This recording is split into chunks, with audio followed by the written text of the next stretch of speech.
The Age of Innocence by Edith Wharton, read and published by Audiobook Library. If you love audiobooks, make sure to subscribe, hit the bell, and give us a like if you're enjoying the content. Don't forget to drop a comment and let us know what you'd like to hear next. Chapter 1. On a January evening of the early 70s, Christine Nilsson was singing in Faust at the Academy of Music in New York, though there was already talk of the erection, in remote metropolitan distances above the 40s, of a new opera house which should compete in costliness and splendor with those of the great European capitals. The world of fashion was still content to reassemble every winter in the shabby red and gold boxes of the sociable old academy.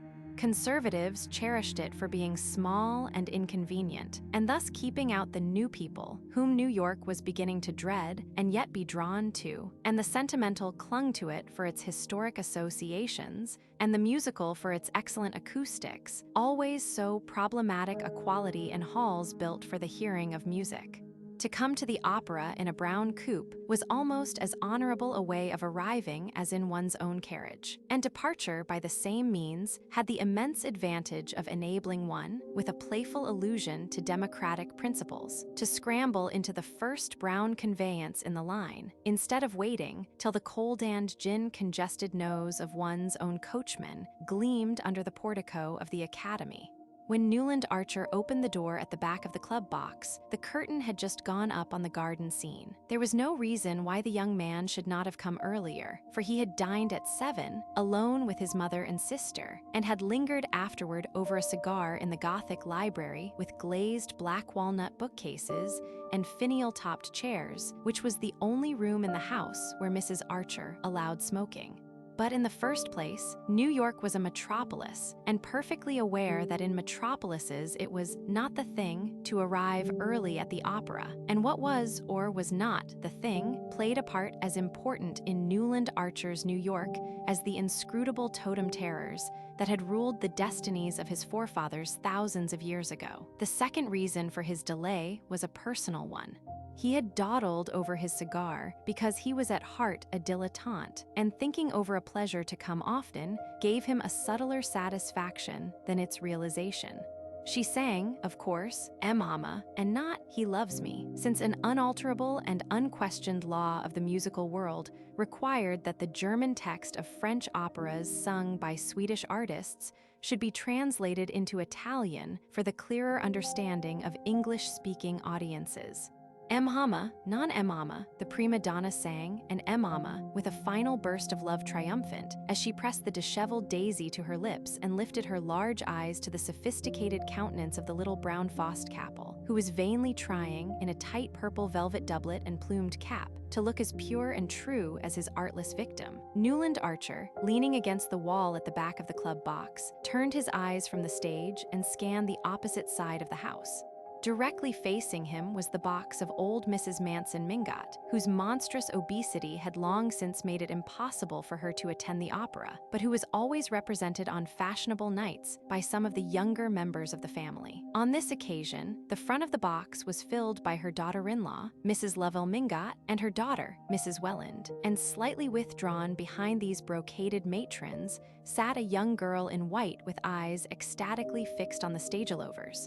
As Madame Nilsson's Mama thrilled out above the silent house, the boxes always stopped talking during the Daisy song. A warm pink mounted to the girl's cheek, mantled her brow to the roots of her fair braids, and suffused the young slope of her breast to the line where it met a modest tulle tucker fastened with a single gardenia. She dropped her eyes to the immense bouquet of lilies of the valley on her knee, and Newland Archer saw her white-gloved fingertips touch the flowers softly. He drew a breath of satisfied vanity, and his eyes returned to the stage. No expense had been spared on the setting, which was acknowledged to be very beautiful even by people who shared his acquaintance with the opera houses of Paris and Vienna. The foreground, to the footlights, was covered with emerald green cloth. In the middle distance, symmetrical mounds of woolly green moss bounded by croquet hoops formed the base of shrubs shaped like orange trees, but studded with large pink and red roses.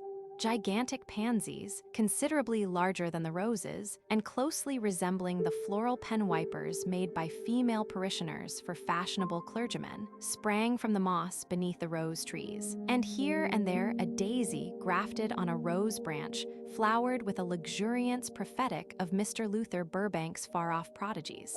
"The darling," thought Newland Archer, his glance flitting back to the young girl with the lilies of the valley. "She doesn't even guess what it's all about." And he contemplated her absorbed young face with a thrill of possessorship in which pride in his own masculine initiation was mingled with a tender reverence for her abysmal purity. "We'll read Faust together by the Italian lakes," he thought, somewhat hazily confusing the scene of his projected honeymoon with the masterpieces of literature which it would be his manly privilege to reveal to his bride. It was only that afternoon that May Welland had let him guess that she cared, New York's consecrated phrase of maiden avowal, and already his imagination, leaping ahead of the engagement ring, the betrothal kiss, and the march from Lohengrin, pictured her at his side in some scene of old European witchery. He did not in the least wish the future Mrs. Newland Archer to be a simpleton. He meant her, thanks to his enlightening companionship, to develop a social tact and readiness of wit, enabling her to hold her own with the most popular married women of the younger set, in which it was the recognized custom to attract masculine homage while playfully discouraging it. How this miracle of fire and ice was to be created, and to sustain itself in a harsh world, he had never taken the time to think out. But he was content to hold his view without analyzing it, since he knew it was that of all the carefully brushed, white waistcoated, buttonhole-flowered gentlemen who succeeded each other in the club box, exchanged friendly greetings with him, and turned their opera glasses critically on the circle of ladies who were the product of the system. Singly, they betrayed their inferiority, but grouped together they represented New York, and the habit of masculine solidarity made him accept their doctrine on all the issues called moral. He instinctively felt that in this respect it would be troublesome, and also rather bad form, to strike out for himself. "Well, upon my soul," exclaimed Lawrence Lefferts, turning his opera glass abruptly away from the stage. Lawrence Lefferts was, on the whole, the foremost authority on form in New York. He had probably devoted more time than anyone else to the study of this intricate and fascinating question, but study alone could not account for his complete and easy competence. As a young admirer had once said of him, "If anybody can tell a fellow just when to wear a black tie with evening clothes, and when not to, it's Larry Lefferts." And on the question of pumps versus patent leather Oxfords, his authority had never been disputed. "My God," he said, and silently handed his glass to old Sillerton Jackson. Newland Archer, following Lefferts's glance, saw with surprise that his exclamation had been occasioned by the entry of a new figure into old Mrs. Mingott's box. It was that of a slim young woman, a little less tall than May Welland, with brown hair growing in close curls about her temples and held in place by a narrow band of diamonds. The suggestion of this headdress, which gave her what was then called a Josephine look, was carried out in the cut of the dark blue velvet gown, rather theatrically caught up under her bosom by a girdle with a large, old-fashioned clasp. The wearer of this unusual dress, who seemed quite unconscious of the attention it was attracting, stood a moment in the center of the box, discussing with Mrs. Welland the propriety of taking the latter's place in the front right-hand corner. Then she yielded with a slight smile and seated herself in line with Mrs. Welland's sister-in-law, Mrs. Lovell Mingott, who was installed in the opposite corner. Mr. Sillerton Jackson had returned the opera glass to Lawrence Lefferts. The whole of the club turned instinctively, waiting to hear what the old man had to say, for old Mr. Jackson was as great an authority on family as Lawrence Lefferts was on form. But then her mother was a Rushworth. In addition to this forest of family trees, Mr. Sillerton Jackson carried between his narrow, hollow temples and under his soft thatch of silver hair a register of most of the scandals and mysteries that had smoldered under the unruffled surface of New York society within the last 50 years. So far indeed did his information extend, and so acutely retentive was his memory, that he was supposed to be the only man who could have told you who Julius Beaufort, the banker, really was, and what had become of handsome Bob Spicer, old Mrs. Manson Mingot's father, who had disappeared so mysteriously, with a large sum of trust money, less than a year after his marriage. The club box, therefore, waited in visible suspense while Mr. Sillerton Jackson handed back Lawrence Lefferts's opera glass. For a moment, he silently scrutinized the attentive group out of his filmy blue eyes overhung by old veined lids. Then he gave his mustache a thoughtful twist and said simply, "I didn't think the Mingots would have tried it on." Chapter 2. Newland Archer, during this brief episode, had been thrown into a strange state of embarrassment. It was annoying that the box which was thus attracting the undivided attention of masculine New York should be that in which his betrothed was seated between her mother and aunt. And for a moment, he could not identify the lady in the empire dress, nor imagine why her presence created such excitement among the initiated. Then light dawned on him, and with it came a momentary rush of indignation. No, indeed, no one would have thought the Mingots would have tried it on, but they had. They undoubtedly had, for the low-toned comments behind him left no doubt in Archer's mind that the young woman was May Welland's cousin, the cousin always referred to in the family as poor Ellen Olenska. Archer knew that she had suddenly arrived from Europe a day or two previously. He had even heard from Miss Welland, not disapprovingly, that she had been to see poor Ellen, who was staying with old Mrs. Mingot. Archer entirely approved of family solidarity, and one of the qualities he most admired in the Mingots was their resolute championship of the few black sheep that their blameless stock had produced. No, he felt as old Sillerton Jackson felt. He did not think the Mingots would have tried it on. He knew, of course, that whatever man dared within Fifth Avenue's limits, that old Mrs. Manson Mingot, the matriarch of the line, would dare. Old Mrs. Mingot's foreign daughters had become a legend. They never came back to see their mother, and the latter being, like many persons of active mind and dominating will, sedentary and corpulent in her habit, had philosophically remained at home. But the cream-colored house, supposed to be modeled on the private hotels of the Parisian aristocracy, was there as a visible proof of her moral courage, and she throned in it, among pre-revolutionary furniture and souvenirs of the Tuileries of Louis Napoleon, where she had shone in her middle age, as placidly as if there were nothing peculiar in living above 34th Street, or in having French windows that opened like doors instead of sashes that pushed up. Unkind people said that, like her imperial namesake, she had won her way to success by strength of will and hardness of heart, and a kind of haughty effrontery that was somehow justified by the extreme decency and dignity of her private life. Taglioni, and all the while, as Sillerton Jackson was the first to proclaim, there had never been a breath on her reputation, the only respect, he always added, in which she differed from the earlier Catherine.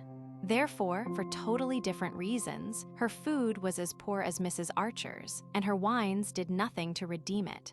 Newland Archer, as he mused on these things, had once more turned his eyes toward the Mingot box. He saw that Mrs. Welland and her sister-in-law were facing their semicircle of critics, with the Mingotian aplomb which old Catherine had inculcated in all her tribe, and that only May Welland betrayed by a heightened color, perhaps due to the knowledge that he was watching her, a sense of the gravity of the situation.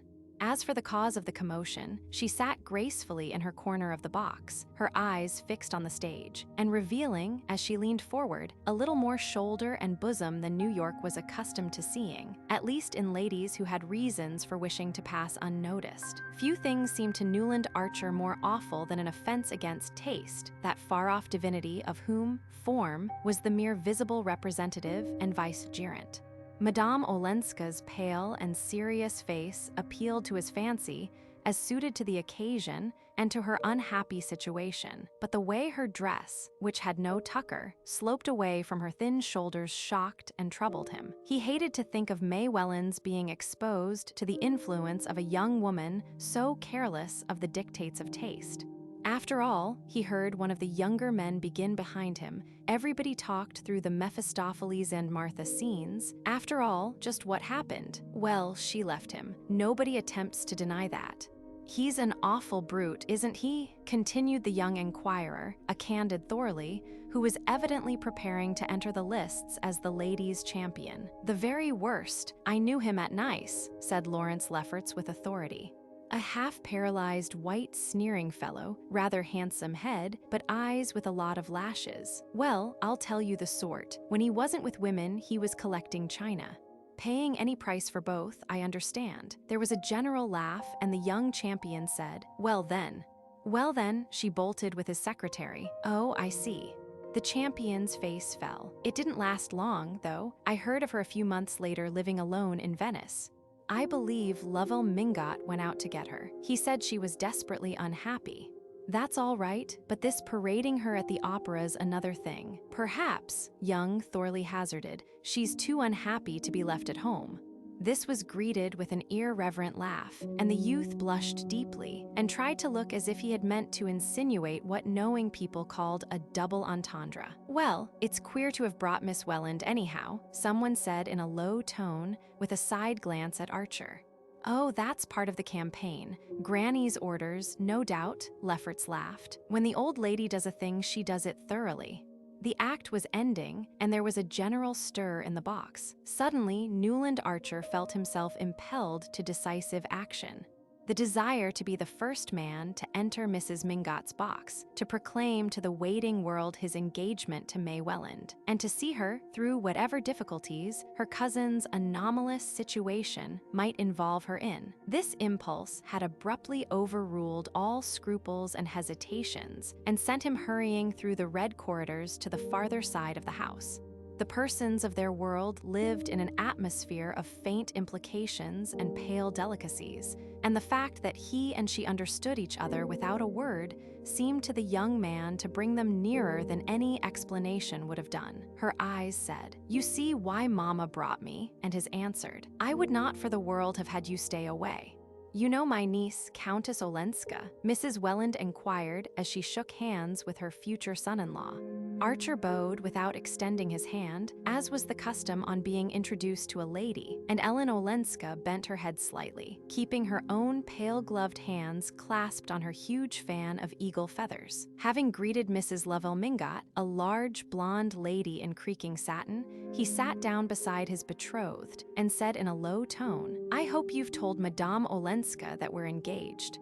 I want everybody to know. I want you to let me announce it this evening at the ball." Miss Welland's face grew rosy as the dawn, and she looked at him with radiant eyes. "If you can persuade Mama," she said, "but why should we change what is already settled?" He made no answer but that which his eyes returned, and she added, still more confidently smiling, "Tell my cousin yourself, I give you leave. She says she used to play with you when you were children." She made way for him by pushing back her chair, and promptly, and a little ostentatiously, with the desire that the whole house should see what he was doing, Archer seated himself at the Countess Olenska's side. "We did used to play together, didn't we?" she asked, turning her grave eyes to his. "You were a horrid boy and kissed me once behind a door, but it was your cousin Vandy Newland, who never looked at me, that I was in love with." Her glance swept the horseshoe curve of boxes.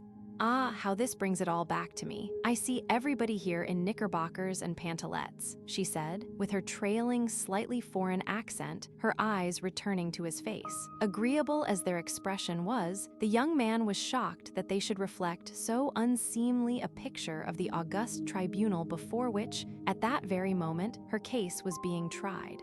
Nothing could be in worse taste than misplaced flippancy, and he answered somewhat stiffly, "Yes, you have been away a very long time." "Oh, centuries and centuries. So long," she said, "that I'm sure I'm dead and buried, and this dear old place is heaven," which, for reasons he could not define, struck Newland Archer as an even more disrespectful way of describing New York society. Chapter 3. It invariably happened in the same way. Mrs. Julius Beaufort, on the night of her annual ball, never failed to appear at the opera. Indeed, she always gave her ball on an opera night in order to emphasize her complete superiority to household cares, and her possession of a staff of servants competent to organize every detail of the entertainment in her absence.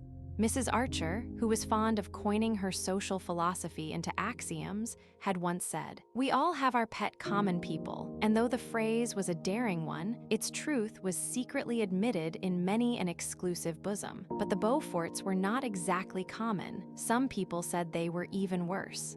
Mrs. Beaufort belonged indeed to one of America's most honored families. She had been the lovely Regina Dallas of the South Carolina branch, a penniless beauty introduced to New York society by her cousin, the imprudent Medora Manson, who was always doing the wrong thing from the right motive. The question was, who was Beaufort? He passed for an Englishman, was agreeable, handsome, ill-tempered, hospitable, and witty. He had come to America with letters of recommendation from old Mrs. Manson Mingot's English son-in-law, the banker, and had speedily made himself an important position in the world of affairs. But his habits were dissipated, his tongue was bitter, his antecedents were mysterious. And when Medora Manson announced her cousin's engagement to him, it was felt to be one more act of folly in poor Medora's long record of imprudences.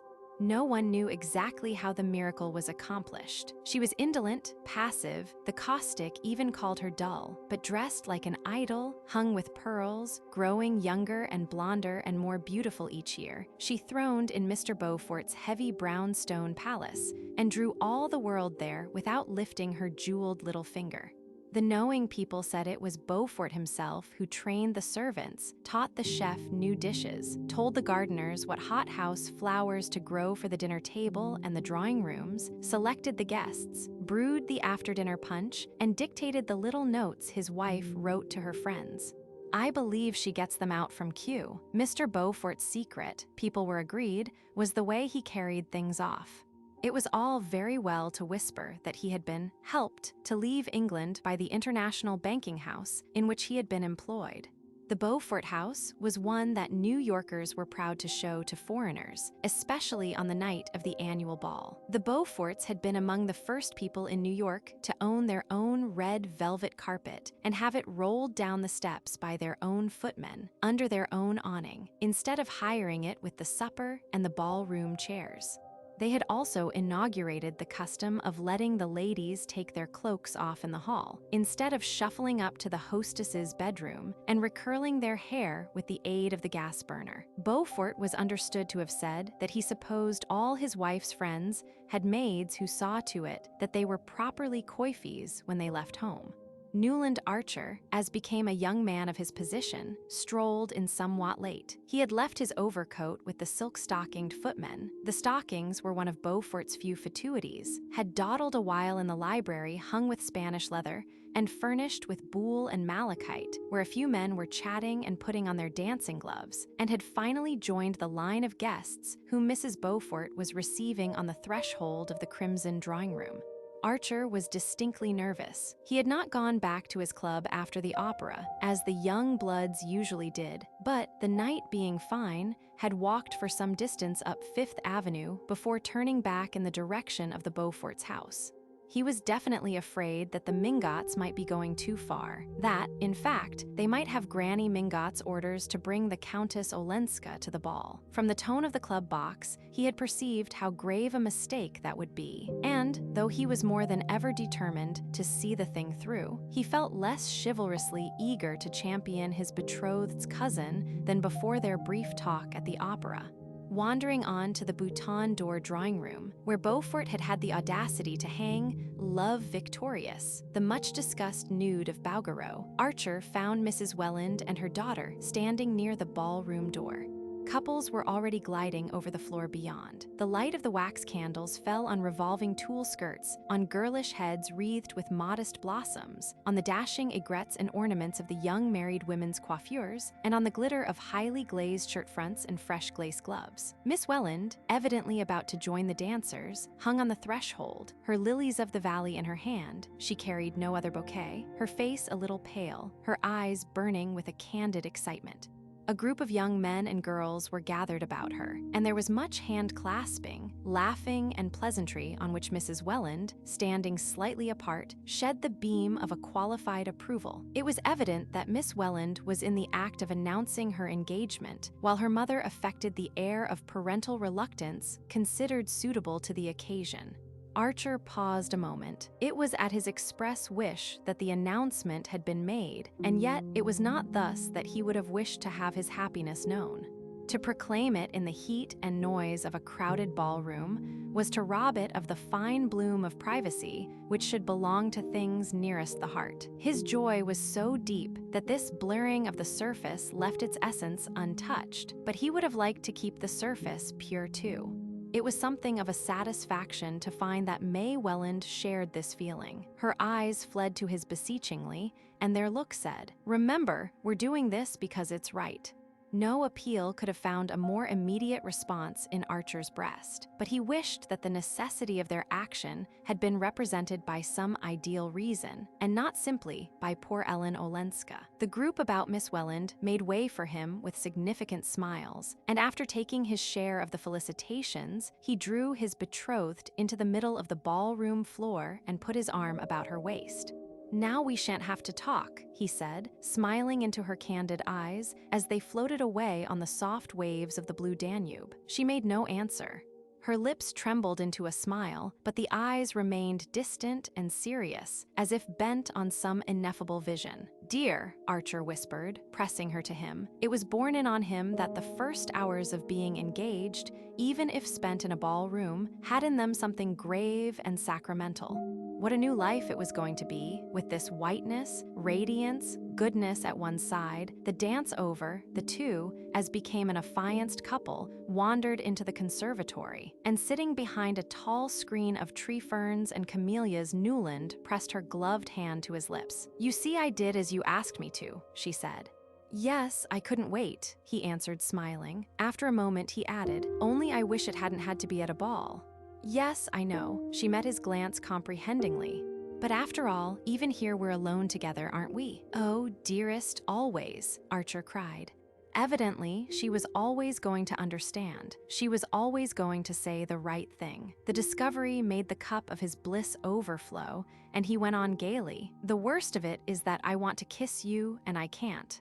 As he spoke, he took a swift glance about the conservatory, assured himself of their momentary privacy, and catching her to him, laid a fugitive pressure on her lips. To counteract the audacity of this proceeding, he led her to a bamboo sofa in a less secluded part of the conservatory, and sitting down beside her broke a lily of the valley from her bouquet. She sat silent, and the world lay like a sunlit valley at their feet. "Did you tell my cousin Ellen?" she asked presently, as if she spoke through a dream. He roused himself and remembered that he had not done so. Some invincible repugnance to speak of such things to the strange foreign woman had checked the words on his lips. "No, I hadn't the chance after all," he said, fibbing hastily. "Ah," she looked disappointed, but gently resolved on gaining her point. "You must then, for I didn't either, and I shouldn't like her to think, of course not. But aren't you, after all, the person to do it?" She pondered on this. "If I'd done it at the right time, yes, but now that there's been a delay, I think you must explain that I'd asked you to tell her at the opera before our speaking about it to everybody here. Otherwise, she might think I had forgotten her. You see, she's one of the family, and she's been away so long that she's rather sensitive." Archer looked at her glowingly. "Dear and great angel, of course I'll tell her." He glanced a trifle apprehensively toward the crowded ballroom. "But I haven't seen her yet." "Has she come?" "No, at the last minute she decided not to." "At the last minute," he echoed, betraying his surprise that she should ever have considered the alternative possible. "Yes. She's awfully fond of dancing," the young girl answered simply. "But suddenly she made up her mind that her dress wasn't smart enough for a ball, though we thought it so lovely, and so my aunt had to take her home." "Oh, well," said Archer with happy indifference. Nothing about his betrothed pleased him more than her resolute determination to carry to its utmost limit that ritual of ignoring the unpleasant in which they had both been brought up. "She knows, as well as I do," he reflected, "the real reason of her cousin's staying away, but I shall never let her see by the least sign that I am conscious of there being a shadow of a shade on poor Ellen Olenska's reputation." Chapter 4. In the course of the next day, the first of the usual betrothal visits were exchanged. The New York ritual was precise and inflexible in such matters, and in conformity with it, Newland Archer first went with his mother and sister to call on Mrs. Welland, after which he and Mrs. Welland and May drove out to old Mrs. Manson Mingott's to receive that venerable ancestress's blessing. A visit to Mrs. Manson Mingott was always an amusing episode to the young man. The house in itself was already an historic document, though not, of course, as venerable as certain other old family houses in University Place and Lower Fifth Avenue. It was her habit to sit in a window of her sitting room on the ground floor, as if watching calmly for life and fashion to flow northward to her solitary doors. She seemed in no hurry to have them come, for her patience was equaled by her confidence. She was sure that presently the hoardings, the quarries, the one-story saloons, the wooden greenhouses in ragged gardens, and the rocks from which goats surveyed the scene would vanish before the advance of residences as stately as her own. Perhaps, for she was an impartial woman, even statelier, and that the cobblestones over which the old clattering omnibuses bumped would be replaced by smooth asphalt, such as people reported having seen in Paris. The immense accretion of flesh which had descended on her in middle life like a flood of lava on a doomed city had changed her from a plump, active little woman with a neatly turned foot and ankle into something as vast and august as a natural phenomenon. A flight of smooth double chins led down to the dizzy depths of a still snowy bosom, veiled in snowy muslins that were held in place by a miniature portrait of the late Mr. Mingott. And around and below, wave after wave of black silk surged away over the edges of a capacious armchair, with two tiny white hands poised like gulls on the surface of the billows. Her visitors were startled and fascinated by the foreignness of this arrangement, which recalled scenes in French fiction, and architectural incentives to immorality such as the simple American had never dreamed of. That was how women with lovers lived in the wicked old societies, in apartments with all the rooms on one floor and all the indecent propinquities that their novels described. It amused Newland Archer, who had secretly situated the love scenes of Monsieur de Camers in Mrs. Mingott's bedroom, to picture her blameless life led in the stage setting of adultery. But he said to himself, with considerable admiration, that if a lover had been what she wanted, the intrepid woman would have had him too. To the general relief, the Countess Olenska was not present in her grandmother's drawing room during the visit of the betrothed couple. Mrs. Mingott said she had gone out, which, on a day of such glaring sunlight and at the shopping hour, seemed in itself an indelicate thing for a compromised woman to do. But at any rate, it spared them the embarrassment of her presence and the faint shadow that her unhappy past might seem to shed on their radiant future. The visit went off successfully, as was to have been expected. Old Mrs. Mingott was delighted with the engagement, which, being long foreseen by watchful relatives, had been carefully passed upon in family council. And the engagement ring, a large, thick sapphire set in invisible claws, met with her unqualified admiration. It's the new setting. Of course it shows the stone beautifully, but it looks a little bare to old-fashioned eyes, Mrs. Welland had explained, with a conciliatory side glance at her future son-in-law. Old-fashioned eyes. I hope you don't mean mine, my dear. I like all the novelties, said the ancestress, lifting the stone to her small, bright orbs, which no glasses had ever disfigured. Very handsome, she added, returning the jewel, very liberal. In my time, a cameo set in pearls was thought sufficient. But it's the hand that sets off the ring, isn't it, my dear Mr. Archer? And she waved one of her tiny hands, with small pointed nails and rolls of aged fat encircling the wrist like ivory bracelets. Mine was modeled in Rome by the great Ferragini. You should have May's done. No doubt he'll have it done, my child. Her hand is large. It's these modern sports that spread the joints, but the skin is white. And when's the wedding to be? She broke off, fixing her eyes on Archer's face.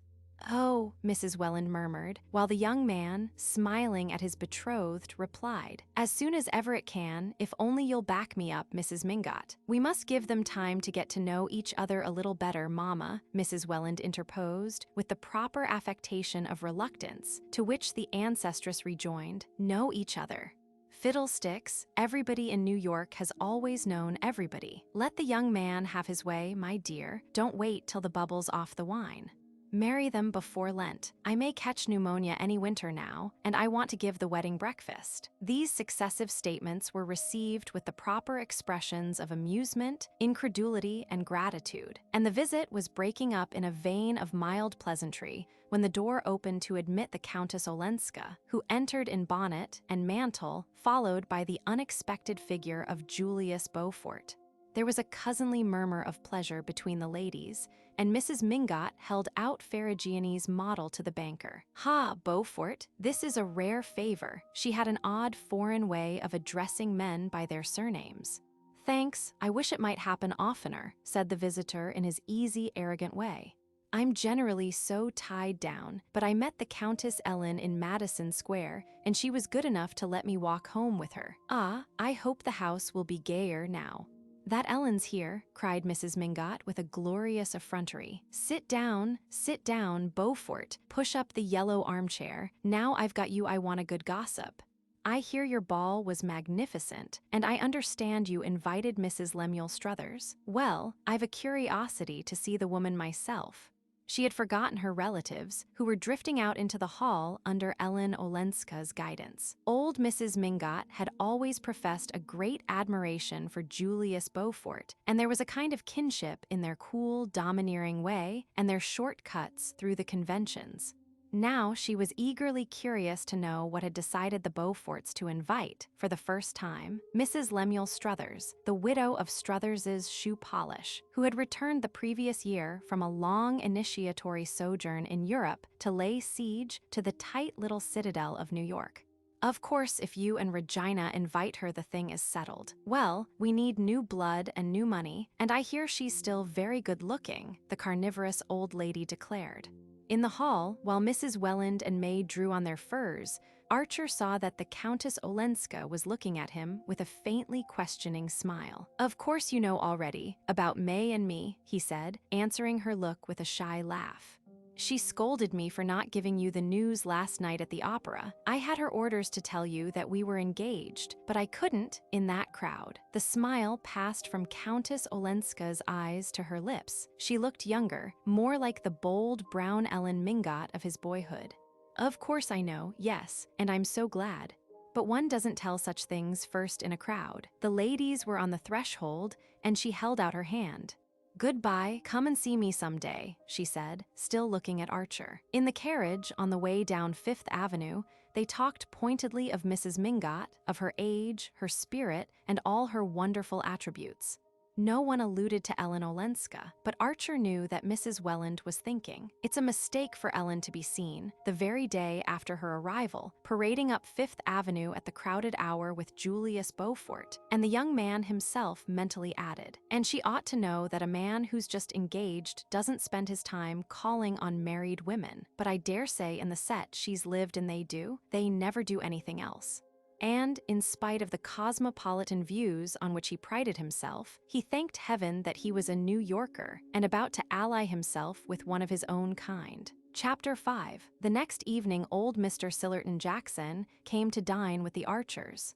Mrs. Archer was a shy woman and shrank from society, but she liked to be well informed as to its doings. Her old friend, Mr. Sillerton Jackson, applied to the investigation of his friends, affairs the patience of a collector and the science of a naturalist, and his sister, Miss Sophie Jackson, who lived with him and was entertained by all the people who could not secure her much sought-after brother, brought home bits of minor gossip that filled out usefully the gaps in his picture.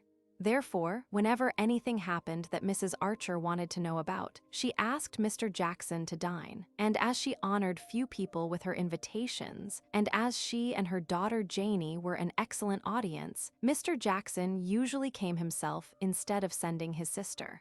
Mr. Jackson, if perfection had been attainable on earth, would also have asked that Mrs. Archer's food should be a little better. But then New York, as far back as the mind of man could travel, had been divided into the two great fundamental groups of the Mingots and Mansons and all their clan, who cared about eating and clothes and money, and the Archer-Newland van der Luyden tribe, who were devoted to travel, horticulture, and the best fiction, and looked down on the grosser forms of pleasure. You couldn't have everything, after all. If you dined with the Lovell Mingots, you got canvasback and terrapin and vintage wines. At Adeline Archer's, you could talk about alpine scenery and the marble faun, and luckily the Archer Madeira had gone round the Cape. Therefore, when a friendly summons came from Mrs. Archer, Mr. Jackson, who was a true eclectic, would usually say to his sister, "I've been a little gouty since my last dinner at the Lovell Mingots. It will do me good to diet at Adeline's." Mrs. Archer, who had long been a widow, lived with her son and daughter in West 28th Street. An upper floor was dedicated to Newland, and the two women squeezed themselves into narrower quarters below. In an unclouded harmony of tastes and interests, they cultivated ferns in Wardian cases, made macrame lace and wool embroidery on linen, collected American Revolutionary glazed ware, subscribed to Good Words, and read Ueda's novels for the sake of the Italian atmosphere. They preferred those about peasant life, because of the descriptions of scenery and the pleasanter sentiments, though in general they liked novels about people in society, whose motives and habits were more comprehensible, spoke severely of Dickens, who had never drawn a gentleman, and considered Thackeray less at home in the great world than Bulwer, who, however, was beginning to be thought old-fashioned. Mrs. and Miss Archer were both great lovers of scenery. It was what they principally sought and admired on their occasional travels abroad, considering architecture and painting as subjects for men, and chiefly for learned persons who read Ruskin. Mrs. Archer had been born a Newland, and mother and daughter, who were as like as sisters, were both, as people said, true Newlands, tall, pale, and slightly round-shouldered, with long noses, sweet smiles, and a kind of drooping distinction like that in certain faded Reynolds portraits.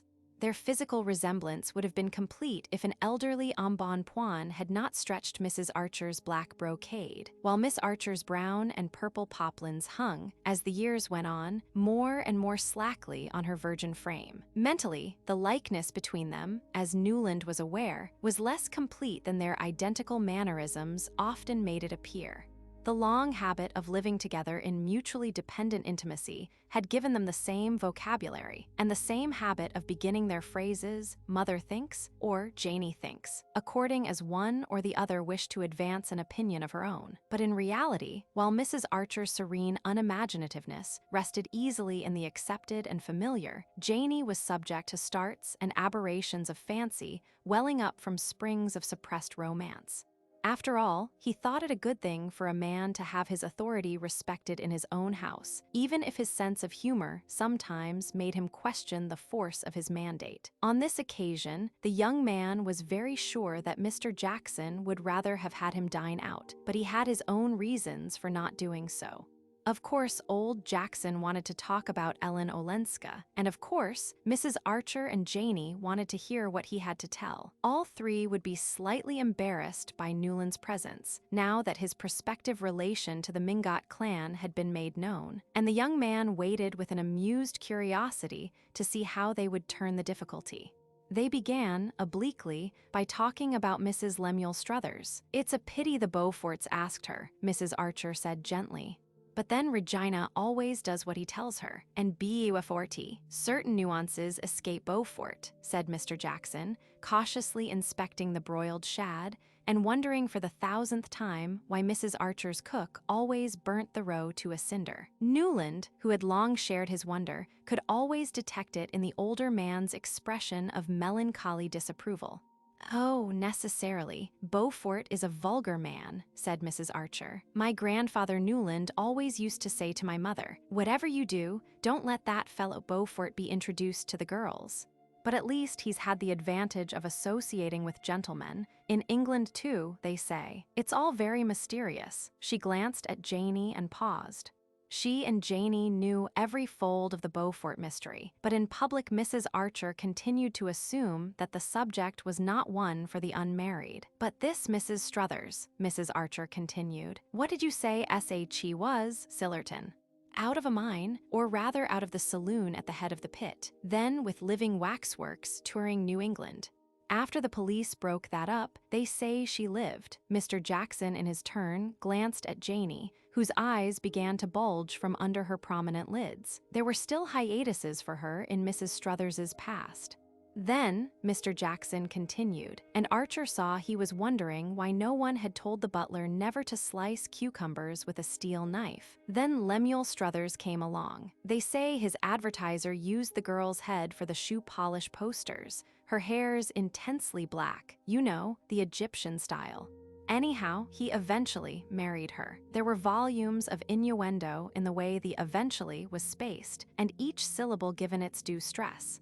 "Oh, well, at the pass we've come to nowadays, it doesn't matter," said Mrs. Archer indifferently. The ladies were not really interested in Mrs. Struthers just then. The subject of Ellen Olenska was too fresh and too absorbing to them. Indeed, Mrs. Struthers's name had been introduced by Mrs. Archer, only that she might presently be able to say. And Newland's new cousin, Countess Olenska, was SHE at the ball too.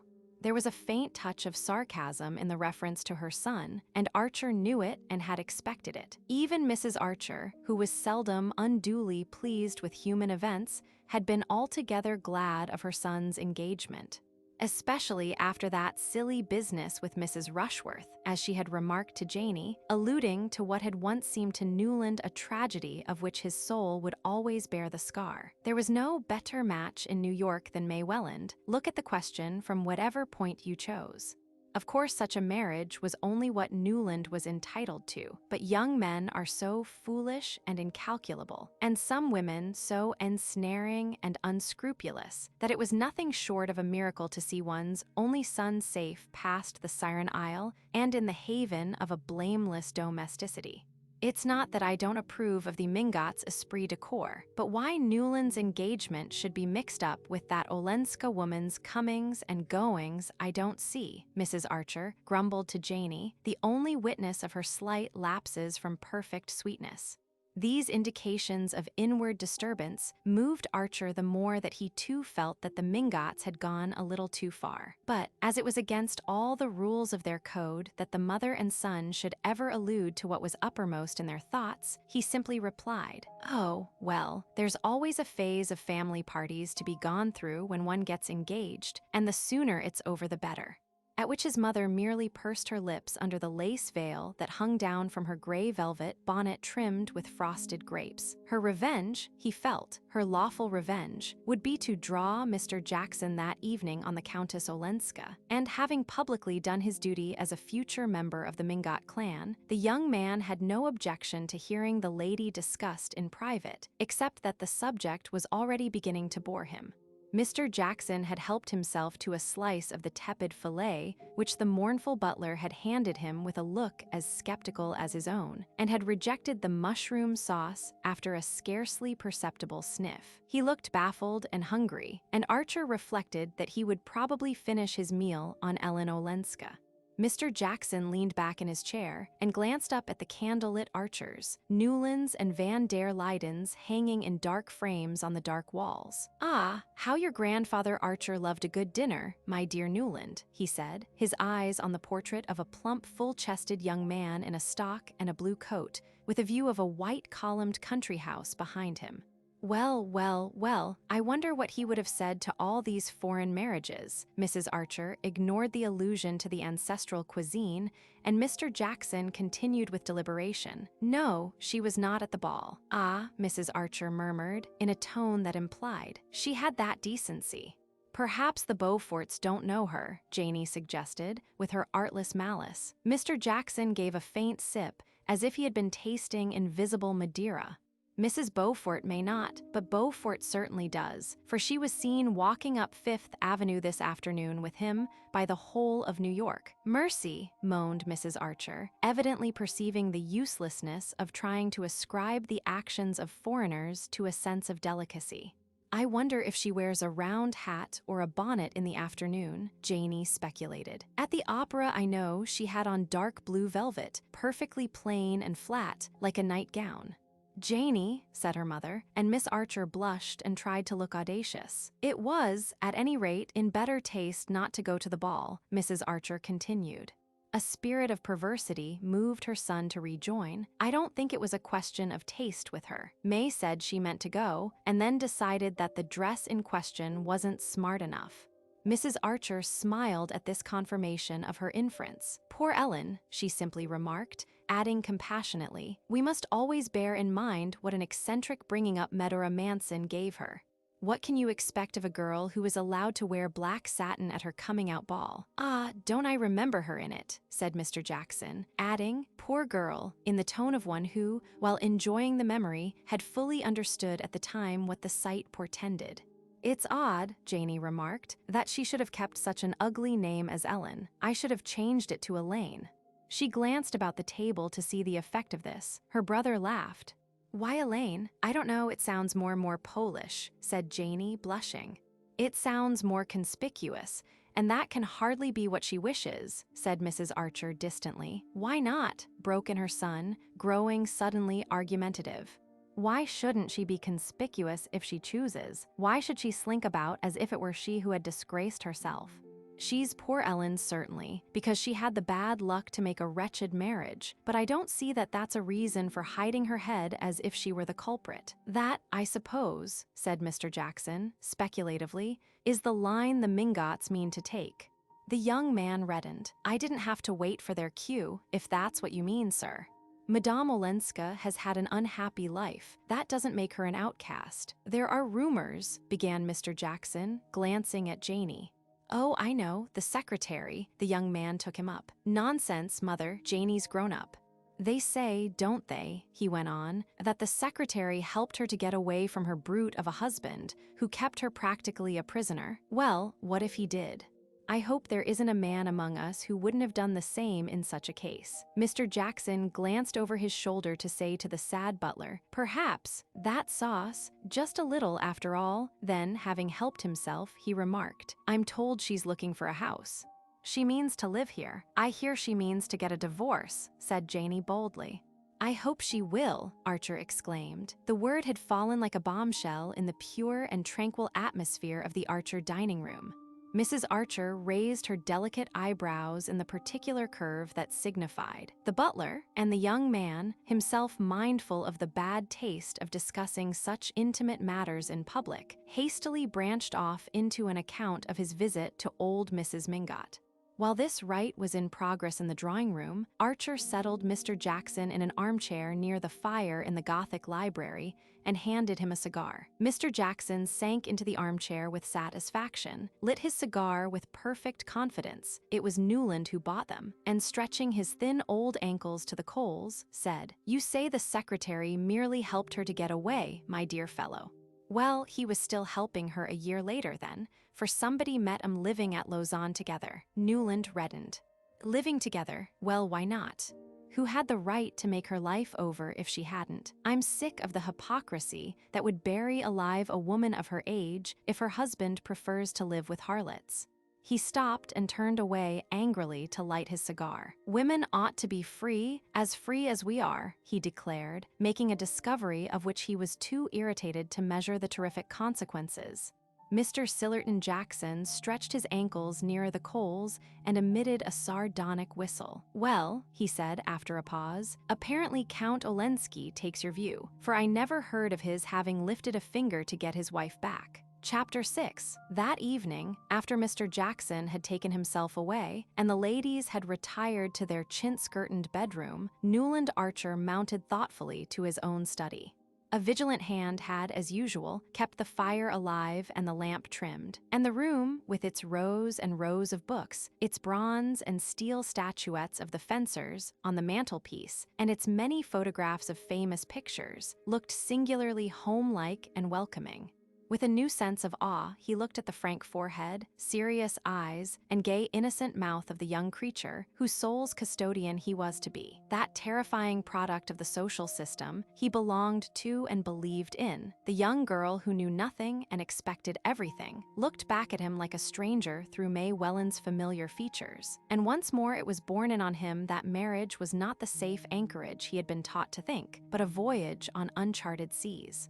The case of the Countess Olenska had stirred up old, settled convictions and set them drifting dangerously through his mind. His own exclamation, "Women should be free as we are," struck to the root of a problem that it was agreed in his world to regard as non-existent.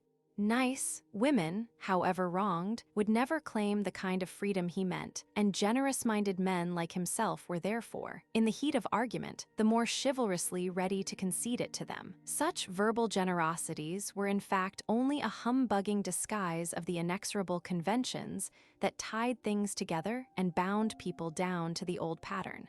But here he was pledged to defend, on the part of his betrothed's cousin, conduct that, on his own wife's part, would justify him in calling down on her all the thunders of church and state. Of course, the dilemma was purely hypothetical. Since he wasn't a blackguard Polish nobleman, it was absurd to speculate what his wife's rights would be if he were. But Newland Archer was too imaginative not to feel that, in his case and May's, the tie might gall for reasons far less gross and palpable. What could he and she really know of each other, since it was his duty, as a decent fellow, to conceal his past from her, and hers, as a marriageable girl, to have no past to conceal? What if, for some one of the subtler reasons that would tell with both of them, they should tire of each other, misunderstand, or irritate each other?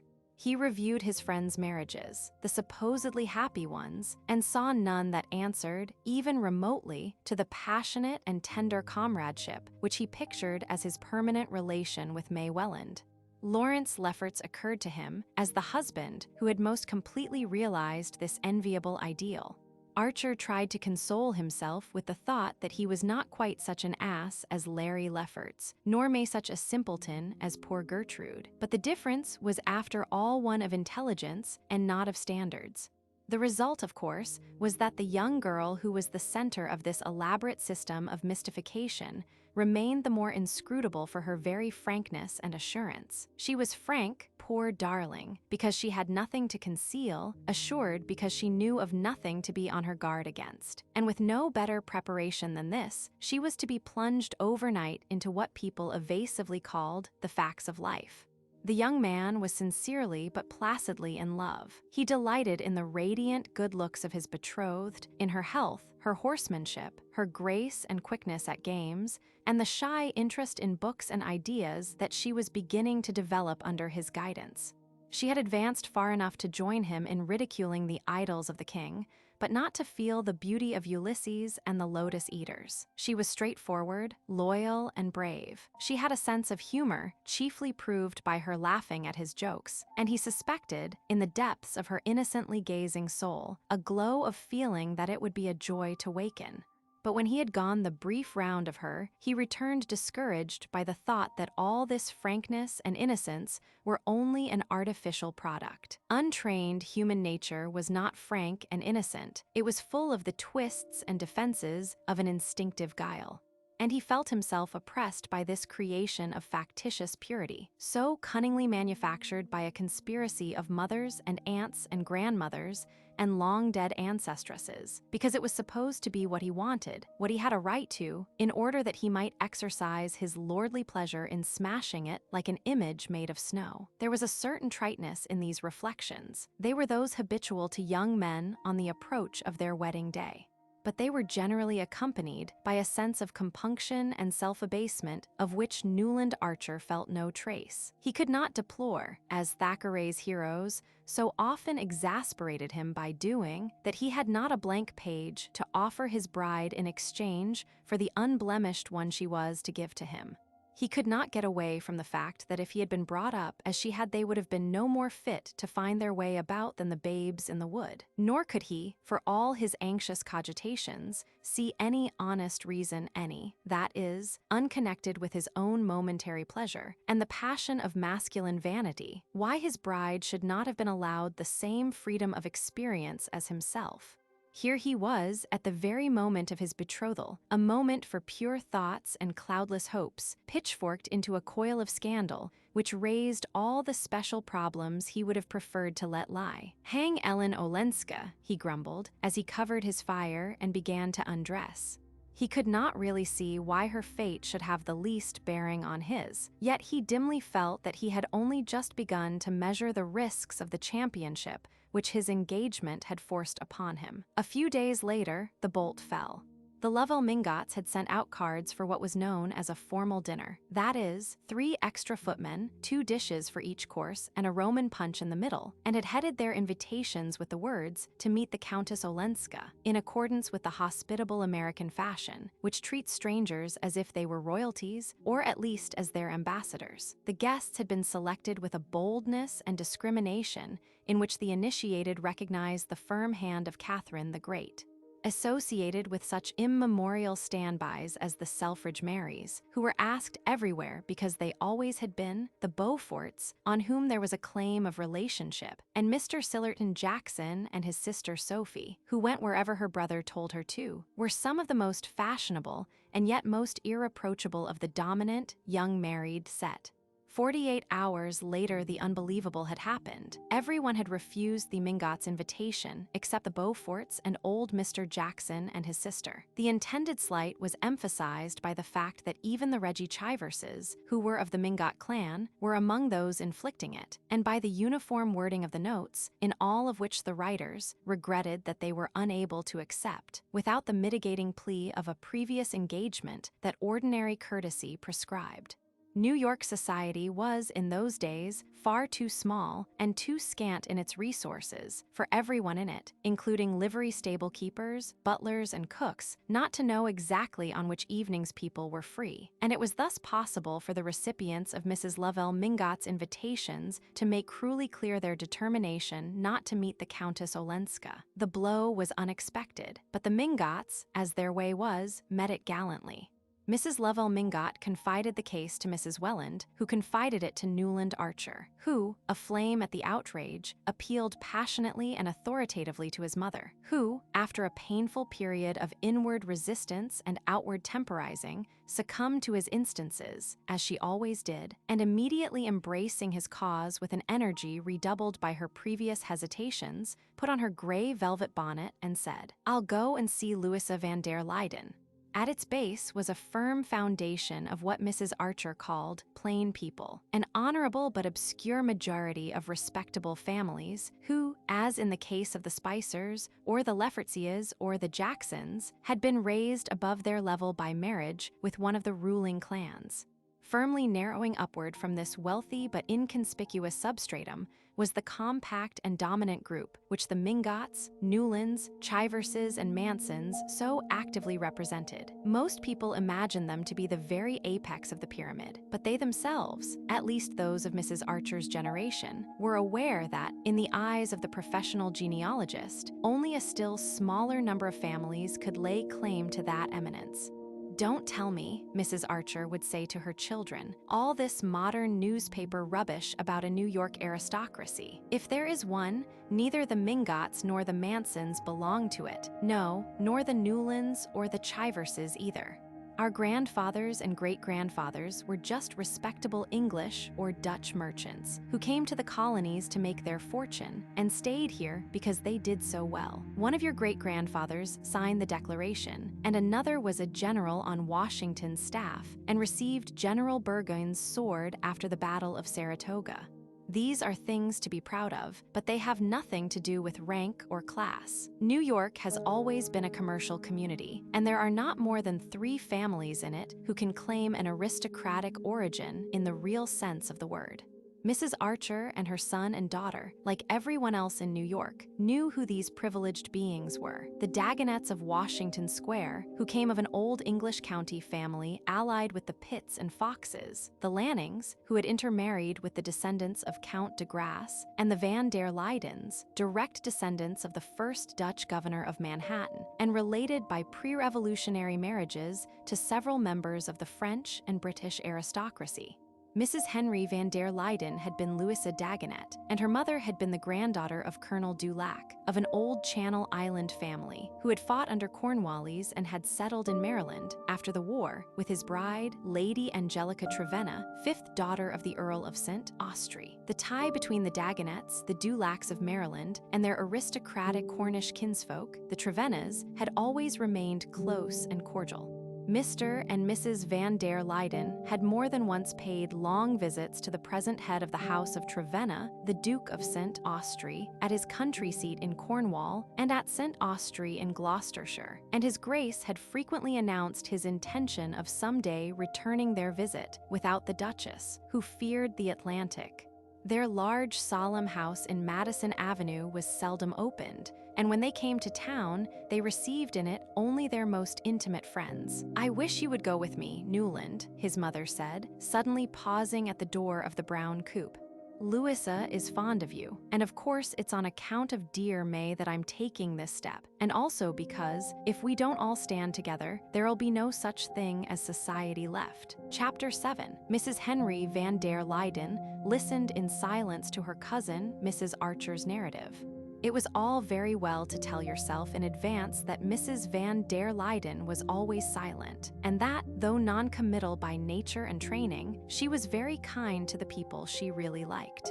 Mrs. van der Leyden's portrait by Huntington, in black velvet and Venetian point, faced that of her lovely ancestress. It was generally considered as fine as a cabinal, and though 20 years had elapsed since its execution, was still a perfect likeness. Indeed, the Mrs. van der Leyden, who sat beneath it listening to Mrs. Archer, might have been the twin sister of the fair and still youngish woman drooping against a gilt armchair before a green rep curtain. Mrs. van der Leyden still wore black velvet and Venetian point when she went into society, or rather, since she never dined out, when she threw open her own doors to receive it. Her fair hair, which had faded without turning gray, was still parted in flat overlapping points on her forehead, and the straight nose that divided her pale blue eyes was only a little more pinched about the nostrils than when the portrait had been painted. She always, indeed, struck Newland Archer as having been rather gruesomely preserved in the airless atmosphere of a perfectly irreproachable existence, as bodies caught in glaciers keep for years a rosy life and death. Like all his family, he esteemed and admired Mrs. van der Leyden, but he found her gentle, bending sweetness less approachable than the grimness of some of his mother's old aunts, fierce spinsters who said no, on principle, before they knew what they were going to be asked.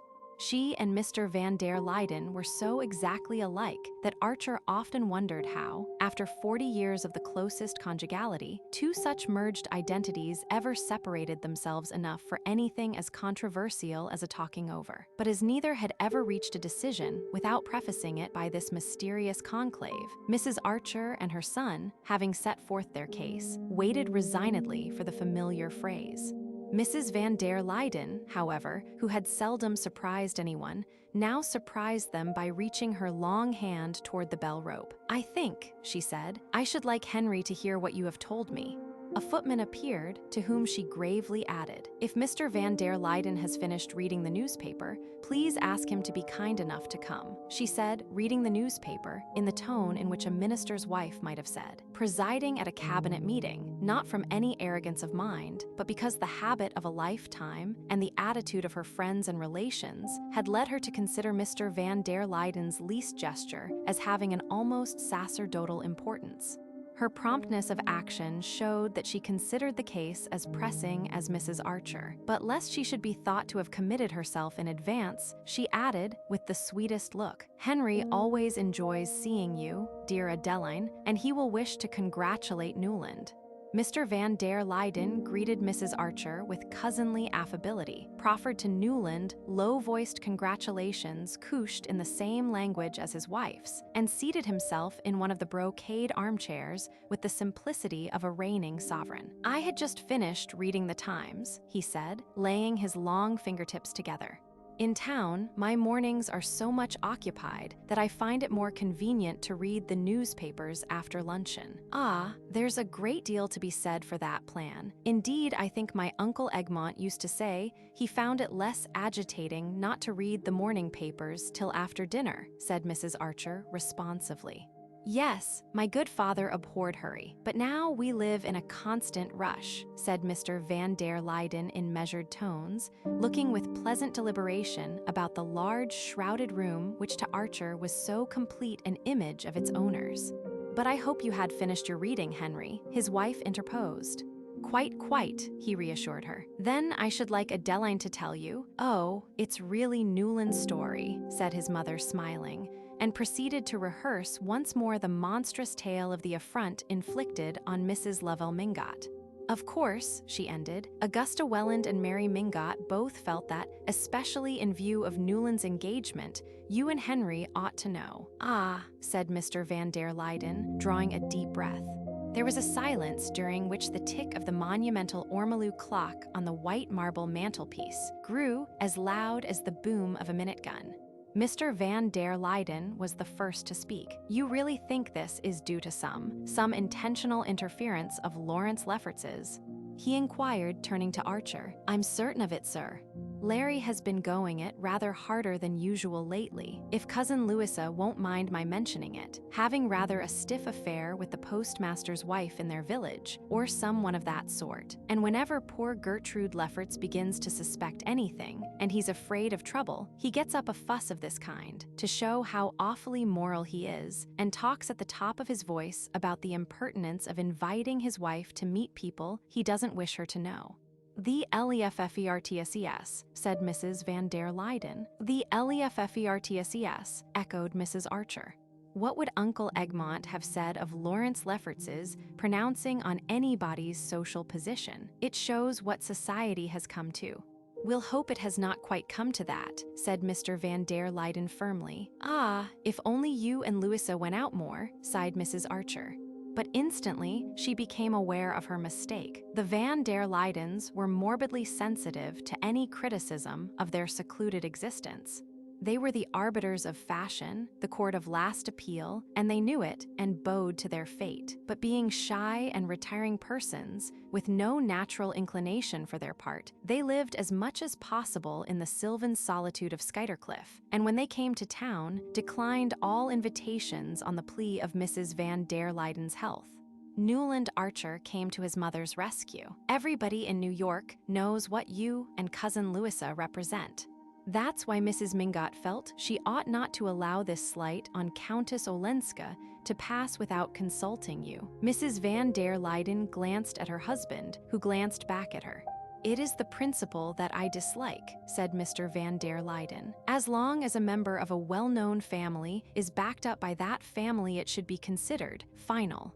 It seems so to me, said his wife, as if she were producing a new thought. I had no idea, Mr. Van der Luyden continued, that things had come to such a pass.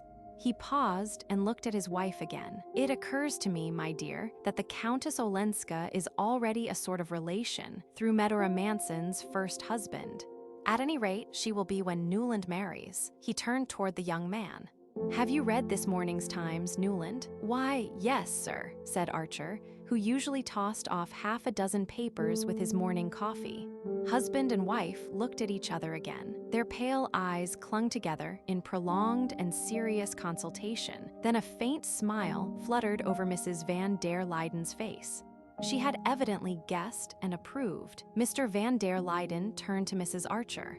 If Louisa's health allowed her to dine out, I wish you would say to Mrs. Lovell Mingott, she and I would have been happy to, fill the places of the Lawrence Leffertsias at her dinner. He paused to let the irony of this sink in.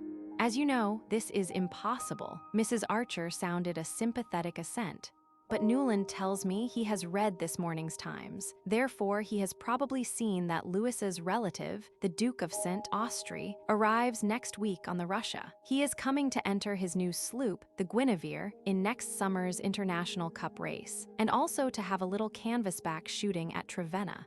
Mr. Van der Luyden paused again and continued with increasing benevolence. Before taking him down to Maryland, we are inviting a few friends to meet him here. Only a little dinner, with a reception afterward. I am sure Louisa will be as glad as I am if Countess Olenska will let us include her among our guests. He got up, bent his long body with a stiff friendliness toward his cousin, and added, I think I have Louisa's authority for saying that she will herself leave the invitation to dine when she drives out presently. With our cards, of course with our cards. Mrs. Archer, who knew this to be a hint that the 17-hand chestnuts which were never kept waiting were at the door, rose with a hurried murmur of thanks. Mrs. van der Leyden beamed on her with the smile of Esther interceding with Ahasuerus, but her husband raised a protesting hand. "There is nothing to thank me for, dear Adeline, nothing whatever. This kind of thing must not happen in New York. It shall not, as long as I can help it," he pronounced with sovereign gentleness as he steered his cousins to the door. Some of the younger men in the club box exchanged a smile at this announcement and glanced sideways at Lawrence Lefferts, who sat carelessly in the front of the box, pulling his long, fair mustache, and who remarked with authority, as the soprano paused, "No one but Patty ought to attempt the Sonnambula." Chapter 8. It was generally agreed in New York that the Countess Olenska had lost her looks. She had appeared there first, in Newland Archer's boyhood, as a brilliantly pretty little girl of 9 or 10, of whom people said that she ought to be painted. Her parents had been continental wanderers, and after a roaming babyhood she had lost them both, and been taken in charge by her aunt, Medora Manson, also a wanderer, who was herself returning to New York to settle down. Poor Medora, repeatedly widowed, was always coming home to settle down each time in a less expensive house, and bringing with her a new husband or an adopted child. But after a few months, she invariably parted from her husband or quarreled with her ward, and having got rid of her house at a loss, set out again on her wanderings. Everyone was disposed to be kind to little Ellen Mingot, though her dusky red cheeks and tight curls gave her an air of gaiety that seemed unsuitable in a child who should still have been in black for her parents. But New York had so long resigned itself to Medora that only a few old ladies shook their heads over Ellen's gaudy clothes, while her other relations fell under the charm of her high color and high spirits. She was a fearless and familiar little thing who asked disconcerting questions, made precocious comments, and possessed outlandish arts, such as dancing a Spanish shawl dance and singing Neapolitan love songs to a guitar. Under the direction of her aunt, whose real name was Mrs. Thorley Chivers, but who, having received a papal title, had resumed her first husband's patronymic and called herself the Marchioness Manson, because in Italy she could turn it into Manzoni, the little girl received an expensive but incoherent education, which included drawing from the model, a thing never dreamed of before, and playing the piano in quintets with professional musicians. For some time, no more was heard of them. Then news came of Ellen's marriage to an immensely rich Polish nobleman of legendary fame, whom she had met at a ball at the Tuileries, and who was said to have princely establishments in Paris, Nice, and Florence, a yacht at Cowes, and many square miles of shooting in Transylvania. Then came the news that Ellen's own marriage had ended in disaster, and that she was herself returning home to seek rest and oblivion among her kinsfolk. These things passed through Newland Archer's mind a week later as he watched the Countess Olenska enter the Van der Leyden drawing room on the evening of the momentous dinner. The occasion was a solemn one, and he wondered a little nervously how she would carry it off. She came rather late, one hand still ungloved, and fastening a bracelet about her wrist. Yet she entered without any appearance of haste or embarrassment the drawing room in which New York's most chosen company was somewhat awfully assembled. In the middle of the room, she paused, looking about her with a grave mouth and smiling eyes, and in that instant Newland Archer rejected the general verdict on her looks. It was true that her early radiance was gone. The red cheeks had paled. She was thin, worn, a little older looking than her age, which must have been nearly 30. But there was about her the mysterious authority of beauty, a sureness in the carriage of the head, the movement of the eyes, which, without being in the least theatrical, struck his as highly trained and full of a conscious power. At the same time, she was simpler in manner than most of the ladies present, and many people, as he heard afterward from Janey, were disappointed that her appearance was not more stylish, for stylishness was what New York most valued. It was, perhaps, Archer reflected, because her early vivacity had disappeared, because she was so quiet in her movements, her voice, and the tones of her low-pitched voice. New York had expected something a good deal more resonant in a young woman with such a history. The dinner was a somewhat formidable business. Dining with the Van der Luydens was at best no light matter, and dining there with a duke who was their cousin was almost a religious solemnity. It pleased Archer to think that only an old New Yorker could perceive the shade of difference, to New York, between being merely a duke and being the Van der Luydens' duke. New York took stray noblemen calmly, and even, except in the Struthers set, with a certain distrustful hauteur. But when they presented such credentials as these, they were received with an old-fashioned cordiality that they would have been greatly mistaken in ascribing solely to their standing in Debrett. It was for just such distinctions that the young man cherished his old New York even while he smiled at it. The Van der Luydens had done their best to emphasize the importance of the occasion. The Du Lac Severs and the Trevenna George II plate were out. So was the Van der Luyden, Lowestoft, East India Company, and the Dagonet Crown Derby. Mrs. Van der Luyden looked more than ever like a cabinal, and Mrs. Archer, in her grandmother's seed pearls and emeralds, reminded her son of an Isaby miniature. All the ladies had on their handsomest jewels, but it was characteristic of the house and the occasion that these were mostly in rather heavy, old-fashioned settings. And old Miss Lanning, who had been persuaded to come, actually wore her mother's cameos and a Spanish blonde shawl. The Countess Olenska was the only young woman at the dinner. Yet, as Archer scanned the smooth, plump, elderly faces between their diamond necklaces and towering ostrich feathers, they struck him as curiously immature compared with hers. It frightened him to think what must have gone to the making of her eyes. The Duke of St. Austrie, who sat at his hostess's right, was naturally the chief figure of the evening. But if the Countess Olenska was less conspicuous than had been hoped, the Duke was almost invisible. Being a well-bred man, he had not, like another recent ducal visitor, come to the dinner in a shooting jacket, but his evening clothes were so shabby and baggy, and he wore them with such an air of their being homespun, that, with his stooping way of sitting, and the vast beard spreading over his shirt front, he hardly gave the appearance of being in dinner attire. When the men joined the ladies after dinner, the Duke went straight up to the Countess Olenska, and they sat down in a corner and plunged into animated talk. The two chatted together for nearly 20 minutes. Then the Countess rose and, walking alone across the wide drawing room, sat down at Newland Archer's side. It was not the custom in New York drawing rooms for a lady to get up and walk away from one gentleman in order to seek the company of another.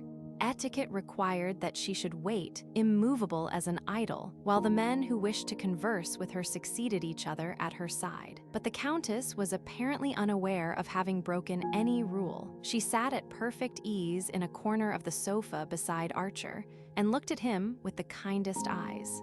"I want you to talk to me about May," she said. Instead of answering her, he asked, "You knew the Duke before?" "Oh, yes, we used to see him every winter at Nice. He's very fond of gambling. He used to come to the house a great deal." She said it in the simplest manner, as if she had said, "He's fond of wild flowers." And after a moment, she added candidly, "I think he's the dullest man I ever met." This pleased her companion so much that he forgot the slight shock her previous remark had caused him.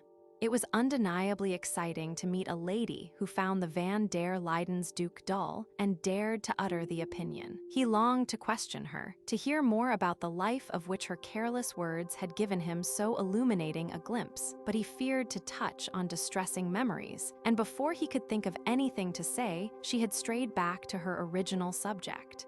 "May is a darling. I've seen no young girl in New York so handsome and so intelligent. Are you very much in love with her?" Newland Archer reddened and laughed, as much as a man can be. She continued to consider him thoughtfully, as if not to miss any shade of meaning in what he said. "Do you think, then, there is a limit to being in love?" "If there is, I haven't found it," she glowed with sympathy. "Ah, it's really and truly a romance. The most romantic of romances. How delightful. And you found it all out for yourselves. It was not in the least arranged for you?" Archer looked at her incredulously. "Have you forgotten," he asked with a smile, "that in our country we don't allow our marriages to be arranged for us?" A dusky blush rose to her cheek, and he instantly regretted his words. "Yes," she answered, "I'd forgotten. You must forgive me if I sometimes make these mistakes." I don't always remember that everything here is good that was bad where I've come from. She looked down at her Viennese fan of eagle feathers, and he saw that her lips trembled. I'm so sorry, he said impulsively, but you are among friends here, you know. Yes, I know. Wherever I go, I have that feeling. That's why I came home. I want to forget everything else, to become a complete American again, like the Mingots and Wellands, and you and your delightful mother, and all the other good people here tonight. Ah, here's May arriving, and you will want to hurry away to her, she added, but without moving, and her eyes turned back from the door to rest on the young man's face. The drawing rooms were beginning to fill up with after-dinner guests, and following Madame Olenska's glance, Archer saw May Welland entering with her mother. In her dress of white and silver, with a wreath of silver blossoms in her hair, the tall girl looked like a Diana just alight from the chase. Oh, said Archer, I have so many rivals. You see, she's already surrounded. There's the Duke being introduced. Then stay with me a little longer, Madame Olenska said in a low tone, just touching his knee with her plumed fan. It was the lightest touch, but it thrilled him like a caress. Yes, let me stay, he answered in the same tone, hardly knowing what he said. But just then Mr. van der Luyden came up, followed by old Mr. Urban Dagonet. The Countess greeted them with her grave smile, and Archer, feeling his host's admonitory glance on him, rose and surrendered his seat. Madame Olenska held out her hand as if to bid him goodbye. Tomorrow, then, after 5, I shall expect you, she said, and then turned back to make room for Mr. Dagonet. Tomorrow, Archer heard himself repeating, though there had been no engagement, and during their talk she had given him no hint that she wished to see him again. As Mrs. Archer remarked, when the van der Luydens chose, they knew how to give a lesson. The wonder was that they chose so seldom. The young man felt a touch on his arm and saw Mrs. van der Luyden looking down on him from the pure eminence of black velvet and the family diamonds. It was good of you, dear Newland, to devote yourself so unselfishly to Madame Olenska. I told your cousin Henry he must really come to the rescue. He was aware of smiling at her vaguely, and she added, as if condescending to his natural shyness, I've never seen May looking lovelier. The Duke thinks her the handsomest girl in the room. Chapter 9. The Countess Olenska had said after 5, and at half after the hour Newland Archer rang the bell of the peeling stucco house with a giant wisteria throttling its feeble cast-iron balcony, which she had hired far down West 23rd Street from the vagabond Medora. It was certainly a strange quarter to have settled in. Small dressmakers, bird stuffers, and people who wrote were her nearest neighbors. And further down the disheveled street Archer recognized a dilapidated wooden house at the end of a paved path in which a writer and journalist called Winsett, whom he used to come across now and then, had mentioned that he lived. Winsett did not invite people to his house, but he had once pointed it out to Archer in the course of a nocturnal stroll, and the latter had asked himself, with a little shiver, if the humanities were so meanly housed in other capitals. Madame Olenska's own dwelling was redeemed from the same appearance only by a little more paint about the window frames, and as Archer mustered its modest front, he said to himself that the Polish Count must have robbed her of her fortune as well as of her illusions. The young man had spent an unsatisfactory day. He had lunched with the Wellands, hoping afterward to carry off May for a walk in the park. He wanted to have her to himself, to tell her how enchanting she had looked the night before, and how proud he was of her, and to press her to hasten their marriage. He supposed that his readings in anthropology caused him to take such a coarse view of what was after all a simple and natural demonstration of family feeling. But when he remembered that the Wellands did not expect the wedding to take place till the following autumn, and pictured what his life would be till then, a dampness fell upon his spirit. He had meant to tell May of the Countess Olenska's request, her command, rather, that he should call on her that afternoon. But in the brief moments when they were alone, he had had more pressing things to say. Besides, it struck him as a little absurd to allude to the matter. He knew that May most particularly wanted him to be kind to her cousin. Was it not that wish which had hastened the announcement of their engagement? It gave him an odd sensation to reflect that, but for the Countess's arrival, he might have been, if not still a free man, at least a man less irrevocably pledged.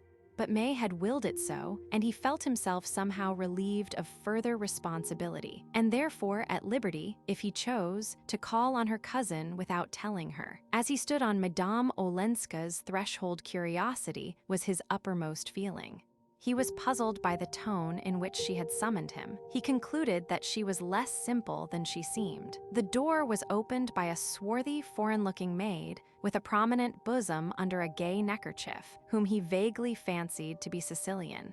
She welcomed him with all her white teeth, and answering his inquiries by a headshake of incomprehension, led him through the narrow hall into a low, firelit drawing room. The room was empty, and she left him, for an appreciable time, to wonder whether she had gone to find her mistress, or whether she had not understood what he was there for, and thought it might be to wind the clock, of which he perceived that the only visible specimen had stopped.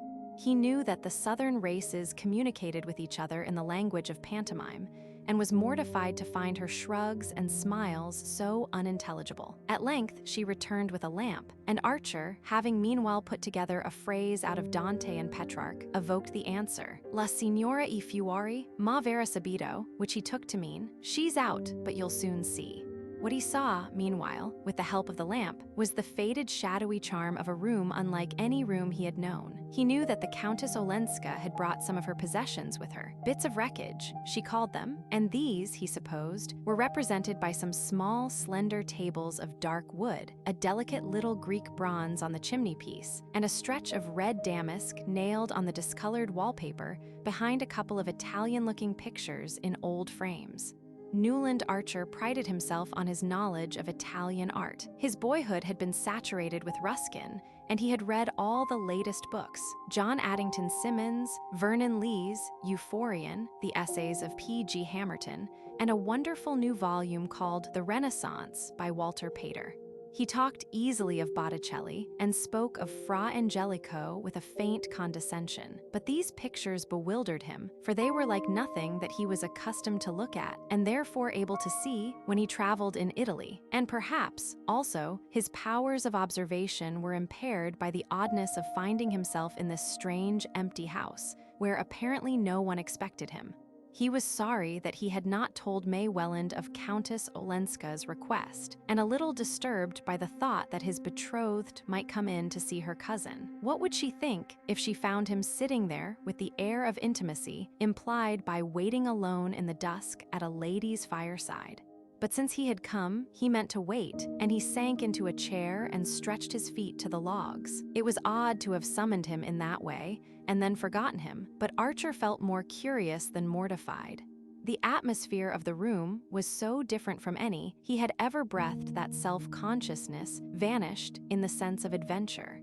He tried to analyze the trick, to find a clue to it in the way the chairs and tables were grouped, in the fact that only 2 Jacqueminot roses, of which nobody ever bought less than a dozen, had been placed in the slender vase at his elbow, and in the vague, pervading perfume that was not what one put on handkerchiefs, but rather like the scent of some far-off bazaar, a smell made up of Turkish coffee and ambergris and dried roses.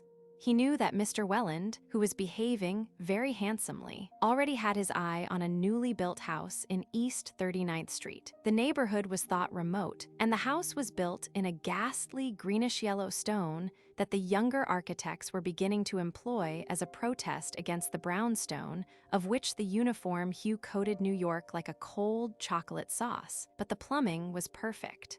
Archer would have liked to travel, to put off the housing question, but though the Wellands approved of an extended European honeymoon, perhaps even a winter in Egypt, they were firm as to the need of a house for the returning couple. The young man felt that his fate was sealed. For the rest of his life, he would go up every evening between the cast-iron railings of that greenish-yellow doorstep, and pass through a Pompeian vestibule into a hall with a wainscoting of varnished yellow wood.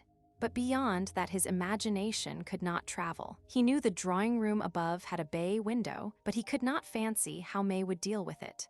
She submitted cheerfully to the purple satin and yellow tuftings of the Welland drawing room, to its sham buhl tables and gilt vitrines full of modern sacks. He saw no reason to suppose that she would want anything different in her own house, and his only comfort was to reflect that she would probably let him arrange his library as he pleased, which would be, of course, with sincere Eastlake furniture and the plain new bookcases without glass doors. The round-bosomed maid came in, drew the curtains, pushed back a log, and said consolingly, "Vera, Vera." When she had gone, Archer stood up and began to wander about. Should he wait any longer? His position was becoming rather foolish. Perhaps he had misunderstood Madame Olenska. Perhaps she had not invited him after all. Down the cobblestones of the quiet street came the ring of a stepper's hoofs. They stopped before the house, and he caught the opening of a carriage door. Parting the curtains, he looked out into the early dusk. A street lamp faced him, and in its light he saw Julius Beaufort's compact English brougham, drawn by a big roan, and the banker descending from it and helping out Madame Olenska. Beaufort stood, hat in hand, saying something which his companion seemed to negative. Then they shook hands, and he jumped into his carriage while she mounted the steps. When she entered the room, she showed no surprise at seeing Archer there. Surprise seemed the emotion that she was least addicted to. "How do you like my funny house?" she asked. "To me it's like heaven." As she spoke, she untied her little velvet bonnet and, tossing it away with her long cloak, stood looking at him with meditative eyes. "You've arranged it delightfully," he rejoined, alive to the flatness of the words, but imprisoned in the conventional by his consuming desire to be simple and striking. "Oh, it's a poor little place. My relations despise it, but at any rate, it's less gloomy than the Van der Luydens."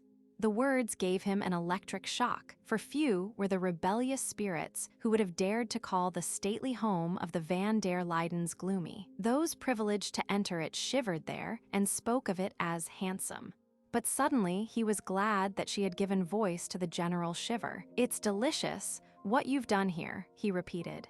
"I like the little house," she admitted, "but I suppose what I like is the blessedness of its being here, in my own country and my own town, and then of being alone in it." She spoke so low that he hardly heard the last phrase, but in his awkwardness he took it up. "You like so much to be alone?" "Yes, as long as my friends keep me from feeling lonely." She sat down near the fire, said, "Nastasia will bring the tea presently," and signed to him to return to his armchair, adding, "I see you've already chosen your corner." Leaning back, she folded her arms behind her head and looked at the fire under drooping lids. "This is the hour I like best, don't you?" A proper sense of his dignity caused him to answer, "I was afraid you'd forgotten the hour." Beaufort must have been very engrossing. She looked amused. "Why, have you waited long? Mr. Beaufort took me to see a number of houses, since it seems I'm not to be allowed to stay in this one." She appeared to dismiss both Beaufort and himself from her mind, and went on, "I've never been in a city where there seems to be such a feeling against living in des quartiers excentriques. What does it matter where one lives? I'm told this street is respectable. It's not fashionable." "Fashionable? Do you all think so much of that? Why not make one's own fashions?" "But I suppose I've lived too independently. At any rate, I want to do what you all do. I want to feel cared for and safe." He was touched, as he had been the evening before when she spoke of her need of guidance. "That's what your friends want you to feel. New York's an awfully safe place," he added with a flash of sarcasm. "Yes, isn't it? One feels that," she cried, missing the mockery. "Being here is like being taken on a holiday when one has been a good little girl and done all one's lessons." The analogy was well meant, but did not altogether please him. He did not mind being flippant about New York, but disliked to hear anyone else take the same tone. He wondered if she did not begin to see what a powerful engine it was, and how nearly it had crushed her. The Lovell Mingotts dinner, patched up in extremis out of all sorts of social odds and ends, ought to have taught her the narrowness of her escape, but either she had been all along unaware of having skirted disaster, or else she had lost sight of it in the triumph of the Van der Luyden evening. Archer inclined to the former theory. He fancied that her New York was still completely undifferentiated, and the conjecture nettled him. "Last night," he said, "New York laid itself out for you. The Van der Luydens do nothing by halves." "No, how kind they are, it was such a nice party. Everyone seems to have such an esteem for them." The terms were hardly adequate. She might have spoken in that way of a tea party at the dear old Miss Lanning's. "The Van der Luydens," said Archer, feeling himself pompous as he spoke, "are the most powerful influence in New York society. Unfortunately, owing to her health, they receive very seldom." She unclasped her hands from behind her head and looked at him meditatively. "Isn't that perhaps the reason? For their great influence, that they make themselves so rare." He colored a little, stared at her, and suddenly felt the penetration of the remark. At a stroke she had pricked the Van der Luydens and they collapsed. He laughed and sacrificed them. Nastasia brought the tea, with handleless Japanese cups and little covered dishes, placing the tray on a low table. "But you'll explain these things to me? You'll tell me all I ought to know," Madame Olenska continued, leaning forward to hand him his cup. "It's you who are telling me, opening my eyes to things I'd looked at so long that I'd ceased to see them." She detached a small gold cigarette case from one of her bracelets, held it out to him, and took a cigarette herself. On the chimney were long spills for lighting them. "Ah, then we can both help each other." "But I want help so much more. You must tell me just what to do." It was on the tip of his tongue to reply, "Don't be seen driving about the streets with Beaufort," but he was being too deeply drawn into the atmosphere of the room, which was her atmosphere, and to give advice of that sort would have been like telling someone who was bargaining for attar of roses in Samarkand that one should always be provided with Arctics for a New York winter. Viewed thus, as through the wrong end of a telescope, it looked disconcertingly small and distant, but then from Samarkand it would. A flame darted from the logs and she bent over the fire, stretching her thin hands so close to it that a faint halo shone about the oval nails. The light touched to russet the rings of dark hair escaping from her braids and made her pale face paler. "There are plenty of people to tell you what to do," Archer rejoined, obscurely envious of them. "Oh, all my aunts, and my dear old granny." She considered the idea impartially. "They're all a little vexed with me for setting up for myself, poor granny especially. She wanted to keep me with her, but I had to be free." He was impressed by this light way of speaking of the formidable Catherine, and moved by the thought of what must have given Madame Olenska this thirst for even the loneliest kind of freedom. But the idea of Beaufort gnawed him. "I think I understand how you feel," he said. "Still, your family can advise you, explain differences, show you the way." She lifted her thin black eyebrows. "Is New York such a labyrinth? I thought it so straight up and down, like Fifth Avenue." And with all the cross streets numbered, she seemed to guess his faint disapproval of this, and added, with the rare smile that enchanted her whole face, "If you knew how I like it for just that, the straight-up-and-downness and the big honest labels on everything." He saw his chance. "Everything may be labeled, but everybody is not, perhaps. I may simplify too much, but you'll warn me if I do." She turned from the fire to look at him. "There are only two people here who make me feel as if they understood what I mean and could explain things to me. You and Mr. Beaufort." Archer winced at the joining of the names, and then, with a quick readjustment, understood, sympathized, and pitied. So close to the powers of evil she must have lived that she still breathed more freely in their air. But since she felt that he understood her also, his business would be to make her see Beaufort as he really was, with all he represented, and abhor it. He answered gently, "I understand, but just at first don't let go of your old friend's hands. I mean the older women, your Granny Mingot, Mrs. Welland, Mrs. Van der Luyden. They like and admire you, they want to help you." She shook her head and sighed. "Oh, I know, but on condition that they don't hear anything unpleasant. Aunt Welland put it in those very words when I tried. Does no one want to know the truth here, Mr. Archer? The real loneliness is living among all these kind people who only ask one to pretend." She lifted her hands to her face, and he saw her thin shoulders shaken by a sob. "Madame Olenska, oh, don't, Ellen," he cried, starting up and bending over her. He drew down one of her hands, clasping and chafing it like a child's while he murmured reassuring words. But in a moment she freed herself and looked up at him with wet lashes. "Does no one cry here, either? I suppose there's no need to in heaven, she said, straightening her loosened braids with a laugh and bending over the tea kettle. It was burnt into his consciousness that he had called her Ellen, called her so twice, and that she had not noticed it. Far down the inverted telescope, he saw the faint white figure of May Welland in New York. Suddenly, Nastasia put her head in to say something in her rich Italian. Madame Olenska, again with a hand at her hair, uttered an exclamation of assent, a flashing Gia, Gia, and the Duke of St. Austri entered, piloting a tremendous black-wigged and red-plumed lady in overflowing furs. "My dear Countess, I've brought an old friend of mine to see you, Mrs. Struthers. She wasn't asked to the party last night, and she wants to know you." The Duke beamed on the group, and Madame Olenska advanced with a murmur of welcome toward the queer couple. She seemed to have no idea how oddly matched they were, nor what a liberty the Duke had taken in bringing his companion, and to do him justice, as Archer perceived, the Duke seemed as unaware of it himself. "Of course I want to know you, my dear," cried Mrs. Struthers in a round, rolling voice that matched her bold feathers and her brazen wig. "I want to know everybody who's young and interesting and charming. And the Duke tells me you like music, didn't you, Duke? You're a pianist yourself, I believe. Well, do you want to hear Sarasate play tomorrow evening at my house?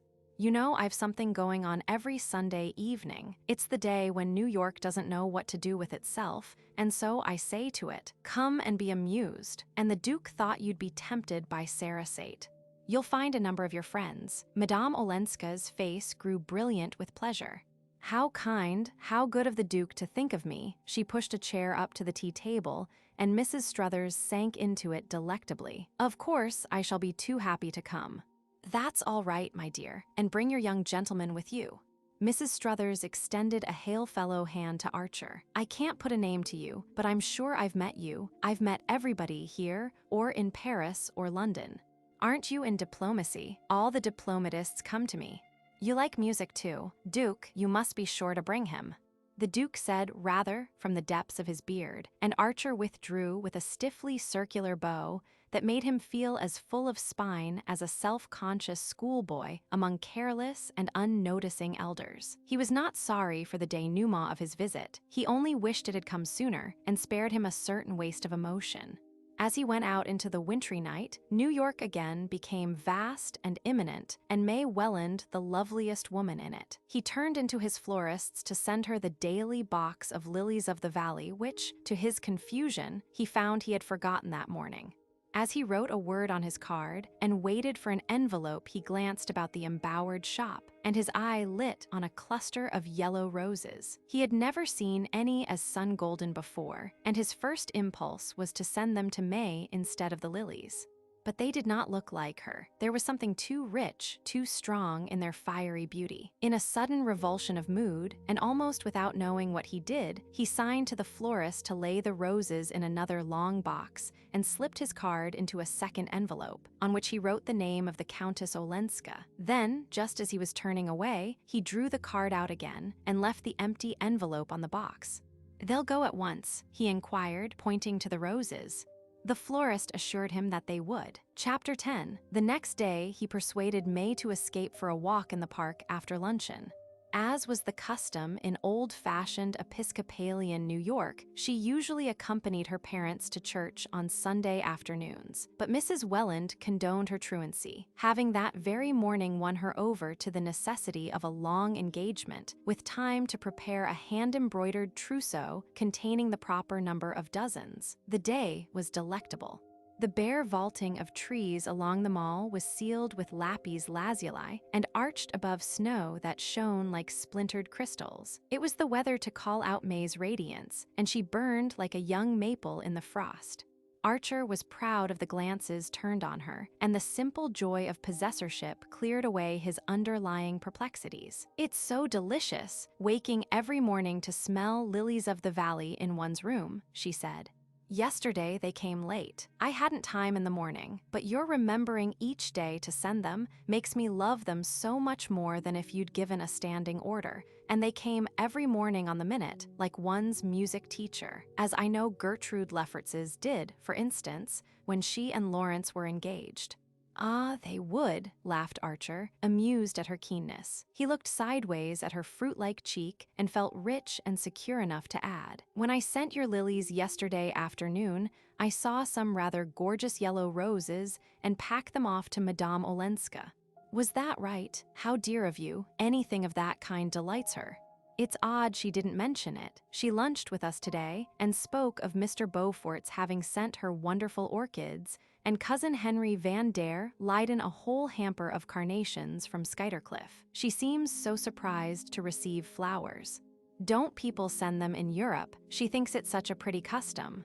Oh, well, no wonder mine were overshadowed by Beaufort's, said Archer irritably. Then he remembered that he had not put a card with the roses and was vexed at having spoken of them. He wanted to say, "I called on your cousin yesterday," but hesitated. If Madame Olenska had not spoken of his visit, it might seem awkward that he should.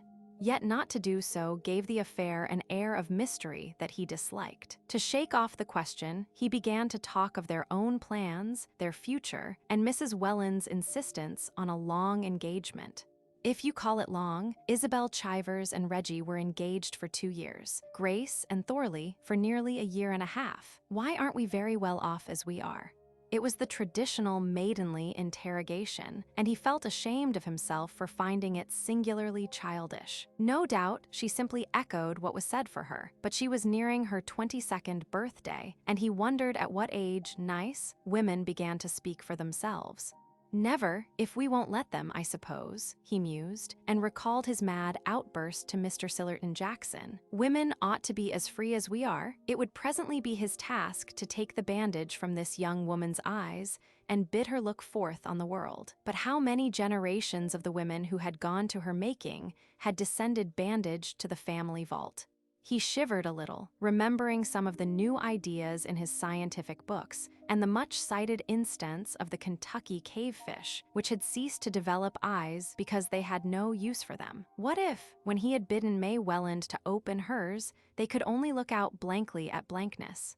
We might be much better off. We might be altogether together. We might travel.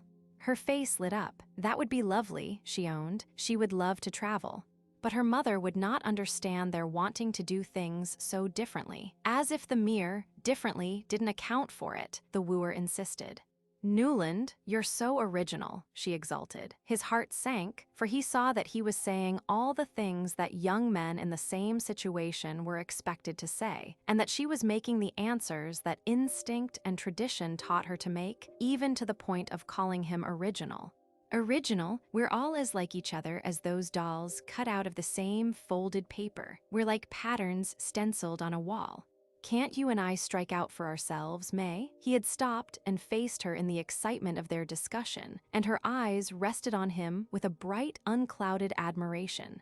"Mercy, shall we elope?" She laughed. "If you would, you do love me, Newland, I'm so happy. But then, why not be happier? We can't behave like people in novels, though, can we? Why not, why not, why not?" She looked a little bored by his insistence. She knew very well that they couldn't, but it was troublesome to have to produce a reason. "I'm not clever enough to argue with you, but that kind of thing is rather vulgar, isn't it?" she suggested, relieved to have hit on a word that would assuredly extinguish the whole subject. "Are you so much afraid, then, of being vulgar?" She was evidently staggered by this. "Of course I should hate it, so would you," she rejoined, a trifle irritably. He stood silent, beating his stick nervously against his boot top, and feeling that she had indeed found the right way of closing the discussion, she went on light-heartedly. "Oh, did I tell you that I showed Ellen my ring? She thinks it the most beautiful setting she ever saw. There's nothing like it in the Rue de la Paix," she said. "I do love you, Newland, for being so artistic." The next afternoon, as Archer, before dinner, sat smoking sullenly in his study, Janey wandered in on him. He had failed to stop at his club on the way up from the office, where he exercised the profession of the law in the leisurely manner common to well-to-do New Yorkers of his class. He was out of spirits and slightly out of temper, and a haunting horror of doing the same thing every day at the same hour besieged his brain. Sameness, sameness, he muttered, the word running through his head like a persecuting tune as he saw the familiar tall-hatted figures lounging behind the plate glass. And because he usually dropped in at the club at that hour, he had gone home instead. He knew not only what they were likely to be talking about, but the part each one would take in the discussion.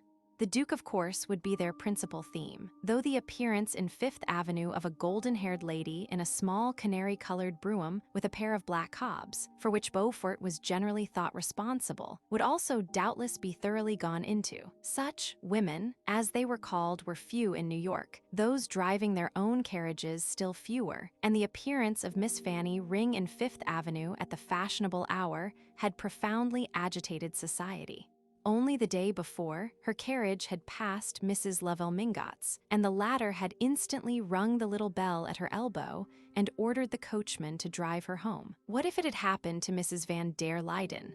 People asked each other with a shudder. Archer could hear Lawrence Lefferts, at that very hour, holding forth on the disintegration of society. He raised his head irritably when his sister Janie entered, and then quickly bent over his book, Swinburne's Chastelard, just out as if he had not seen her. She glanced at the writing table heaped with books, opened a volume of the Contes Drolatiques, made a wry face over the archaic French, and sighed. "What learned things you read?" "Well," he asked, as she hovered Cassandra-like before him. "Mother's very angry." "Angry? With whom? About what?"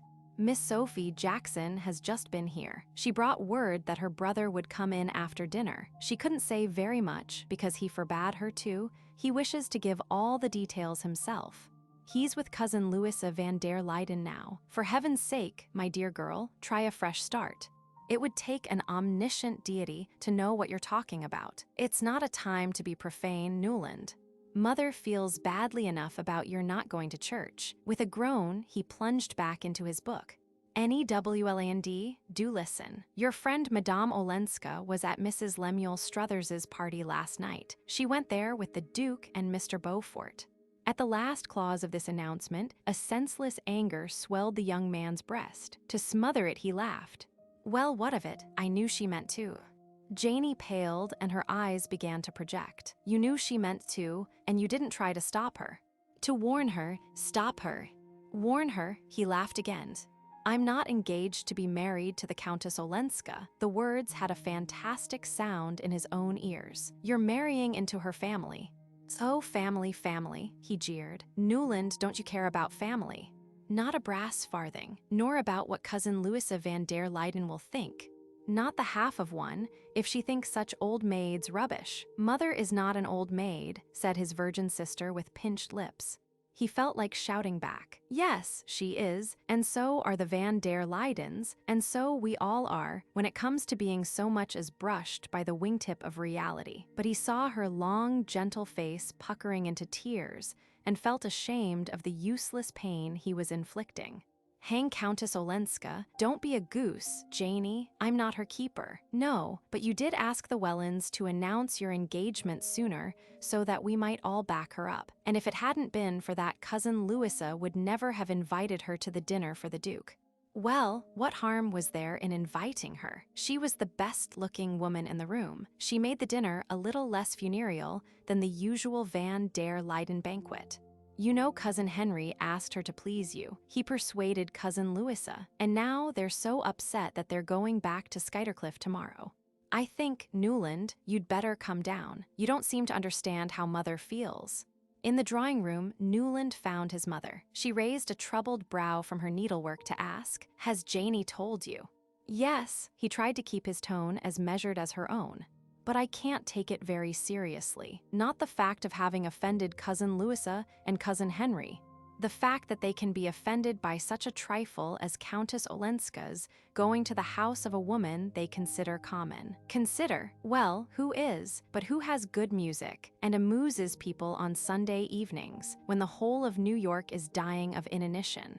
Good music? All I know is there was a woman who got up on a table and sang the things they sing at the places you go to in Paris. There was smoking and champagne. Well, that kind of thing happens in other places, and the world still goes on. I don't suppose, dear, you're really defending the French Sunday. I've heard you often enough, Mother, grumble at the English Sunday when we've been in London. New York is neither Paris nor London. Oh, no, it's not, her son groaned. You mean, I suppose, that society here is not as brilliant. You're right, I dare say, but we belong here, and people should respect our ways when they come among us. Ellen Olenska, especially. She came back to get away from the kind of life people lead in brilliant societies. Newland made no answer, and after a moment his mother ventured. I was going to put on my bonnet and ask you to take me to see Cousin Louisa for a moment before dinner. He frowned, and she continued, I thought you might explain to her what you've just said, that society abroad is different, that people are not as particular, and that Madame Olenska may not have realized how we feel about such things. It would be, you know, dear, she added with an innocent adroitness, in Madame Olenska's interest if you did. Dearest mother, I really don't see how we're concerned in the matter. The Duke took Madame Olenska to Mrs. Struthers's. In fact, he brought Mrs. Struthers to call on her. I was there when they came. If the Van der Luydens want to quarrel with anybody, the real culprit is under their own roof. Quarrel? Newland, did you ever know of Cousin Henry's quarreling? Besides, the Duke's his guest, and a stranger too. Strangers don't discriminate. How should they? Countess Olenska is a New Yorker and should have respected the feelings of New York. Well then, if they must have a victim, you have my leave to throw Madame Olenska to them, cried her son, exasperated. I don't see myself, or you either, offering ourselves up to expiate her crimes. Oh, of course you see only the Mingot side, his mother answered, in the sensitive tone that was her nearest approach to anger. The sad butler drew back the drawing-room portieres and announced, Mr. Henry Van der Luyden. Mrs. Archer dropped her needle and pushed her chair back with an agitated hand. Another lamp, she cried to the retreating servant, while Janey bent over to straighten her mother's cap. Mr. Van der Luyden's figure loomed on the threshold, and Newland Archer went forward to greet his cousin. We were just talking about you, sir, he said. Mr. Van der Luyden seemed overwhelmed by the announcement. He drew off his glove to shake hands with the ladies and smoothed his tall hat shyly, while Janey pushed an armchair forward, and Archer continued, and the Countess Olenska. Mrs. Archer paled. Ah, a charming woman. I have just been to see her, said Mr. Van der Luyden, complacency restored to his brow. He sank into the chair, laid his hat and gloves on the floor beside him in the old-fashioned way, and went on. She has a real gift for arranging flowers. I had sent her a few carnations from Skuytercliff, and I was astonished. Instead of massing them in big bunches as our head gardener does, she had scattered them about loosely here and there. I can't say how. The Duke had told me, he said, go and see how cleverly she's arranged her drawing room. And she has. I should really like to take Louisa to see her, if the neighborhood were not so unpleasant. A dead silence greeted this unusual flow of words from Mr. Van der Luyden. Mrs. Archer drew her embroidery out of the basket into which she had nervously tumbled it, and Newland, leaning against the chimney-place and twisting a hummingbird feather screen in his hand, saw Janey's gaping countenance lit up by the coming of the second lamp.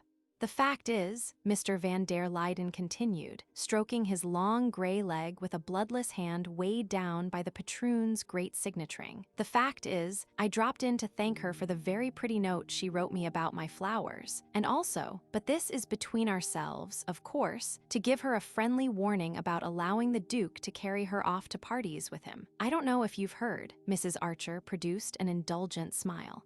Has the Duke been carrying her off to parties? You know what these English grandees are. They're all alike. Louisa and I are very fond of our cousin, but it's hopeless to expect people who are accustomed to the European courts to trouble themselves about our little republican distinctions. The Duke goes where he's amused. Mr. Van der Luyden paused, but no one spoke. Yes, it seems he took her with him last night to Mrs. Lemuel Struthers's. Sillerton Jackson has just been to us with the foolish story, and Louisa was rather troubled. So I thought the shortest way was to go straight to Countess Olenska and explain, by the merest hint, you know, how we feel in New York about certain things. I felt I might, without indelicacy, because the evening she dined with us she rather suggested. Rather let me see that she would be grateful for guidance. And she was. Mr. Van der Luyden looked about the room with what would have been self-satisfaction on features less purged of the vulgar passions. On his face it became a mild benevolence, which Mrs. Archer's countenance dutifully reflected. "How kind you both are, dear Henry, always. Newland will particularly appreciate what you have done because of dear May and his new relations." She shot an admonitory glance at her son, who said, "Immensely, sir, but I was sure you'd like Madame Olenska." Mr. Van der Luyden looked at him with extreme gentleness. "I never ask to my house, my dear Newland," he said, "anyone whom I do not like. And so I have just told Sillerton Jackson." With a glance at the clock, he rose and added, "But Louisa will be waiting. We are dining early to take the Duke to the opera." After the portieres had solemnly closed behind their visitor, a silence fell upon the Archer family. "Gracious, how romantic," at last broke explosively from Janey. No one knew exactly what inspired her elliptic comments, and her relations had long since given up trying to interpret them. Mrs. Archer shook her head with a sigh. "Provided it all turns out for the best," she said, in the tone of one who knows how surely it will not. "Newland, you must stay and see Sillerton Jackson when he comes this evening. I really shan't know what to say to him. Poor mother, but he won't come," her son laughed, stooping to kiss away her frown. Chapter 11. Some 2 weeks later, Newland Archer, sitting in abstracted idleness in his private compartment of the office of Letter Blair, Lamson and Lowe, attorneys at law, was summoned by the head of the firm. Old Mr. Letterblair, the accredited legal advisor of 3 generations of New York gentility, throned behind his mahogany desk in evident perplexity. As he stroked his close-clipped white whiskers and ran his hand through the rumpled gray locks above his jutting brows, his disrespectful junior partner thought how much he looked like the family physician annoyed with a patient whose symptoms refused to be classified. "My dear sir," he always addressed Archer as sir, "I have sent for you to go into a little matter, a matter which, for the moment, I prefer not to mention either to Mr. Skipworth or Mr. Redwood." He leaned back in his chair with a furrowed brow. "For family reasons," he continued. Archer looked up. "The Mingot family," said Mr. Letterblair with an explanatory smile and bow. "Mrs. Manson Mingot sent for me yesterday. Her granddaughter, the Countess Olenska, wishes to sue her husband for divorce. Certain papers have been placed in my hands." He paused and drummed on his desk. "In view of your prospective alliance with the family, I should like to consult you, to consider the case with you, before taking any farther steps." Archer felt the blood in his temples. He had seen the Countess Olenska only once since his visit to her, and then at the opera in the Mingot box. During this interval, she had become a less vivid and importunate image, receding from his foreground as May Welland resumed her rightful place in it. He had not heard her divorce spoken of since Janey's first random allusion to it, and had dismissed the tale as unfounded gossip. Theoretically, the idea of divorce was almost as distasteful to him as to his mother, and he was annoyed that Mr. Letterblair, no doubt prompted by old Catherine Mingot, should be so evidently planning to draw him into the affair. After all, there were plenty of Mingot men for such jobs, and as yet he was not even a Mingot by marriage. He waited for the senior partner to continue. Mr. Letterblair unlocked a drawer and drew out a packet. "If you will run your eye over these papers," Archer frowned. "I beg your pardon, sir, but just because of the prospective relationship, I should prefer your consulting Mr. Skipworth or Mr. Redwood." Mr. Letterblair looked surprised and slightly offended. It was unusual for a junior to reject such an opening. He bowed.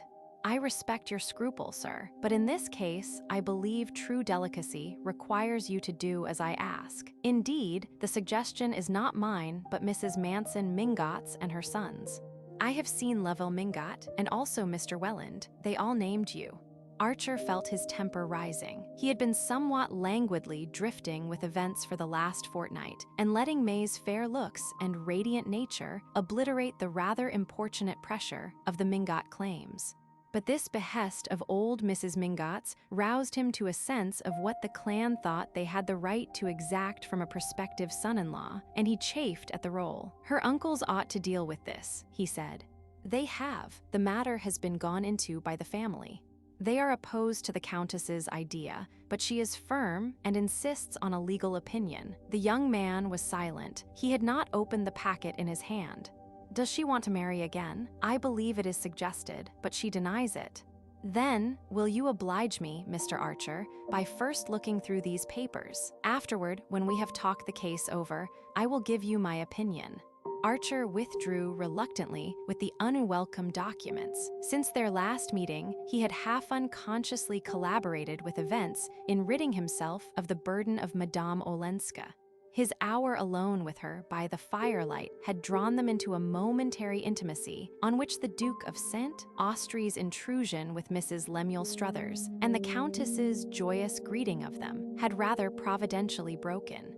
To look at the matter in this light simplified his own case and surprisingly furbished up all the dim domestic virtues. He could not picture May Welland, in whatever conceivable emergency, hawking about her private difficulties and lavishing her confidences on strange men, and she had never seemed to him finer or fairer than in the week that followed.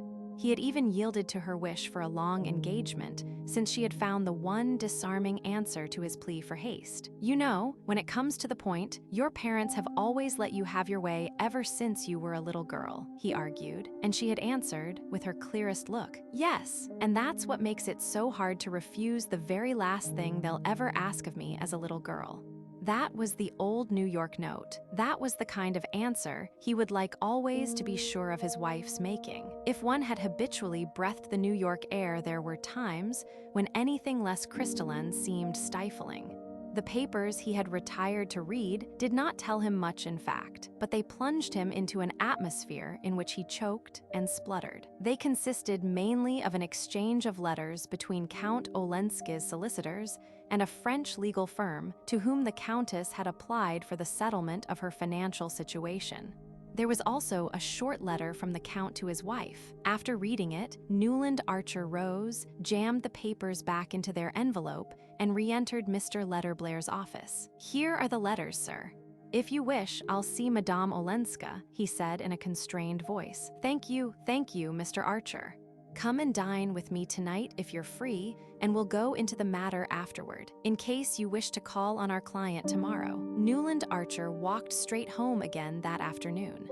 It was a winter evening of transparent clearness, with an innocent young moon above the housetops, and he wanted to fill his soul's lungs with the pure radiance and not exchange a word with anyone till he and Mr. Letterblair were closeted together after dinner. It was impossible to decide otherwise than he had done. He must see Madame Olenska himself rather than let her secrets be bared to other eyes.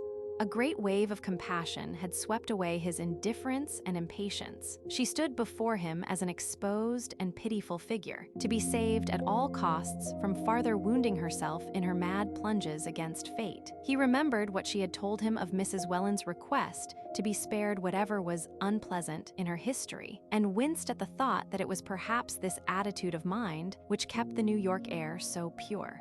Are we only Pharisees after all? He wondered, puzzled by the effort to reconcile his instinctive disgust at human vileness with his equally instinctive pity for human frailty. For the first time, he perceived how elementary his own principles had always been. He passed for a young man who had not been afraid of risks, and he knew that his secret love affair with poor silly Mrs. Thorley Rushworth had not been too secret to invest him with a becoming air of adventure. But Mrs. Rushworth was that kind of woman, foolish, vain, clandestine by nature, and far more attracted by the secrecy and peril of the affair than by such charms and qualities as he possessed. When the fact dawned on him, it nearly broke his heart, but now it seemed the redeeming feature of the case. The affair, in short, had been of the kind that most of the young men of his age had been through, and emerged from with calm consciences and an undisturbed belief in the abysmal distinction between the women one loved and respected and those one enjoyed and pitied. In this view, they were sedulously abetted by their mothers, aunts, and other elderly female relatives who all shared Mrs. Archer's belief that when such things happened, it was undoubtedly foolish of the man, but somehow always criminal of the woman. All the elderly ladies whom Archer knew regarded any woman who loved imprudently as necessarily unscrupulous and designing, and mere simple-minded man as powerless in her clutches. The only thing to do was to persuade him, as early as possible, to marry a nice girl and then trust to her to look after him. In the complicated old European communities, Archer began to guess love problems might be less simple and less easily classified. Rich and idle and ornamental societies must produce many more such situations, and there might even be one in which a woman naturally sensitive and aloof would yet, from the force of circumstances, from sheer defenselessness and loneliness, be drawn into a tie inexcusable by conventional standards.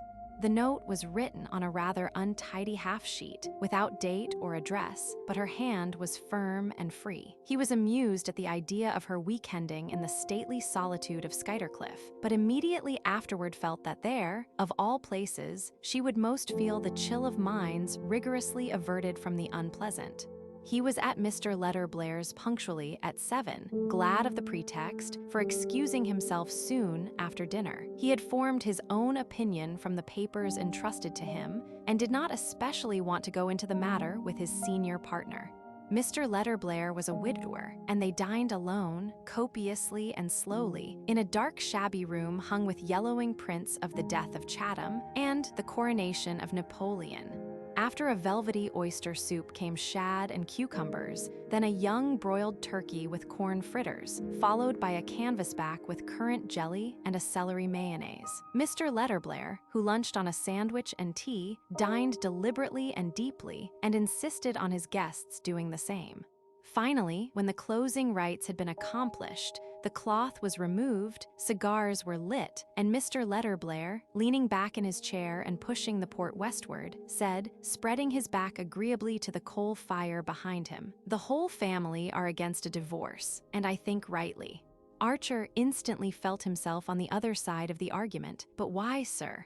If there ever was a case, well, what's the use? S.A. Cheese here, he's there, the Atlantic's between them.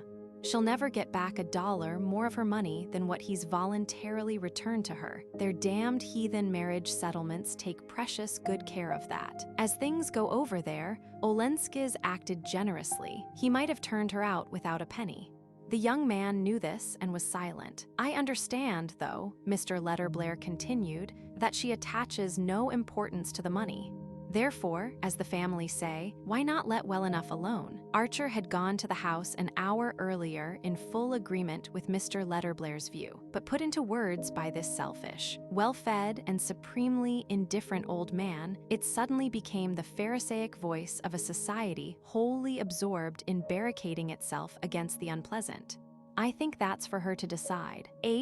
Have you considered the consequences if she decides for divorce?" "You mean the threat in her husband's letter? What weight would that carry?" "It's no more than the vague charge of an angry blackguard." "Yes, but it might make some unpleasant talk if he really defends the suit."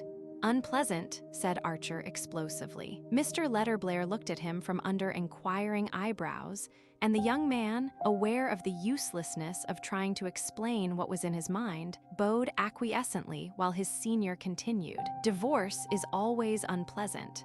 "You agree with me," Mr. Letterblair resumed, after a waiting silence. "Naturally," said Archer. "Well then, I may count on you, the Mingots may count on you, to use your influence against the idea."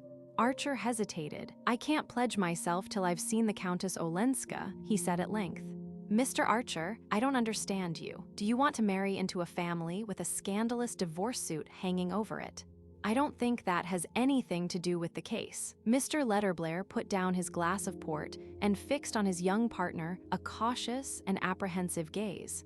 Archer understood that he ran the risk of having his mandate withdrawn, and for some obscure reason he disliked the prospect. Now that the job had been thrust on him, he did not propose to relinquish it, and to guard against the possibility, he saw that he must reassure the unimaginative old man who was the legal conscience of the Mingots. "You may be sure, sir, that I shan't commit myself till I've reported to you. What I meant was that I'd rather not give an opinion till I've heard what Madame Olenska has to say." Mr. Letterblair nodded approvingly at an excess of caution worthy of the best New York tradition, and the young man, glancing at his watch, pleaded an engagement and took leave. Chapter 12. Old-fashioned New York dined at 7, and the habit of after-dinner calls, though derided in Archer's set, still generally prevailed. As the young man strolled up Fifth Avenue from Waverly Place, the long thoroughfare was deserted but for a group of carriages standing before the Reggie Chiverses, where there was a dinner for the Duke, and the occasional figure of an elderly gentleman in heavy overcoat and muffler ascending a brownstone doorstep and disappearing into a gas-lit hall. A little farther up Fifth Avenue, Beaufort appeared on his doorstep, darkly projected against a blaze of light, descended to his private brougham, and rolled away to a mysterious and probably unmentionable destination. It was not an opera night, and no one was giving a party, so that Beaufort's outing was undoubtedly of a clandestine nature. Archer connected it in his mind with a little house beyond Lexington Avenue, in which beribboned window curtains and flower boxes had recently appeared, and before whose newly painted door the canary-colored brougham of Miss Fanny Ring was frequently seen to wait. Beyond the small and slippery pyramid which composed Mrs. Archer's world lay the almost unmapped quarter inhabited by artists, musicians, and people who wrote. These scattered fragments of humanity had never shown any desire to be amalgamated with the social structure. In spite of odd ways, they were said to be, for the most part, quite respectable, but they preferred to keep to themselves. Medora Manson, in her prosperous days, had inaugurated a literary salon, but it had soon died out owing to the reluctance of the literary to frequent it. Others had made the same attempt, and there was a household of Blenkers, an intense and voluble mother, and 3 blousy daughters who imitated her, where one met Edwin Booth and Patty and William Winter, and the new Shakespearean actor George Rignold, and some of the magazine editors and musical and literary critics. Mrs. Archer and her group felt a certain timidity concerning these persons. They were odd, they were uncertain. They had things one didn't know about in the background of their lives and minds. Literature and art were deeply respected in the Archer set, and Mrs. Archer was always at pains to tell her children how much more agreeable and cultivated society had been when it included such figures as Washington Irving, Fitzgreen Halleck, and the poet of The Culprit Fay. "When I was a girl," Mrs. Archer used to say, "we knew everybody between the Battery and Canal Street, and only the people one knew had carriages. It was perfectly easy to place anyone then. Now one can't tell, and I prefer not to try." Only old Catherine Mingot, with her absence of moral prejudices and almost parvenu indifference to the subtler distinctions, might have bridged the abyss, but she had never opened a book or looked at a picture, and cared for music only because it reminded her of gala nights at the Italians in the days of her triumph at the Tuileries. Moreover, he was as illiterate as old Mrs. Mingot, and considered fellows who wrote as the mere paid purveyors of rich men's pleasures, and no one rich enough to influence his opinion had ever questioned it. Newland Archer had been aware of these things ever since he could remember, and had accepted them as part of the structure of his universe. He knew that there were societies where painters and poets and novelists and men of science, and even great actors, were as sought after as dukes. He had often pictured to himself what it would have been to live in the intimacy of drawing rooms dominated by the talk of Merimee, whose Letters a Hewn in Canoe was one of his inseparables, of Thackeray, Browning, or William Morris. But such things were inconceivable in New York and unsettling to think of. Archer knew most of the fellows who wrote, the musicians, and the painters. He met them at the Century or at the little musical and theatrical clubs that were beginning to come into existence.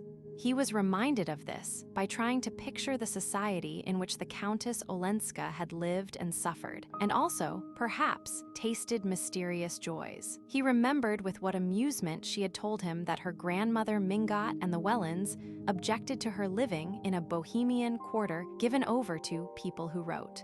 It was not the peril but the poverty that her family disliked, but that shade escaped her, and she supposed they considered literature compromising. She herself had no fears of it, and the books scattered about her drawing room, a part of the house in which books were usually supposed to be out of place, though chiefly works of fiction, had whetted Archer's interest with such new names as those of Paul Burget, Huysmans, and the Goncourt brothers.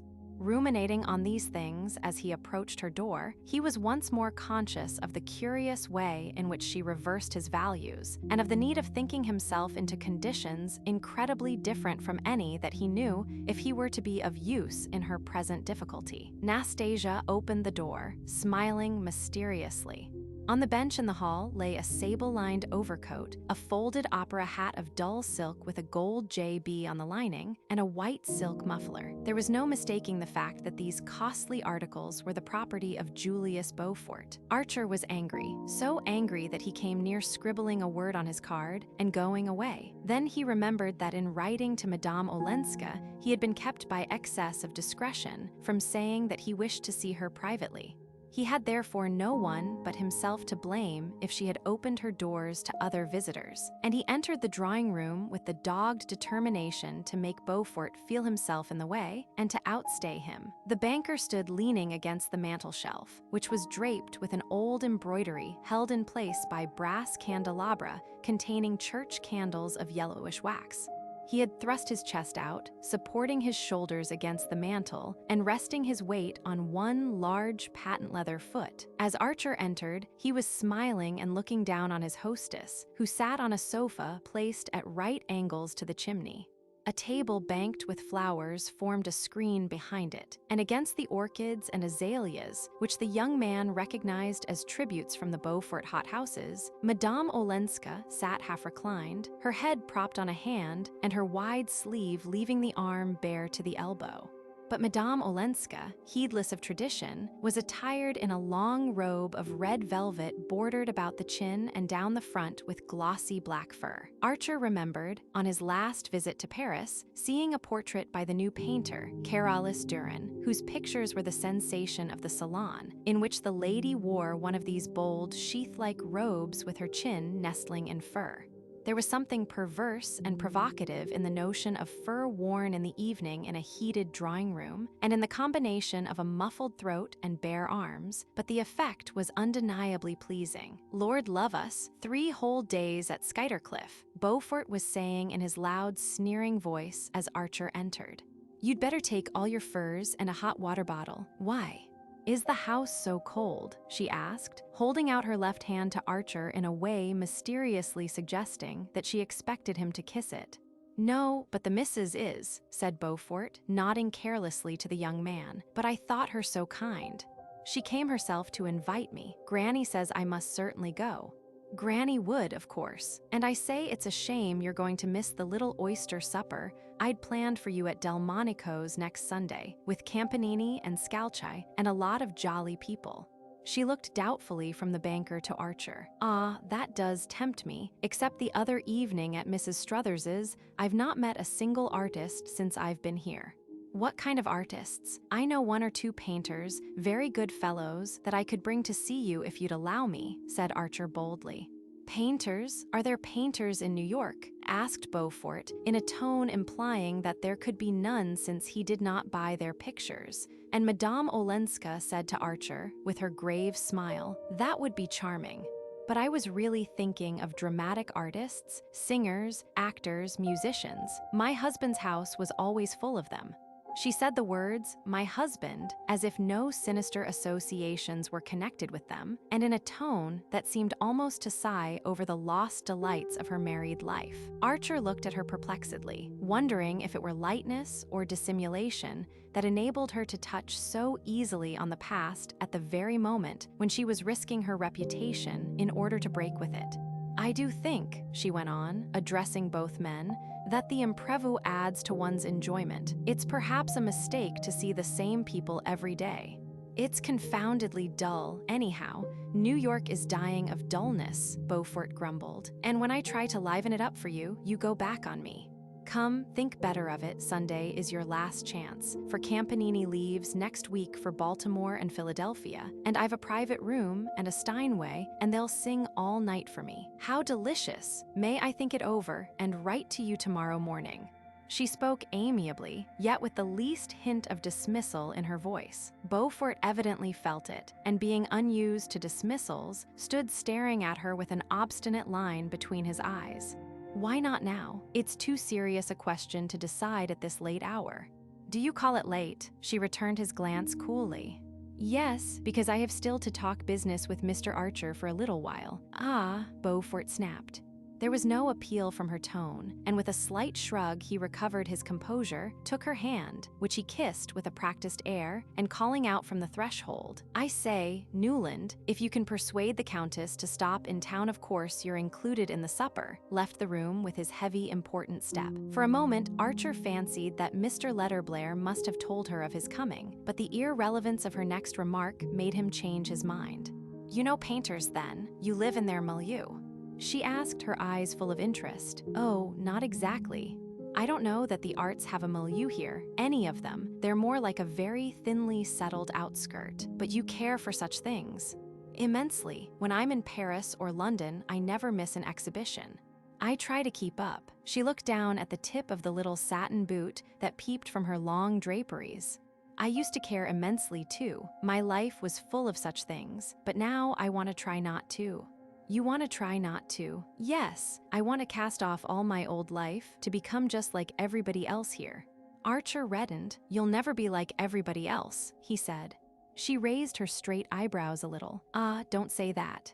If you knew how I hate to be different." Her face had grown as somber as a tragic mask. She leaned forward, clasping her knee in her thin hands and looking away from him into remote dark distances. "I want to get away from it all," she insisted. He waited a moment and cleared his throat. "I know. Mr. Letterblair has told me." "Ah, that's the reason I've come. He asked me to. You see, I'm in the firm." She looked slightly surprised, and then her eyes brightened. "You mean you can manage it for me? I can talk to you instead of Mr. Letterblair." "Oh, that will be so much easier." Her tone touched him, and his confidence grew with his self-satisfaction. He perceived that she had spoken of business to Beaufort simply to get rid of him, and to have rooted Beaufort was something of a triumph. "I am here to talk about it," he repeated.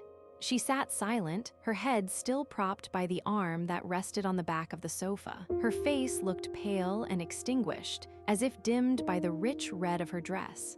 She struck Archer, of a sudden, as a pathetic and even pitiful figure. Now we're coming to hard facts, he thought, conscious in himself of the same instinctive recoil that he had so often criticized in his mother and her contemporaries.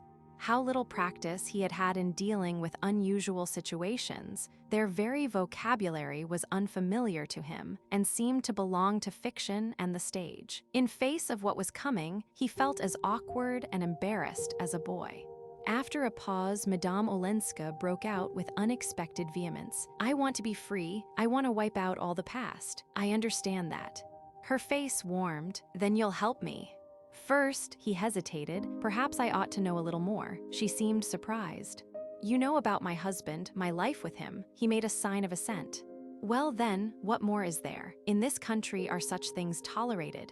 I'm a Protestant. Our church does not forbid divorce in such cases. Certainly not." They were both silent again, and Archer felt the specter of Count Olenska's letter grimacing hideously between them. The letter filled only half a page, and was just what he had described it to be in speaking of it to Mr. Letterblair, the vague charge of an angry blackguard. But how much truth was behind it, only Count Olenska's wife could tell. "I've looked through the papers you gave to Mr. Letterblair," he said at length. "Well, can there be anything more abominable?" "No," she changed her position slightly, screening her eyes with her lifted hand. "Of course you know," Archer continued, "that if your husband chooses to fight the case, as he threatens to, yes, he can say things that might be unpleasant, might be disagreeable to you, say them publicly so that they would get about and harm you even if. I mean, no matter how unfounded they were. She paused for a long interval, so long that, not wishing to keep his eyes on her shaded face, he had time to imprint on his mind the exact shape of her other hand, the one on her knee, and every detail of the 3 rings on her 4th and 5th fingers, among which, he noticed, a wedding ring did not appear. What harm could such accusations, even if he made them publicly, do me here? It was on his lips to exclaim, "My poor child, far more harm than anywhere else." Instead, he answered, in a voice that sounded in his ears like Mr. Letterblair's, "New York society is a very small world compared with the one you've lived in. And it's ruled, in spite of appearances, by a few people with, well, rather old-fashioned ideas." She said nothing, and he continued, "Our ideas about marriage and divorce are particularly old-fashioned. Our legislation favors divorce, our social customs don't. Never. Well, not if the woman, however injured, however irreproachable, has appearances in the least degree against her, has exposed herself by any unconventional action to offensive insinuations." She drooped her head a little lower, and he waited again, intensely hoping for a flash of indignation, or at least a brief cry of denial. None came. A little traveling clock ticked purringly at her elbow, and a log broke in two and sent up a shower of sparks. The whole hushed and brooding room seemed to be waiting silently with Archer. "Yes," she murmured at length, "that's what my family tell me." He winced a little. "It's not unnatural, our family," she corrected herself, and Archer colored. "For you'll be my cousin soon," she continued gently. "I hope so, and you take their view." He stood up at this, wandered across the room, stared with void eyes at one of the pictures against the old red damask, and came back irresolutely to her side. How could he say, "Yes, if what your husband hints is true, or if you've no way of disproving it"? "Sincerely," she interjected, as he was about to speak. He looked down into the fire. "Sincerely, then, what should you gain that would compensate for the possibility, the certainty of a lot of beastly talk? But my freedom, is that nothing?" It flashed across him at that instant that the charge in the letter was true, and that she hoped to marry the partner of her guilt. How was he to tell her that, if she really cherished such a plan, the laws of the state were inexorably opposed to it? The mere suspicion that the thought was in her mind made him feel harshly and impatiently toward her. "But aren't you as free as air as it is?" he returned. "Who can touch you? Mr. Letterblair tells me the financial question has been settled." "Oh, yes," she said indifferently. "Well then, is it worthwhile to risk what may be infinitely disagreeable and painful? Think of the newspapers, their vileness. It's all stupid and narrow and unjust, but one can't make over society." "No," she acquiesced, and her tone was so faint and desolate that he felt a sudden remorse for his own hard thoughts. The individual, in such cases, is nearly always sacrificed to what is supposed to be the collective interest. People cling to any convention that keeps the family together, protects the children, if there are any, he rambled on, pouring out all the stock phrases that rose to his lips in his intense desire to cover over the ugly reality which her silence seemed to have laid bare. Since she would not or could not say the one word that would have cleared the air, his wish was not to let her feel that he was trying to probe into her secret. Better keep on the surface, in the prudent old New York way, than risk uncovering a wound he could not heal. "It's my business, you know," he went on, "to help you to see these things as the people who are fondest of you see them. The Mingots, the Wellands, the Van der Luydens, all your friends and relations. If I didn't show you honestly how they judge such questions, it wouldn't be fair of me, would it?" He spoke insistently, almost pleading with her in his eagerness to cover up that yawning silence. She said slowly, "No, it wouldn't be fair." The fire had crumbled down to grayness, and one of the lamps made a gurgling appeal for attention. Madame Olenska rose, wound it up and returned to the fire, but without resuming her seat. Her remaining on her feet seemed to signify that there was nothing more for either of them to say, and Archer stood up also. "Very well, I will do what you wish," she said abruptly. The blood rushed to his forehead, and, taken aback by the suddenness of her surrender, he caught her 2 hands awkwardly in his. I do want to help you," he said. "You do help me. Good night, my cousin." He bent and laid his lips on her hands, which were cold and lifeless. She drew them away, and he turned to the door, found his coat and hat under the faint gaslight of the hall, and plunged out into the winter night, bursting with the belated eloquence of the inarticulate. Chapter 13. It was a crowded night at Wallack's Theatre. The play was The Choron, with Dion Boucicault in the title role and Harry Montague and Ada Diaz as the lovers. The popularity of the admirable English company was at its height, and the Choron always packed the house. In the galleries, the enthusiasm was unreserved. In the stalls and boxes, people smiled a little at the hackneyed sentiments and claptrap situations and enjoyed the play as much as the galleries did. There was one episode, in particular, that held the house from floor to ceiling.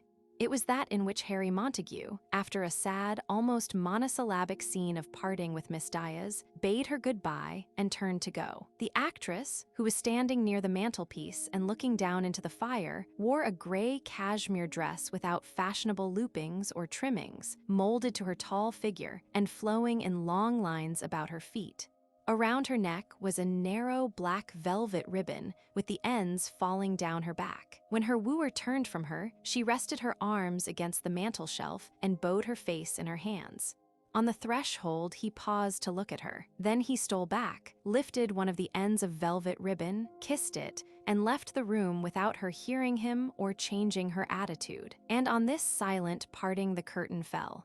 It was always for the sake of that particular scene that Newland Archer went to see The Choron. He thought the adieus of Montague and Ada Diaz as fine as anything he had ever seen Croiset and Besant do in Paris, or Madge Robertson and Kendall in London. In its reticence, its dumb sorrow, it moved him more than the most famous histrionic outpourings.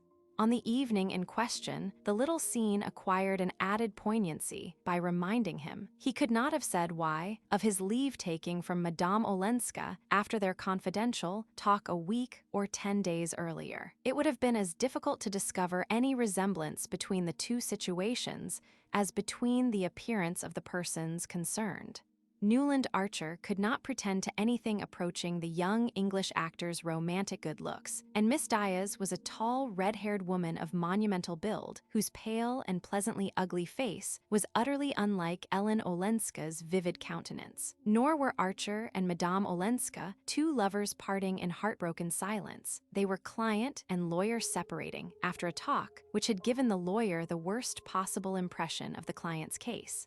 Wherein, then, lay the resemblance that made the young man's heart beat with a kind of retrospective excitement. It seemed to be in Madame Olenska's mysterious faculty of suggesting tragic and moving possibilities outside the daily run of experience. She had hardly ever said a word to him to produce this impression, but it was a part of her, either a projection of her mysterious and outlandish background, or of something inherently dramatic, passionate, and unusual in herself. Archer had always been inclined to think that chance and circumstance played a small part in shaping people's lots, compared with their innate tendency to have things happen to them. This tendency he had felt from the first in Madame Olenska. The quiet, almost passive young woman struck him as exactly the kind of person to whom things were bound to happen, no matter how much she shrank from them and went out of her way to avoid them. The exciting fact was her having lived in an atmosphere so thick with drama that her own tendency to provoke it had apparently passed unperceived. It was precisely the odd absence of surprise in her that gave him the sense of her having been plucked out of a very maelstrom. The things she took for granted gave the measure of those she had rebelled against. Archer had left her with the conviction that Count Olenska's accusation was not unfounded. The mysterious person who figured in his wife's past as the secretary had probably not been unrewarded for his share in her escape. The conditions from which she had fled were intolerable, past speaking of, past believing. She was young, she was frightened, she was desperate. What more natural than that she should be grateful to her rescuer? The pity was that her gratitude put her, in the law's eyes and the world's, on a par with her abominable husband. Archer had made her understand this, as he was bound to do. He had also made her understand that simply-hearted, kindly New York, on whose larger charity she had apparently counted, was precisely the place where she could least hope for indulgence. To have to make this fact plain to her, and to witness her resigned acceptance of it, had been intolerably painful to him. He felt himself drawn to her by obscure feelings of jealousy and pity, as if her dumbly confessed error had put her at his mercy, humbling yet endearing her. He was glad it was to him she had revealed her secret, rather than to the cold scrutiny of Mr. Letterblair or the embarrassed gaze of her family.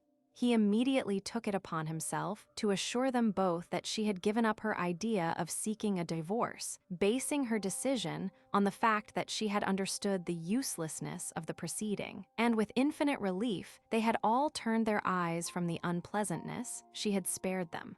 Wanting to pass herself off as Ellen Mingot and an old maid, when she has the luck to be a married woman and a countess. These incidents had made the memory of his last talk with Madame Olenska so vivid to the young man that as the curtain fell on the parting of the two actors, his eyes filled with tears, and he stood up to leave the theater. He had not spoken with her alone since their evening together, and had tried to avoid being with her in company, but now their eyes met, and as Mrs. Beaufort recognized him at the same time and made her languid little gesture of invitation, it was impossible not to go into the box. Beaufort and Lefferts made way for him, and after a few words with Mrs. Beaufort, who always preferred to look beautiful and not have to talk, Archer seated himself behind Madame Olenska. There was no one else in the box but Mr. Sillerton Jackson, who was telling Mrs. Beaufort in a confidential undertone about Mrs. Lemuel Struthers's last Sunday reception, where some people reported that there had been dancing. Under cover of this circumstantial narrative, to which Mrs. Beaufort listened with her perfect smile, and her head at just the right angle to be seen in profile from the stalls, Madame Olenska turned and spoke in a low voice. "Do you think," she asked, glancing toward the stage, "he will send her a bunch of yellow roses tomorrow morning?" Archer reddened, and his heart gave a leap of surprise. He had called only twice on Madame Olenska, and each time he had sent her a box of yellow roses, and each time without a card. She had never before made any allusion to the flowers, and he supposed she had never thought of him as the sender. Now her sudden recognition of the gift, and her associating it with the tender leave-taking on the stage, filled him with an agitated pleasure. "I was thinking of that, too. I was going to leave the theater in order to take the picture away with me," he said. To his surprise, her color rose, reluctantly and duskily. She looked down at the mother-of-pearl opera glass in her smoothly gloved hands and said, after a pause, "What do you do while May is away?" "I stick to my work," he answered, faintly annoyed by the question. In obedience to a long-established habit, the Wellands had left the previous week for St. Augustine, where, out of regard for the supposed susceptibility of Mr. Welland's bronchial tubes, they always spent the latter part of the winter. Mr. Welland was a mild and silent man, with no opinions but with many habits. With these habits, none might interfere, and one of them demanded that his wife and daughter should always go with him on his annual journey to the south. To preserve an unbroken domesticity was essential to his peace of mind. He would not have known where his hairbrushes were, or how to provide stamps for his letters, if Mrs. Welland had not been there to tell him. It was impossible for Archer to discuss the necessity of May's accompanying her father. The reputation of the Mingots' family physician was largely based on the attack of pneumonia, which Mr. Welland had never had, and his insistence on St. Augustine was therefore inflexible. Originally, it had been intended that May's engagement should not be announced till her return from Florida, and the fact that it had been made known sooner could not be expected to alter Mr. Welland's plans. Archer would have liked to join the travelers and have a few weeks of sunshine and boating with his betrothed, but he too was bound by custom and conventions. Little arduous as his professional duties were, he would have been convicted of frivolity by the whole Mingot clan if he had suggested asking for a holiday in midwinter, and he accepted May's departure with the resignation which he perceived would have to be one of the principal constituents of married life. He was conscious that Madame Olenska was looking at him under lowered lids. I have done what you wished, what you advised, she said abruptly. Ah, I'm glad, he returned, embarrassed by her broaching the subject at such a moment. I understand that you were right, she went on a little breathlessly, but sometimes life is difficult, perplexing, I know. And I wanted to tell you that I do feel you were right, and that I'm grateful to you, she ended, lifting her opera glass quickly to her eyes as the door of the box opened, and Beaufort's resonant voice broke in on them. Archer stood up and left the box and the theater. Only the day before he had received a letter from May Welland in which, with characteristic candor, she had asked him to be kind to Ellen in their absence. She likes you and admires you so much, and you know, though she doesn't show it, she's still very lonely and unhappy. I don't think Granny understands her, or Uncle Lovell Mingot either. They really think she's much worldlier and fonder of society than she is. And I can quite see that New York must seem dull to her, though the family won't admit it. I think she's been used to lots of things we haven't got. Wonderful music, and picture shows, and celebrities, artists and authors, and all the clever people you admire. Granny can't understand her wanting anything, but lots of dinners and clothes. But I can see that you're almost the only person in New York who can talk to her about what she really cares for. His wise May, how he had loved her for that letter, but he had not meant to act on it. He was too busy, to begin with, and he did not care, as an engaged man, to play too conspicuously the part of Madame Olenska's champion. He had an idea that she knew how to take care of herself a good deal better than the ingenuous May imagined. She had Beaufort at her feet, Mr. Van der Luyden hovering above her like a protecting deity, and any number of candidates, Lawrence Lefferts among them, waiting their opportunity in the middle distance. Yet he never saw her or exchanged a word with her, without feeling that, after all, May's ingenuousness almost amounted to a gift of divination. Ellen Olenska was lonely, and she was unhappy. Chapter 14. As he came out into the lobby, Archer ran across his friend Ned Winsett, the only one among what Janey called his clever people, with whom he cared to probe into things a little deeper than the average level of club and chophouse banter. He had caught sight, across the house, of Winsett's shabby, round-shouldered back, and had once noticed his eyes turned toward the Beaufort box. The two men shook hands, and Winsett proposed a bock at a little German restaurant around the corner.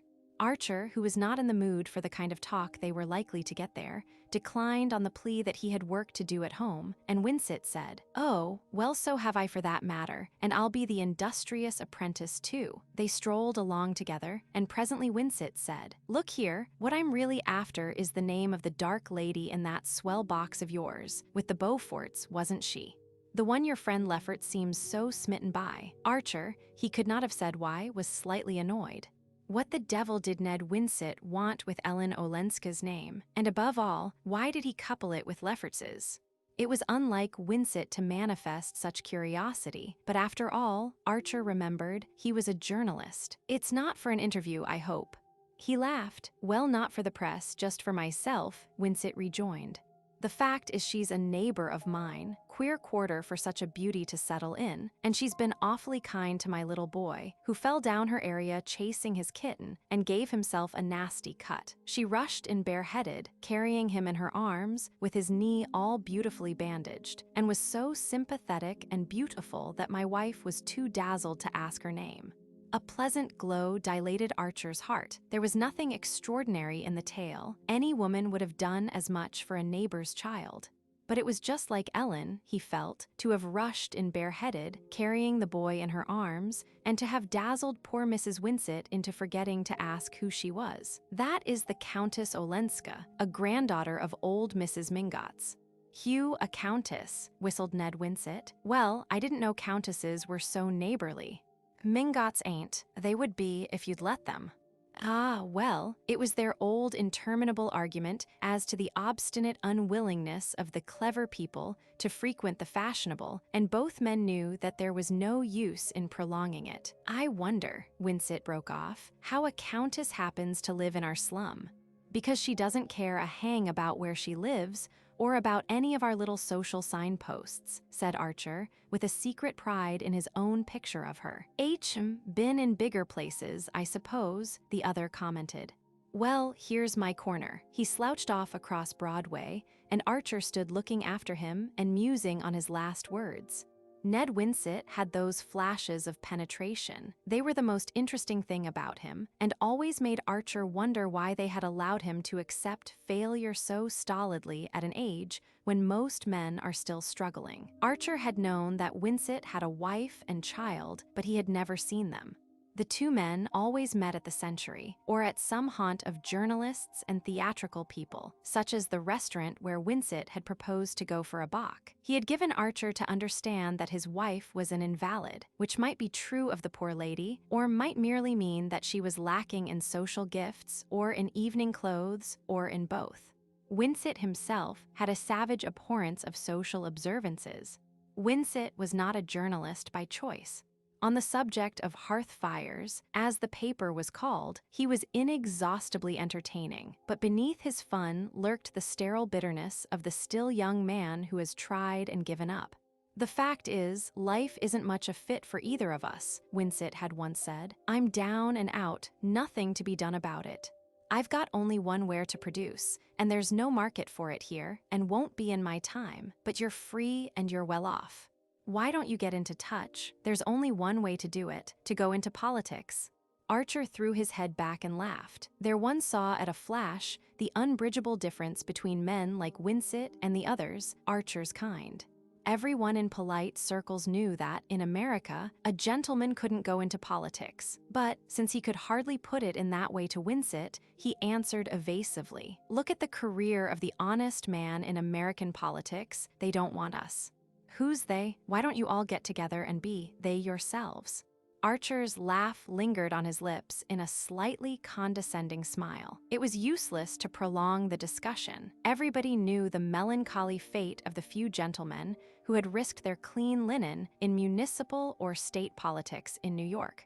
The day was past when that sort of thing was possible. The country was in possession of the bosses and the emigrant, and decent people had to fall back on sport or culture. Culture, yes, if we had it, but there are just a few little local patches, dying out here and there for lack of, well, hoeing and cross-fertilizing, the last remnants of the old European tradition that your forebears brought with them. But you're in a pitiful little minority. You've got no center, no competition, no audience. You're like the pictures on the walls of a deserted house, the portrait of a gentleman. You'll never amount to anything, any of you, till you roll up your sleeves and get right down into the muck. That or emigrate. God, if I could emigrate. Archer mentally shrugged his shoulders and turned the conversation back to books, where Winsett, if uncertain, was always interesting. Emigrate, as if a gentleman could abandon his own country. One could no more do that than one could roll up one's sleeves and go down into the muck. A gentleman simply stayed at home and abstained. But you couldn't make a man like Winsett see that, and that was why the New York of literary clubs and exotic restaurants, though a first shake made it seem more of a kaleidoscope, turned out, in the end, to be a smaller box with a more monotonous pattern than the assembled atoms of Fifth Avenue. The next morning, Archer scoured the town in vain for more yellow roses. In consequence of this search, he arrived late at the office, perceived that his doing so made no difference whatever to anyone, and was filled with sudden exasperation at the elaborate futility of his life. Why should he not be, at that moment, on the sands of St. Augustine with May Welland? No one was deceived by his pretense of professional activity. In old-fashioned legal firms like that of which Mr. Letterblair was the head, and which were mainly engaged in the management of large estates and conservative investments, there were always 2 or 3 young men, fairly well off, and without professional ambition, who, for a certain number of hours of each day, sat at their desks accomplishing trivial tasks or simply reading the newspapers. Though it was supposed to be proper for them to have an occupation, the crude fact of money-making was still regarded as derogatory, and the law, being a profession, was accounted a more gentlemanly pursuit than business. But none of these young men had much hope of really advancing in his profession or any earnest desire to do so, and over many of them, the green mold of the perfunctory was already perceptibly spreading. It made Archer shiver to think that it might be spreading over him too. He had, to be sure, other tastes and interests. He spent his vacations in European travel, cultivated the clever people May spoke of, and generally tried to keep up, as he had somewhat wistfully put it to Madame Olenska. But once he was married, what would become of this narrow margin of life in which his real experiences were lived? He had seen enough of other young men who had dreamed his dream, though perhaps less ardently, and who had gradually sunk into the placid and luxurious routine of their elders. From the office, he sent a note by messenger to Madame Olenska, asking if he might call that afternoon, and begging her to let him find a reply at his club. But at the club he found nothing, nor did he receive any letter the following day. This unexpected silence mortified him beyond reason, and though the next morning he saw a glorious cluster of yellow roses behind a florist's windowpane, he left it there. It was only on the third morning that he received a line by post from the Countess Olenska. To his surprise, it was dated from Skuytercliff, whither the Van der Luydens had promptly retreated after putting the Duke on board his steamer. "I ran away," the writer began abruptly, without the usual preliminaries. "The day after I saw you at the play, and these kind friends have taken me in. I wanted to be quiet and think things over. You were right in telling me how kind they were. I feel myself so safe here. I wish that you were with us." She ended with a conventional "yours sincerely," and without any allusion to the date of her return. The tone of the note surprised the young man. What was Madame Olenska running away from, and why did she feel the need to be safe? His first thought was of some dark menace from abroad. Then he reflected that he did not know her epistolary style, and that it might run to picturesque exaggeration. Women always exaggerated, and moreover she was not wholly at her ease in English, which she often spoke as if she were translating from the French. "Jimmy sways evadi," put in that way, the opening sentence immediately suggested that she might merely have wanted to escape from a boring round of engagements, which was very likely true, for he judged her to be capricious and easily wearied of the pleasure of the moment. It amused him to think of the Van der Luydens having carried her off to Skuytercliff on a second visit, and this time for an indefinite period. The doors of Skuytercliff were rarely and grudgingly open to visitors, and a chilly weekend was the most ever offered to the few thus privileged. But Archer had seen, on his last visit to Paris, the delicious play of Labich, Le Voyage de M. Perrichin, and he remembered M. Perrichin's dogged and undiscouraged attachment to the young man whom he had pulled out of the glacier. The Van der Luydens had rescued Madame Olenska from a doom almost as icy, and though there were many other reasons for being attracted to her, Archer knew that beneath them all lay the gentle and obstinate determination to go on rescuing her. He felt a distinct disappointment on learning that she was away, and almost immediately remembered that only the day before, he had refused an invitation to spend the following Sunday with the Reggie Chiverses at their house on the Hudson, a few miles below Skuytercliff. He had had his fill long ago of the noisy, friendly parties at Highbank, with coasting, ice boating, sleighing, long tramps in the snow, and a general flavor of mild flirting and milder practical jokes. He had just received a box of new books from his London bookseller and had preferred the prospect of a quiet Sunday at home with his spoils. But he now went into the club writing room, wrote a hurried telegram, and told the servant to send it immediately.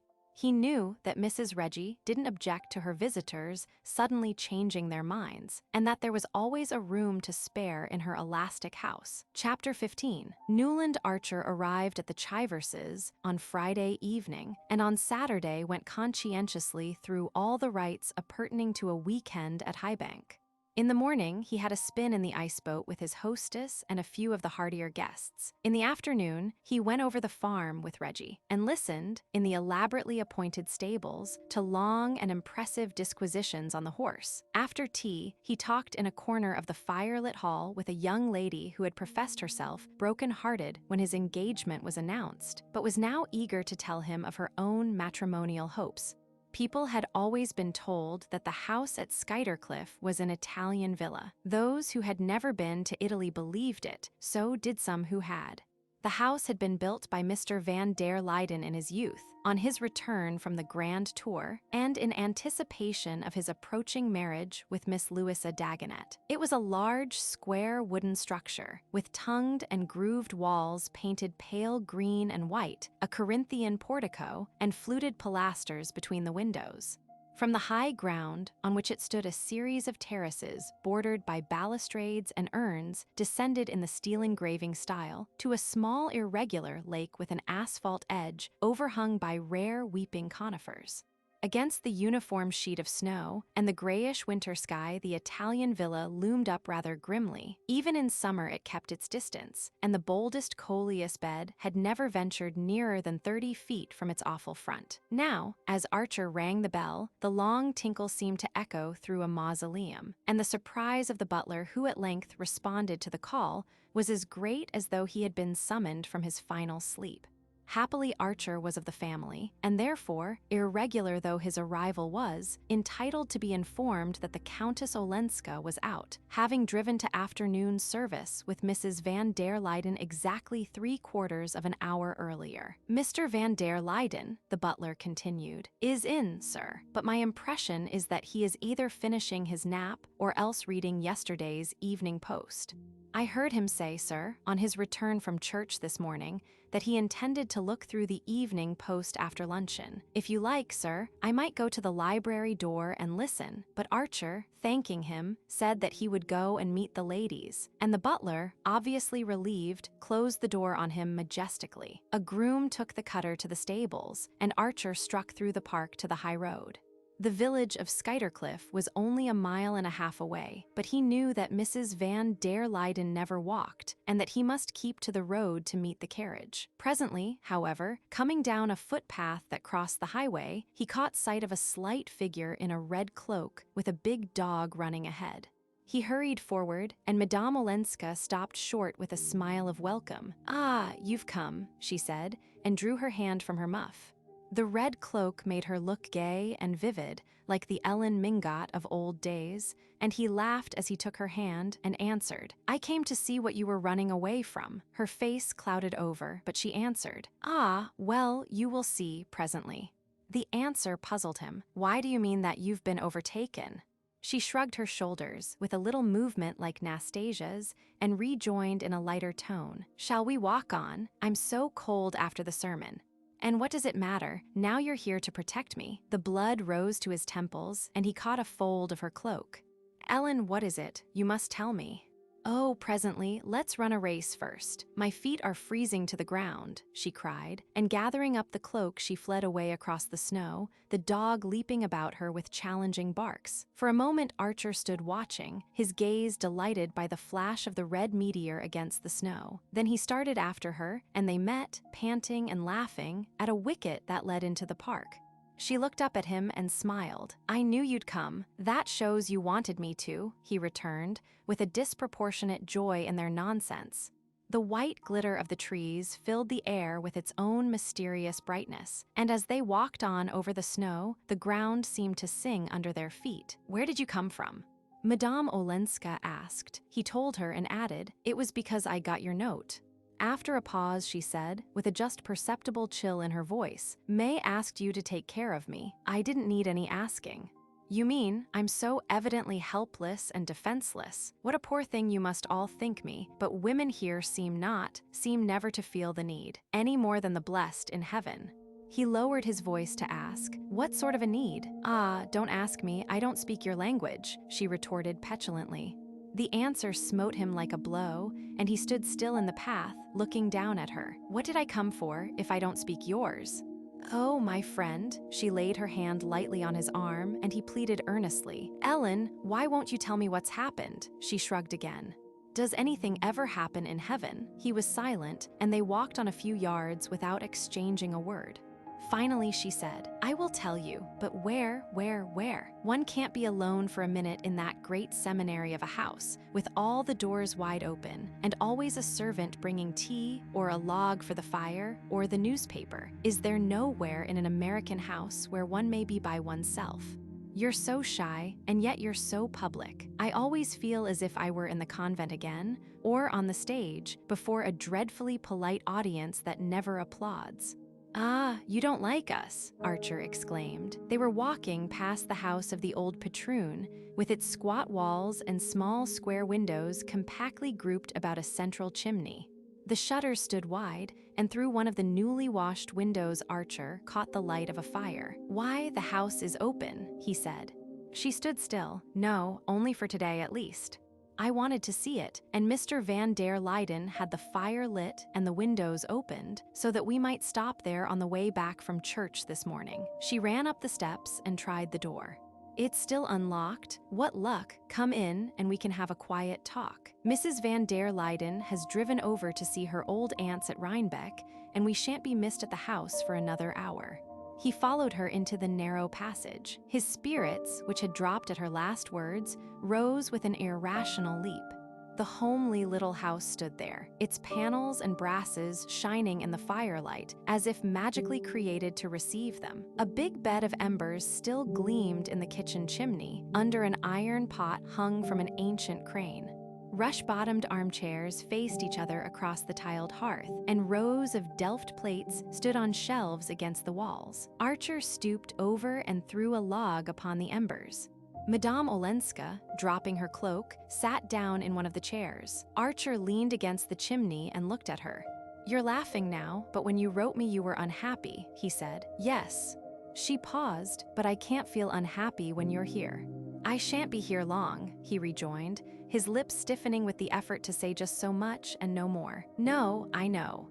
But I'm improvident. I live in the moment when I'm happy." The words stole through him like a temptation, and to close his senses to it, he moved away from the hearth and stood gazing out at the black tree boles against the snow. But it was as if she too had shifted her place, and he still saw her, between himself and the trees, drooping over the fire with her indolent smile. Archer's heart was beating insubordinately. What if it were from him that she had been running away, and if she had waited to tell him so till they were here alone together in this secret room? "Ellen, if I'm really a help to you, if you really wanted me to come, tell me what's wrong, tell me what it is you're running away from," he insisted. He spoke without shifting his position, without even turning to look at her. If the thing was to happen, it was to happen in this way, with the whole width of the room between them, and his eyes still fixed on the outer snow. For a long moment she was silent, and in that moment Archer imagined her, almost heard her, stealing up behind him to throw her light arms about his neck. While he waited, soul and body throbbing with the miracle to come, his eyes mechanically received the image of a heavily coated man with his fur collar turned up who was advancing along the path to the house. The man was Julius Beaufort. "Ah," Archer cried, bursting into a laugh. Madame Olenska had sprung up and moved to his side, slipping her hand into his, but after a glance through the window, her face paled and she shrank back. "So that was it," Archer said derisively. "I didn't know he was here," Madame Olenska murmured. Her hand still clung to Archer's, but he drew away from her and, walking out into the passage, threw open the door of the house. "Hallo, Beaufort, this way. Madame Olenska was expecting you," he said. During his journey back to New York the next morning, Archer relived with a fatiguing vividness his last moments at Skuytercliff. Beaufort, though clearly annoyed at finding him with Madame Olenska, had, as usual, carried off the situation high-handedly. His way of ignoring people whose presence inconvenienced him actually gave them, if they were sensitive to it, a feeling of invisibility, of non-existence. Archer, as the three strolled back through the park, was aware of this odd sense of disembodiment, and humbling as it was to his vanity, it gave him the ghostly advantage of observing unobserved. Beaufort had entered the little house with his usual easy assurance, but he could not smile away the vertical line between his eyes. It was fairly clear that Madame Olenska had not known that he was coming, though her words to Archer had hinted at the possibility. At any rate, she had evidently not told him where she was going when she left New York, and her unexplained departure had exasperated him.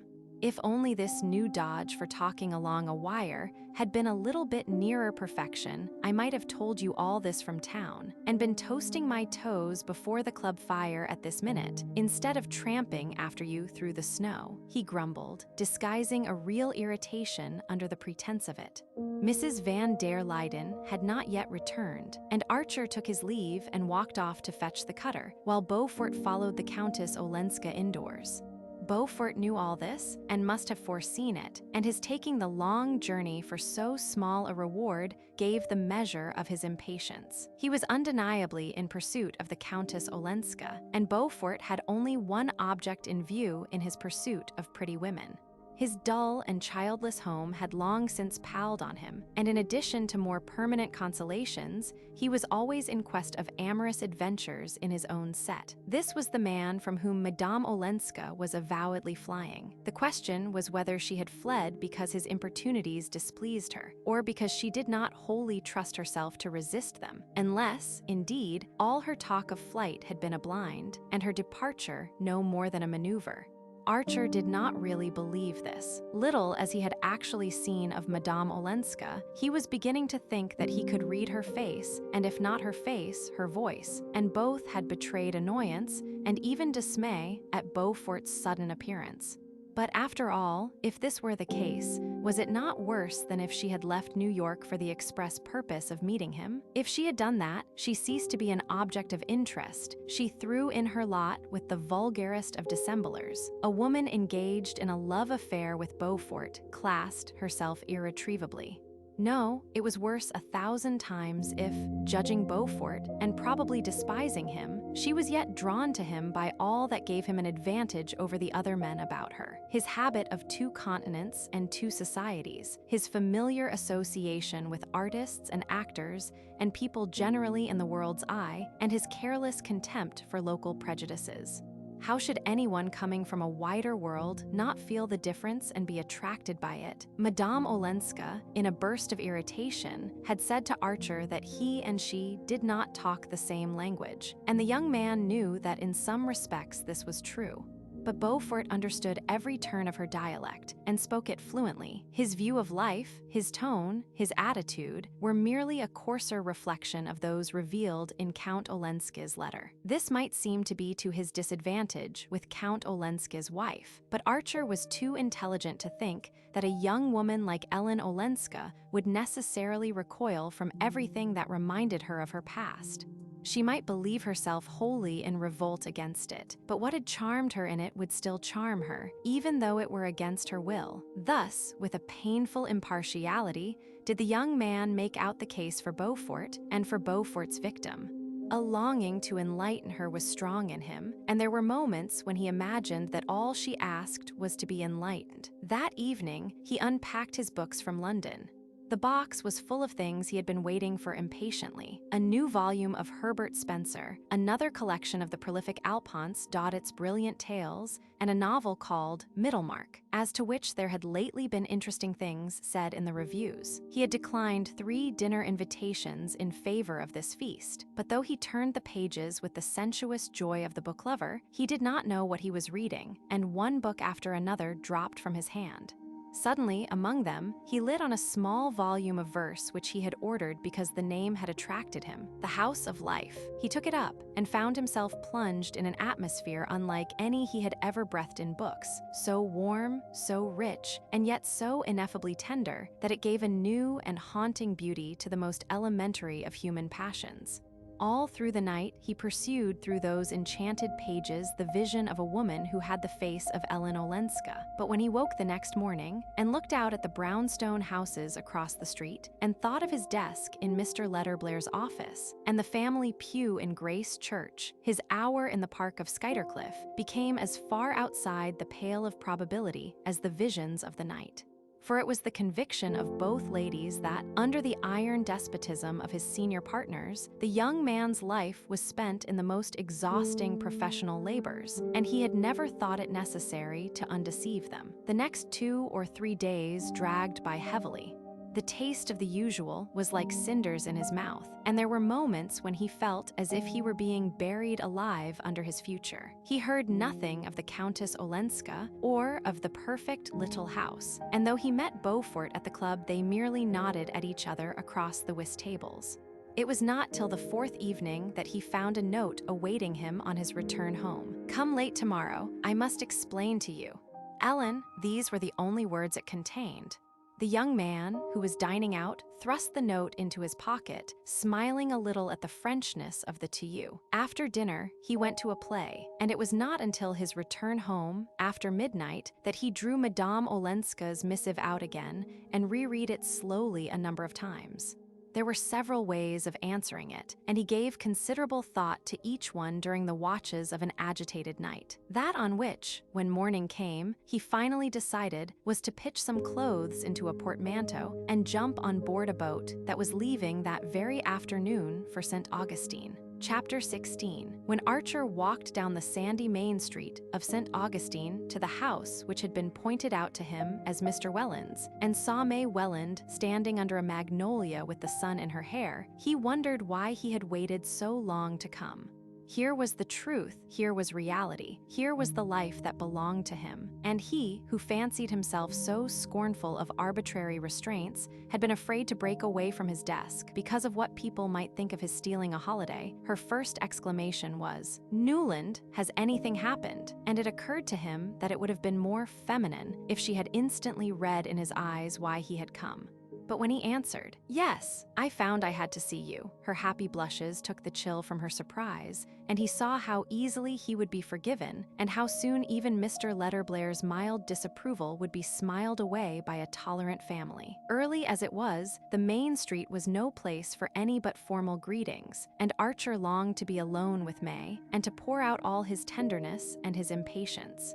It still lacked an hour to the late Welland breakfast time, and instead of asking him to come in, she proposed that they should walk out to an old orange garden beyond the town. She had just been for a row on the river, and the sun that netted the little waves with gold seemed to have caught her in its meshes. Across the warm brown of her cheek, her blown hair glittered like silver wire, and her eyes too looked lighter, almost pale in their youthful limpidity. As she walked beside Archer with her long swinging gait, her face wore the vacant serenity of a young marble athlete. To Archer's strained nerves, the vision was as soothing as the sight of the blue sky and the lazy river. They sat down on a bench under the orange trees, and he put his arm about her and kissed her. It was like drinking at a cold spring with the sun on it, but his pressure may have been more vehement than he had intended, for the blood rose to her face, and she drew back as if he had startled her. "What is it?" he asked, smiling, and she looked at him with surprise and answered, "Nothing." A slight embarrassment fell on them, and her hand slipped out of his. It was the only time that he had kissed her on the lips, except for their fugitive embrace in the Beaufort Conservatory, and he saw that she was disturbed and shaken out of her cool, boyish composure. "Tell me what you do all day," he said, crossing his arms under his tilted back head and pushing his hat forward to screen the sun-dazzle. To let her talk about familiar and simple things was the easiest way of carrying on his own independent train of thought, and he sat listening to her simple chronicle of swimming, sailing, and riding, varied by an occasional dance at the Primitive Inn when a man-o'-war came in. A few pleasant people from Philadelphia and Baltimore were picnicking at the inn, and the Selfridge Marys had come down for 3 weeks because Kate Mary had had bronchitis. They were planning to lay out a lawn tennis court on the sands, but no one but Kate and May had rackets, and most of the people had not even heard of the game. Presently, she started up, exclaiming that they would be late for breakfast, and they hurried back to the tumble-down house with its pointless porch and unpruned hedge of plumbago and pink geraniums where the Wellands were installed for the winter. "The doctors want my husband to feel that he is in his own home. Otherwise, he would be so wretched that the climate would not do him any good," she explained, winter after winter, to the sympathizing Philadelphians and Baltimoreans. And Mr. Welland, beaming across a breakfast table miraculously supplied with the most varied delicacies, was presently saying to Archer, "You see, my dear fellow, we camp. We literally camp. I tell my wife and May that I want to teach them how to rough it." Mr. and Mrs. Welland had been as much surprised as their daughter by the young man's sudden arrival, but it had occurred to him to explain that he had felt himself on the verge of a nasty cold, and this seemed to Mr. Welland an all-sufficient reason for abandoning any duty. "You can't be too careful, especially towards spring," he said, heaping his plate with straw-colored griddle cakes and drowning them in golden syrup. If I'd only been as prudent at your age, May would have been dancing at the assemblies now, instead of spending her winters in a wilderness with an old invalid. Oh, but I love it here, Papa. You know I do. If only Newland could stay, I should like it 1,000 times better than New York. Newland must stay till he has quite thrown off his cold, said Mrs. Welland indulgently, and the young man laughed and said he supposed there was such a thing as one's profession. He managed, however, after an exchange of telegrams with the firm, to make his cold last a week, and it shed an ironic light on the situation to know that Mr. Letterblair's indulgence was partly due to the satisfactory way in which his brilliant young junior partner had settled the troublesome matter of the Olenska divorce. I'm afraid Ellen's ideas are not at all like ours. She was barely 18 when Medora Manson took her back to Europe. You remember the excitement when she appeared in black at her coming-out ball. Another of Medora's fads, really this time it was almost prophetic, that must have been at least 12 years ago, and since then Ellen has never been to America. No wonder she is completely Europeanized. But European society is not given to divorce. Countess Olenska thought she would be conforming to American ideas in asking for her freedom. It was the first time that the young man had pronounced her name since he had left Skuytercliff, and he felt the color rise to his cheek. Mrs. Welland smiled compassionately. That is just like the extraordinary things that foreigners invent about us. They think we dine at 2 o'clock and countenance divorce. That is why it seems to me so foolish to entertain them when they come to New York. They accept our hospitality, and then they go home and repeat the same stupid stories. Archer made no comment on this, and Mrs. Welland continued, "But we do most thoroughly appreciate your persuading Ellen to give up the idea. Her grandmother and her Uncle Lovell could do nothing with her. Both of them have written that her changing her mind was entirely due to your influence. In fact, she said so to her grandmother. She has an unbounded admiration for you. Poor Ellen, she was always a wayward child. I wonder what her fate will be, what we've all contrived to make it," he felt like answering. "If you'd all of you rather she should be Beaufort's mistress than some decent fellow's wife, you've certainly gone the right way about it." He wondered what Mrs. Welland would have said if he had uttered the words instead of merely thinking them. He could picture the sudden decomposure of her firm, placid features, to which a lifelong mastery over trifles had given an air of factitious authority. Traces still lingered on them of a fresh beauty like her daughter's, and he asked himself if May's face was doomed to thicken into the same middle-aged image of invincible innocence. Ah, no, he did not want May to have that kind of innocence, the innocence that seals the mind against imagination and the heart against experience. "I verily believe," Mrs. Welland continued, "that if the horrible business had come out in the newspapers, it would have been my husband's death blow. I don't know any of the details. I only ask not to, as I told poor Ellen when she tried to talk to me about it. Having an invalid to care for, I have to keep my mind bright and happy." But Mr. Welland was terribly upset. He had a slight temperature every morning while we were waiting to hear what had been decided. It was the horror of his girls learning that such things were possible. But of course, dear Newland, you felt that too. We all knew that you were thinking of May. "I'm always thinking of May," the young man rejoined, rising to cut short the conversation. He had meant to seize the opportunity of his private talk with Mrs. Welland to urge her to advance the date of his marriage. But he could think of no arguments that would move her, and with a sense of relief, he saw Mr. Welland and May driving up to the door. His only hope was to plead again with May, and on the day before his departure, he walked with her to the ruinous garden of the Spanish mission. The background lent itself to allusions to European scenes, and May, who was looking her loveliest under a wide-brimmed hat that cast a shadow of mystery over her too clear eyes, kindled into eagerness as he spoke of Granada and the Alhambra. "We might be seeing it all this spring, even the Easter ceremonies at Seville," he urged, exaggerating his demands in the hope of a larger concession. "Easter in Seville, and it will be Lent next week," she laughed. "Why shouldn't we be married in Lent?" he rejoined, but she looked so shocked that he saw his mistake. "Of course I didn't mean that, dearest, but soon after Easter, so that we could sail at the end of April. I know I could arrange it at the office."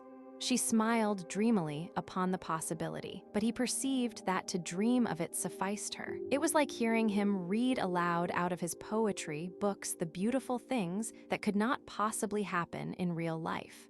Oh, do go on, Newland. I do love your descriptions, but why should they be only descriptions?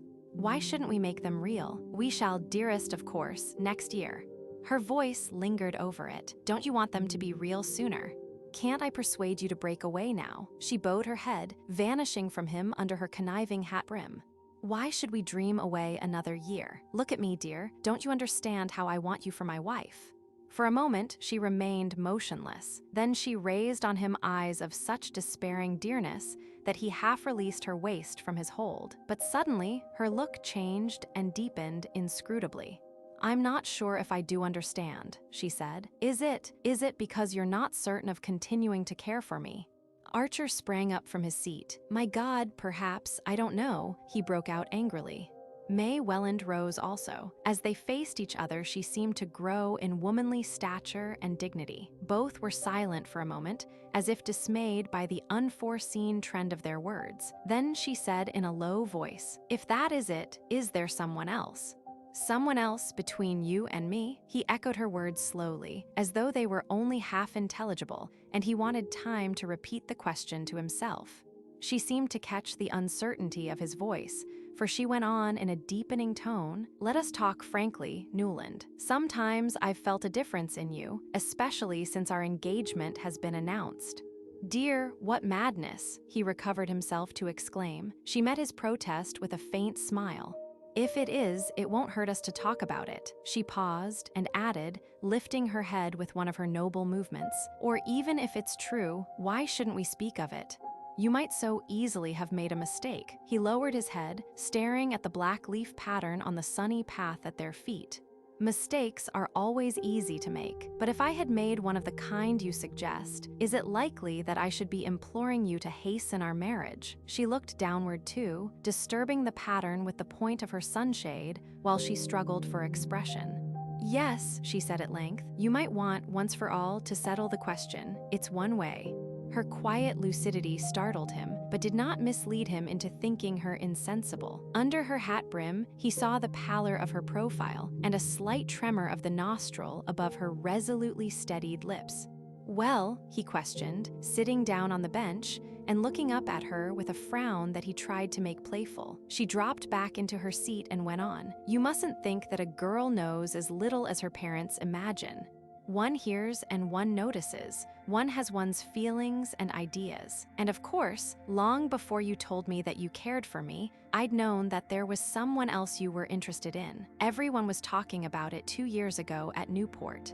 And once I saw you sitting together on the veranda at a dance, and when she came back into the house, her face was sad, and I felt sorry for her. I remembered it afterward, when we were engaged. Her voice had sunk almost to a whisper, and she sat clasping and unclasping her hands about the handle of her sunshade. The young man laid his upon them with a gentle pressure, his heart dilated with an inexpressible relief. My dear child, was that it? If you only knew the truth, she raised her head quickly. Then there is a truth I don't know. He kept his hand over hers. I meant the truth about the old story you speak of. But that's what I want to know, Newland, what I ought to know. I couldn't have my happiness made out of a wrong and unfairness to somebody else. And I want to believe that it would be the same with you. What sort of a life could we build on such foundations? Her face had taken on a look of such tragic courage that he felt like bowing himself down at her feet. I've wanted to say this for a long time, she went on.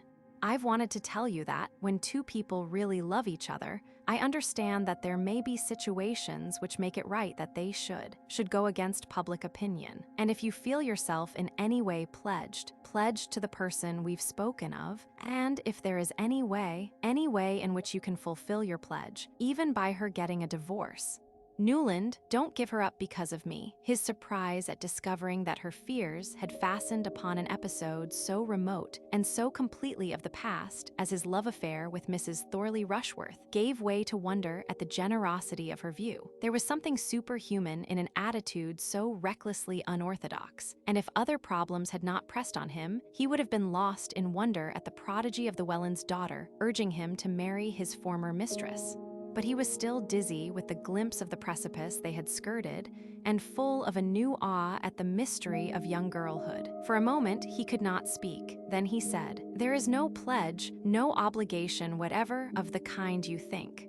Such cases don't always present themselves quite as simply as, but that's no matter. I love your generosity because I feel as you do about those things. I feel that each case must be judged individually on its own merits, irrespective of stupid conventionalities. I mean, each woman's right to her liberty." He pulled himself up, startled by the turn his thoughts had taken, and went on, looking at her with a smile. "Since you understand so many things, dearest, can't you go a little farther and understand the uselessness of our submitting to another form of the same foolish conventionalities? If there's no one and nothing between us, isn't that an argument for marrying quickly rather than for more delay?" She flushed with joy and lifted her face to his. As he bent to it, he saw that her eyes were full of happy tears. But in another moment, she seemed to have descended from her womanly eminence to helpless and timorous girlhood. And he understood that her courage and initiative were all for others, and that she had none for herself. It was evident that the effort of speaking had been much greater than her studied composure betrayed, and that, at his first word of reassurance, she had dropped back into the usual, as a too adventurous child takes refuge in its mother's arms. Archer had no heart to go on pleading with her. He was too much disappointed at the vanishing of the new being who had cast that one deep look at him from her transparent eyes. May seemed to be aware of his disappointment, but without knowing how to alleviate it, and they stood up and walked silently home. Chapter 17. "Your cousin the Countess called on Mother while you were away," Janie Archer announced to her brother on the evening of his return. The young man, who was dining alone with his mother and sister, glanced up in surprise and saw Mrs. Archer's gaze demurely bent on her plate. Mrs. Archer did not regard her seclusion from the world as a reason for being forgotten by it, and Newland guessed that she was slightly annoyed that he should be surprised by Madame Olenska's visit. She had on a black velvet polonaise with jet buttons and a tiny green monkey muff. "I never saw her so stylishly dressed," Janie continued. "She came alone early on Sunday afternoon. Luckily, the fire was lit in the drawing room. She had one of those new card cases. She said she wanted to know us because you'd been so good to her." Newland laughed. Madame Olenska always takes that tone about her friends. "She's very happy at being among her own people again." "Yes, so she told us," said Mrs. Archer. "I must say she seems thankful to be here. I hope you liked her mother." Mrs. Archer drew her lips together. "She certainly lays herself out to please, even when she is calling on an old lady." "Mother doesn't think her simple," Janie interjected, her eyes screwed upon her brother's face. "It's just my old-fashioned feeling. Dear May is my ideal," said Mrs. Archer.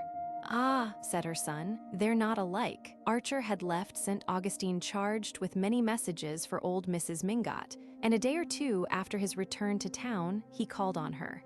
The old lady received him with unusual warmth. She was grateful to him for persuading the Countess Olenska to give up the idea of a divorce, and when he told her that he had deserted the office without leave and rushed down to St. Augustine simply because he wanted to see May, she gave an adipose chuckle and patted his knee with her puffball hand. Ah, so you kicked over the traces, did you?" And I suppose Augusta and Welland pulled long faces and behaved as if the end of the world had come. But little May, she knew better, I'll be bound. I hope she did, but after all, she wouldn't agree to what I'd gone down to ask for. Wouldn't she indeed? And what was that? I wanted to get her to promise that we should be married in April. What's the use of our wasting another year? Mrs. Manson Mingot screwed up her little mouth into a grimace of mimic prudery and twinkled at him through malicious lids. Ask Mama, I suppose, the usual story. Ah, these Mingots, all alike, born in a rut, and you can't root 'em out of it. When I built this house, you'd have thought I was moving to California. Nobody ever had built above 40th Street. No, says I, nor above the Battery either, before Christopher Columbus discovered America. No, not one of them wants to be different. They're as scared of it as the smallpox. Ah, my dear Mr. Archer, I thank my stars I'm nothing but a vulgar spicer, but there's not one of my own children that takes after me but my little Ellen. She broke off, still twinkling at him, and asked, with the casual irrelevance of old age, "Now, why in the world didn't you marry my little Ellen?" Archer laughed. For one thing, she wasn't there to be married. No, to be sure, more's the pity. And now it's too late. Her life is finished. She spoke with the cold-blooded complacency of the aged, throwing earth into the grave of young hopes. The young man's heart grew chill, and he said hurriedly, "Can't I persuade you to use your influence with the Wellands, Mrs. Mingot? I wasn't made for long engagements."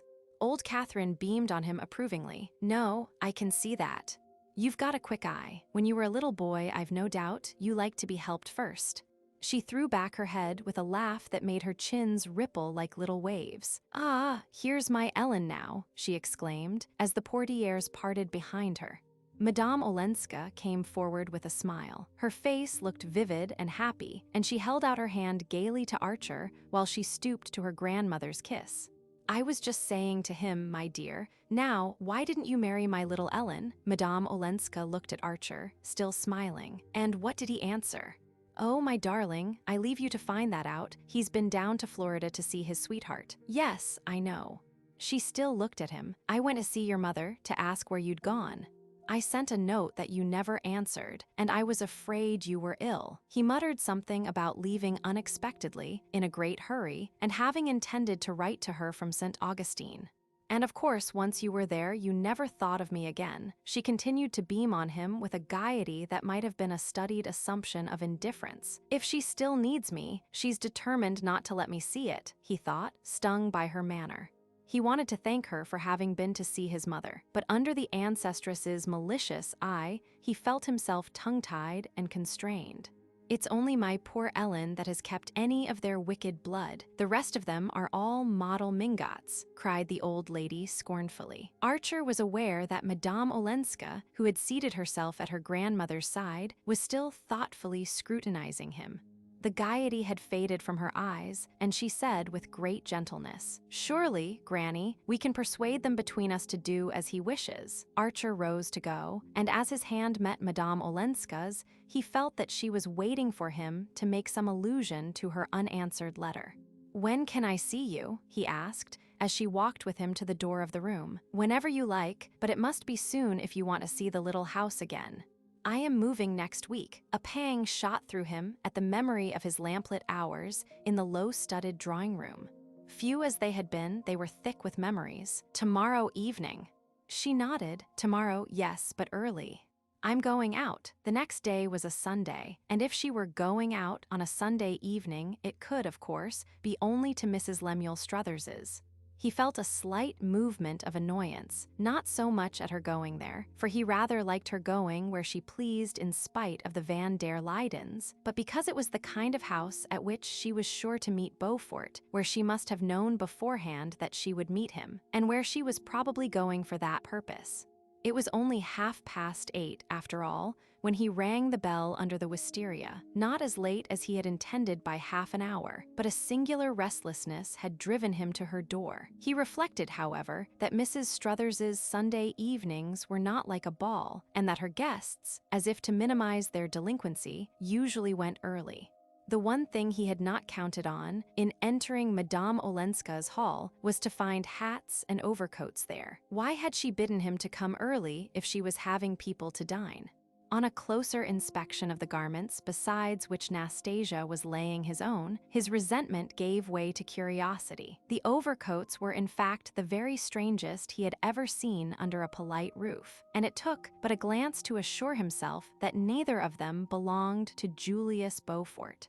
One was a shaggy yellow ulster of reach-me-down cut, the other a very old and rusty cloak with a cape, something like what the French called a Macfarlane. This garment, which appeared to be made for a person of prodigious size, had evidently seen long and hard wear, and its greenish-black folds gave out a moist, sawdusty smell suggestive of prolonged sessions against bar-room walls.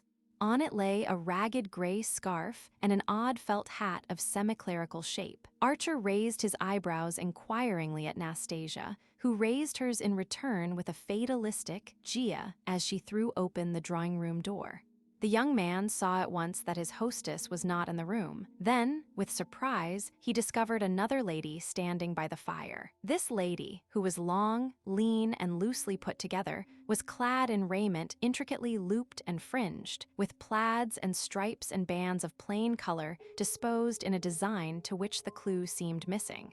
Her hair, which had tried to turn white and only succeeded in fading, was surmounted by a Spanish comb and black lace scarf, and silk mittens, visibly darned, covered her rheumatic hands. Beside her, in a cloud of cigar smoke, stood the owners of the two overcoats, both in morning clothes that they had evidently not taken off since morning.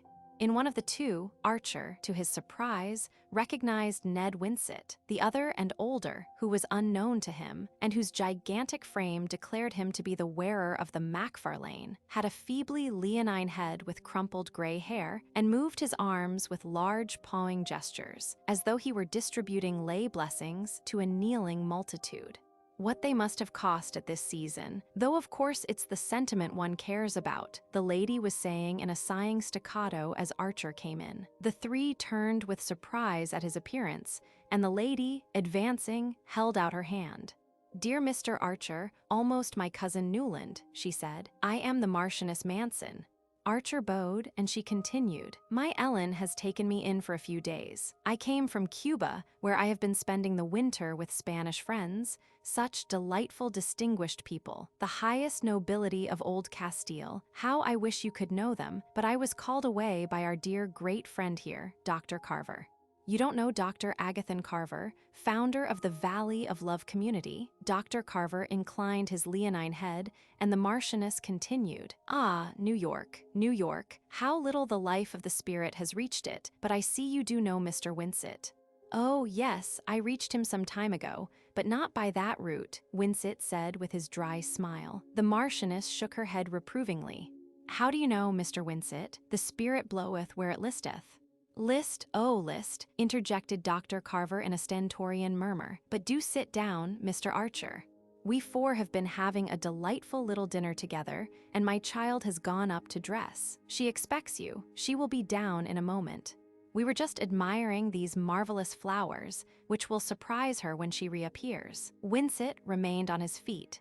"I'm afraid I must be off. Please tell Madame Olenska that we shall all feel lost when she abandons our street. This house has been an oasis. Ah, but she won't abandon you. Poetry and art are the breath of life to her. It is poetry you write, Mr. Winsett."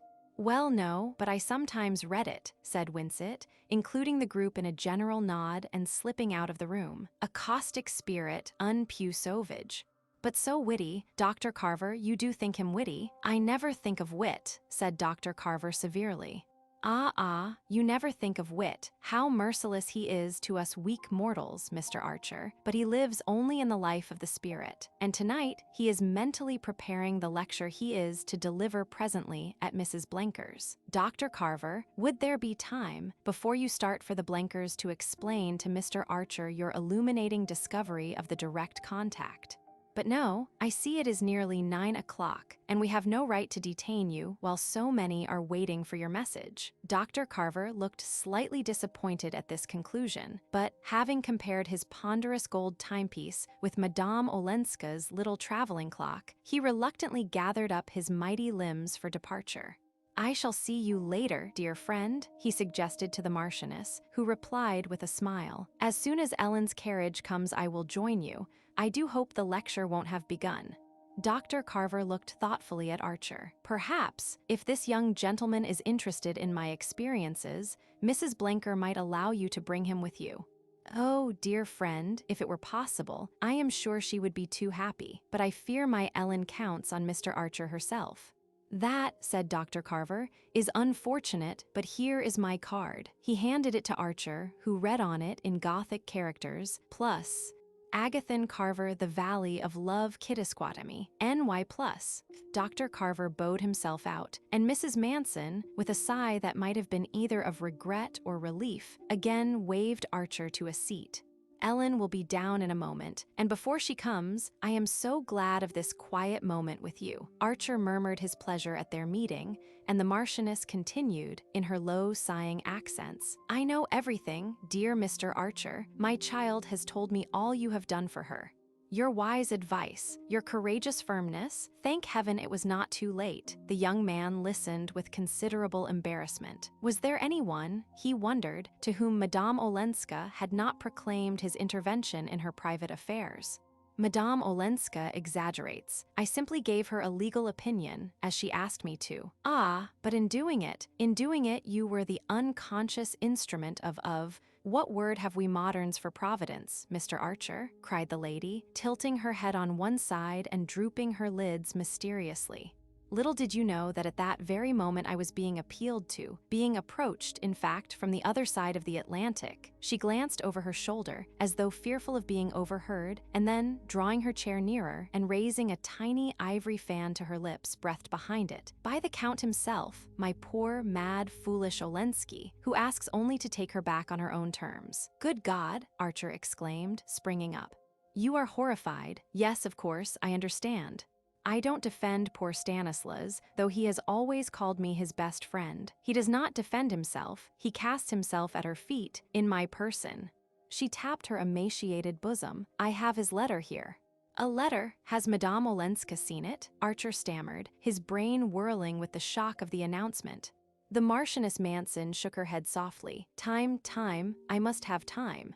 I know my Ellen haughty, intractable, shall I say just a shade unforgiving, but good heavens, to forgive is one thing, to go back into that hell. "Ah, yes," the Marchioness acquiesced. "So she describes it, my sensitive child, but on the material side, Mr. Archer, if one may stoop to consider such things, do you know what she is giving up? Those roses there on the sofa, acres like them, under glass and in the open, in his matchless terraced gardens at Nice, jewels, historic pearls, the Sobieski emeralds, sables, but she cares nothing for all these, art and beauty, those she does care for, she lives for, as I always have, and those also surrounded her. Pictures, priceless furniture, music, brilliant conversation. Ah, that, my dear young man, if you'll excuse me, is what you've no conception of here, and she had it all, and the homage of the greatest. She tells me she is not thought handsome in New York. Good heavens, her portrait has been painted 9 times. The greatest artists in Europe have begged for the privilege. Are these things nothing, and the remorse of an adoring husband?" As the Marchioness Manson rose to her climax, her face assumed an expression of ecstatic retrospection, which would have moved Archer's mirth had he not been numb with amazement. He would have laughed if anyone had foretold to him that his first sight of poor Medora Manson would have been in the guise of a messenger of Satan. But he was in no mood for laughing now, and she seemed to him to come straight out of the hell from which Ellen Olenska had just escaped. "She knows nothing yet of all this?" he asked abruptly. Mrs. Manson laid a purple finger on her lips. "Nothing directly, but does she suspect? Who can tell? The truth is, Mr. Archer, I have been waiting to see you. From the moment I heard of the firm stand you had taken, and of your influence over her, I hoped it might be possible to count on your support to convince you." "That she ought to go back. I would rather see her dead," cried the young man violently. "Ah," the Marchioness murmured, without visible resentment. For a while she sat in her armchair, opening and shutting the absurd ivory fan between her mittened fingers, but suddenly she lifted her head and listened.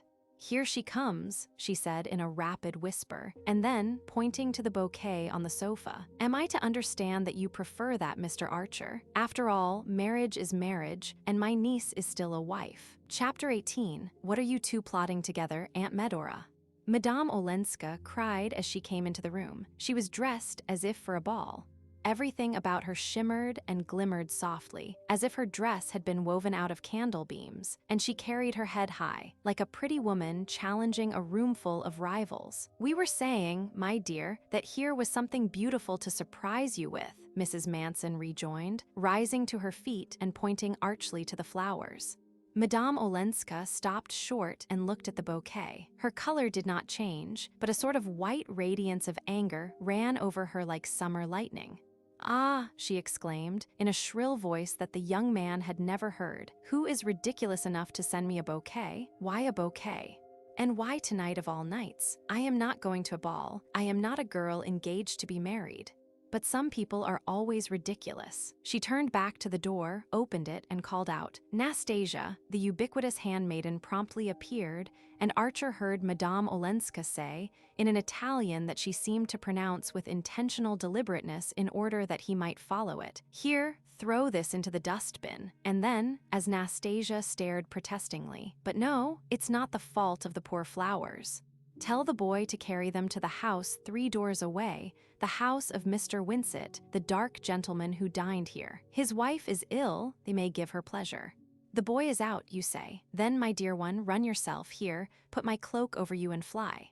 I want the thing out of the house immediately, and, as you live, don't say they come from me." She flung her velvet opera cloak over the maid's shoulders and turned back into the drawing room, shutting the door sharply. "Yes, I gave you time enough. My hair wouldn't go," Madame Olenska said, raising her hand to the heaped-up curls of her chignon. "But that reminds me, I see Dr. Carver is gone, and you'll be late at the Blenkers'. Mr. Archer, will you put my aunt in the carriage?" She followed the Marchioness into the hall, saw her fitted into a miscellaneous heap of overshoes, shawls, and tippets, and called from the doorstep, "Mind, the carriage is to be back for me at 10. Then she returned to the drawing-room, where Archer, on re-entering it, found her standing by the mantelpiece, examining herself in the mirror. It was not usual, in New York society, for a lady to address her parlor-maid as "my dear one," and send her out on an errand wrapped in her own opera cloak. And Archer, through all his deeper feelings, tasted the pleasurable excitement of being in a world where action followed on emotion with such Olympian speed. He handed her the box and lit a spill for her, and as the flame flashed up into her face, she glanced at him with laughing eyes and said, "What do you think of me in a temper?" Archer paused a moment. Then he answered with sudden resolution, "It makes me understand what your aunt has been saying about you. I knew she'd been talking about me. Well, she said you were used to all kinds of things, splendors and amusements and excitements, that we could never hope to give you here." Madame Olenska smiled faintly into the circle of smoke about her lips. "Medora is incorrigibly romantic. It has made up to her for so many things." Archer hesitated again, and again took his risk. "Is your aunt's romanticism always consistent with accuracy? You mean, does she speak the truth?" Her niece considered. "Well, I'll tell you, in almost everything she says, there's something true and something untrue." "But why do you ask? What has she been telling you?" He looked away into the fire and then back at her shining presence. His heart tightened with the thought that this was their last evening by that fireside, and that in a moment the carriage would come to carry her away. "She says she pretends that Count Olenski has asked her to persuade you to go back to him." Madame Olenska made no answer. She sat motionless, holding her cigarette in her half-lifted hand. The expression of her face had not changed, and Archer remembered that he had before noticed her apparent incapacity for surprise. "You knew, then?" he broke out. She was silent for so long that the ash dropped from her cigarette. She brushed it to the floor. "She has hinted about a letter. Poor darling, Medora's hints. Is it at your husband's request that she has arrived here suddenly?" Madame Olenska seemed to consider this question also. "There again, one can't tell. She told me she had had a spiritual summons, whatever that is, from Dr. Carver. I'm afraid she's going to marry Dr. Carver. Poor Medora, there's always someone she wants to marry. But perhaps the people in Cuba just got tired of her. I think she was with them as a sort of paid companion. Really, I don't know why she came. But you do believe she has a letter from your husband?" Again, Madame Olenska brooded silently. Then she said, "After all, it was to be expected." The young man rose and went to lean against the fireplace. A sudden restlessness possessed him, and he was tongue-tied by the sense that their minutes were numbered, and that at any moment he might hear the wheels of the returning carriage. "You know that your aunt believes you will go back." Madame Olenska raised her head quickly. A deep blush rose to her face and spread over her neck and shoulders. She blushed seldom and painfully, as if it hurt her like a burn. "Many cruel things have been believed of me," she said. "Oh, Ellen, forgive me. I'm a fool and a brute," she smiled a little. "You are horribly nervous. You have your own troubles.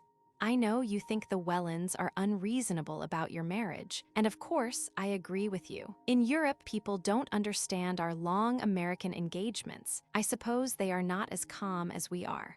She pronounced the "we" with a faint emphasis that gave it an ironic sound. Archer felt the irony, but did not dare to take it up. After all, she had perhaps purposely deflected the conversation from her own affairs, and after the pain his last words had evidently caused her, he felt that all he could do was to follow her lead. But the sense of the waning hour made him desperate. He could not bear the thought that a barrier of words should drop between them again. "Yes," he said abruptly. "I went south to ask May to marry me after Easter. There's no reason why we shouldn't be married then. And May adores you, and yet you couldn't convince her. I thought her too intelligent to be the slave of such absurd superstitions."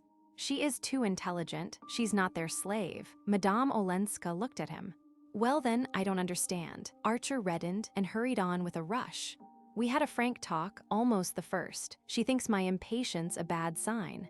"Merciful heavens, a bad sign. She thinks it means that I can't trust myself to go on caring for her. She thinks, in short, I want to marry her at once to get away from someone that I care for more." Madame Olenska examined this curiously.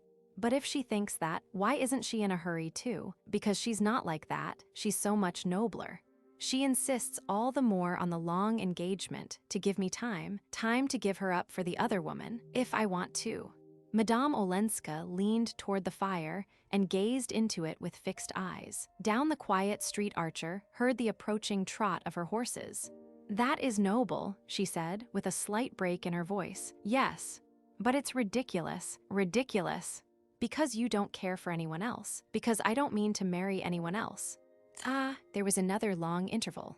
At length she looked up at him and asked, "This other woman, does she love you?" "Oh, there's no other woman. I mean, the person that May was thinking of was never." "Then, why, after all, are you in such haste?"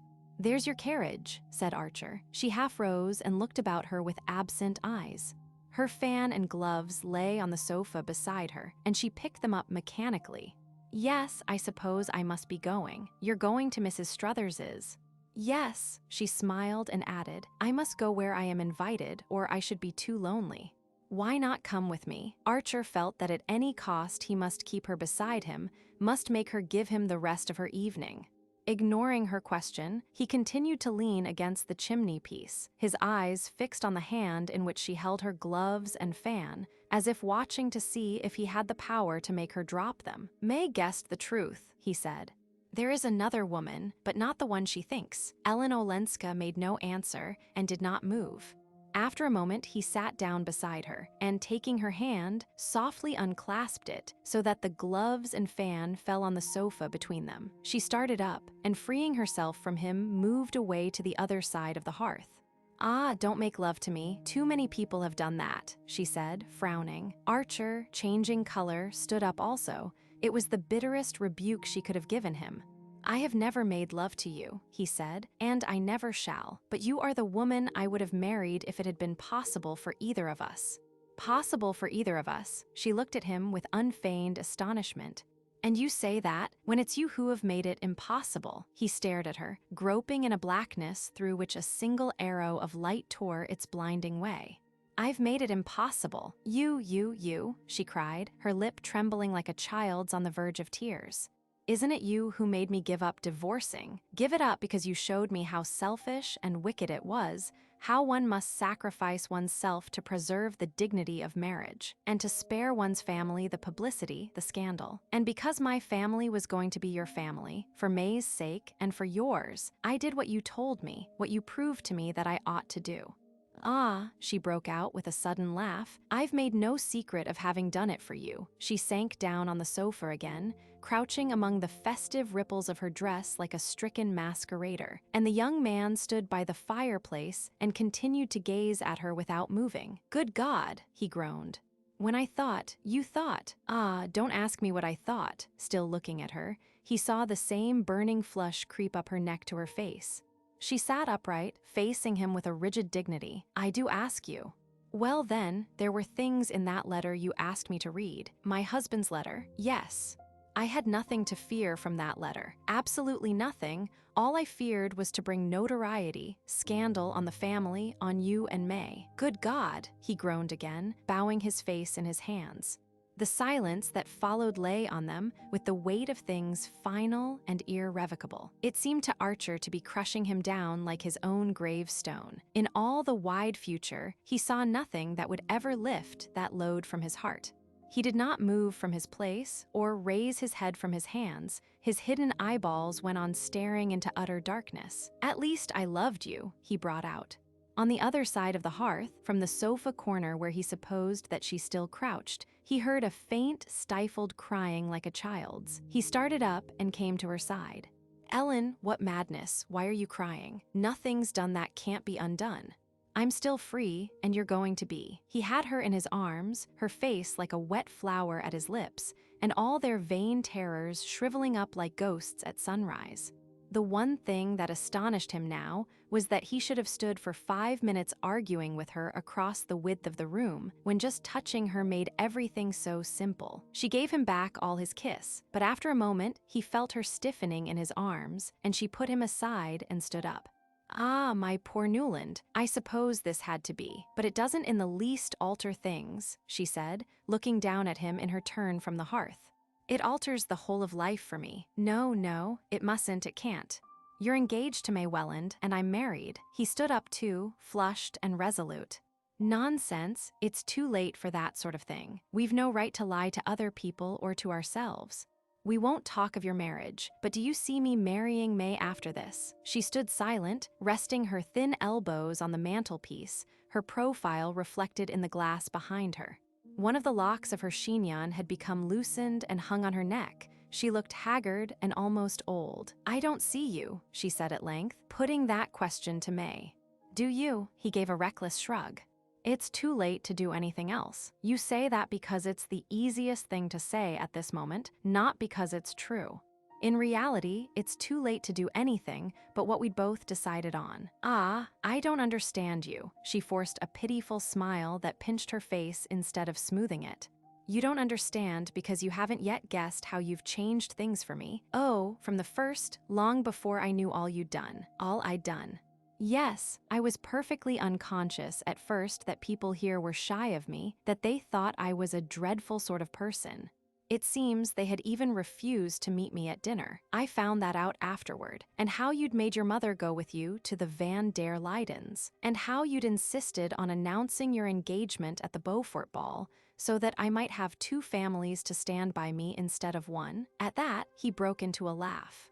"Just imagine," she said, "how stupid and unobservant I was. I knew nothing of all this till Granny blurted it out one day. New York simply meant peace and freedom to me. It was coming home.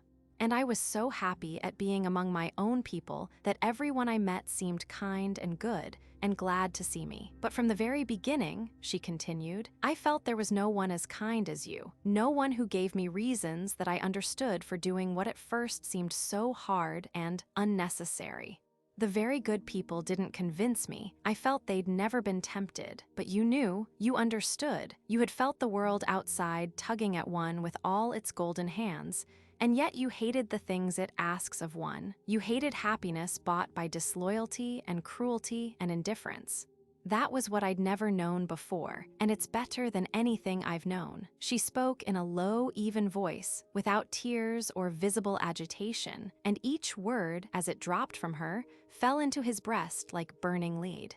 He sat bowed over, his head between his hands, staring at the hearthrug, and at the tip of the satin shoe that showed under her dress. Suddenly, he knelt down and kissed the shoe. She bent over him, laying her hands on his shoulders, and looking at him with eyes so deep that he remained motionless under her gaze. "Ah, don't let us undo what you've done," she cried. "I can't go back now to that other way of thinking. I can't love you unless I give you up." His arms were yearning up to her, but she drew away, and they remained facing each other, divided by the distance that her words had created. Then, abruptly, his anger overflowed. "And Beaufort, is he to replace me?" As the words sprang out, he was prepared for an answering flare of anger, and he would have welcomed it as fuel for his own. But Madame Olenska only grew a shade paler, and stood with her arms hanging down before her, and her head slightly bent, as her way was when she pondered a question. "He's waiting for you now at Mrs. Struthers's. Why don't you go to him?" Archer sneered. She turned to ring the bell. "I shall not go out this evening. Tell the carriage to go and fetch the Signora Marchesa," she said when the maid came. After the door had closed again, Archer continued to look at her with bitter eyes. "Why this sacrifice? Since you tell me that you're lonely, I've no right to keep you from your friends." She smiled a little under her wet lashes. "I shan't be lonely now. I was lonely. I was afraid. But the emptiness and the darkness are gone. When I turn back into myself, now I'm like a child going at night into a room where there's always a light." Her tone and her look still enveloped her in a soft inaccessibility, and Archer groaned out again. "I don't understand you. Yet you understand, May." He reddened under the retort, but kept his eyes on her. "May is ready to give me up. What, 3 days after you've entreated her on your knees to hasten your marriage? She's refused. That gives me the right?" "Ah, you've taught me what an ugly word that is," she said. He turned away with a sense of utter weariness. He felt as though he had been struggling for hours up the face of a steep precipice, and now, just as he had fought his way to the top, his hold had given way and he was pitching down headlong into darkness.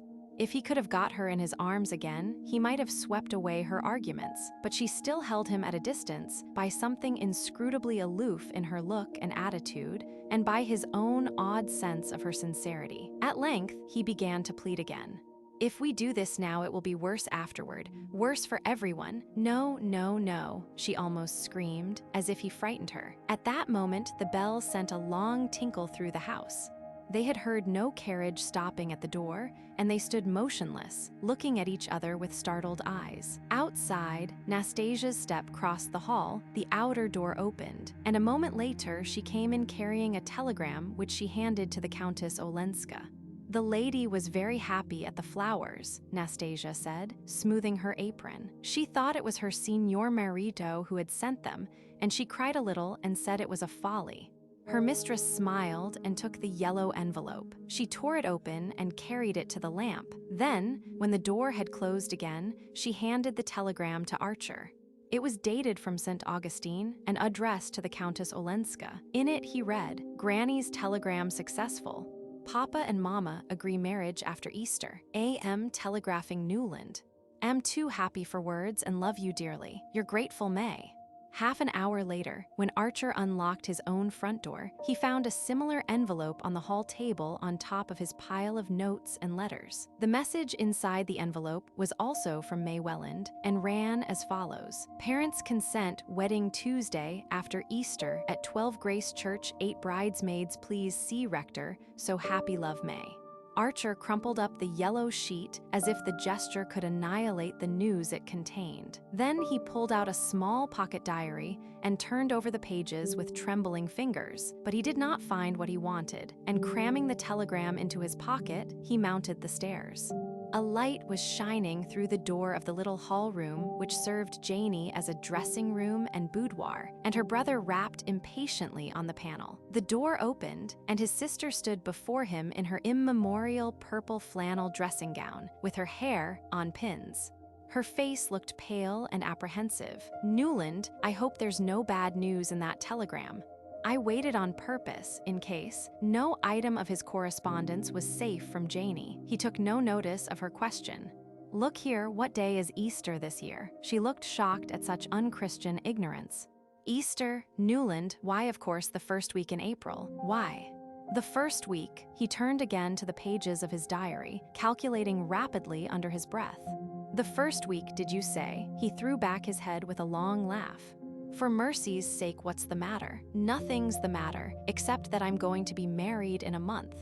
Janie fell upon his neck and pressed him to her purple flannel breast. "Oh, Newland, how wonderful, I'm so glad, but dearest, why do you keep on laughing?"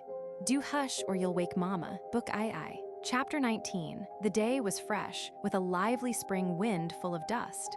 All the old ladies in both families had got out their faded sables and yellowing ermines, and the smell of camphor from the front pews almost smothered the faint spring scent of the lilies banking the altar. Newland Archer, at a signal from the sexton, had come out of the vestry and placed himself with his best man on the chancel step of Grace Church. The signal meant that the brougham bearing the bride and her father was in sight, but there was sure to be a considerable interval of adjustment and consultation in the lobby, where the bridesmaids were already hovering like a cluster of Easter blossoms. Everything was equally easy or equally painful, as one chose to put it, in the path he was committed to tread, and he had obeyed the flurried injunctions of his best man as piously as other bridegrooms had obeyed his own, in the days when he had guided them through the same labyrinth. So far, he was reasonably sure of having fulfilled all his obligations. The bridesmaids' 8 bouquets of white lilac and lilies of the valley had been sent in due time, as well as the gold and sapphire sleeve links of the 8 ushers and the best man's cat's eye scarf pin. Archer had sat up half the night trying to vary the wording of his thanks for the last batch of presents from men friends and ex-lady loves. The fees for the bishop and the rector were safely in the pocket of his best man. Archer made the gesture which he had seen so many bridegrooms make. With his ungloved right hand, he felt in the pocket of his dark gray waistcoat and assured himself that the little gold circlet engraved inside, Newland to May, April, 187, was in its place. Then, resuming his former attitude, his tall hat and pearl gray gloves with black stitchings grasped in his left hand, he stood looking at the door of the church. How like a first night at the opera, he thought, recognizing all the same faces in the same boxes, pews, and wondering if, when the last trump sounded, Mrs. Selfridge Mary would be there with the same towering ostrich feathers in her bonnet, and Mrs. Beaufort with the same diamond earrings and the same smile, and whether suitable proscenium seats were already prepared for them in another world. "Too bad the breakfast is at Old Catherine's," the bridegroom could fancy Reggie Chivers saying, "but I'm told that Lovell Mingot insisted on its being cooked by his own chef, so it ought to be good if one can only get at it." And he could imagine Sillerton Jackson adding with authority, "My dear fellow, haven't you heard? It's to be served at small tables in the New English fashion." Archer's eyes lingered a moment on the left-hand pew, where his mother, who had entered the church on Mr. Henry Van der Luyden's arm, sat weeping softly under her chantilly veil, her hands in her grandmother's ermine muff. "Poor Janie," he thought, looking at his sister. "Even by screwing her head around, she can see only the people in the few front pews, and they're mostly dowdy Newlands and Dagonets." On the hither side of the white ribbon dividing off the seats reserved for the families, he saw Beaufort, tall and red-faced, scrutinizing the women with his arrogant stare. Beside him sat his wife, all silvery chinchilla and violets, and on the far side of the ribbon, Lawrence Lefferts's sleekly brushed head seemed to mount guard over the invisible deity of good form who presided at the ceremony. Archer wondered how many flaws Lefferts's keen eyes would discover in the ritual of his divinity. Then he suddenly recalled that he too had once thought such questions important. The things that had filled his days seemed now like a nursery parody of life, or like the wrangles of medieval schoolmen over metaphysical terms that nobody had ever understood. A stormy discussion as to whether the wedding presents should be shown had darkened the last hours before the wedding, and it seemed inconceivable to Archer that grown-up people should work themselves into a state of agitation over such trifles, and that the matter should have been decided, in the negative, by Mrs. Welland's saying, with indignant tears, "I should as soon turn the reporters loose in my house." And all the while, I suppose, he thought, real people were living somewhere and real things happening to them. "There they come," breathed the best man excitedly, but the bridegroom knew better. The cautious opening of the door of the church meant only that Mr. Brown, the livery stable keeper, gowned in black in his intermittent character of sexton, was taking a preliminary survey of the scene before marshalling his forces. The door was softly shut again. Then, after another interval, it swung majestically open, and a murmur ran through the church. The family, Mrs. Welland came first, on the arm of her eldest son. Her large, pink face was appropriately solemn, and her plum-colored satin with pale blue side panels and blue ostrich plumes in a small satin bonnet met with general approval. But before she had settled herself with a stately rustle in the pew opposite Mrs. Archer's, the spectators were craning their necks to see who was coming after her. It was known that she had insisted on sending her own carpenter to look into the possibility of taking down the end panel of the front pew and to measure the space between the seat and the front, but the result had been discouraging, and for one anxious day, her family had watched her dallying with the plan of being wheeled up the nave in her enormous bath chair and sitting enthroned in it at the foot of the chancel. The idea of doing away with this awning and revealing the bride to the mob of dressmakers and newspaper reporters who stood outside fighting to get near the joints of the canvas exceeded even old Catherine's courage, though for a moment she had weighed the possibility. Why, they might take a photograph of my child and put it in the papers, Mrs. Welland exclaimed when her mother's last plan was hinted to her. And from this unthinkable indecency, the clan recoiled with a collective shudder. The ancestress had had to give in, but her concession was bought only by the promise that the wedding breakfast should take place under her roof, though, as the Washington Square Connection said, with the Wellands' house in easy reach, it was hard to have to make a special price with Brown to drive one to the other end of nowhere. Mrs. Lovell Mingott had the high color and glassy stare induced in ladies of her age and habit by the effort of getting into a new dress. But once the disappointment occasioned by her mother-in-law's non-appearance had subsided, it was agreed that her black chantilly over lilac satin, with a bonnet of Parma violets, formed the happiest contrast to Mrs. Welland's blue and plum color. He had taken it for granted that the Marchioness Manson was still in Washington, where she had gone some 4 weeks previously with her niece, Madame Olenska. It was generally understood that their abrupt departure was due to Madame Olenska's desire to remove her aunt from the baleful eloquence of Dr. Agathan Carver, who had nearly succeeded in enlisting her as a recruit for the Valley of Love. And in the circumstances, no one had expected either of the ladies to return for the wedding. For a moment, Archer stood with his eyes fixed on Medora's fantastic figure, straining to see who came behind her. But the little procession was at an end, for all the lesser members of the family had taken their seats, and the 8 tall ushers, gathering themselves together like birds or insects preparing for some migratory maneuver, were already slipping through the side doors into the lobby. "Newland, I say, S.A. Cheese here," the best man whispered. Archer roused himself with a start. A long time had apparently passed since his heart had stopped beating, for the white and rosy procession was in fact halfway up the nave. The bishop, the rector, and 2 white-winged assistants were hovering about the flower-banked altar, and the first chords of the Spohr Symphony were strewing their flower-like notes before the bride. Archer opened his eyes, but could they really have been shut, as he imagined, and felt his heart beginning to resume its usual task. "My God," he thought, "have I got the ring?" And once more he went through the bridegroom's convulsive gesture. Then, in a moment, May was beside him, such radiance streaming from her that it sent a faint warmth through his numbness, and he straightened himself and smiled into her eyes. "Dearly beloved, we are gathered together here," the rector began. The ring was on her hand, the bishop's benediction had been given, the bridesmaids were poised to resume their place in the procession, and the organ was showing preliminary symptoms of breaking out into the Mendelssohn March, without which no newly wedded couple had ever emerged upon New York.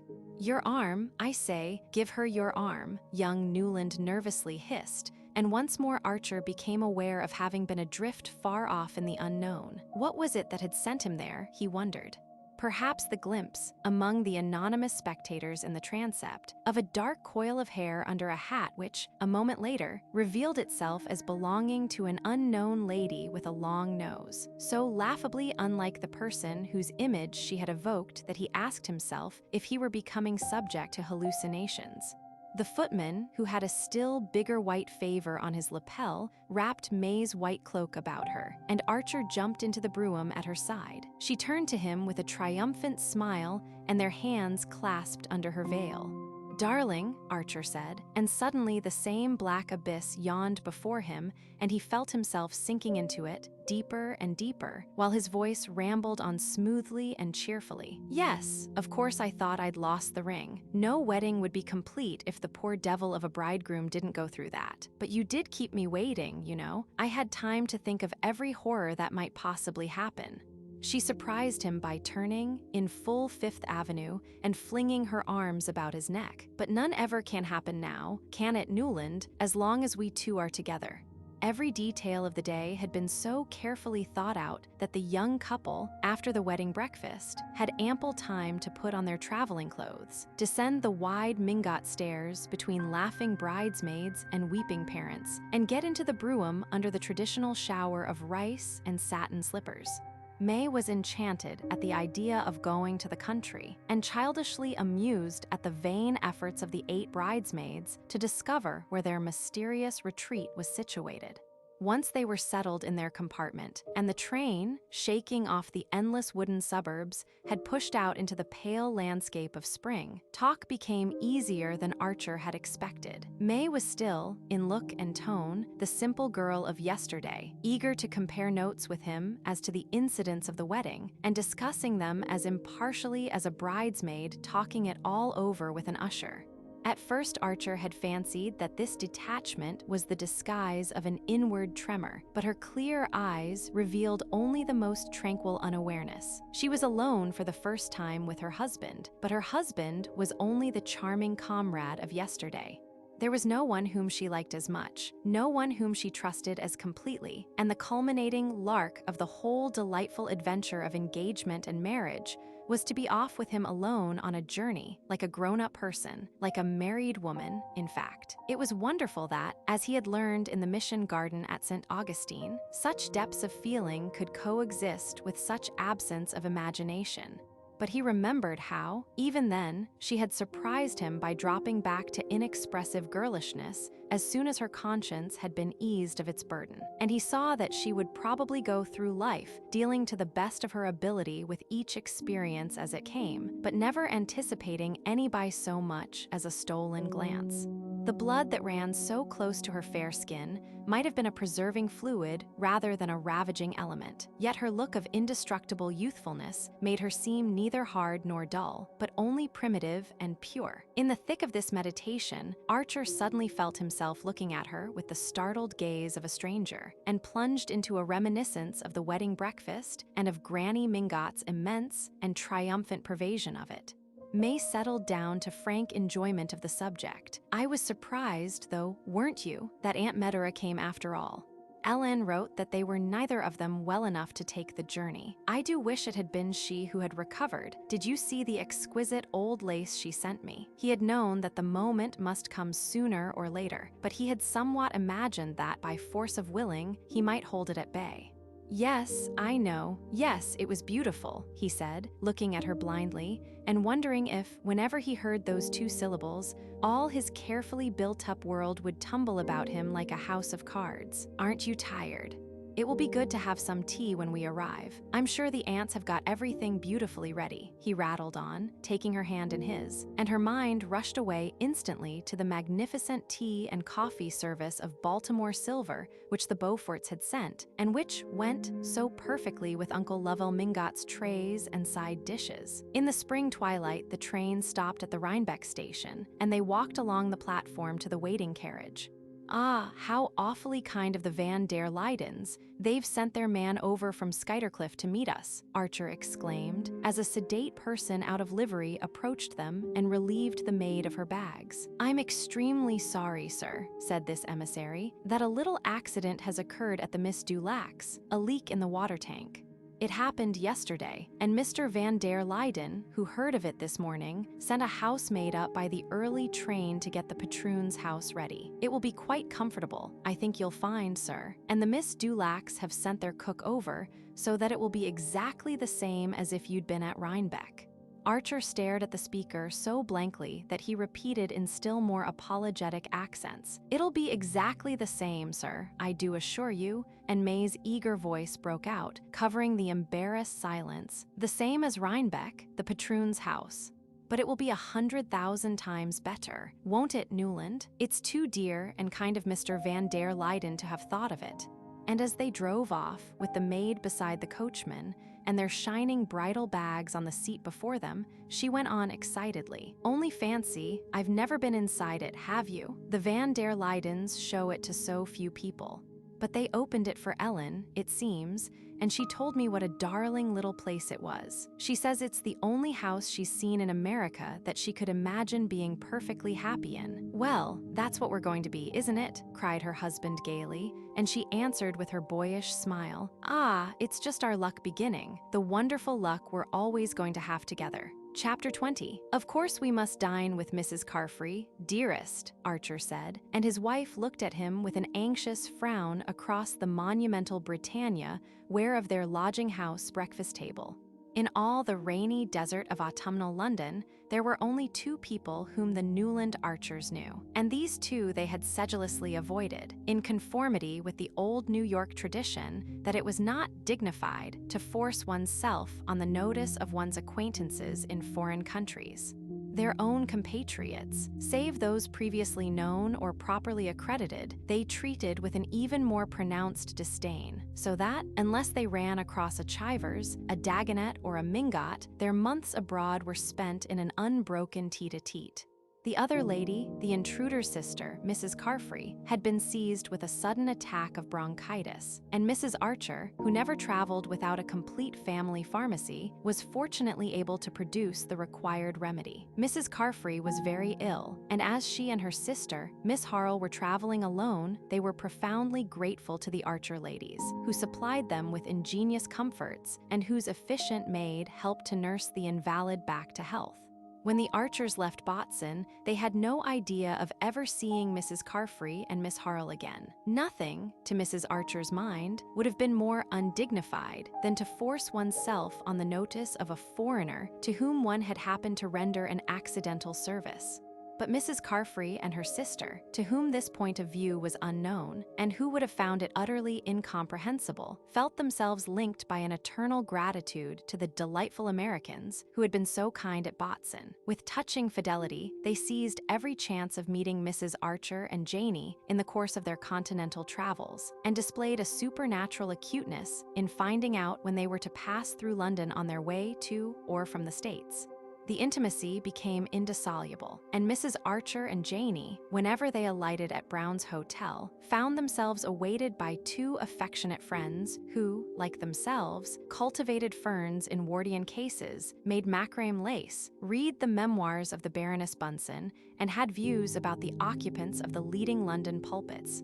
And on the dock, when Newland and his wife sailed for England, Mrs. Archer's last word had been, "You must take May to see Mrs. Carfrey." Newland and his wife had had no idea of obeying this injunction, but Mrs. Carfrey, with her usual acuteness, had run them down and sent them an invitation to dine. And it was over this invitation that May Archer was wrinkling her brows across the tea and muffins.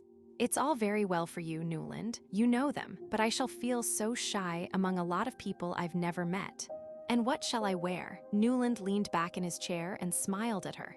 She looked handsomer and more Diana-like than ever. The moist English air seemed to have deepened the bloom of her cheeks and softened the slight hardness of her virginal features. Or else it was simply the inner glow of happiness, shining through like a light under ice.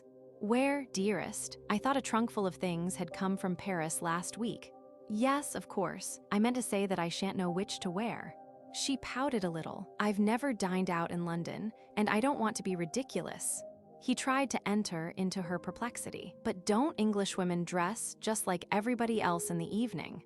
"Newland, how can you ask such funny questions when they go to the theater in old ball dresses and bare heads?"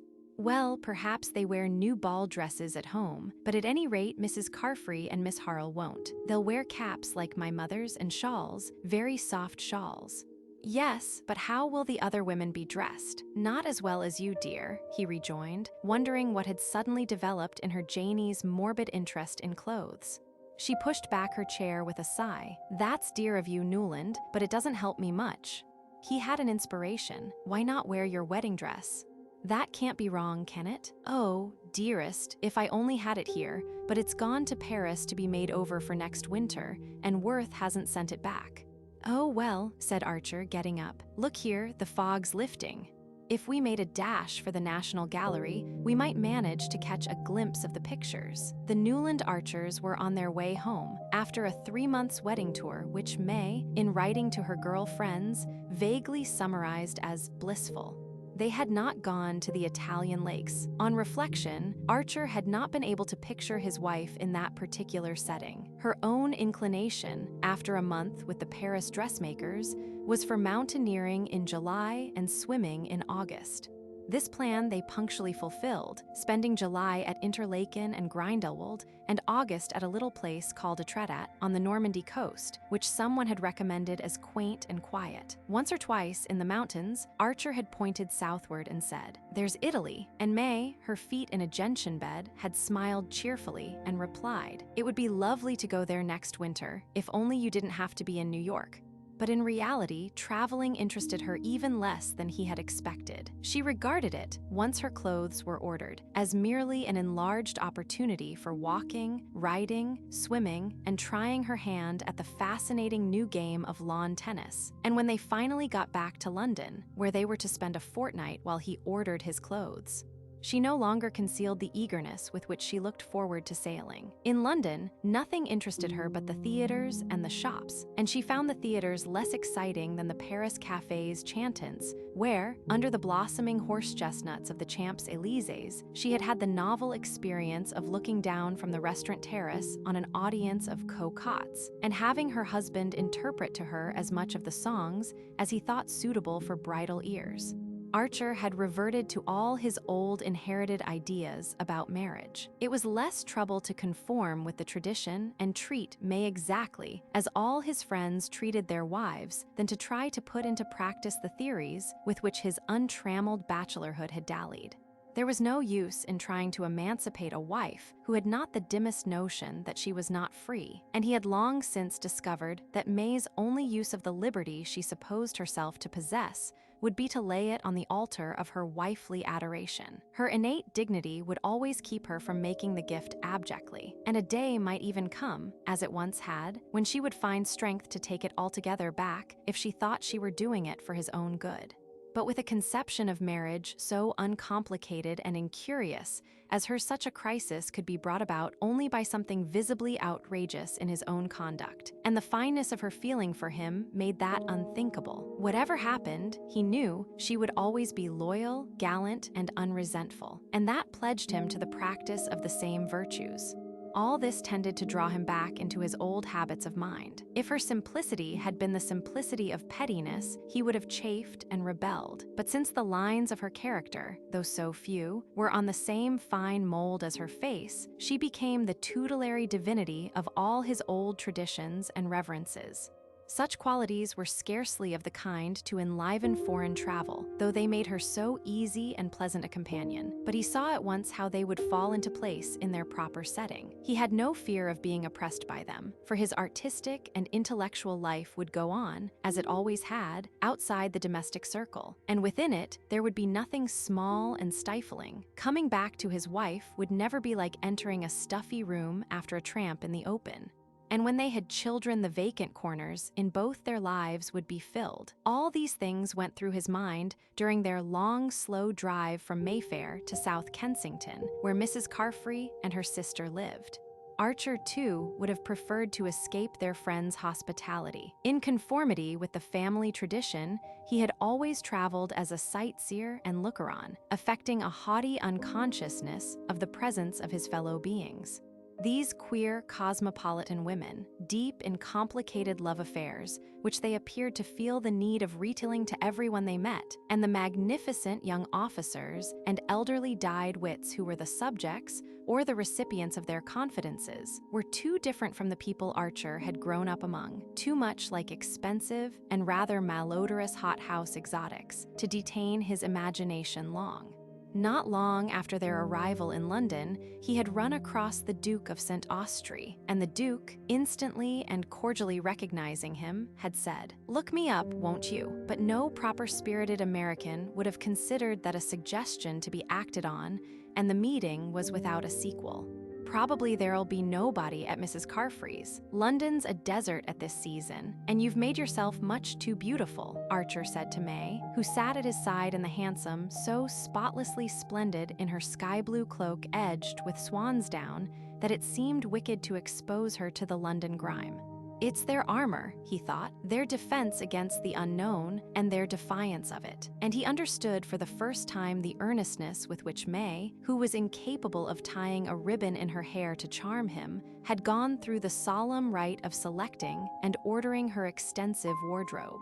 He had been right in expecting the party at Mrs. Carfry's to be a small one. Besides their hostess and her sister, they found, in the long, chilly drawing room, only another shawled lady, a genial vicar who was her husband, a silent lad whom Mrs. Carfry named as her nephew, and a small, dark gentleman with lively eyes whom she introduced as his tutor, pronouncing a French name as she did so.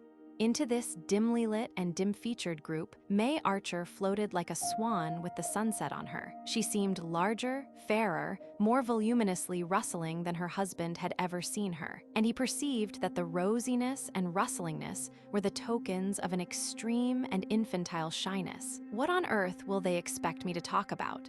Her helpless eyes implored him, at the very moment that her dazzling apparition was calling forth the same anxiety in their own bosoms. But beauty, even when distrustful of itself, awakens confidence in the manly heart, and the vicar and the French-named tutor were soon manifesting to May their desire to put her at her ease.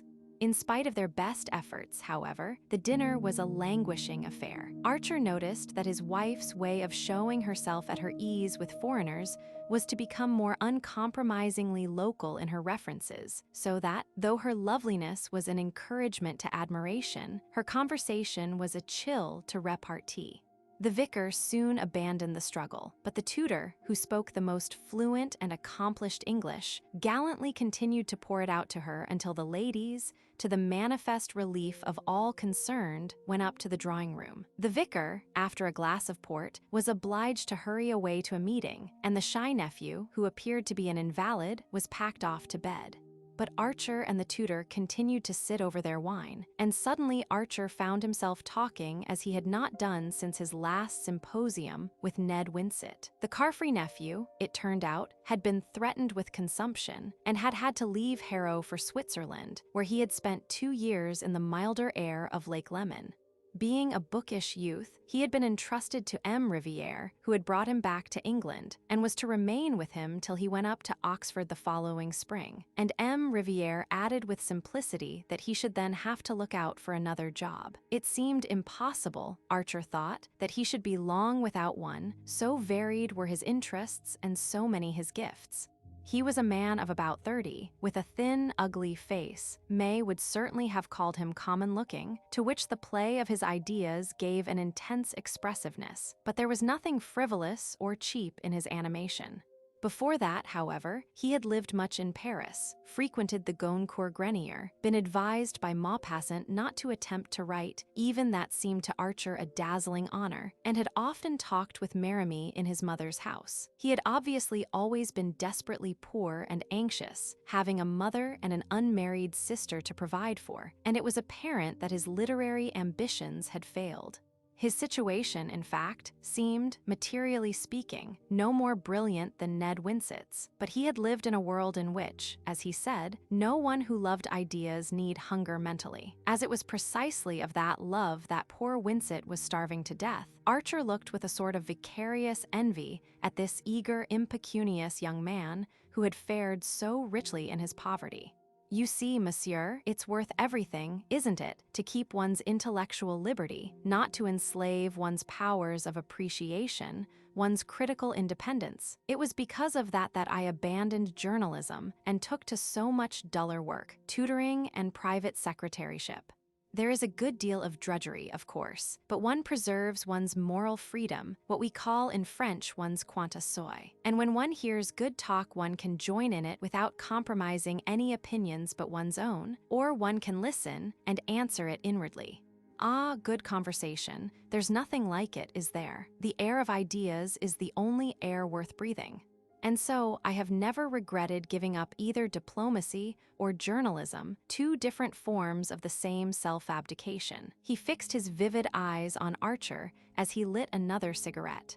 Voyez-vous, monsieur, to be able to look life in the face. That's worth living in a garret for, isn't it? But after all, one must earn enough to pay for the garret. And I confess that to grow old as a private tutor, or a private anything, is almost as chilling to the imagination as a second secretaryship at Bucharest.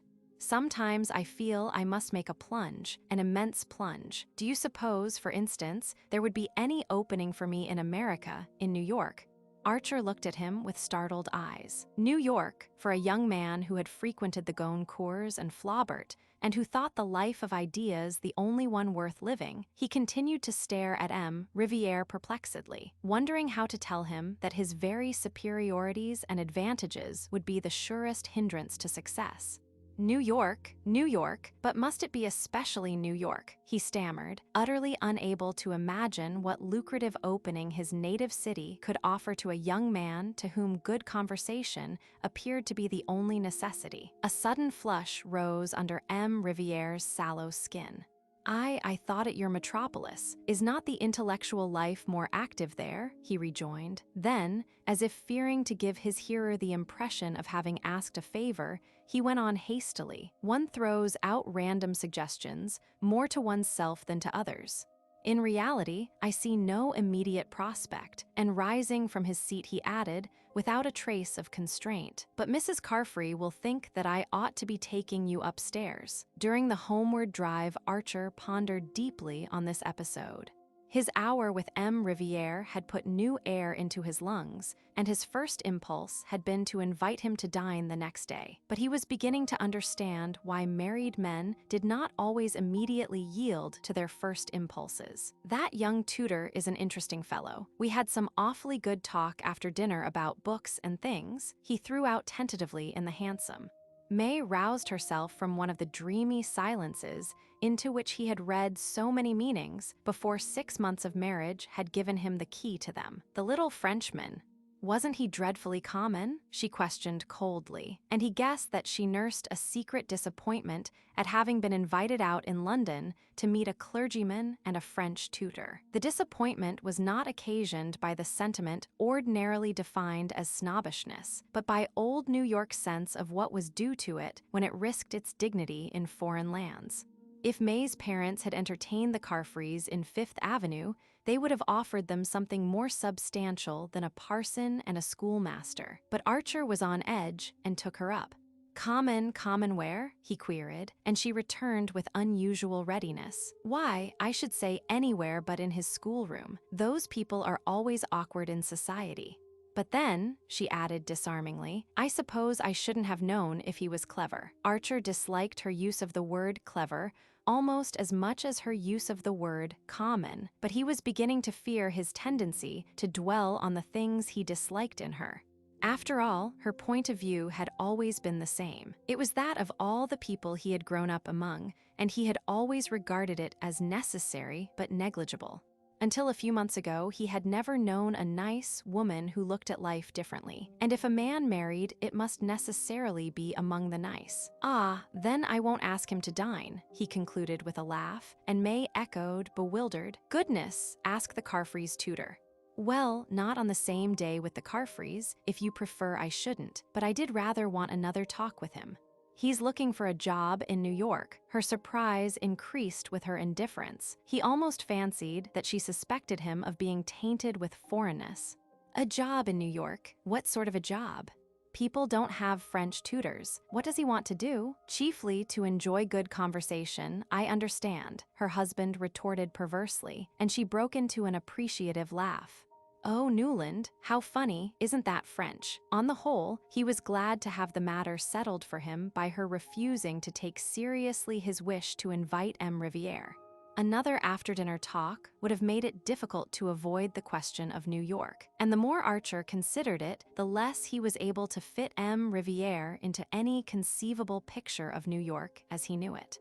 After that, I suppose, we shall have pretty nearly finished rubbing off each other's angles, he reflected. But the worst of it was that May's pressure was already bearing on the very angles whose sharpness he most wanted to keep. Chapter 21. The small, bright lawn stretched away smoothly to the big, bright sea.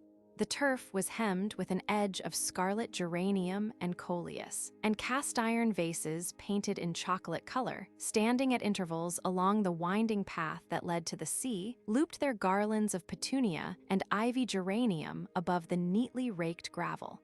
On the other side of the lawn, facing the targets, was pitched a real tent, with benches and garden seats about it. A number of ladies in summer dresses and gentlemen in gray frock coats and tall hats stood on the lawn or sat upon the benches, and every now and then a slender girl in starched muslin would step from the tent, bow in hand, and speed her shaft at one of the targets, while the spectators interrupted their talk to watch the result.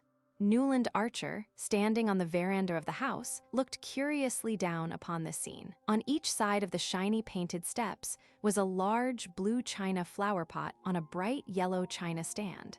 A spiky green plant filled each pot, and below the veranda ran a wide border of blue hydrangeas edged with more red geraniums. Behind him, the French windows of the drawing rooms through which he had passed gave glimpses, between swaying lace curtains, of glassy parquet floors islanded with chintz poufs, dwarf armchairs, and velvet tables covered with trifles in silver. The Newport Archery Club always held its August meeting at the Beauforts. The sport, which had hitherto known no rival but croquet, was beginning to be discarded in favor of lawn tennis, but the latter game was still considered too rough and inelegant for social occasions, and as an opportunity to show off pretty dresses and graceful attitudes, the bow and arrow held their own. Archer looked down with wonder at the familiar spectacle. It surprised him that life should be going on in the old way when his own reactions to it had so completely changed. It was Newport that had first brought home to him the extent of the change. In New York, during the previous winter, after he and May had settled down in the new greenish-yellow house with the bow window and the Pompeian vestibule, he had dropped back with relief into the old routine of the office, and the renewal of this daily activity had served as a link with his former self. Then there had been the pleasurable excitement of choosing a showy gray stepper for May's brougham. The Wellands had given the carriage, and the abiding occupation and interest of arranging his new library, which, in spite of family doubts and disapprovals, had been carried out as he had dreamed, with a dark embossed paper, Eastlake bookcases, and sincere armchairs and tables. But Newport represented the escape from duty into an atmosphere of unmitigated holidaymaking. Archer had tried to persuade May to spend the summer on a remote island off the coast of Maine, called, appropriately enough, Mount Desert, where a few hardy Bostonians and Philadelphians were camping in native cottages, and whence came reports of enchanting scenery and a wild, almost trapper-like existence amid woods and waters. But the Wellands always went to Newport, where they owned one of the square boxes on the cliffs, and their son-in-law could adduce no good reason why he and May should not join them there. As Mrs. Welland rather tartly pointed out, it was hardly worth while for May to have worn herself out trying on summer clothes in Paris if she was not to be allowed to wear them. And this argument was of a kind to which Archer had as yet found no answer. May herself could not understand his obscure reluctance to fall in with so reasonable and pleasant a way of spending the summer. She reminded him that he had always liked Newport in his bachelor days, and as this was indisputable, he could only profess that he was sure he was going to like it better than ever now that they were to be there together. But as he stood on the Beaufort veranda and looked out on the brightly peopled lawn, it came home to him with a shiver that he was not going to like it at all. It was not May's fault, poor dear. If, now and then, during their travels, they had fallen slightly out of step, harmony had been restored by their return to the conditions she was used to. He had always foreseen that she would not disappoint him, and he had been right.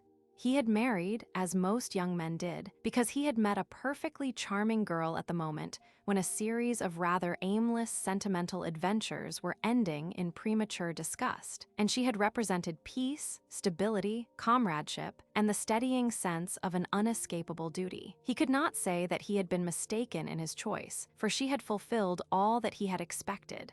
It was undoubtedly gratifying to be the husband of one of the handsomest and most popular young married women in New York, especially when she was also one of the sweetest-tempered and most reasonable of wives, and Archer had never been insensible to such advantages. As for the momentary madness which had fallen upon him on the eve of his marriage, he had trained himself to regard it as the last of his discarded experiments. The idea that he could ever, in his senses, have dreamed of marrying the Countess Olenska had become almost unthinkable, and she remained in his memory simply as the most plaintive and poignant of a line of ghosts. But all these abstractions and eliminations made of his mind a rather empty and echoing place, and he supposed that was one of the reasons why the busy, animated people on the Beaufort lawn shocked him as if they had been children playing in a graveyard. He heard a murmur of skirts beside him, and the Marchioness Manson fluttered out of the drawing-room window. As usual, she was extraordinarily festooned and bedizened, with a limp leghorn hat anchored to her head by many windings of faded gauze, and a little black velvet parasol on a carved ivory handle absurdly balanced over her much larger hat brim.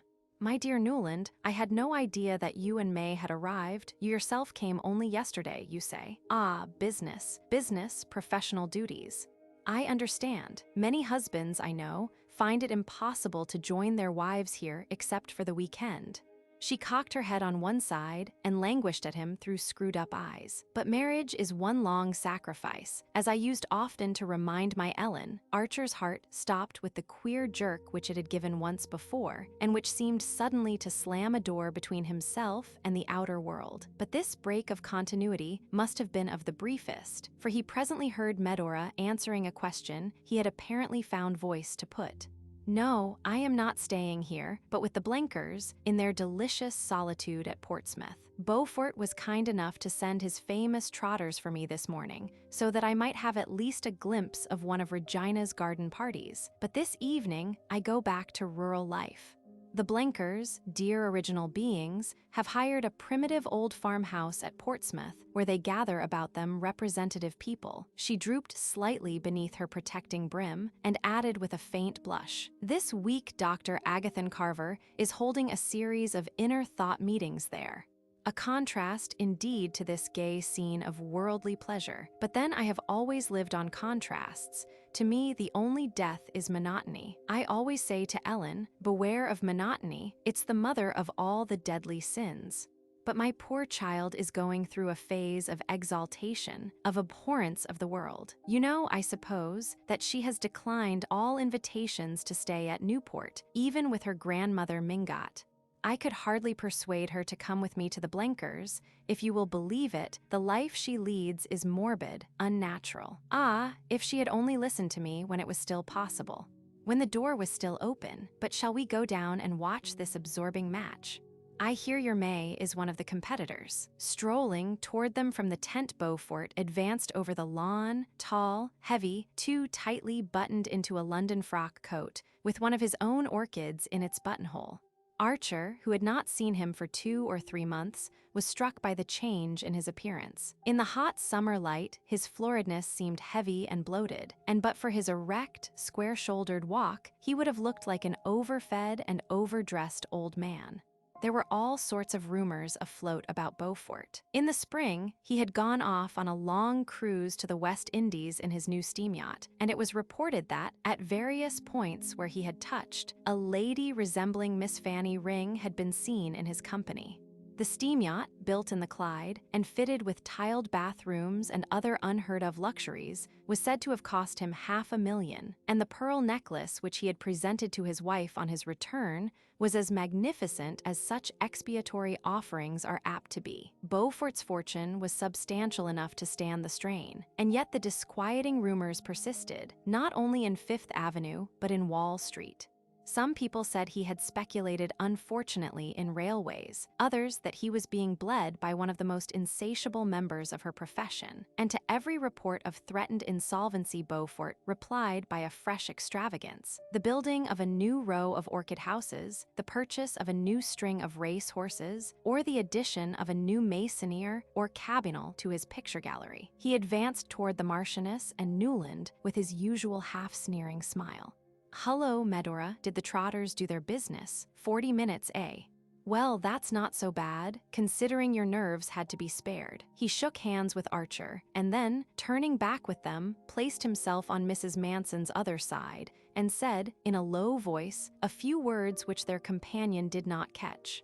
The Marchioness replied by one of her queer foreign jerks, and a "Que voulez-vous?" which deepened Beaufort's frown, but he produced a good semblance of a congratulatory smile as he glanced at Archer to say, "You know May's going to carry off the first prize." "Ah, then it remains in the family," Medora rippled. And at that moment, they reached the tent and Mrs. Beaufort met them in a girlish cloud of mauve muslin and floating veils. May Welland was just coming out of the tent. In her white dress, with a pale green ribbon about the waist and a wreath of ivy on her hat, she had the same Diana-like aloofness as when she had entered the Beaufort ballroom on the night of her engagement.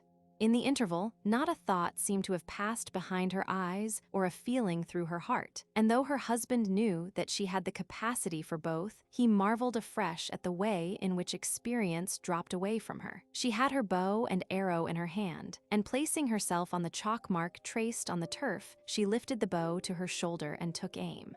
The attitude was so full of a classic grace that a murmur of appreciation followed her appearance, and Archer felt the glow of proprietorship that so often cheated him into momentary well-being. Her rivals, Mrs. Reggie Chivers, the Merry Girls, and divers Rosie Thorleys, Dagonets, and Mingots, stood behind her in a lovely anxious group, brown heads and golden bent above the scores, and pale muslins and flower-wreathed hats mingled in a tender rainbow. All were young and pretty and bathed in summer bloom, but not one had the nymph-like ease of his wife, when, with tense muscles and happy frown, she bent her soul upon some feat of strength. "Gad," Archer heard Lawrence Lefferts say, "not one of the lot holds the bow as she does," and Beaufort retorted, "Yes, but that's the only kind of target she'll ever hit." Archer felt irrationally angry. His host's contemptuous tribute to May's niceness was just what a husband should have wished to hear said of his wife. The fact that a coarse-minded man found her lacking in attraction was simply another proof of her quality. Yet the words sent a faint shiver through his heart. What if niceness, carried to that supreme degree, were only a negation, the curtain dropped before an emptiness? As he looked at May, returning flushed and calm from her final bullseye, he had the feeling that he had never yet lifted that curtain. She took the congratulations of her rivals and of the rest of the company with the simplicity that was her crowning grace.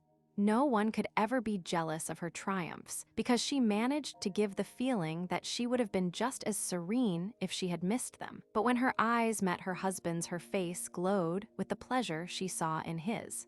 Mrs. Welland's basketwork pony carriage was waiting for them, and they drove off among the dispersing carriages, May handling the reins and Archer sitting at her side. The afternoon sunlight still lingered upon the bright lawns and shrubberies, and up and down Bellevue Avenue rolled a double line of victorias, dog carts, landaus, and vis-a-vis, carrying well-dressed ladies and gentlemen away from the Beaufort garden party, or homeward from their daily afternoon turn along the Ocean Drive. "Shall we go to see Granny?" May suddenly proposed. "I should like to tell her myself that I've won the prize. There's lots of time before dinner."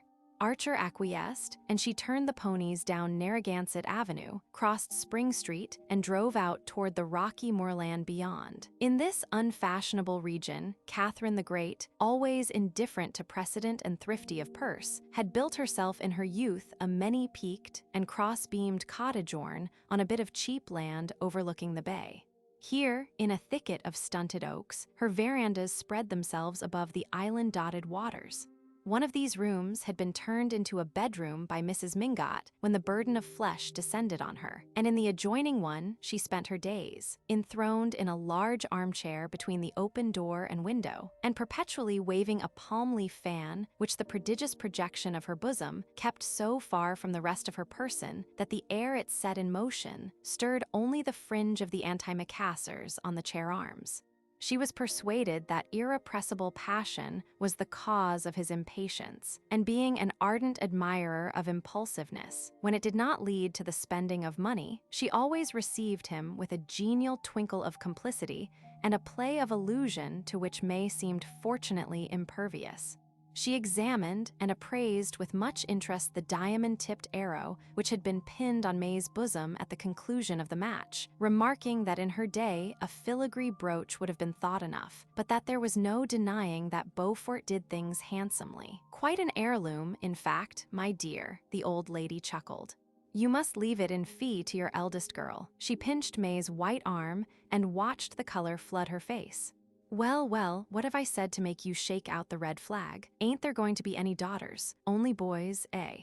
Good gracious, look at her blushing again all over her blushes. What can I say that either? Mercy me, when my children beg me to have all those gods and goddesses painted out overhead, I always say I'm too thankful to have somebody about me that nothing can shock." Archer burst into a laugh, and May echoed it, crimson to the eyes.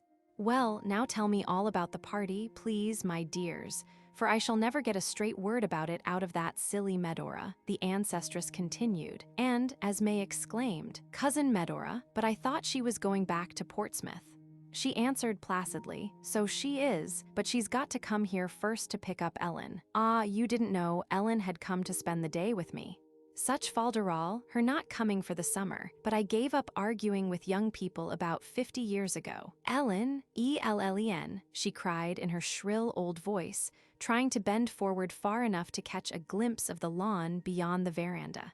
There was no answer, and Mrs. Mingot rapped impatiently with her stick on the shiny floor. A mulatto maidservant in a bright turban, replying to the summons, informed her mistress that she had seen Miss Ellen going down the path to the shore, and Mrs. Mingot turned to Archer.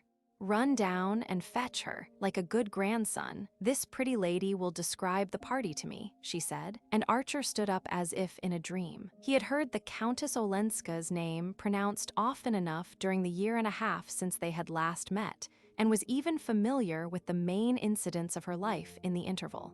He knew that she had spent the previous summer at Newport, where she appeared to have gone a great deal into society, but that in the autumn she had suddenly sublet the perfect house, which Beaufort had been at such pains to find for her, and decided to establish herself in Washington. There, during the winter, he had heard of her, as one always heard of pretty women in Washington, as shining in the brilliant diplomatic society that was supposed to make up for the social shortcomings of the administration.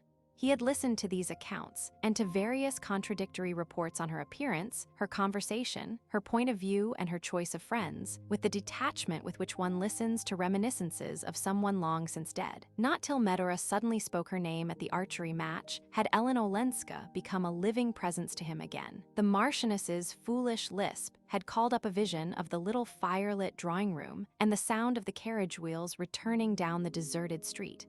He thought of a story he had read, of some peasant children in Tuscany lighting a bunch of straw in a wayside cavern and revealing old silent images in their painted tomb. The way to the shore descended from the bank on which the house was perched to a walk above the water planted with weeping willows. Through their veil Archer caught the glint of the lime rock, with its whitewashed turret, and the tiny house in which the heroic lighthouse keeper, Ida Lewis, was living her last venerable years. Beyond it lay the flat reaches and ugly government chimneys of Goat Island, the bay spreading northward in a shimmer of gold to Prudence Island with its low growth of oaks, and the shores of Connecticut faint in the sunset haze. From the Willow Walk projected a slight wooden pier ending in a sort of pagoda-like summer house, and in the pagoda a lady stood, leaning against the rail, her back to the shore. Archer stopped at the sight as if he had waked from sleep. That vision of the past was a dream, and the reality was what awaited him in the house on the bank overhead. A son-in-law, Archer thought. The figure at the end of the pier had not moved. For a long moment, the young man stood halfway down the bank, gazing at the bay furrowed with the coming and going of sailboats, yacht launches, fishing craft, and the trailing black coal barges hauled by noisy tugs. The lady in the summer house seemed to be held by the same sight. Beyond the gray bastions of Fort Adams, a long-drawn sunset was splintering up into 1,000 fires, and the radiance caught the sail of a catboat as it beat out through the channel between the lime rock and the shore. Archer, as he watched, remembered the scene in the Choron, and Montague lifting Ada Diaz's ribbon to his lips without her knowing that he was in the room. She doesn't know, she hasn't guessed. Shouldn't I know if she came up behind me, I wonder? He mused, and suddenly he said to himself, if she doesn't turn before that sail crosses the lime rock light, I'll go back. The boat was gliding out on the receding tide. It slid before the lime rock, blotted out Ida Lewis's little house, and passed across the turret in which the light was hung. Archer waited till a wide space of water sparkled between the last reef of the island and the stern of the boat, but still the figure in the summer house did not move. He turned and walked up the hill. I'm sorry you didn't find Ellen. I should have liked to see her again, May said as they drove home through the dusk. But perhaps she wouldn't have cared. She seems so changed. Changed? Echoed her husband in a colorless voice, his eyes fixed on the pony's twitching ears. So indifferent to her friends, giving up New York and her house, and spending her time with such queer people. Fancy how hideously uncomfortable she must be at the Blenkers. She says she does it to keep Cousin Medora out of mischief, to prevent her marrying dreadful people. But I sometimes think we've always bored her. Archer made no answer, and she continued, with a tinge of hardness that he had never before noticed in her frank, fresh voice. After all, I wonder if she wouldn't be happier with her husband. He burst into a laugh. Sancta simplicitas, he exclaimed, and as she turned a puzzled frown on him, he added, I don't think I ever heard you say a cruel thing before. Cruel? Well, watching the contortions of the damned is supposed to be a favorite sport of the angels, but I believe even they don't think people happier in hell. It's a pity she ever married abroad then, said May, in the placid tone with which her mother met Mr. Welland's vagaries, and Archer felt himself gently relegated to the category of unreasonable husbands. They drove down Bellevue Avenue and turned in between the chamfered wooden gate posts surmounted by cast-iron lamps which marked the approach to the Welland villa.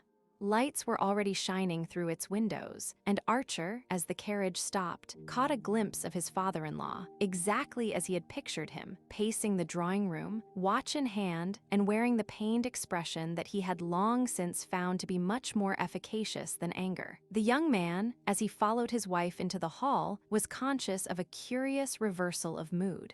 There was something about the luxury of the Welland house and the density of the Welland atmosphere, so charged with minute observances and exactions that always stole into his system like a narcotic.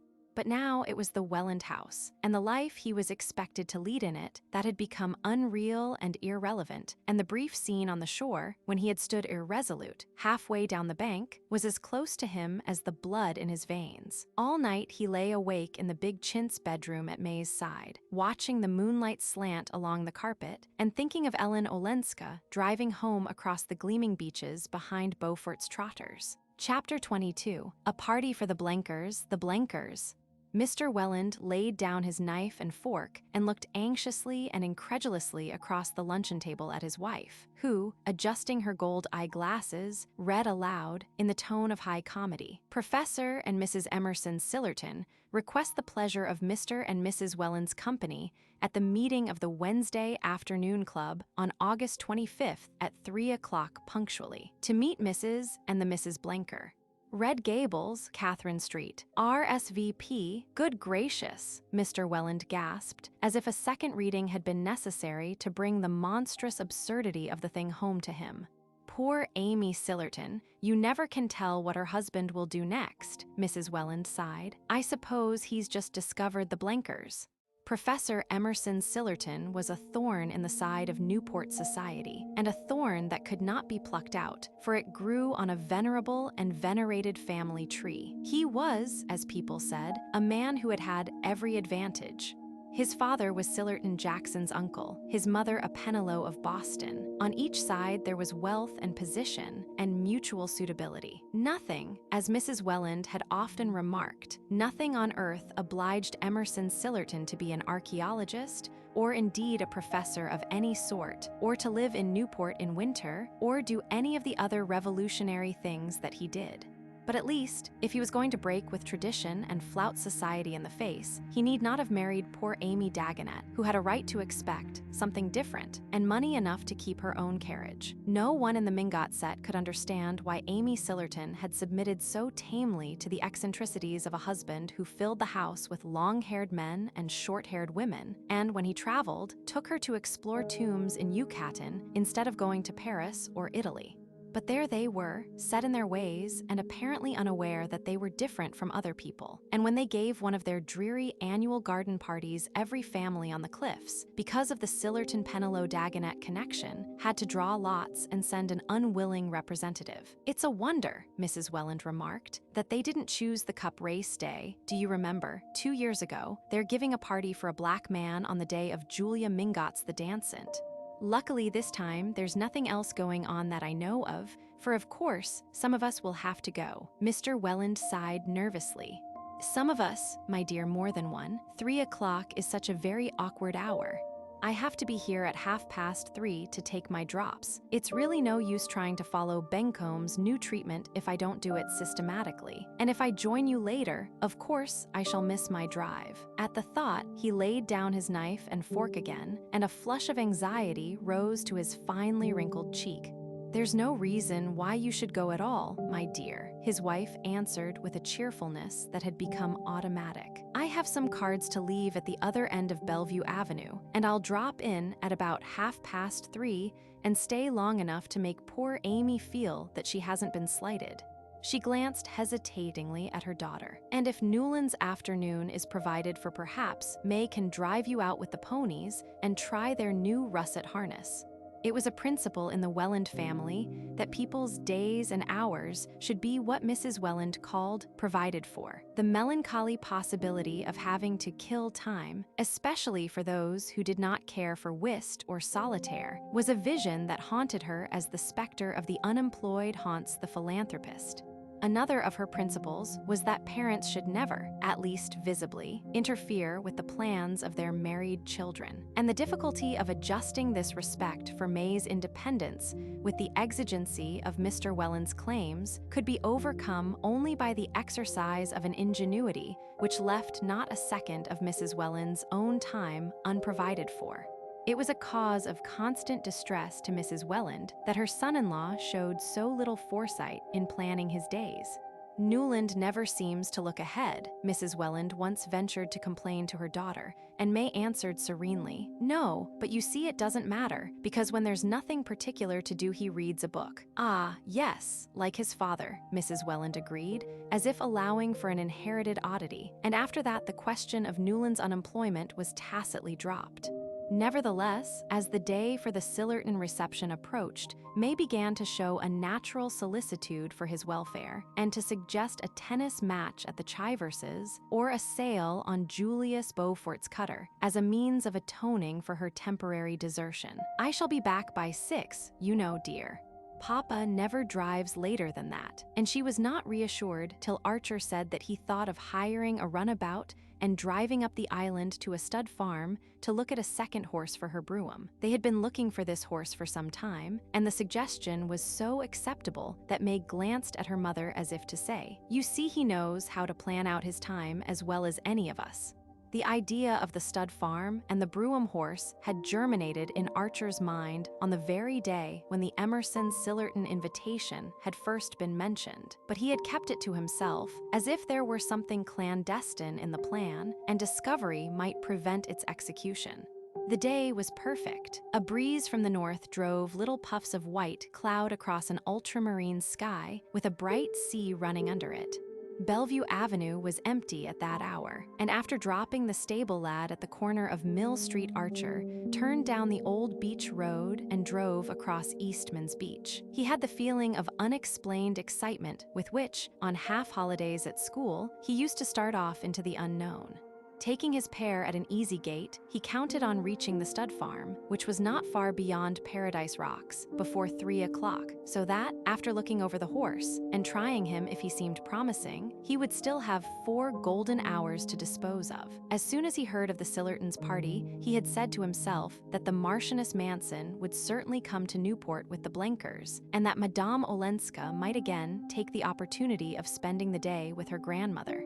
At any rate, the Blenker habitation would probably be deserted, and he would be able, without indiscretion, to satisfy a vague curiosity concerning it. He was not sure that he wanted to see the Countess Olenska again, but ever since he had looked at her from the path above the bay, he had wanted, irrationally and indescribably, to see the place she was living in, and to follow the movements of her imagined figure as he had watched the real one in the summer house. The longing was with him day and night, an incessant, undefinable craving, like the sudden whim of a sick man for food or drink once tasted and long since forgotten. He could not see beyond the craving or picture what it might lead to, for he was not conscious of any wish to speak to Madame Olenska or to hear her voice. He simply felt that if he could carry away the vision of the spot of earth she walked on, and the way the sky and sea enclosed it, the rest of the world might seem less empty. When he reached the stud farm, a glance showed him that the horse was not what he wanted. Nevertheless, he took a turn behind it in order to prove to himself that he was not in a hurry. But at 3 o'clock, he shook out the reins over the trotters and turned into the byroads leading to Portsmouth. The wind had dropped, and a faint haze on the horizon showed that a fog was waiting to steal up the Saconnet on the turn of the tide. But all about him fields and woods were steeped in golden light. He drove past gray-shingled farmhouses in orchards, past hayfields and groves of oak, past villages with white steeples rising sharply into the fading sky. And at last, after stopping to ask the way of some men at work in a field, he turned down a lane between high banks of goldenrod and brambles. At the end of the lane was the blue glimmer of the river. To the left, standing in front of a clump of oaks and maples, he saw a long, tumble-down house with white paint peeling from its clapboards. On the roadside facing the gateway stood one of the open sheds in which the New Englander shelters his farming implements and visitors hitch their teams. Archer, jumping down, led his pair into the shed, and after tying them to a post, turned toward the house. The patch of lawn before it had relapsed into a hayfield, but to the left, an overgrown box garden full of dahlias and rusty rose bushes encircled a ghostly summer house of trellis work that had once been white, surmounted by a wooden cupid who had lost his bow and arrow but continued to take ineffectual aim. Archer leaned for a while against the gate. No one was in sight, and not a sound came from the open windows of the house. A grizzled Newfoundland dozing before the door seemed as ineffectual a guardian as the arrowless Cupid. It was strange to think that this place of silence and decay was the home of the turbulent Blenkers, yet Archer was sure that he was not mistaken. For a long time he stood there, content to take in the scene and gradually falling under its drowsy spell. But at length he roused himself to the sense of the passing time. Should he look his fill and then drive away? He stood irresolute, wishing suddenly to see the inside of the house, so that he might picture the room that Madame Olenska sat in. There was nothing to prevent his walking up to the door and ringing the bell. If, as he supposed, she was away with the rest of the party, he could easily give his name and ask permission to go into the sitting room to write a message. But instead, he crossed the lawn and turned toward the box garden. As he entered it, he caught sight of something bright-colored in the summer house and presently made it out to be a pink parasol. The parasol drew him like a magnet. He was sure it was hers. He went into the summer house and, sitting down on the rickety seat, picked up the silken thing and looked at its carved handle, which was made of some rare wood that gave out an aromatic scent. Archer lifted the handle to his lips. He heard a rustle of skirts against the box and sat motionless, leaning on the parasol handle with clasped hands and letting the rustle come nearer without lifting his eyes. He had always known that this must happen. "Oh, Mr. Archer," exclaimed a loud young voice, and looking up he saw before him the youngest and largest of the Blenker girls, blonde and blousy, in bedraggled muslin. A red blotch on one of her cheeks seemed to show that it had recently been pressed against a pillow, and her half-awakened eyes stared at him hospitably but confusedly. Gracious, where did you drop from? I must have been sound asleep in the hammock. Everybody else has gone to Newport. Did you ring? She incoherently inquired. Archer's confusion was greater than hers. I know, that is, I was just going to. I had to come up the island to see about a horse, and I drove over on a chance of finding Mrs. Blenker and your visitors. But the house seemed empty, so I sat down to wait. Miss Blenker, shaking off the fumes of sleep, looked at him with increasing interest. The house is empty. Mother's not here, or the Marchioness, or anybody but me. Her glance became faintly reproachful. Didn't you know that Professor and Mrs. Sillerton are giving a garden party for Mother and all of us this afternoon? It was too unlucky that I couldn't go, but I've had a sore throat, and Mother was afraid of the drive home this evening. Did you ever know anything so disappointing? Of course, she added gaily, I shouldn't have minded half as much if I'd known you were coming. Symptoms of a lumbering coquetry became visible in her, and Archer found the strength to break in. But Madame Olenska, has she gone to Newport too? Miss Blenker looked at him with surprise. Madame Olenska, didn't you know she'd been called away? Called away? Oh, my best parasol. I lent it to that goose of a Katie because it matched her ribbons, and the careless thing must have dropped it here. We Blenkers are all like that, real bohemians. Recovering the sunshade with a powerful hand, she unfurled it and suspended its rosy dome above her head. Yes, Ellen was called away yesterday. She lets us call her Ellen, you know. A telegram came from Boston. She said she might be gone for 2 days. I do love the way she does her hair, don't you? Miss Blenker rambled on. Archer continued to stare through her as though she had been transparent. All he saw was the trumpery parasol that arched its pinkness above her giggling head. After a moment, he ventured, You don't happen to know why Madame Olenska went to Boston? I hope it was not on account of bad news. Miss Blenker took this with a cheerful incredulity. Oh, I don't believe so. She didn't tell us what was in the telegram. I think she didn't want the Marchioness to know. She's so romantic-looking, isn't she? Doesn't she remind you of Mrs. Scott Siddons when she reads Lady Geraldine's Courtship? Did you never hear her? Archer was dealing hurriedly with crowding thoughts. His whole future seemed suddenly to be unrolled before him, and passing down its endless emptiness, he saw the dwindling figure of a man to whom nothing was ever to happen. He glanced about him at the unpruned garden, the tumble-down house, and the oak grove under which the dusk was gathering. It had seemed so exactly the place in which he ought to have found Madame Olenska, and she was far away, and even the pink sunshade was not hers. He frowned and hesitated. You don't know, I suppose. I shall be in Boston tomorrow. If I could manage to see her. He felt that Miss Blenker was losing interest in him, though her smile persisted. Oh, of course. How lovely of you. She's staying at the Parker house. It must be horrible there in this weather. After that, Archer was but intermittently aware of the remarks they exchanged. He could only remember stoutly resisting her entreaty that he should await the returning family and have high tea with them before he drove home. At length, with his hostess still at his side, he passed out of range of the wooden Cupid, unfastened his horses, and drove off. At the turn of the lane, he saw Miss Blenker standing at the gate and waving the pink parasol. Chapter 23. The next morning, when Archer got out of the Fall River train, he emerged upon a steaming midsummer Boston. The streets near the station were full of the smell of beer and coffee and decaying fruit, and a shirt-sleeved populace moved through them with the intimate abandon of boarders going down the passage to the bathroom. Archer found a cab and drove to the Somerset Club for breakfast.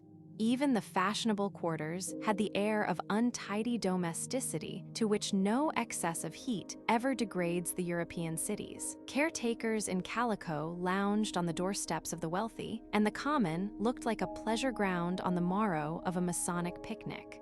If Archer had tried to imagine Ellen Olenska in improbable scenes, he could not have called up any into which it was more difficult to fit her than this heat-prostrated and deserted Boston. He breakfasted with appetite and method, beginning with a slice of melon and studying a morning paper while he waited for his toast and scrambled eggs. A new sense of energy and activity had possessed him ever since he had announced to May the night before that he had business in Boston and should take the Fall River boat that night and go on to New York the following evening. It had always been understood that he would return to town early in the week, and when he got back from his expedition to Portsmouth, a letter from the office, which fate had conspicuously placed on a corner of the hall table, sufficed to justify his sudden change of plan. He was even ashamed of the ease with which the whole thing had been done. It reminded him, for an uncomfortable moment, of Lawrence Lefferts's masterly contrivances for securing his freedom. But this did not long trouble him, for he was not in an analytic mood. After breakfast, he smoked a cigarette and glanced over the commercial advertiser. While he was thus engaged, 2 or 3 men he knew came in, and the usual greetings were exchanged. It was the same world after all, though he had such a queer sense of having slipped through the meshes of time and space. He looked at his watch, and finding that it was 9:30, got up and went into the writing room. There he wrote a few lines and ordered a messenger to take a cab to the Parker House and wait for the answer. He then sat down behind another newspaper and tried to calculate how long it would take a cab to get to the Parker House. "The lady was out, sir." He suddenly heard a waiter's voice at his elbow, and he stammered, "Out," as if it were a word in a strange language. He got up and went into the hall. It must be a mistake. She could not be out at that hour. He flushed with anger at his own stupidity. Why had he not sent the note as soon as he arrived? He found his hat and stick and went forth into the street. The city had suddenly become as strange and vast and empty as if he were a traveler from distant lands. For a moment, he stood on the doorstep hesitating. Then he decided to go to the Parker House.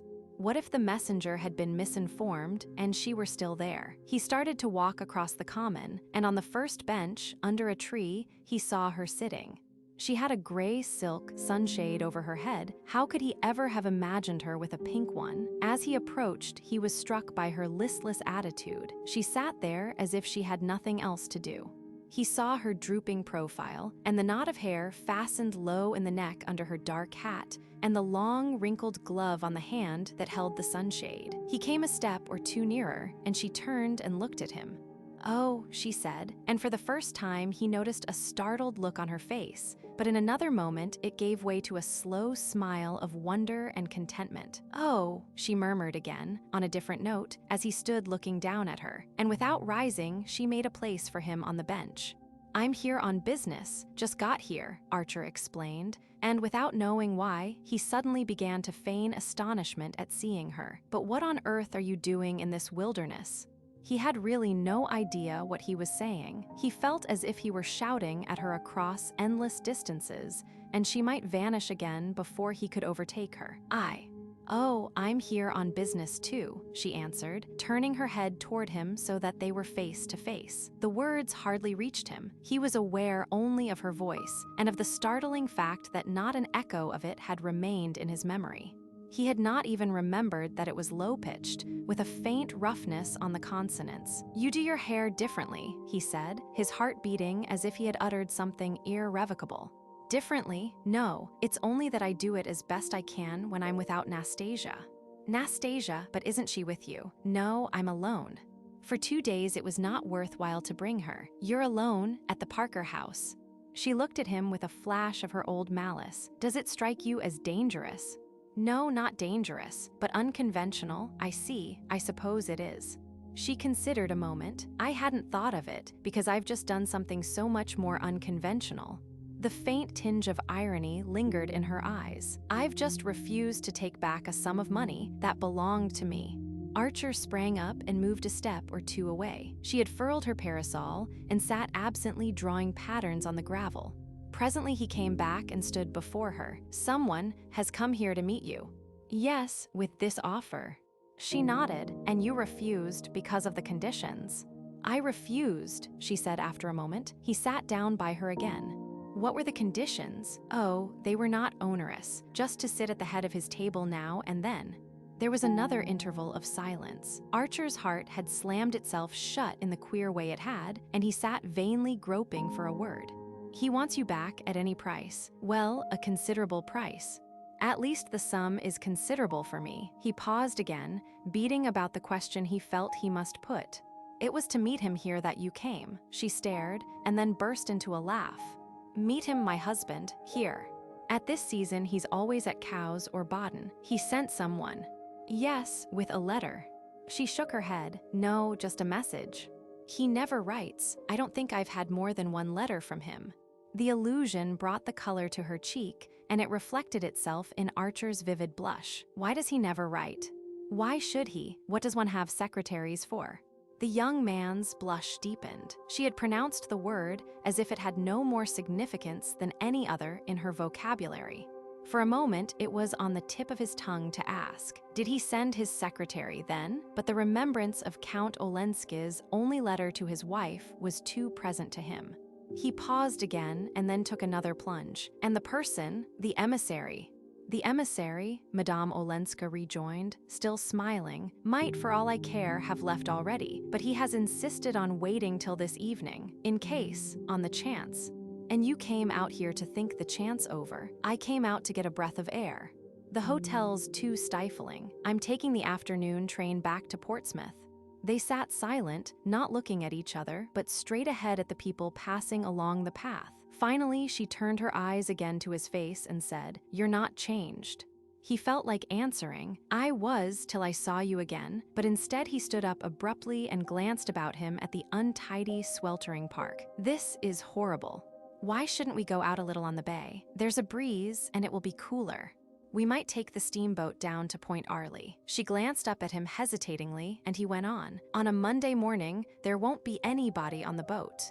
My train doesn't leave till evening. I'm going back to New York. Why shouldn't we?" he insisted, looking down at her, and suddenly he broke out, "Haven't we done all we could?" "Oh," she murmured again. She stood up and reopened her sunshade, glancing about her as if to take counsel of the scene and assure herself of the impossibility of remaining in it. Then her eyes returned to his face. "You mustn't say things like that to me," she said. "I'll say anything you like, or nothing. I won't open my mouth unless you tell me to." "What harm can it do to anybody? All I want is to listen to you," he stammered. She drew out a little gold-faced watch on an enameled chain. "Oh, don't calculate," he broke out. "Give me the day. I want to get you away from that man." At what time was he coming? Her color rose again. "At 11, then you must come at once. You needn't be afraid if I don't come, nor you either if you do. I swear I only want to hear about you, to know what you've been doing. It's 100 years since we've met. It may be another 100 before we meet again." She still wavered, her anxious eyes on his face. "Why didn't you come down to the beach to fetch me, the day I was at Granny's?" She asked, "Because you didn't look round, because you didn't know I was there." "I swore I wouldn't unless you looked round." He laughed as the childishness of the confession struck him. "But I didn't look round on purpose. On purpose. I knew you were there when you drove and I recognized the ponies, so I went down to the beach. To get away from me as far as you could," she repeated in a low voice. "To get away from you as far as I could."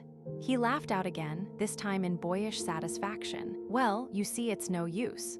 I may as well tell you," he added, "that the business I came here for was just to find you. But look here, we must start or we shall miss our boat." "Our boat?" She frowned perplexedly and then smiled. "Oh, but I must go back to the hotel first. I must leave a note, as many notes as you please. You can write here." He drew out a note case and one of the new stylographic pens. "I've even got an envelope. You see how everything's predestined there. Steady the thing on your knee, and I'll get the pen going in a second. They have to be humored. Wait," he banged the hand that held the pen against the back of the bench. "It's like jerking down the mercury in a thermometer, just a trick. Now try," she laughed, and bending over the sheet of paper which he had laid on his note case, began to write. Archer walked away a few steps, staring with radiant, unseeing eyes at the passers-by, who, in their turn, paused to stare at the unwanted sight of a fashionably dressed lady writing a note on her knee on a bench in the common. Madame Olenska slipped the sheet into the envelope, wrote a name on it, and put it into her pocket. Then she too stood up. They walked back toward Beacon Street, and near the club Archer caught sight of the plush-lined herdic which had carried his note to the Parker house, and whose driver was reposing from this effort by bathing his brow at the corner hydrant. "I told you everything was predestined. Here's a cab for us." "You see," they laughed, astonished at the miracle of picking up a public conveyance at that hour, and in that unlikely spot, in a city where cab stands were still a foreign novelty. Archer, looking at his watch, saw that there was time to drive to the Parker house before going to the steamboat landing. They rattled through the hot streets and drew up at the door of the hotel. Archer held out his hand for the letter. "Shall I take it in?" he asked, but Madame Olenska, shaking her head, sprang out and disappeared through the glazed doors. It was barely 10:30, but what if the emissary, impatient for her reply and not knowing how else to employ his time, were already seated among the travelers with cooling drinks at their elbows of whom Archer had caught a glimpse as she went in?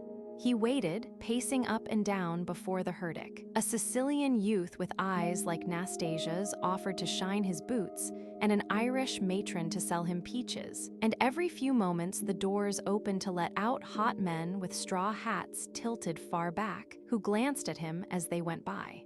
He marveled that the door should open so often, and that all the people it let out should look so like each other, and so like all the other hot men who, at that hour, through the length and breadth of the land, were passing continuously in and out of the swinging doors of hotels. And then, suddenly, came a face that he could not relate to the other faces.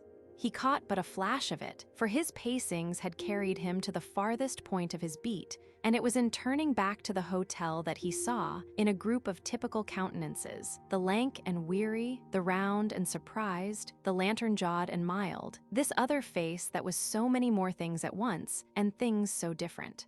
Archer hung a moment on a thin thread of memory, but it snapped and floated off with the disappearing face, apparently that of some foreign businessman, looking doubly foreign in such a setting. He vanished in the stream of passers-by, and Archer resumed his patrol. He did not care to be seen watch in hand within view of the hotel, and his unaided reckoning of the lapse of time led him to conclude that, if Madame Olenska was so long in reappearing, it could only be because she had met the emissary and been waylaid by him. At the thought, Archer's apprehension rose to anguish. "If she doesn't come soon, I'll go in and find her," he said. The doors swung open again, and she was at his side. They got into the herdic, and as it drove off, he took out his watch and saw that she had been absent just 3 minutes. In the clatter of loose windows that made talk impossible, they bumped over the disjointed cobblestones to the wharf. Seated side by side on a bench of the half-empty boat, they found that they had hardly anything to say to each other, or rather that what they had to say communicated itself best in the blessed silence of their release and their isolation. As the paddle wheels began to turn, and wharves and shipping to recede through the veil of heat, it seemed to Archer that everything in the old familiar world of habit was receding also. He longed to ask Madame Olenska if she did not have the same feeling, the feeling that they were starting on some long voyage from which they might never return. But he was afraid to say it, or anything else that might disturb the delicate balance of her trust in him. In reality, he had no wish to betray that trust. There had been days and nights when the memory of their kiss had burned and burned on his lips. The day before, even, on the drive to Portsmouth, the thought of her had run through him like fire. But now that she was beside him, and they were drifting forth into this unknown world, they seemed to have reached the kind of deeper nearness that a touch may sunder. As the boat left the harbor and turned seaward, a breeze stirred about them, and the bay broke up into long, oily undulations, then into ripples tipped with spray. The fog of sultriness still hung over the city, but ahead lay a fresh world of ruffled waters and distant promontories with lighthouses in the sun. Madame Olenska, leaning back against the boat trail, drank in the coolness between parted lips. She had wound a long veil about her hat, but it left her face uncovered, and Archer was struck by the tranquil gaiety of her expression.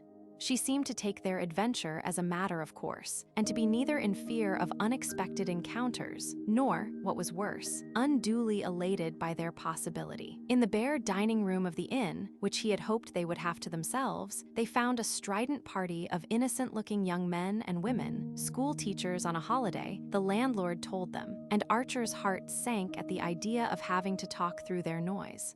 "This is hopeless. I'll ask for a private room," he said, and Madame Olenska, without offering any objection, waited while he went in search of it. The room opened on a long wooden veranda, with the sea coming in at the windows.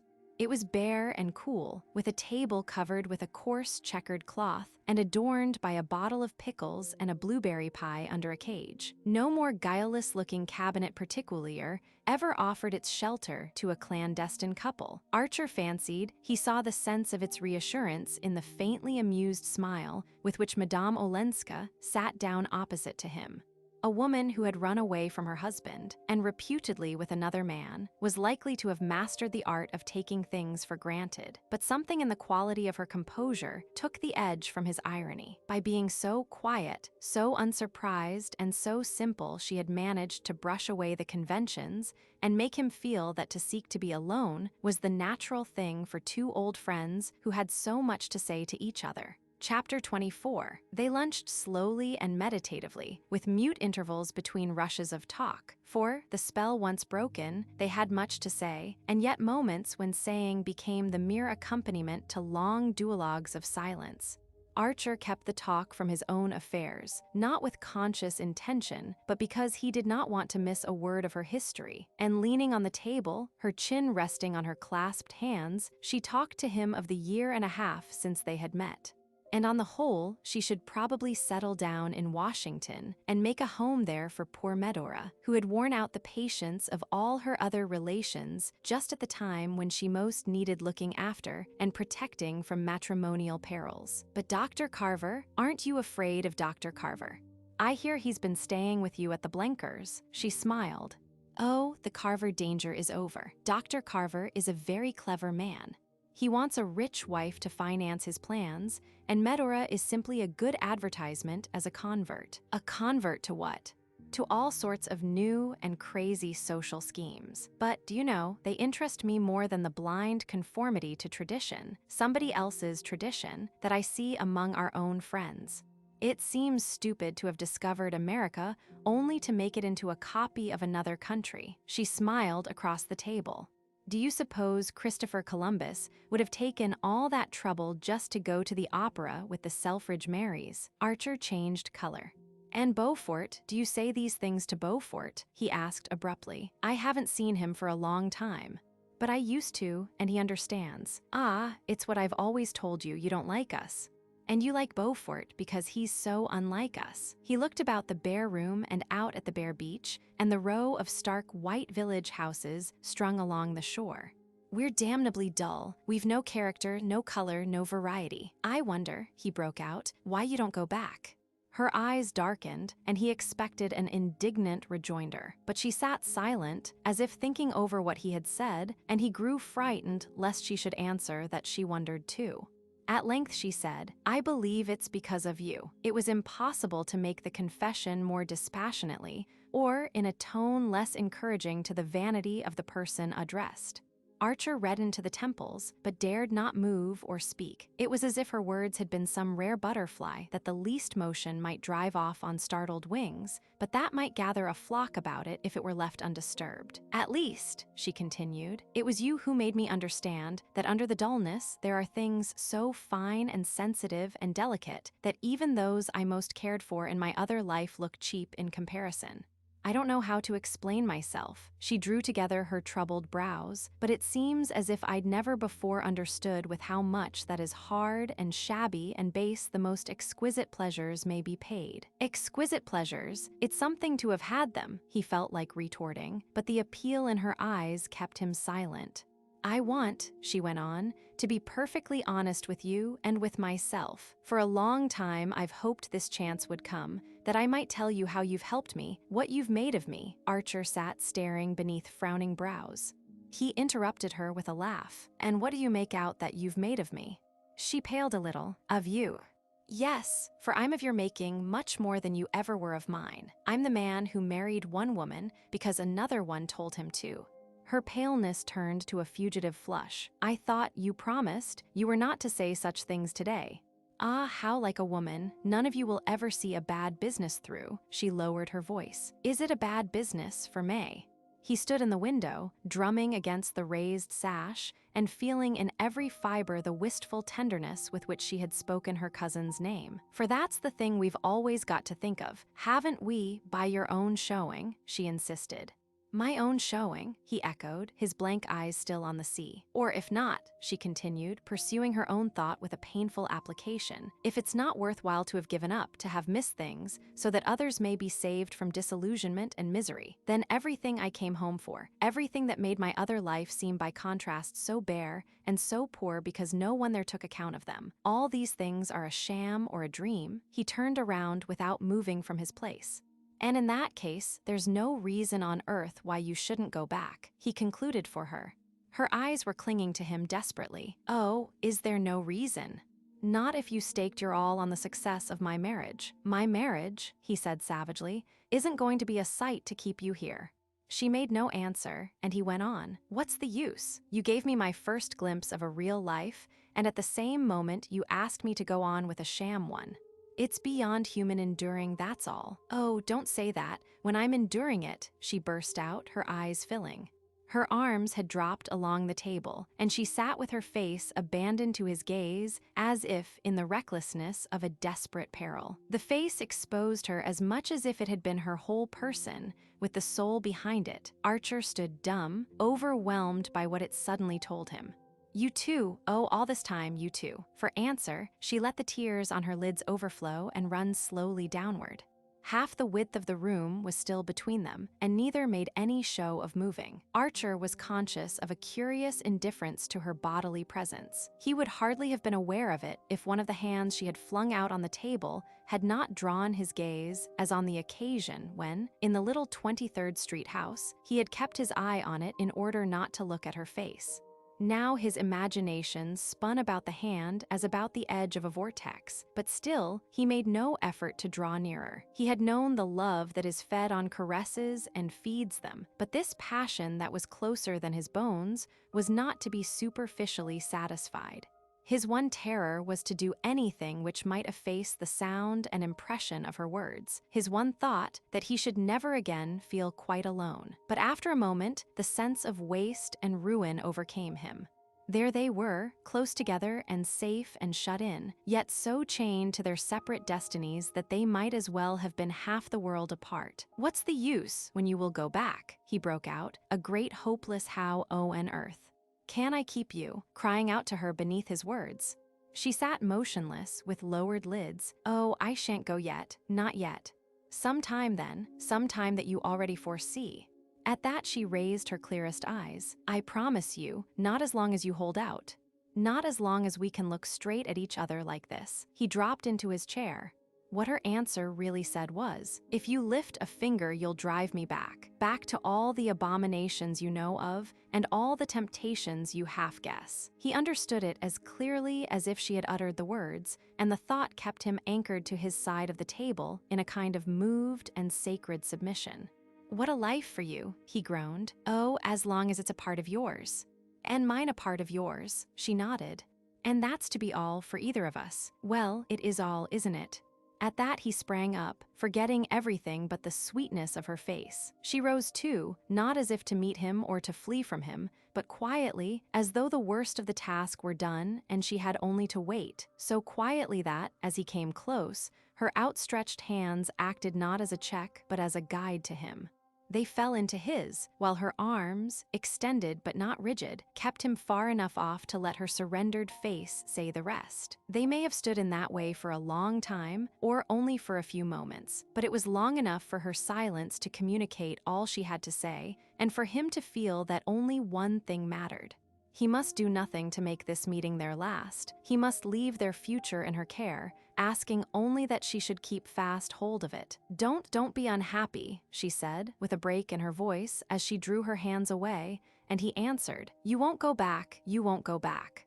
as if it were the one possibility he could not bear. "I won't go back," she said, and turning away, she opened the door and led the way into the public dining room. The strident school teachers were gathering up their possessions preparatory to a straggling flight to the wharf. Across the beach lay the white steamboat at the pier, and over the sunlit waters, Boston loomed in a line of haze. Chapter 25. Once more on the boat, and in the presence of others, Archer felt a tranquility of spirit that surprised as much as it sustained him. The day, according to any current valuation, had been a rather ridiculous failure. He had not so much as touched Madame Olenska's hand with his lips, or extracted one word from her that gave promise of farther opportunities. Nevertheless, for a man sick with unsatisfied love, and parting for an indefinite period from the object of his passion, he felt himself almost humiliatingly calm and comforted. It was the perfect balance she had held between their loyalty to others and their honesty to themselves that had so stirred and yet tranquilized him. A balance not artfully calculated, as her tears and her falterings showed, but resulting naturally from her unabashed sincerity. It filled him with a tender awe, now the danger was over, and made him thank the fates that no personal vanity, no sense of playing a part before sophisticated witnesses, had tempted him to tempt her. Even after they had clasped hands for good, at the Fall River station, and he had turned away alone, the conviction remained with him of having saved out of their meeting much more than he had sacrificed. He wandered back to the club and went and sat alone in the deserted library, turning and turning over in his thoughts every separate second of their hours together. It was clear to him, and it grew more clear under closer scrutiny, that if she should finally decide on returning to Europe, returning to her husband, it would not be because her old life tempted her, even on the new terms offered. No, she would go only if she felt herself becoming a temptation to Archer, a temptation to fall away from the standard they had both set up. Her choice would be to stay near him as long as he did not ask her to come nearer, and it depended on himself to keep her just there, safe but secluded. In the train, these thoughts were still with him. They enclosed him in a kind of golden haze, through which the faces about him looked remote and indistinct. He had a feeling that if he spoke to his fellow travelers, they would not understand what he was saying. In this state of abstraction, he found himself, the following morning, waking to the reality of a stifling September day in New York. The heat-withered faces in the long train streamed past him, and he continued to stare at them through the same golden blur. But suddenly, as he left the station, one of the faces detached itself, came closer, and forced itself upon his consciousness. It was, as he instantly recalled, the face of the young man he had seen, the day before, passing out of the Parker house, and had noted as not conforming to type, as not having an American hotel face.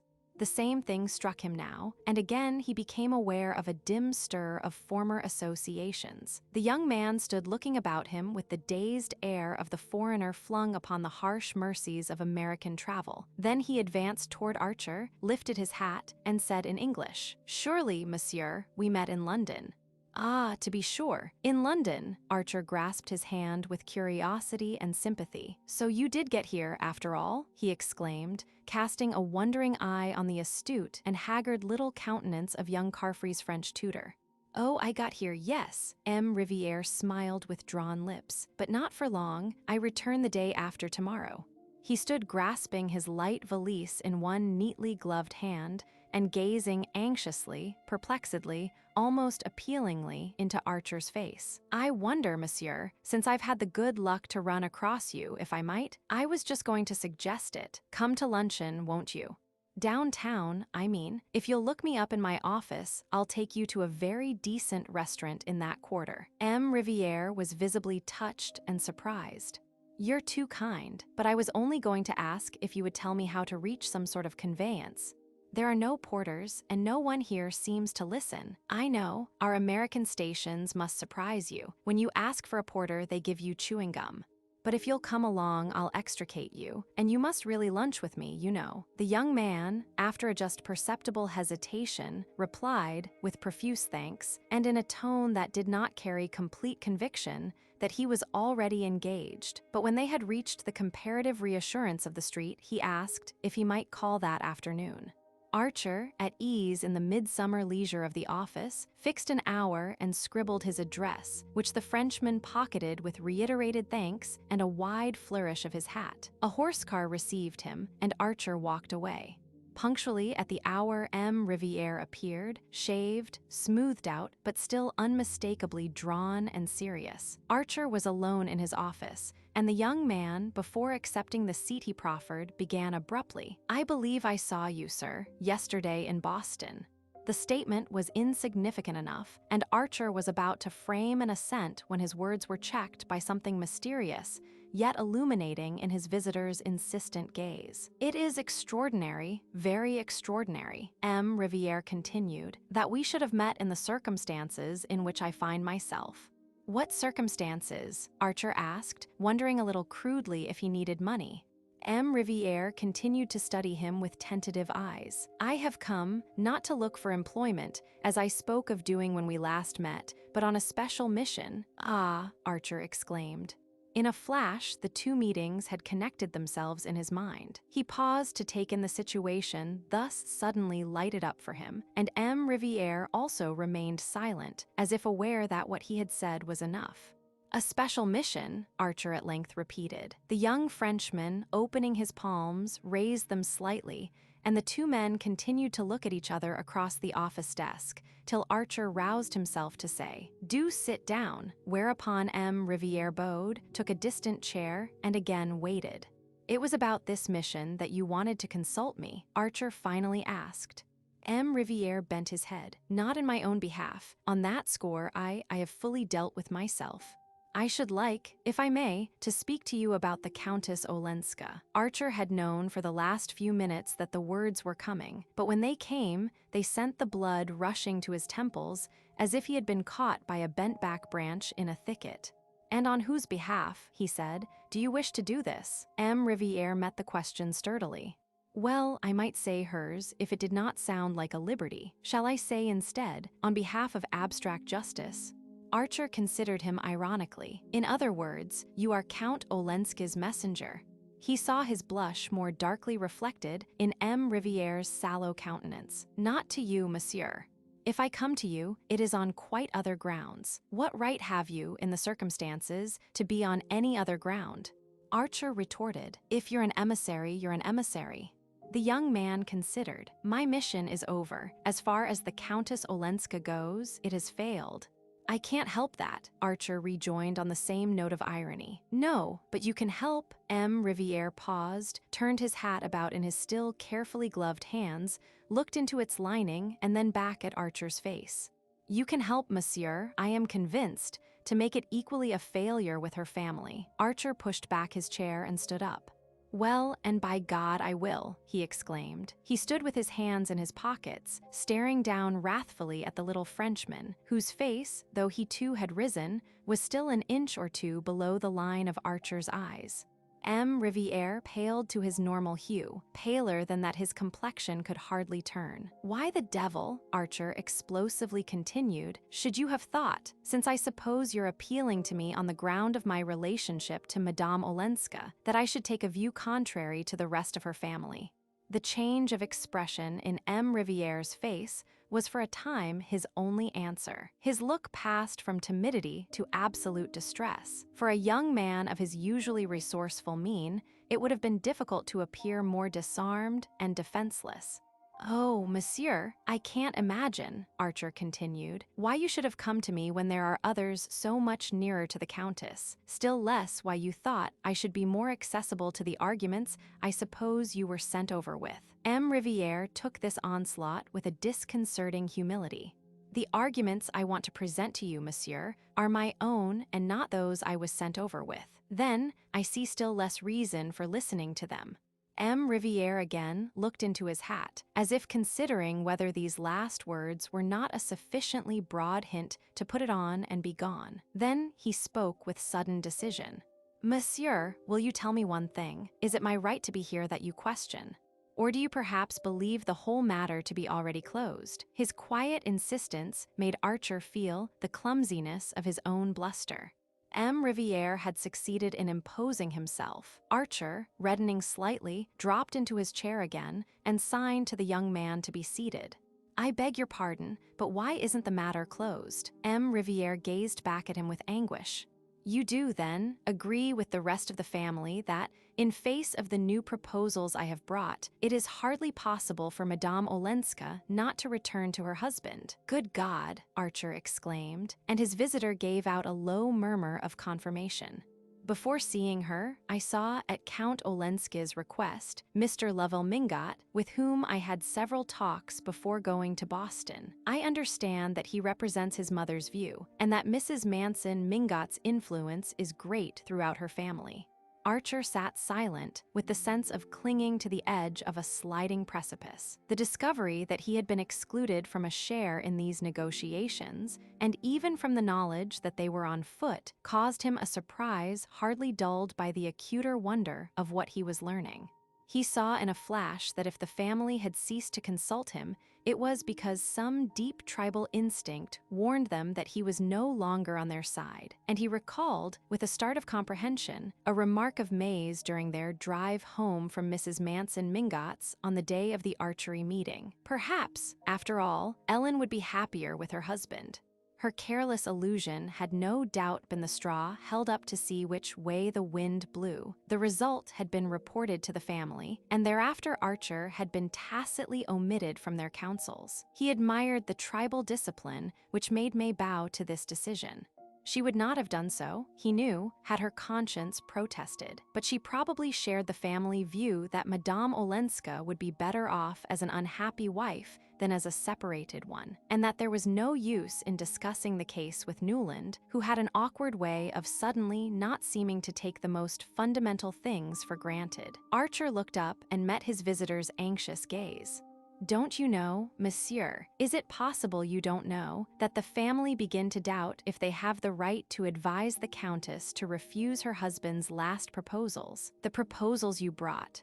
"The proposals I brought." It was on Archer's lips to exclaim that whatever he knew or did not know was no concern of M. Riviere's, but something in the humble and yet courageous tenacity of M. Riviere's gaze made him reject this conclusion, and he met the young man's question with another. "What is your object in speaking to me of this?" He had not to wait a moment for the answer. "To beg you, monsieur, to beg you with all the force I'm capable of, not to let her go back." "Oh, don't let her," M. Riviere exclaimed. Archer looked at him with increasing astonishment.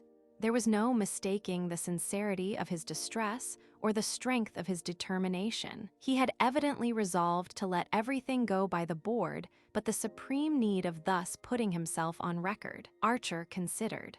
"May I ask," he said at length, "if this is the line you took with the Countess Olenska?" M. Riviere reddened, but his eyes did not falter. "No, monsieur, I accepted my mission in good faith. I really believed, for reasons I need not trouble you with, that it would be better for Madame Olenska to recover her situation, her fortune, the social consideration that her husband's standing gives her. So I supposed you could hardly have accepted such a mission otherwise. I should not have accepted it." "Well, then," Archer paused again, and their eyes met in another protracted scrutiny. "Ah, monsieur, after I had seen her, after I had listened to her, I knew she was better off here." "You knew?" "Monsieur, I discharged my mission faithfully. I put the Count's arguments, I stated his offers, without adding any comment of my own. The Countess was good enough to listen patiently. She carried her goodness so far as to see me twice. She considered impartially all I had come to say. And it was in the course of these 2 talks that I changed my mind, that I came to see things differently." "May I ask what led to this change?" "Simply seeing the change in her," M. Riviere replied. "The change in her? Then you knew her before?" The young man's color again rose. "I used to see her in her husband's house. I have known Count Olenski for many years. You can imagine that he would not have sent a stranger on such a mission." Archer's gaze, wandering away to the blank walls of the office, rested on a hanging calendar surmounted by the rugged features of the President of the United States. That such a conversation should be going on anywhere within the millions of square miles subject to his rule seemed as strange as anything that the imagination could invent. The change, what sort of a change? Ah, monsieur, if I could tell you, M. Riviere paused. Tenez, the discovery, I suppose, of what I'd never thought of before, that she's an American, and that if you're an American of her kind, of your kind, things that are accepted in certain other societies, or at least put up with as part of a general convenient give and take, become unthinkable, simply unthinkable. If Madame Olenska's relations understood what these things were, their opposition to her returning would no doubt be as unconditional as her own. But they seemed to regard her husband's wish to have her back as proof of an irresistible longing for domestic life. M. Riviere paused and then added, "Whereas it's far from being as simple as that." Archer looked back to the President of the United States and then down at his desk and at the papers scattered on it. For a second or two, he could not trust himself to speak. During this interval, he heard M. Riviere's chair pushed back and was aware that the young man had risen. When he glanced up again, he saw that his visitor was as moved as himself. "Thank you," Archer said simply. "There's nothing to thank me for, monsieur. It is I, rather." M. Riviere broke off, as if speech for him too were difficult. "I should like, though," he continued in a firmer voice, "to add one thing. You asked me if I was in Count Olenska's employ. I am at this moment. I returned to him, a few months ago, for reasons of private necessity, such as may happen to anyone who has persons, ill and older persons, dependent on him. But from the moment that I have taken the step of coming here to say these things to you, I consider myself discharged, and I shall tell him so on my return and give him the reasons. That's all, monsieur." M. Riviere bowed and drew back a step. "Thank you," Archer said again, as their hands met. Chapter 26. Every year on the 15th of October, Fifth Avenue opened its shutters, unrolled its carpets, and hung up its triple layer of window curtains. By the 1st of November, this household ritual was over, and society had begun to look about and take stock of itself. By the 15th, the season was in full blast. Opera and theaters were putting forth their new attractions, dinner engagements were accumulating, and dates for dances being fixed. And punctually, at about this time, Mrs. Archer always said that New York was very much changed. Observing it from the lofty standpoint of a non-participant, she was able, with the help of Mr. Sillerton Jackson and Miss Sophie, to trace each new crack in its surface, and all the strange weeds pushing up between the ordered rows of social vegetables. It had been one of the amusements of Archer's youth to wait for this annual pronouncement of his mother's, and to hear her enumerate the minute signs of disintegration that his careless gaze had overlooked. For New York, to Mrs. Archer's mind, never changed without changing for the worse, and in this view Miss Sophie Jackson heartily concurred. Mr. Sillerton Jackson, as became a man of the world, suspended his judgment and listened with an amused impartiality to the lamentations of the ladies. But even he never denied that New York had changed, and Newland Archer, in the winter of the second year of his marriage, was himself obliged to admit that if it had not actually changed, it was certainly changing. These points had been raised, as usual, at Mrs. Archer's Thanksgiving dinner. At the date when she was officially enjoined to give thanks for the blessings of the year, it was her habit to take a mournful though not embittered stock of her world, and wonder what there was to be thankful for. At any rate, not the state of society. Society, if it could be said to exist, was rather a spectacle on which to call down biblical imprecations, and in fact, everyone knew what the Reverend Dr. Ashmore meant when he chose a text from Jeremiah Roman 2, verse 25 for his Thanksgiving sermon. Dr. Ashmore, the new rector of St. Matthew's, had been chosen because he was very advanced. His sermons were considered bold in thought and novel in language. When he fulminated against fashionable society, he always spoke of its trend. And to Mrs. Archer, it was terrifying and yet fascinating to feel herself part of a community that was trending. "There's no doubt that Dr. Ashmore is right. There is a marked trend," she said, as if it were something visible and measurable, like a crack in a house. "It was odd, though, to preach about it on Thanksgiving," Miss Jackson opined, and her hostess dryly rejoined, "Oh, he means us to give thanks for what's left." Archer had been wont to smile at these annual vaticinations of his mother's, but this year even he was obliged to acknowledge, as he listened to an enumeration of the changes, that the trend was visible.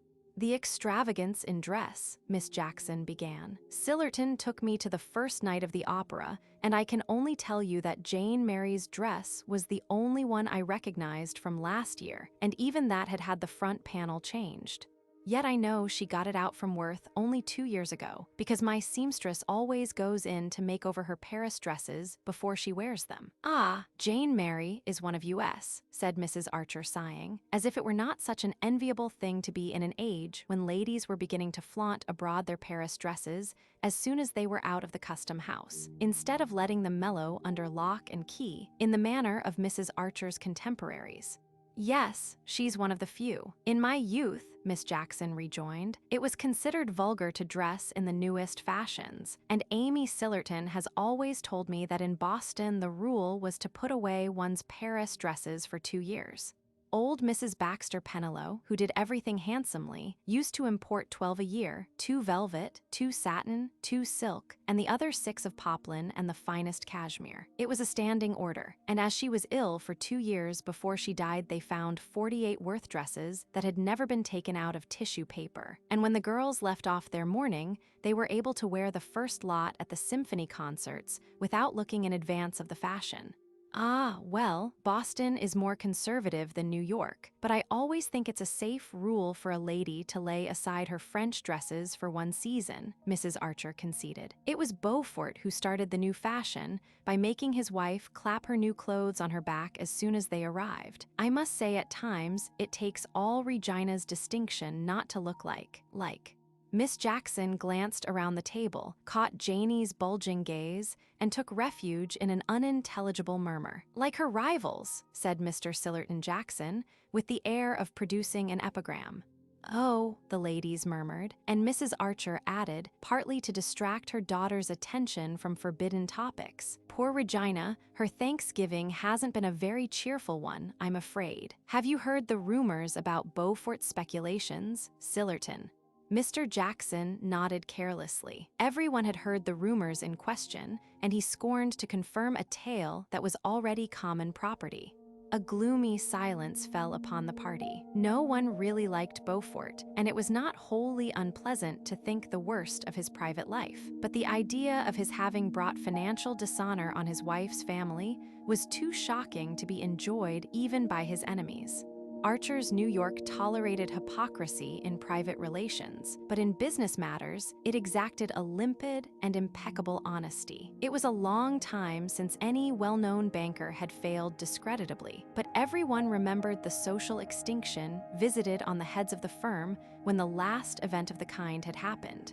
It would be the same with the Beauforts, in spite of his power and her popularity. Not all the leagued strength of the Dallas connection would save poor Regina if there were any truth in the reports of her husband's unlawful speculations. The talk took refuge in less ominous topics, but everything they touched on seemed to confirm Mrs. Archer's sense of an accelerated trend.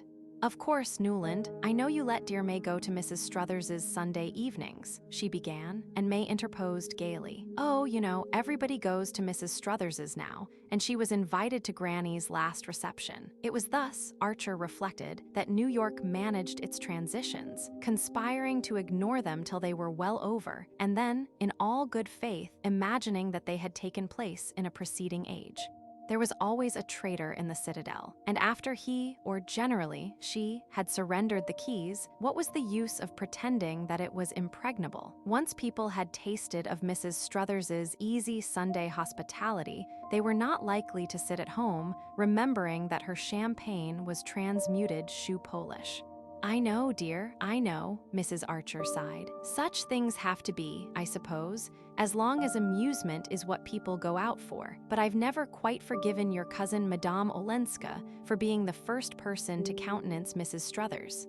A sudden blush rose to young Mrs. Archer's face. It surprised her husband as much as the other guests about the table. His mother, with less than her usual sensitiveness to atmosphere, still insisted. "I've always thought that people like the Countess Olenska, who have lived in aristocratic societies, ought to help us to keep up our social distinctions instead of ignoring them." May's blush remained permanently vivid. It seemed to have a significance beyond that implied by the recognition of Madame Olenska's social bad faith. "I've no doubt we all seem alike to foreigners," said Miss Jackson tartly. "I don't think Ellen cares for society, but nobody knows exactly what she does care for," May continued, as if she had been groping for something noncommittal. "Ah, well," Mrs. Archer sighed again. Everybody knew that the Countess Olenska was no longer in the good graces of her family. Even her devoted champion, old Mrs. Manson Mingot, had been unable to defend her refusal to return to her husband. The Mingots had not proclaimed their disapproval aloud. Their sense of solidarity was too strong. They had simply, as Mrs. Welland said, let poor Ellen find her own level, and that, mortifyingly and incomprehensibly, was in the dim depths where the Blenkers prevailed, and people who wrote celebrated their untidy rights. It was incredible, but it was a fact that Ellen, in spite of all her opportunities and her privileges, had become simply bohemian. The fact enforced the contention that she had made a fatal mistake in not returning to Count Olenski. After all, a young woman's place was under her husband's roof, especially when she had left it in circumstances that, well, if one had cared to look into them. "Madame Olenska is a great favorite with the gentlemen," said Miss Sophie, with her air of wishing to put forth something conciliatory when she knew that she was planting a dart. "Ah, that's the danger that a young woman like Madame Olenska is always exposed to," Mrs. Archer mournfully agreed, and the ladies, on this conclusion, gathered up their trains to seek the carcel globes of the drawing room, while Archer and Mr. Sillerton Jackson withdrew to the Gothic library. Once established before the grate, and consoling himself for the inadequacy of the dinner by the perfection of his cigar, Mr. Jackson became portentous and communicable. "If the Beaufort smash comes," he announced, "there are going to be disclosures." Archer raised his head quickly. He could never hear the name without the sharp vision of Beaufort's heavy figure, opulently furred and shod, advancing through the snow at Skuytercliff. "There's bound to be," Mr. Jackson continued, "the nastiest kind of a cleaning up. He hasn't spent all his money on Regina." "Oh, well, that's discounted, isn't it?" "My belief is he'll pull out yet," said the young man, wanting to change the subject. Perhaps. I know he was to see some of the influential people today." "Of course," Mr. Jackson reluctantly conceded. "It's to be hoped they can tide him over, this time anyhow. I shouldn't like to think of poor Regina's spending the rest of her life in some shabby foreign watering place for bankrupts." Archer said nothing. It seemed to him so natural, however tragic, that money ill-gotten should be cruelly expiated, that his mind, hardly lingering over Mrs. Beaufort's doom, wandered back to closer questions. What was the meaning of May's blush when the Countess Olenska had been mentioned? 4 months had passed since the midsummer day that he and Madame Olenska had spent together, and since then he had not seen her. He knew that she had returned to Washington, to the little house which she and Medora Manson had taken there. He had written to her once, a few words, asking when they were to meet again, and she had even more briefly replied, "Not yet."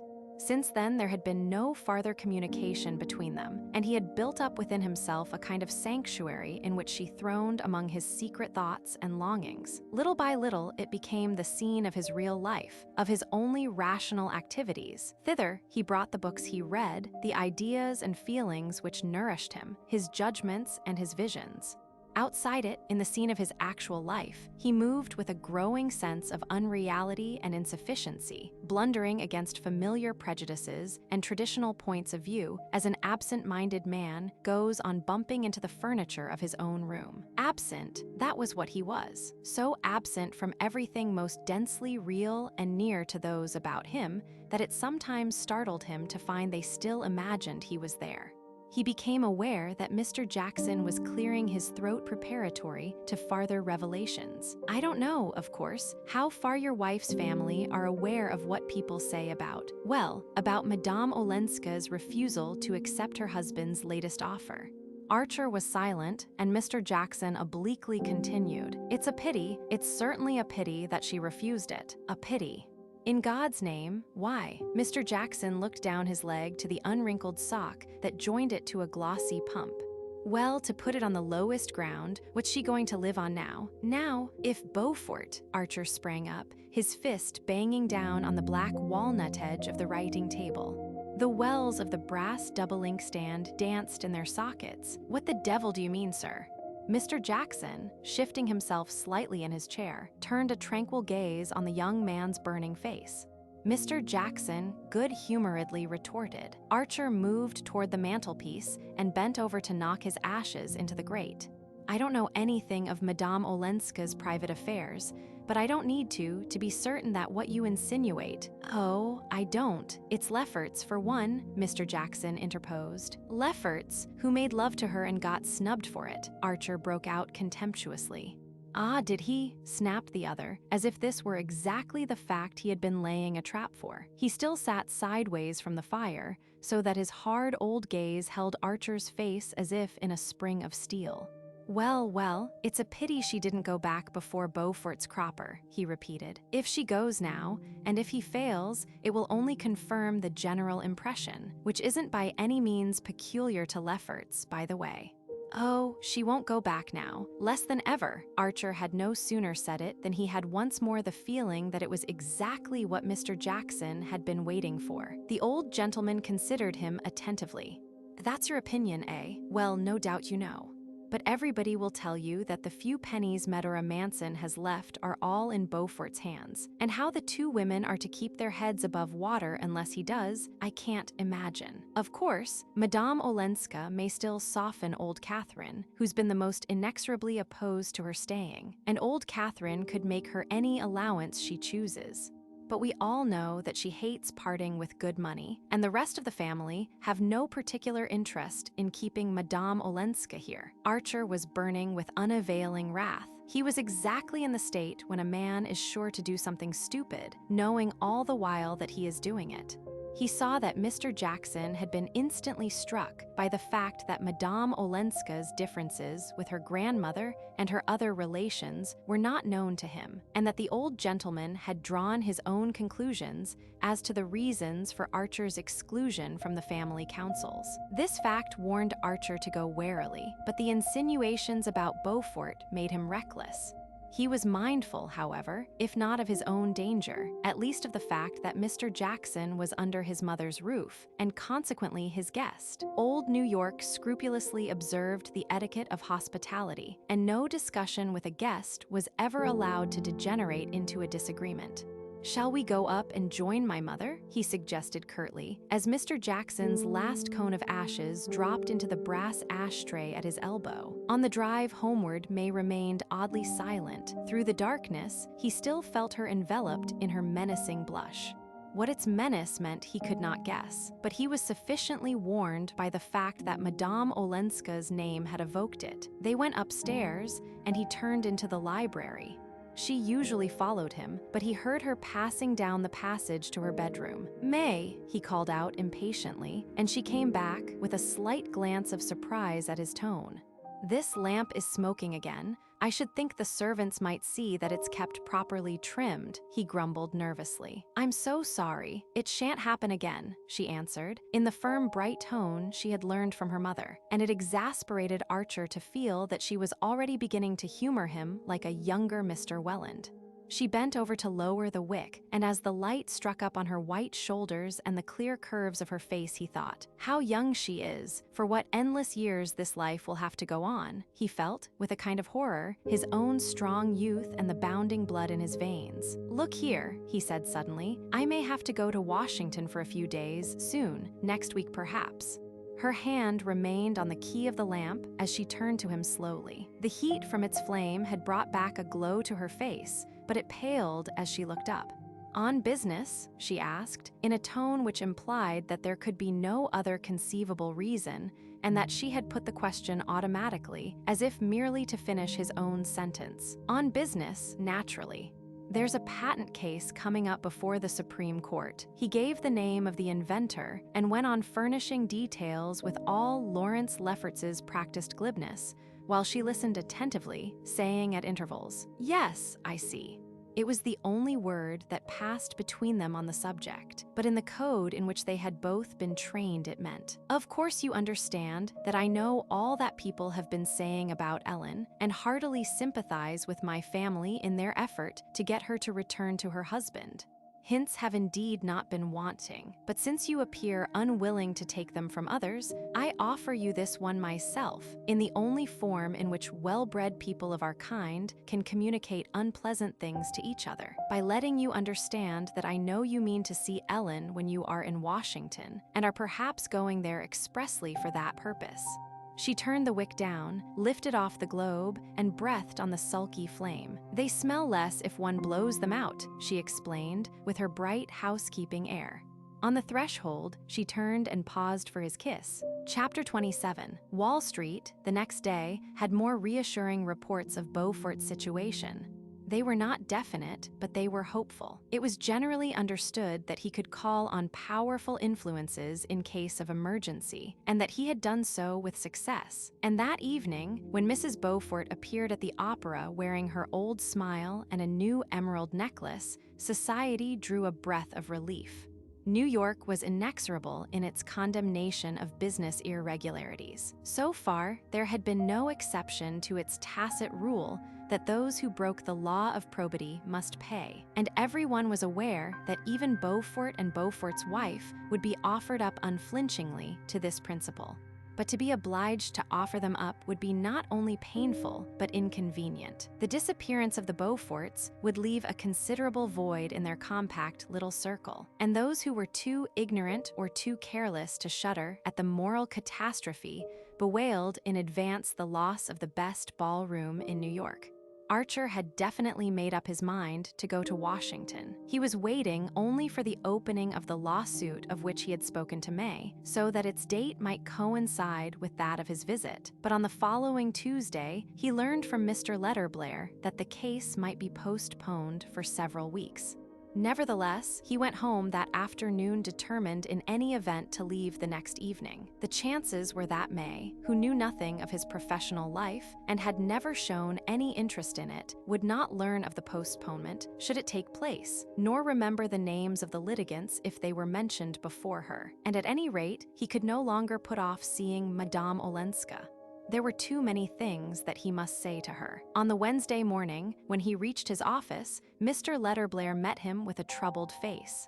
Beaufort, after all, had not managed to tide over, but by setting afloat the rumor that he had done so, he had reassured his depositors, and heavy payments had poured into the bank till the previous evening, when disturbing reports again began to predominate. In consequence, a run on the bank had begun, and its doors were likely to close before the day was over. The ugliest things were being said of Beaufort's dastardly maneuver, and his failure promised to be one of the most discreditable in the history of Wall Street. The extent of the calamity left Mr. Letterblair white and incapacitated. "I've seen bad things in my time, but nothing as bad as this. Everybody we know will be hit, one way or another. And what will be done about Mrs. Beaufort? What can be done about her? I pity Mrs. Manson Mingot as much as anybody. Coming at her age, there's no knowing what effect this affair may have on her. She always believed in Beaufort, she made a friend of him, and there's the whole Dallas connection. Poor Mrs. Beaufort is related to every one of you.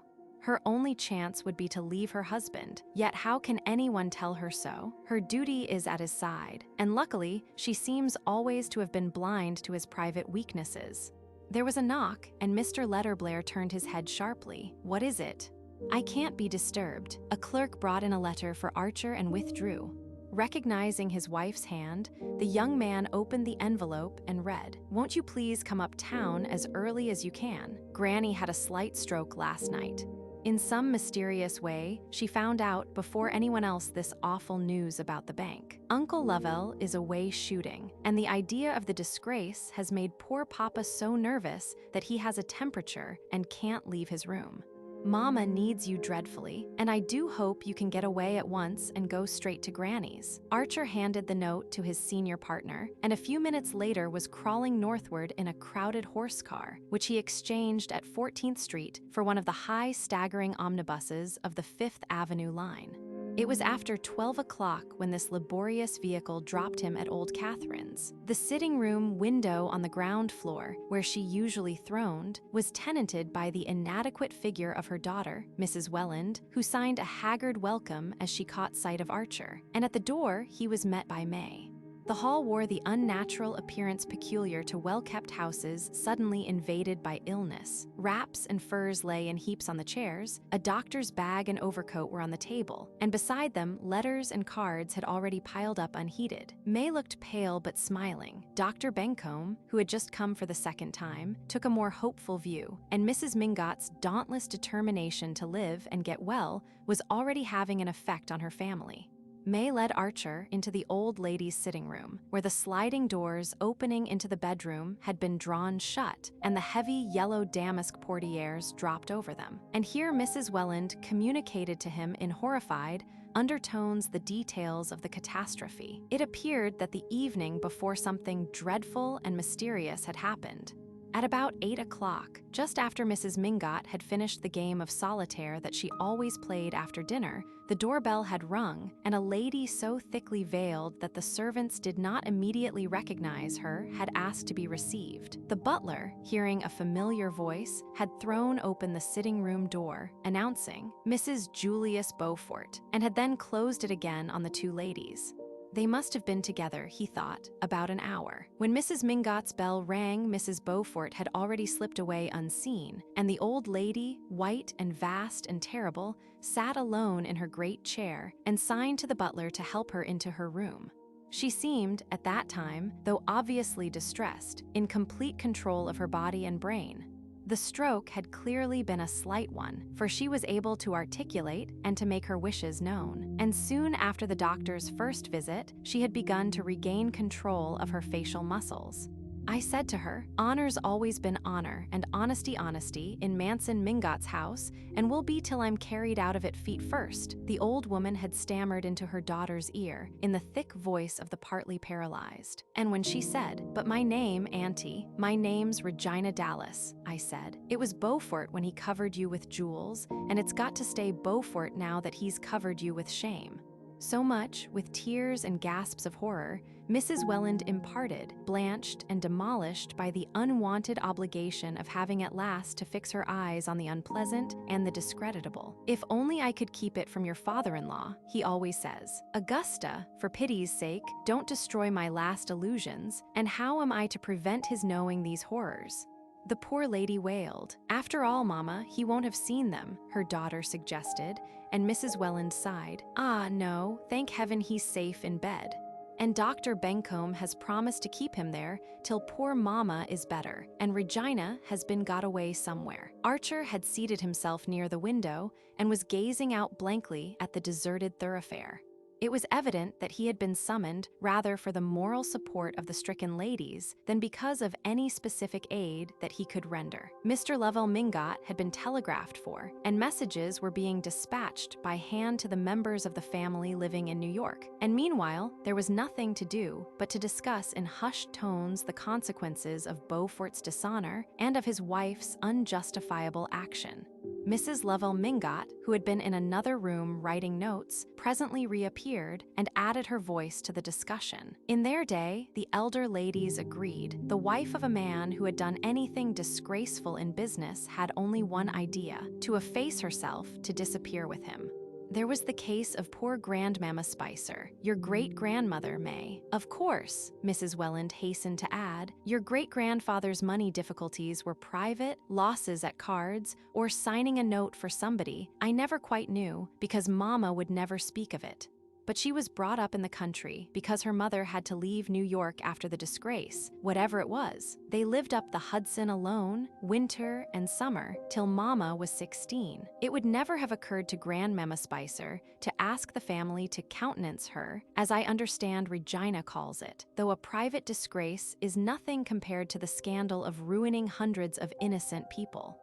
Yes, it would be more becoming in Regina to hide her own countenance than to talk about other people's, Mrs. Lovell Mingott agreed. I understand that the emerald necklace she wore at the opera last Friday had been sent on approval from Ball and Black's in the afternoon.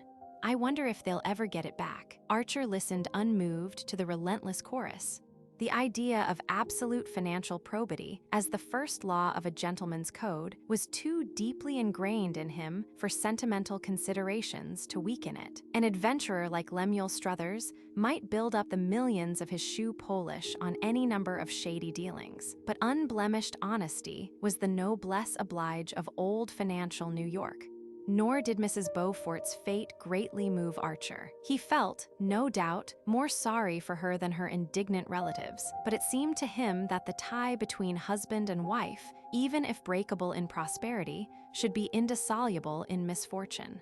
As Mr. Letterblair had said, a wife's place was at her husband's side when he was in trouble, but society's place was not at his side, and Mrs. Beaufort's cool assumption that it was seemed almost to make her his accomplice. The mere idea of a woman's appealing to her family to screen her husband's business dishonor was inadmissible, since it was the one thing that the family, as an institution, could not do. The mulatto maid called Mrs. Lovell Mingott into the hall, and the latter came back in a moment with a frowning brow. "She wants me to telegraph for Ellen Olenska." I had written to Ellen, of course, and to Medora, but now it seems that's not enough. I'm to telegraph to her immediately and to tell her that she's to come alone. The announcement was received in silence. Mrs. Welland sighed resignedly, and May rose from her seat and went to gather up some newspapers that had been scattered on the floor. "I suppose it must be done," Mrs. Lovell Mingott continued, as if hoping to be contradicted, and May turned back toward the middle of the room. "Of course it must be done," she said. "Granny knows what she wants, and we must carry out all her wishes. Shall I write the telegram for you, Auntie? If it goes at once, Ellen can probably catch tomorrow morning's train." She pronounced the syllables of the name with a peculiar clearness, as if she had tapped on 2 silver bells. "Well, it can't go at once. Jasper and the pantry boy are both out with notes and telegrams." May turned to her husband with a smile. "But here's Newland, ready to do anything. Will you take the telegram, Newland? There'll be just time before luncheon." Archer rose with a murmur of readiness, and she seated herself at old Catherine's rosewood bin-hors du jour and wrote out the message in her large immature hand. When it was written, she blotted it neatly and handed it to Archer. "What a pity," she said, "that you and Ellen will cross each other on the way. Newland," she added, turning to her mother and aunt, "is obliged to go to Washington about a patent lawsuit that is coming up before the Supreme Court. I suppose Uncle Lovell will be back by tomorrow night, and with Granny improving so much it doesn't seem right to ask Newland to give up an important engagement for the firm, does it?" She paused, as if for an answer, and Mrs. Welland hastily declared, "Oh, of course not, darling. Your Granny would be the last person to wish it." As Archer left the room with the telegram, he heard his mother-in-law add, presumably to Mrs. Lovell Mingott, "But why on earth she should make you telegraph for Ellen Olenska," and May's clear voice rejoin, "Perhaps it's to urge on her again that after all her duty is with her husband." The outer door closed on Archer, and he walked hastily away toward the telegraph office. Chapter 28. "Lol, how'd yer spell it anyhow?" asked the tart young lady to whom Archer had pushed his wife's telegram across the brass ledge of the Western Union office. "Olenska, Olenska," he repeated, drawing back the message in order to print out the foreign syllables above May's rambling script. "It's an unlikely name for a New York telegraph office, at least in this quarter," an unexpected voice observed, and turning around Archer saw Lawrence Lefferts at his elbow, pulling an imperturbable mustache and affecting not to glance at the message. "Hallo, Newland, thought I'd catch you here. I've just heard of old Mrs. Mingott's stroke, and as I was on my way to the house, I saw you turning down the street and nipped after you. I suppose you've come from there." Archer nodded and pushed his telegram under the lattice. "Very bad, eh?" Lefferts continued. "Wiring to the family, I suppose. I gather it is bad if you're including Countess Olenska." Archer's lips stiffened. He felt a savage impulse to dash his fist into the long, vain, handsome face at his side. "Why?" he questioned.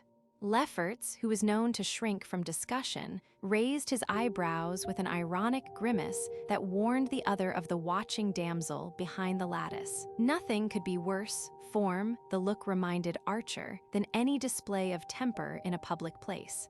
Archer had never been more indifferent to the requirements of form, but his impulse to do Lawrence Lefferts a physical injury was only momentary. The idea of bandying Ellen Olenska's name with him at such a time, and on whatsoever provocation, was unthinkable. He paid for his telegram, and the two young men went out together into the street. Their Archer, having regained his self-control, went on. Mrs. Mingot is much better. The doctor feels no anxiety whatever, and Lefferts, with profuse expressions of relief, asked him if he had heard that there were beastly bad rumors again about Beaufort. That afternoon, the announcement of the Beaufort failure was in all the papers. It overshadowed the report of Mrs. Manson Mingot's stroke, and only the few who had heard of the mysterious connection between the two events thought of ascribing old Catherine's illness to anything but the accumulation of flesh and years. The whole of New York was darkened by the tale of Beaufort's dishonor. There had never, as Mr. Letterblair said, been a worse case in his memory, nor, for that matter, in the memory of the far-off Letterblair who had given his name to the firm. The bank had continued to take in money for a whole day after its failure was inevitable, and as many of its clients belonged to one or another of the ruling clans, Beaufort's duplicity seemed doubly cynical. If Mrs. Beaufort had not taken the tone that such misfortunes, the word was her own, were the test of friendship, compassion for her might have tempered the general indignation against her husband. As it was, and especially after the object of her nocturnal visit to Mrs. Manson Mingot had become known, her cynicism was held to exceed his, and she had not the excuse, nor her detractors the satisfaction, of pleading that she was a foreigner. Society must manage to get on without the Beauforts, and there was an end of it, except indeed for such hapless victims of the disaster as Medora Manson, the poor old Miss Lannings, and certain other misguided ladies of good family who, if only they had listened to Mr. Henry van der Leyden. Beaufort has always kept a racing stable, and he had better breed trotting horses. I should say he had all the qualities of a successful horse dealer. Everyone agreed with her, but no one condescended to inquire what the Beauforts really meant to do. The next day, Mrs. Manson Mingot was much better. She recovered her voice sufficiently to give orders that no one should mention the Beauforts to her again, and asked, when Dr. Bencomb appeared, what in the world her family meant by making such a fuss about her health. If people of my age will eat chicken salad in the evening, what are they to expect? She inquired. And, the doctor having opportunely modified her dietary, the stroke was transformed into an attack of indigestion. But in spite of her firm tone, old Catherine did not wholly recover her former attitude toward life. The growing remoteness of old age, though it had not diminished her curiosity about her neighbors, had blunted her never very lively compassion for their troubles, and she seemed to have no difficulty in putting the Beaufort disaster out of her mind. But for the first time, she became absorbed in her own symptoms, and began to take a sentimental interest in certain members of her family to whom she had hitherto been contemptuously indifferent. Mr. Welland, in particular, had the privilege of attracting her notice. Of her sons-in-law, he was the one she had most consistently ignored, and all his wife's efforts to represent him as a man of forceful character and marked intellectual ability, if he had only chosen, had been met with a derisive chuckle. But his eminence as a valetudinarian now made him an object of engrossing interest, and Mrs. Mingot issued an imperial summons to him to come and compare diets as soon as his temperature permitted. For old Catherine was now the first to recognize that one could not be too careful about temperatures. 24 hours after Madame Olenska's summons, a telegram announced that she would arrive from Washington on the evening of the following day. At the Wellands, where the Newland Archers chanced to be lunching, the question as to who should meet her at Jersey City was immediately raised, and the material difficulties amid which the Welland household struggled as if it had been a frontier outpost lent animation to the debate.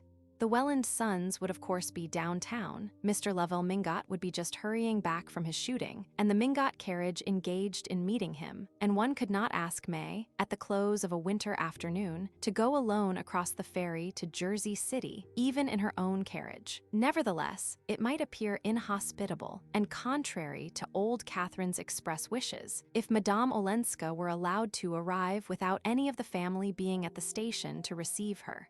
It was just like Ellen, Mrs. Welland's tired voice implied, to place the family in such a dilemma. It's always one thing after another, the poor lady grieved, in one of her rare revolts against fate. The only thing that makes me think Mama must be less well than Dr. Bencomb will admit is this morbid desire to have Ellen come at once, however inconvenient it is to meet her. The words had been thoughtless, as the utterances of impatience often are, and Mr. Welland was upon them with a pounce. "Augusta," he said, turning pale and laying down his fork, "have you any other reason for thinking that Bencomb is less to be relied on than he was? Have you noticed that he has been less conscientious than usual in following up my case or your mother's?" It was Mrs. Welland's turn to grow pale as the endless consequences of her blunder unrolled themselves before her, but she managed to laugh and take a second helping of scalloped oysters before she said, struggling back into her old armor of cheerfulness, "My dear, how could you imagine such a thing?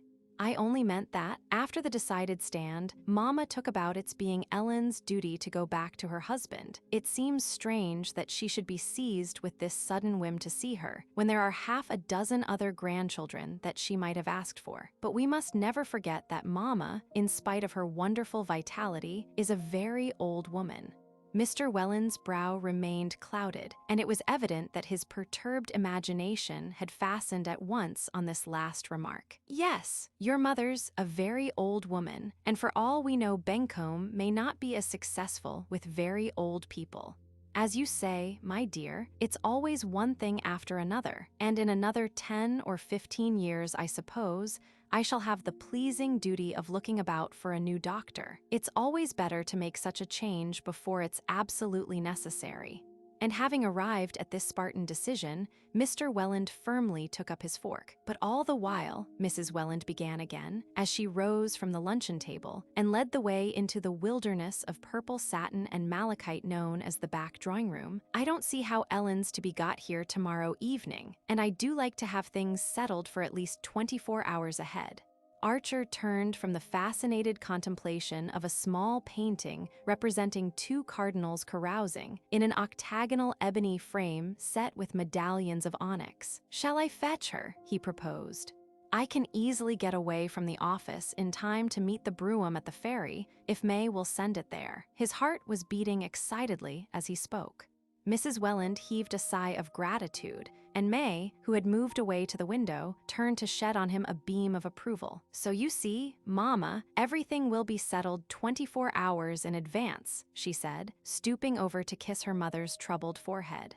May's brougham awaited her at the door, and she was to drive Archer to Union Square, where he could pick up a Broadway car to carry him to the office. As she settled herself in her corner, she said, "I didn't want to worry Mama by raising fresh obstacles, but how can you meet Ellen tomorrow and bring her back to New York when you're going to Washington?" "Oh, I'm not going," Archer answered. "Not going." "Why, what's happened?" Her voice was as clear as a bell and full of wifely solicitude. "The case is off postponed." Postponed. How odd. I saw a note this morning from Mr. Letterblair to Mama saying that he was going to Washington tomorrow for the big patent case that he was to argue before the Supreme Court. You said it was a patent case, didn't you? Well, that's it. The whole office can't go. Letterblair decided to go this morning. Then it's not postponed, she continued, with an insistence so unlike her that he felt the blood rising to his face, as if he were blushing for her unwanted lapse from all the traditional delicacies. "No, but my going is," he answered, cursing the unnecessary explanations that he had given when he had announced his intention of going to Washington, and wondering where he had read that clever liars give details, but that the cleverest do not. It did not hurt him half as much to tell May an untruth as to see her trying to pretend that she had not detected him. I'm not going till later on. Luckily for the convenience of your family," he continued, taking base refuge in sarcasm. As he spoke, he felt that she was looking at him, and he turned his eyes to hers in order not to appear to be avoiding them. Their glances met for a second, and perhaps let them into each other's meanings more deeply than either cared to go. "Yes, it is awfully convenient," May brightly agreed, "that you should be able to meet Ellen after all. You saw how much Mama appreciated your offering to do it."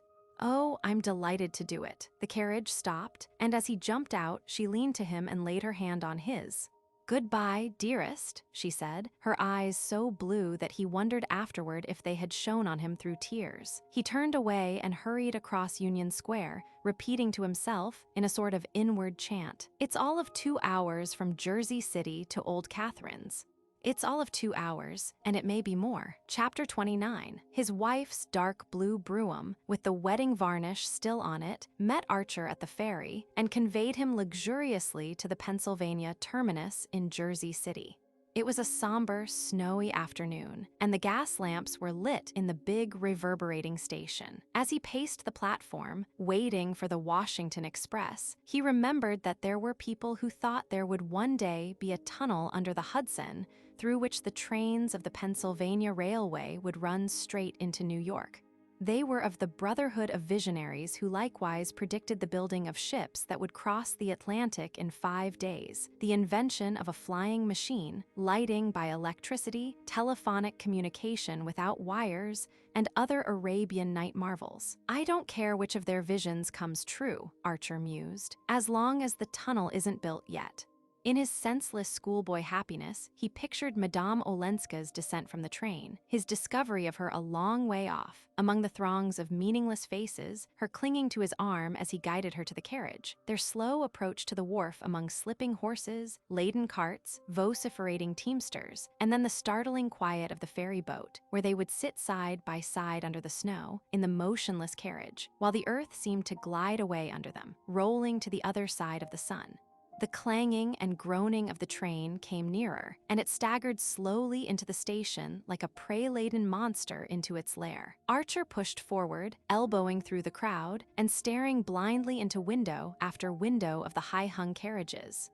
And then, suddenly, he saw Madame Olenska's pale and surprised face close at hand, and had again the mortified sensation of having forgotten what she looked like. They reached each other, their hands met, and he drew her arm through his.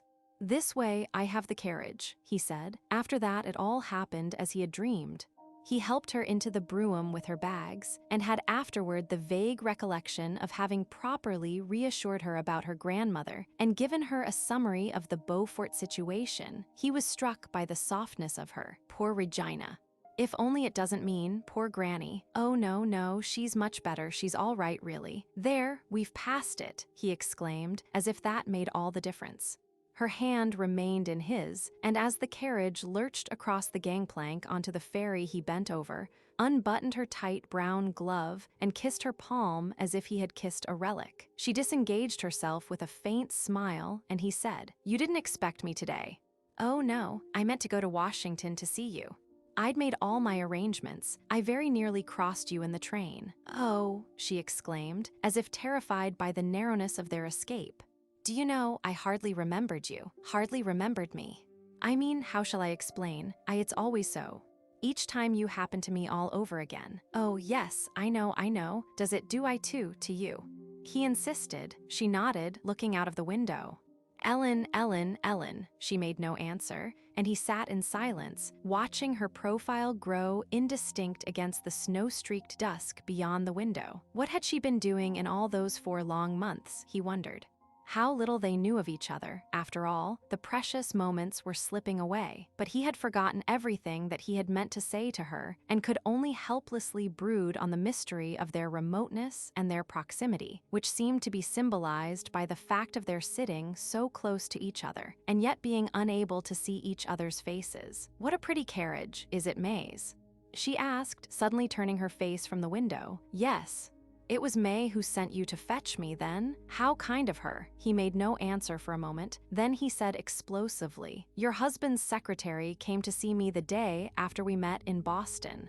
In his brief letter to her, he had made no allusion to M. Riviere's visit, and his intention had been to bury the incident in his bosom. But her reminder that they were in his wife's carriage provoked him to an impulse of retaliation. He would see if she liked his reference to Riviere any better than he liked hers to May, as on certain other occasions when he had expected to shake her out of her usual composure, she betrayed no sign of surprise, and at once he concluded, "He writes to her, then. M. Riviere went to see you." "Yes, didn't you know?" "No," she answered simply. "And you're not surprised?" She hesitated. "Why should I be? He told me in Boston that he knew you, that he'd met you in England, I think." "Ellen, I must ask you one thing." "Yes."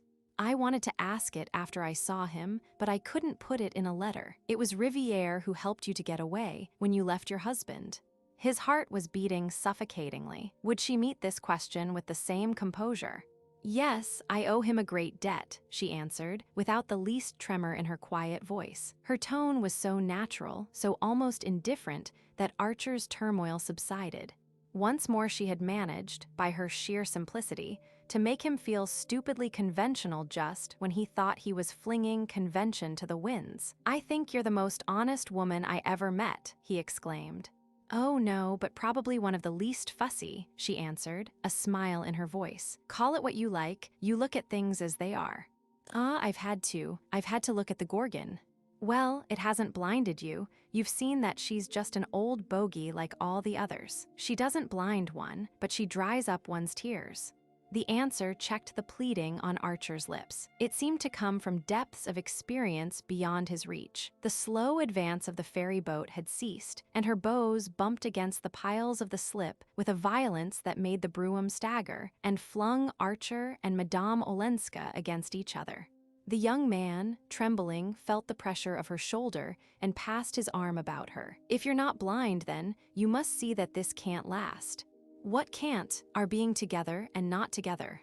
"No, you ought not to have come today," she said in an altered voice, and suddenly she turned, flung her arms about him and pressed her lips to his. At the same moment the carriage began to move, and a gas lamp at the head of the slip flashed its light into the window. She drew away, and they sat silent and motionless while the brougham struggled through the congestion of carriages about the ferry landing. As they gained, the street archer began to speak hurriedly. "Don't be afraid of me. You needn't squeeze yourself back into your corner like that. A stolen kiss isn't what I want. Look, I'm not even trying to touch the sleeve of your jacket. Don't suppose that I don't understand your reasons for not wanting to let this feeling between us dwindle into an ordinary hole-in-corner love affair. I couldn't have spoken like this yesterday, because when we've been apart and I'm looking forward to seeing you, every thought is burnt up in a great flame. But then you come, and you're so much more than I remembered, and what I want of you is so much more than an hour or two every now and then, with wastes of thirsty waiting between, that I can sit perfectly still beside you, like this, with that other vision in my mind, just quietly trusting to it to come true."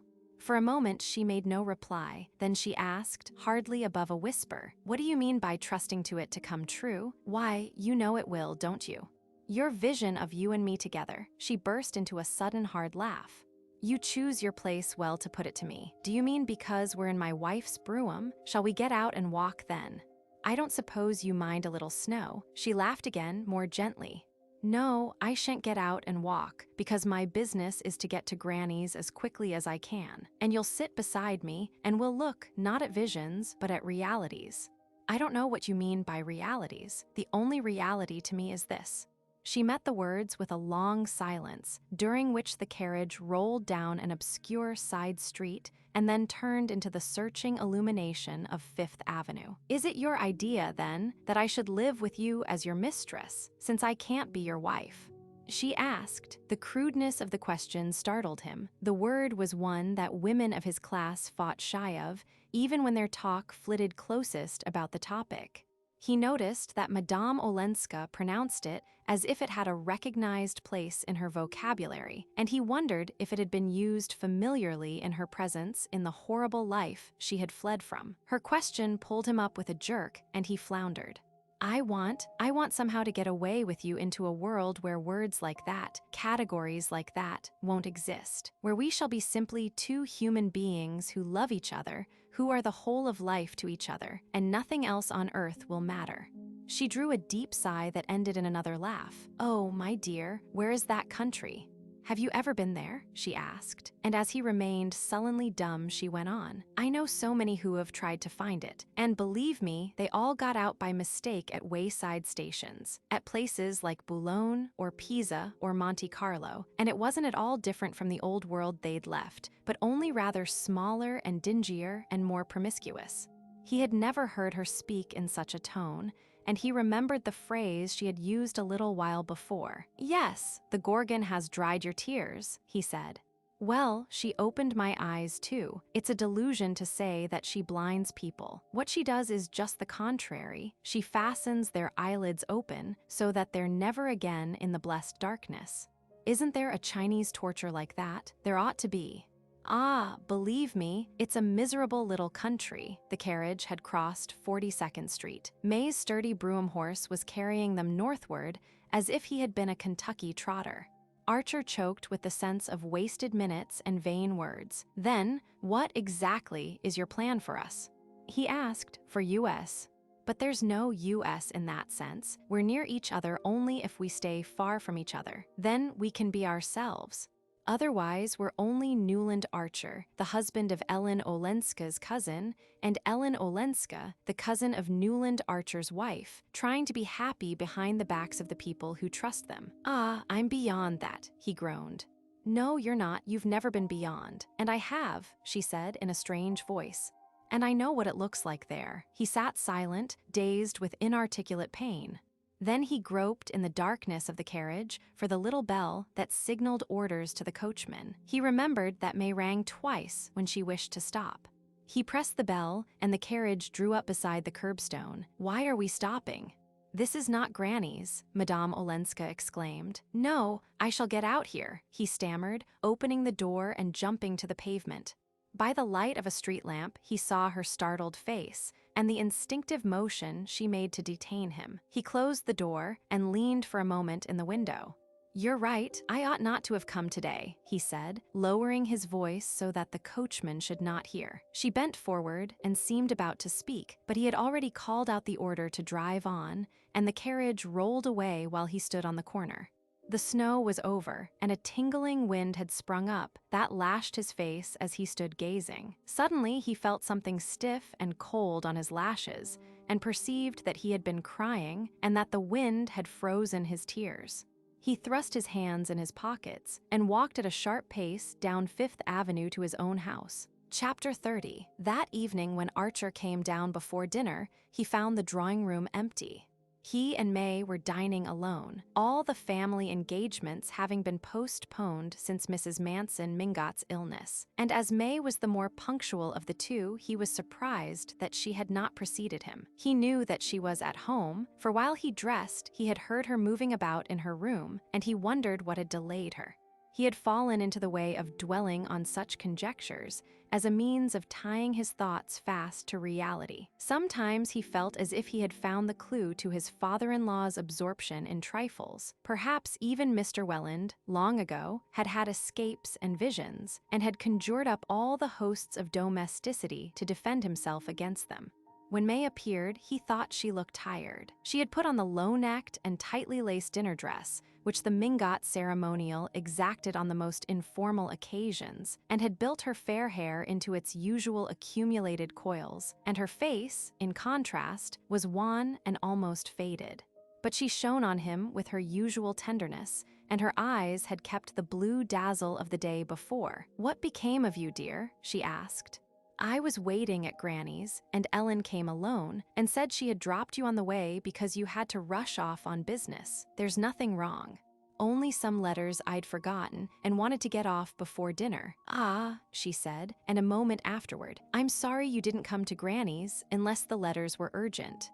"They were," he rejoined, surprised at her insistence. "Besides, I don't see why I should have gone to your grandmother's.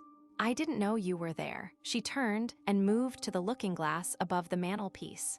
As she stood there, lifting her long arm to fasten a puff that had slipped from its place in her intricate hair, Archer was struck by something languid and inelastic in her attitude, and wondered if the deadly monotony of their lives had laid its weight on her also. Then he remembered that, as he had left the house that morning, she had called over the stairs that she would meet him at her grandmother's so that they might drive home together. He had called back a cheery yes, and then, absorbed in other visions, had forgotten his promise. Now he was smitten with compunction, yet irritated that so trifling an omission should be stored up against him after nearly 2 years of marriage.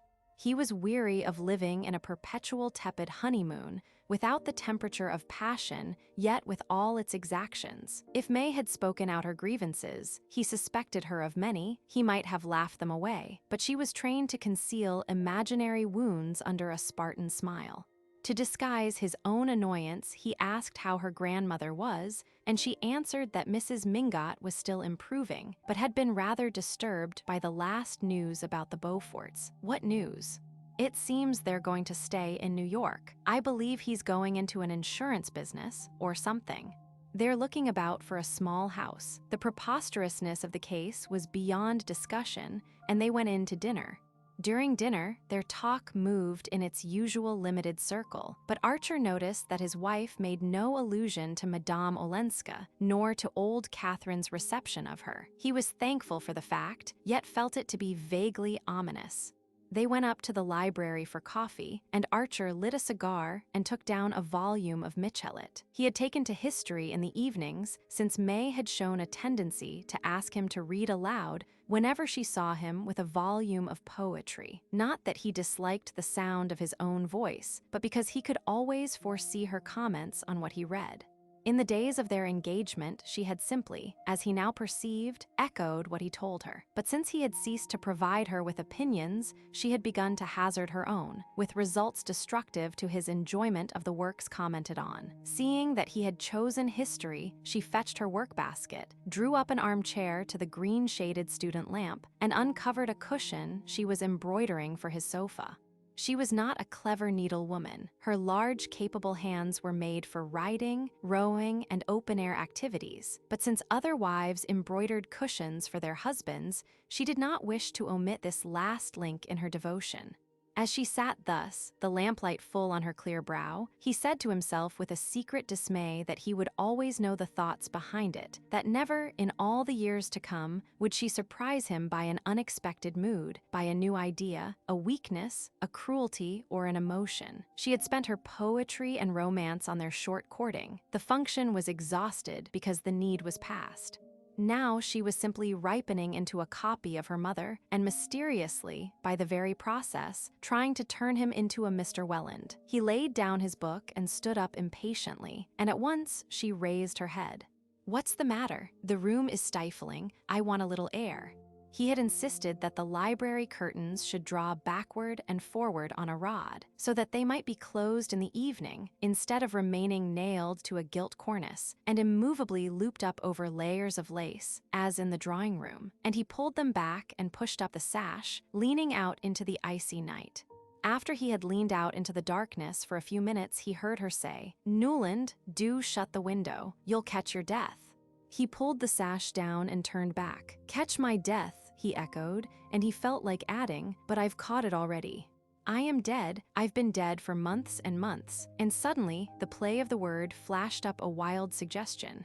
What if it were she who was dead? If she were going to die soon, and leave him free? The sensation of standing there, in that warm, familiar room, and looking at her and wishing her dead, was so strange, so fascinating and overmastering, that its enormity did not immediately strike him. He simply felt that chance had given him a new possibility to which his sick soul might cling.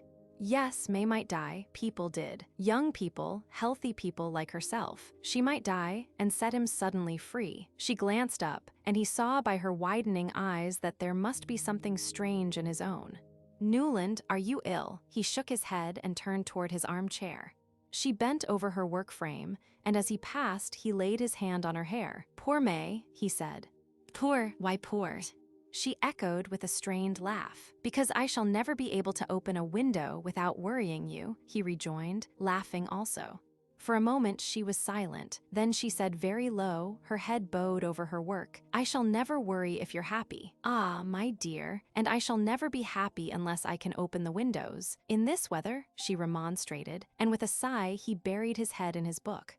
6 or 7 days passed. Archer heard nothing from Madame Olenska and became aware that her name would not be mentioned in his presence by any member of the family. He did not try to see her. To do so while she was at old Catherine's guarded bedside would have been almost impossible. In the uncertainty of the situation, he let himself drift, conscious, somewhere below the surface of his thoughts, of a resolve which had come to him when he had leaned out from his library window into the icy night. The strength of that resolve made it easy to wait and make no sign. Then one day May told him that Mrs. Manson Mingot had asked to see him. There was nothing surprising in the request, for the old lady was steadily recovering, and she had always openly declared that she preferred Archer to any of her other grandsons-in-law. May gave the message with evident pleasure. She was proud of old Catherine's appreciation of her husband. There was a moment's pause, and then Archer felt it incumbent on him to say, "All right, shall we go together this afternoon?" His wife's face brightened, but she instantly answered, "Oh, you'd much better go alone. It bores Granny to see the same people too often." Archer's heart was beating violently when he rang old Mrs. Mingot's bell. He had wanted above all things to go alone, for he felt sure the visit would give him the chance of saying a word in private to the Countess Olenska. He had determined to wait till the chance presented itself naturally, and here it was, and here he was on the doorstep. Behind the door, behind the curtains of the yellow damask room next to the hall, she was surely awaiting him. In another moment he should see her, and be able to speak to her before she led him to the sick room. He wanted only to put one question. After that, his course would be clear. What he wished to ask was simply the date of her return to Washington, and that question she could hardly refuse to answer. But in the yellow sitting room, it was the mulatto maid who waited. Her white teeth shining like a keyboard, she pushed back the sliding doors and ushered him into old Catherine's presence. The old woman sat in a vast throne-like armchair near her bed. Beside her was a mahogany stand bearing a cast bronze lamp with an engraved globe, over which a green paper shade had been balanced. There was not a book or a newspaper in reach, nor any evidence of feminine employment. Conversation had always been Mrs. Mingot's sole pursuit, and she would have scorned to feign an interest in fancy work. Archer saw no trace of the slight distortion left by her stroke. She merely looked paler, with darker shadows in the folds and recesses of her obesity, and in the fluted mob cap tied by a starched bow between her first two chins, and the muslin kerchief crossed over her billowing purple dressing gown, she seemed like some shrewd and kindly ancestress of her own who might have yielded too freely to the pleasures of the table. She held out one of the little hands that nestled in a hollow of her huge lap like pet animals, and called to the maid, "Don't let in anyone else. If my daughters call, say I'm asleep." The maid disappeared, and the old lady turned to her grandson. "My dear, am I perfectly hideous?" she asked gaily, launching out one hand in search of the folds of muslin on her inaccessible bosom. "My daughters tell me it doesn't matter at my age, as if hideousness didn't matter all the more the harder it gets to conceal." "My dear, you're handsomer than ever," Archer rejoined in the same tone, and she threw back her head and laughed. "Ah, but not as handsome as Ellen," she jerked out, twinkling at him maliciously, and before he could answer she added, "Was she so awfully handsome the day you drove her up from the ferry?" He laughed, and she continued, "Was it because you told her so that she had to put you out on the way? In my youth, young men didn't desert pretty women unless they were made to." She gave another chuckle and interrupted it to say almost querulously, "It's a pity she didn't marry you. I always told her so. It would have spared me all this worry. But who ever thought of sparing their grandmother worry?" Archer wondered if her illness had blurred her faculties, but suddenly she broke out. "Well, it's settled anyhow. She's going to stay with me, whatever the rest of the family say. She hadn't been here 5 minutes before I'd have gone down on my knees to keep her. If only, for the last 20 years, I'd been able to see where the floor was." Archer listened in silence, and she went on. "They'd talked me over, as no doubt you know. After all, marriage is marriage, and money's money, both useful things in their way, and I didn't know what to answer." She broke off and drew a long breath, as if speaking had become an effort. But the minute I laid eyes on her, I said, "You sweet bird, shut you up in that cage again? Never. And now it's settled that she's to stay here and nurse her granny as long as there's a granny to nurse. It's not a gay prospect, but she doesn't mind. And of course, I've told Letterblair that she's to be given her proper allowance." The young man heard her with veins aglow, but in his confusion of mind, he hardly knew whether her news brought joy or pain. He had so definitely decided on the course he meant to pursue that for the moment he could not readjust his thoughts. But gradually, there stole over him the delicious sense of difficulties deferred and opportunities miraculously provided. If Ellen had consented to come and live with her grandmother, it must surely be because she had recognized the impossibility of giving him up. This was her answer to his final appeal of the other day. If she would not take the extreme step he had urged, she had at last yielded to half measures. He sank back into the thought with the involuntary relief of a man who has been ready to risk everything and suddenly tastes the dangerous sweetness of security. She couldn't have gone back. It was impossible, he exclaimed.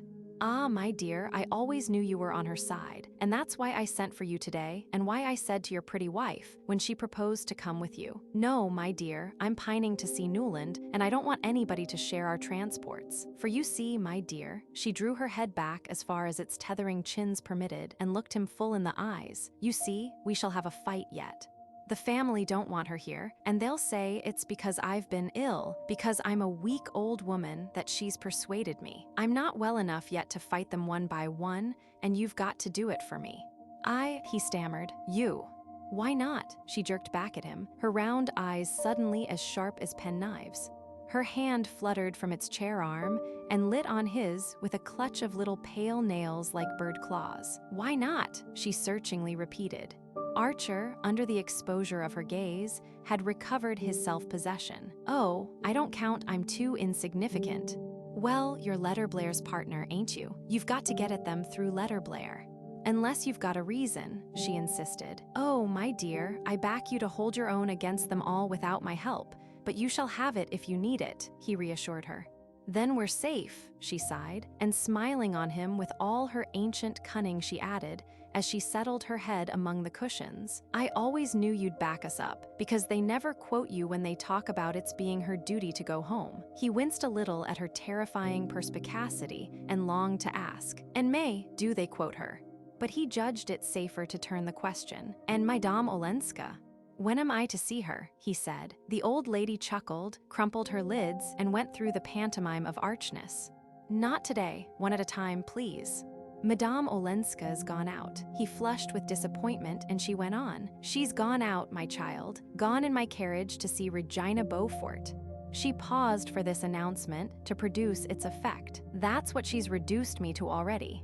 The day after she got here, she put on her best bonnet and told me, as cool as a cucumber, that she was going to call on Regina Beaufort. 'I don't know her. Who is she?' says I. 'She's your grandniece and a most unhappy woman,' she says. 'She's the wife of a scoundrel,' I answered. 'Well,' she says, 'and so am I, and yet all my family want me to go back to him.' Well, that floored me, and I let her go. And finally one day she said it was raining too hard to go out on foot, and she wanted me to lend her my carriage. 'What for?' I asked her, and she said, 'To go and see Cousin Regina.' Cousin, now, my dear, I looked out of the window and saw it wasn't raining a drop, but I understood her, and I let her have the carriage. After all, Regina's a brave woman, and so is she, and I've always liked courage above everything." Archer bent down and pressed his lips on the little hand that still lay on his. Whose hand did you think you were kissing? Young man, your wife's, I hope," the old lady snapped out with her mocking cackle, and as he rose to go she called out after him, "Give her her granny's love, but you'd better not say anything about our talk." Chapter 31. Archer had been stunned by old Catherine's news. It was only natural that Madame Olenska should have hastened from Washington in response to her grandmother's summons, but that she should have decided to remain under her roof, especially now that Mrs. Mingot had almost regained her health, was less easy to explain. Archer was sure that Madame Olenska's decision had not been influenced by the change in her financial situation. He knew the exact figure of the small income which her husband had allowed her at their separation. Without the addition of her grandmother's allowance, it was hardly enough to live on, in any sense known to the Mingot vocabulary. And now that Medora Manson, who shared her life, had been ruined, such a pittance would barely keep the two women clothed and fed. Yet Archer was convinced that Madame Olenska had not accepted her grandmother's offer from interested motives. Moreover, as Archer knew, several months had passed since her allowance had been cut off. Yet in the interval, she had made no effort to regain her grandmother's favor. Therefore, if she had changed her course, it must be for a different reason. He did not have far to seek for that reason. On the way from the ferry, she had told him that he and she must remain apart, but she had said it with her head on his breast. He knew that there was no calculated coquetry in her words. She was fighting her fate as he had fought his, and clinging desperately to her resolve that they should not break faith with the people who trusted them. But during the 10 days which had elapsed since her return to New York, she had perhaps guessed from his silence, and from the fact of his making no attempt to see her, that he was meditating a decisive step, a step from which there was no turning back. At the thought, a sudden fear of her own weakness might have seized her, and she might have felt that, after all, it was better to accept the compromise usual in such cases and follow the line of least resistance. An hour earlier, when he had rung Mrs. Mingot's bell, Archer had fancied that his path was clear before him. He had meant to have a word alone with Madame Olenska, and failing that, to learn from her grandmother on what day, and by which train, she was returning to Washington. In that train, he intended to join her and travel with her to Washington, or as much farther as she was willing to go. His own fancy inclined to Japan. At any rate, she would understand at once that, wherever she went, he was going. He meant to leave a note for May that should cut off any other alternative. He had fancied himself not only nerved for this plunge, but eager to take it. Yet his first feeling on hearing that the course of events was changed had been one of relief. Now, however, as he walked home from Mrs. Mingot's, he was conscious of a growing distaste for what lay before him. There was nothing unknown or unfamiliar in the path he was presumably to tread, but when he had trodden it before, it was as a free man, who was accountable to no one for his actions, and could lend himself with an amused detachment to the game of precautions and prevarications, concealments and compliances that the part required. This procedure was called protecting a woman's honor, and the best fiction, combined with the after-dinner talk of his elders, had long since initiated him into every detail of its code. Now he saw the matter in a new light, and his part in it seemed singularly diminished.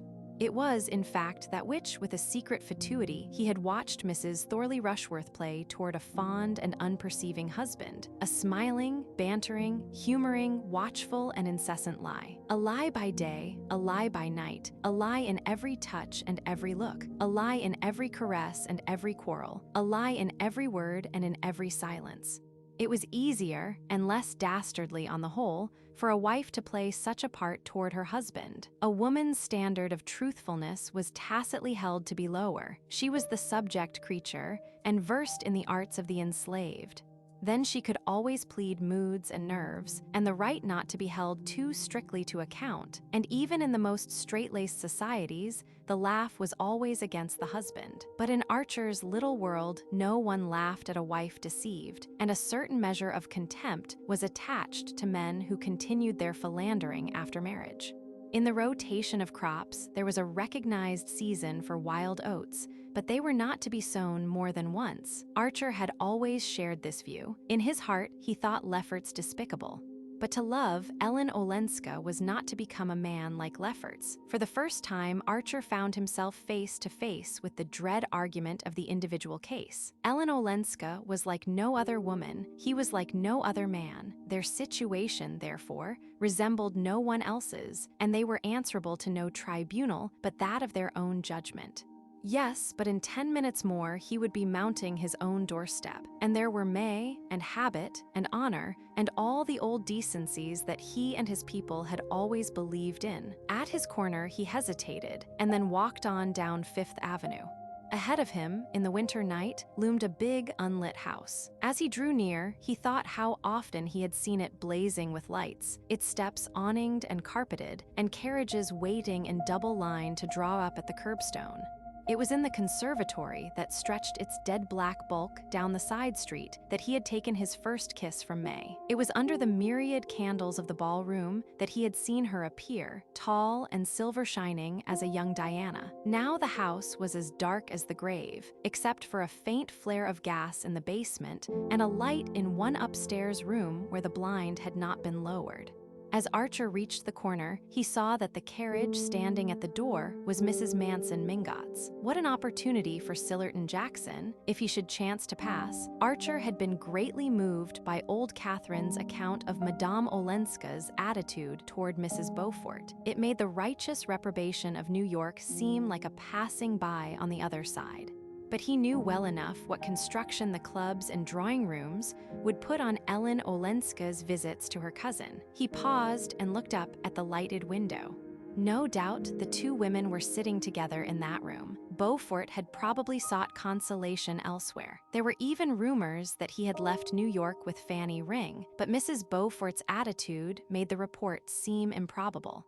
Archer had the nocturnal perspective of Fifth Avenue almost to himself. At that hour, most people were indoors, dressing for dinner, and he was secretly glad that Ellen's exit was likely to be unobserved.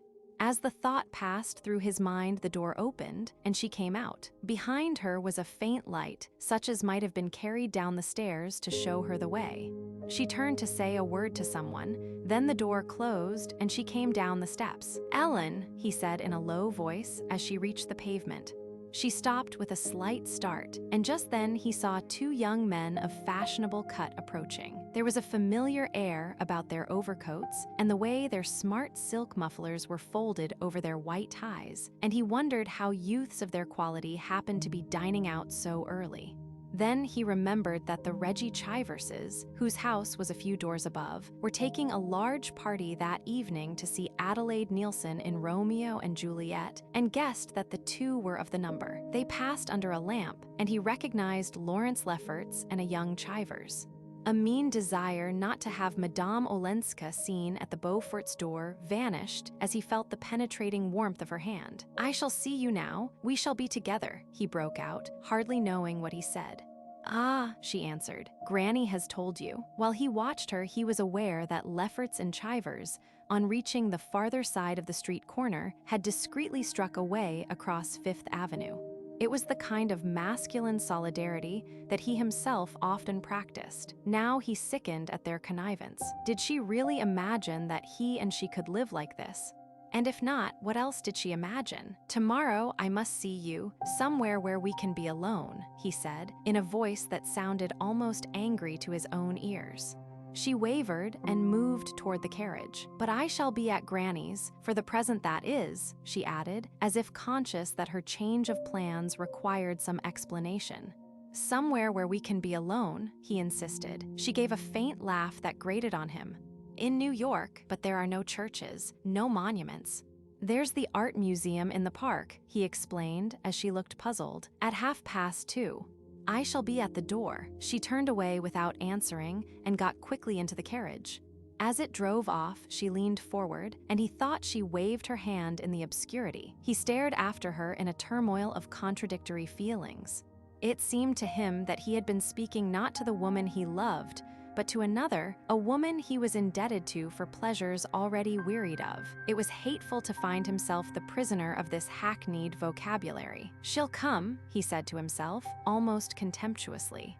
Avoiding the popular Wolf collection, whose anecdotic canvases filled one of the main galleries of the queer wilderness of cast iron and encaustic tiles known as the Metropolitan Museum, they had wandered down a passage to the room where the Cessnola antiquities moldered in unvisited loneliness.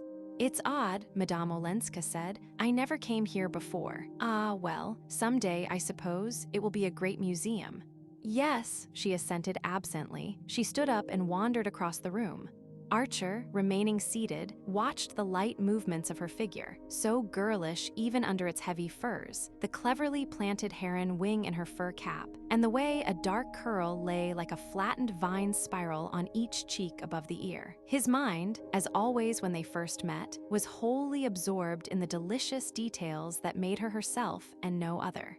Presently, he rose and approached the case before which she stood. Its glass shelves were crowded with small broken objects, hardly recognizable domestic utensils, ornaments, and personal trifles, made of glass, of clay, of discolored bronze, and other time-blurred substances. "It seems cruel," she said, "that after a while nothing matters, any more than these little things, that used to be necessary and important to forgotten people, and now have to be guessed at under a magnifying glass and labeled, 'Use unknown.' Meanwhile, everything matters, that concerns you," he said. She looked at him thoughtfully and turned back to the divan. He sat down beside her and waited, but suddenly he heard a step echoing far off down the empty rooms and felt the pressure of the minutes. "What is it you wanted to tell me?" She asked as if she had received the same warning. "What I wanted to tell you," he rejoined. "Why, that I believe you came to New York because you were afraid. Afraid of my coming to Washington." She looked down at her muff, and he saw her hands stir in it uneasily. Well, yes," she said. "You were afraid. You knew." "Yes, I knew." "Well then," he insisted. "Well then, this is better, isn't it?" She returned with a long questioning sigh. "Better, we shall hurt others less. Isn't it, after all, what you always wanted? To have you here, you mean, in reach and yet out of reach. To meet you in this way, on the sly, it's the very reverse of what I want. I told you the other day what I wanted." She hesitated. "And you still think this worse. 1,000 times," he paused. "It would be easy to lie to you, but the truth is I think it detestable." "Oh, so do I," she cried with a deep breath of relief. He sprang up impatiently. "Well then, it's my turn to ask. What is it, in God's name, that you think better?" She hung her head and continued to clasp and unclasp her hands in her muff. The step drew nearer, and a guardian in a braided cap walked listlessly through the room like a ghost stalking through a necropolis. They fixed their eyes simultaneously on the case opposite them, and when the official figure had vanished down a vista of mummies and sarcophagi, Archer spoke again. "What do you think better?" Instead of answering, she murmured, "I promised Granny to stay with her because it seemed to me that here I should be safer from me." She bent her head slightly without looking at him. "Safer from loving me." Her profile did not stir, but he saw a tear overflow on her lashes and hang in a mesh of her veil. "Safer from doing irreparable harm." "Don't let us be like all the others," she protested. "What others?" "I don't profess to be different from my kind. I'm consumed by the same wants and the same longings." She glanced at him with a kind of terror, and he saw a faint color steal into her cheeks. "Shall I once come to you and then go home?" She suddenly hazarded in a low, clear voice. The blood rushed to the young man's forehead. "Dearest," he said, without moving. It seemed as if he held his heart in his hands, like a full cup that the least motion might overbrim. Then her last phrase struck his ear and his face clouded. "Go home? What do you mean by going home? Home to my husband? And you expect me to say yes to that?" She raised her troubled eyes to his. "What else is there? I can't stay here and lie to the people who have been good to me. But that's the very reason why I ask you to come away and destroy their lives when they've helped me to remake mine." Archer sprang to his feet and stood looking down on her in inarticulate despair. It would have been easy to say, "Yes, come once." He knew the power she would put in his hands if she consented. There would be no difficulty then in persuading her not to go back to her husband. But something silenced the word on his lips. A sort of passionate honesty in her made it inconceivable that he should try to draw her into that familiar trap. "If I were to let her come," he said to himself, "I should have to let her go again, and that was not to be imagined." But he saw the shadow of the lashes on her wet cheek and wavered. "After all," he began again, "we have lives of our own. There's no use attempting the impossible. You're so unprejudiced about some things, so used, as you say, to looking at the Gorgon, that I don't know why you're afraid to face our case and see it as it really is, unless you think the sacrifice is not worth making." She stood up also, her lips tightening under a rapid frown. "Call it that, then. I must go," she said, drawing her little watch from her bosom. She turned away, and he followed and caught her by the wrist. "Well, then, come to me once," he said, his head turning suddenly at the thought of losing her, and for a second or two they looked at each other almost like enemies. "When?" he insisted. "Tomorrow." She hesitated. "The day after." "Dearest," he said again. She had disengaged her wrist, but for a moment they continued to hold each other's eyes, and he saw that her face, which had grown very pale, was flooded with a deep inner radiance. His heart beat with awe. He felt that he had never before beheld love visible. "Oh, I shall be late. Goodbye." "No, don't come any farther than this," she cried, walking hurriedly away down the long room, as if the reflected radiance in his eyes had frightened her. When she reached the door, she turned for a moment to wave a quick farewell. Archer walked home alone. Darkness was falling when he let himself into his house, and he looked about at the familiar objects in the hall as if he viewed them from the other side of the grave. The parlor maid, hearing his step, ran up the stairs to light the gas on the upper landing. "Is Mrs. Archer in?" "No, sir. Mrs. Archer went out in the carriage after luncheon and hasn't come back." With a sense of relief, he entered the library and flung himself down in his armchair. The parlor maid followed, bringing the student lamp and shaking some coals onto the dying fire. When she left, he continued to sit motionless, his elbows on his knees, his chin on his clasped hands, his eyes fixed on the red grate. He sat there without conscious thoughts, without sense of the lapse of time, in a deep and grave amazement that seemed to suspend life rather than quicken it. This was what had to be, then. This was what had to be, he kept repeating to himself, as if he hung in the clutch of doom. What he had dreamed of had been so different that there was a mortal chill in his rapture. The door opened, and May came in. "I'm dreadfully late. You weren't worried, were you?" she asked, laying her hand on his shoulder with one of her rare caresses. He looked up astonished. "Is it late?" "After 7. I believe you've been asleep," she laughed, and drawing out her hat pins, tossed her velvet hat on the sofa. She looked paler than usual, but sparkling with an unwanted animation. "I went to see Granny, and just as I was going away, Ellen came in from a walk, so I stayed and had a long talk with her. It was ages since we'd had a real talk." She had dropped into her usual armchair, facing his, and was running her fingers through her rumpled hair. He fancied she expected him to speak. "A really good talk," she went on, smiling with what seemed to Archer an unnatural vividness. "She was so dear, just like the old Ellen. I'm afraid I haven't been fair to her lately. I've sometimes thought," Archer stood up and leaned against the mantelpiece, out of the radius of the lamp. "Yes, you've thought," he echoed as she paused. "Well, perhaps I haven't judged her fairly. She's so different, at least on the surface. She takes up such odd people. She seems to like to make herself conspicuous. I suppose it's the life she's led in that fast European society. No doubt we seem dreadfully dull to her. But I don't want to judge her unfairly." She paused again, a little breathless with the unwanted length of her speech, and sat with her lips slightly parted and a deep blush on her cheeks. Archer, as he looked at her, was reminded of the glow which had suffused her face in the Mission Garden at St. Augustine. He became aware of the same obscure effort in her, the same reaching out toward something beyond the usual range of her vision. "She hates Ellen," he thought, "and she's trying to overcome the feeling and to get me to help her to overcome it." The thought moved him, and for a moment he was on the point of breaking the silence between them and throwing himself on her mercy. "You understand, don't you," she went on, "why the family have sometimes been annoyed? We all did what we could for her at first, but she never seemed to understand. And now this idea of going to see Mrs. Beaufort, of going there in Granny's carriage, I'm afraid she's quite alienated the Van der Leydens." "Ah," said Archer with an impatient laugh.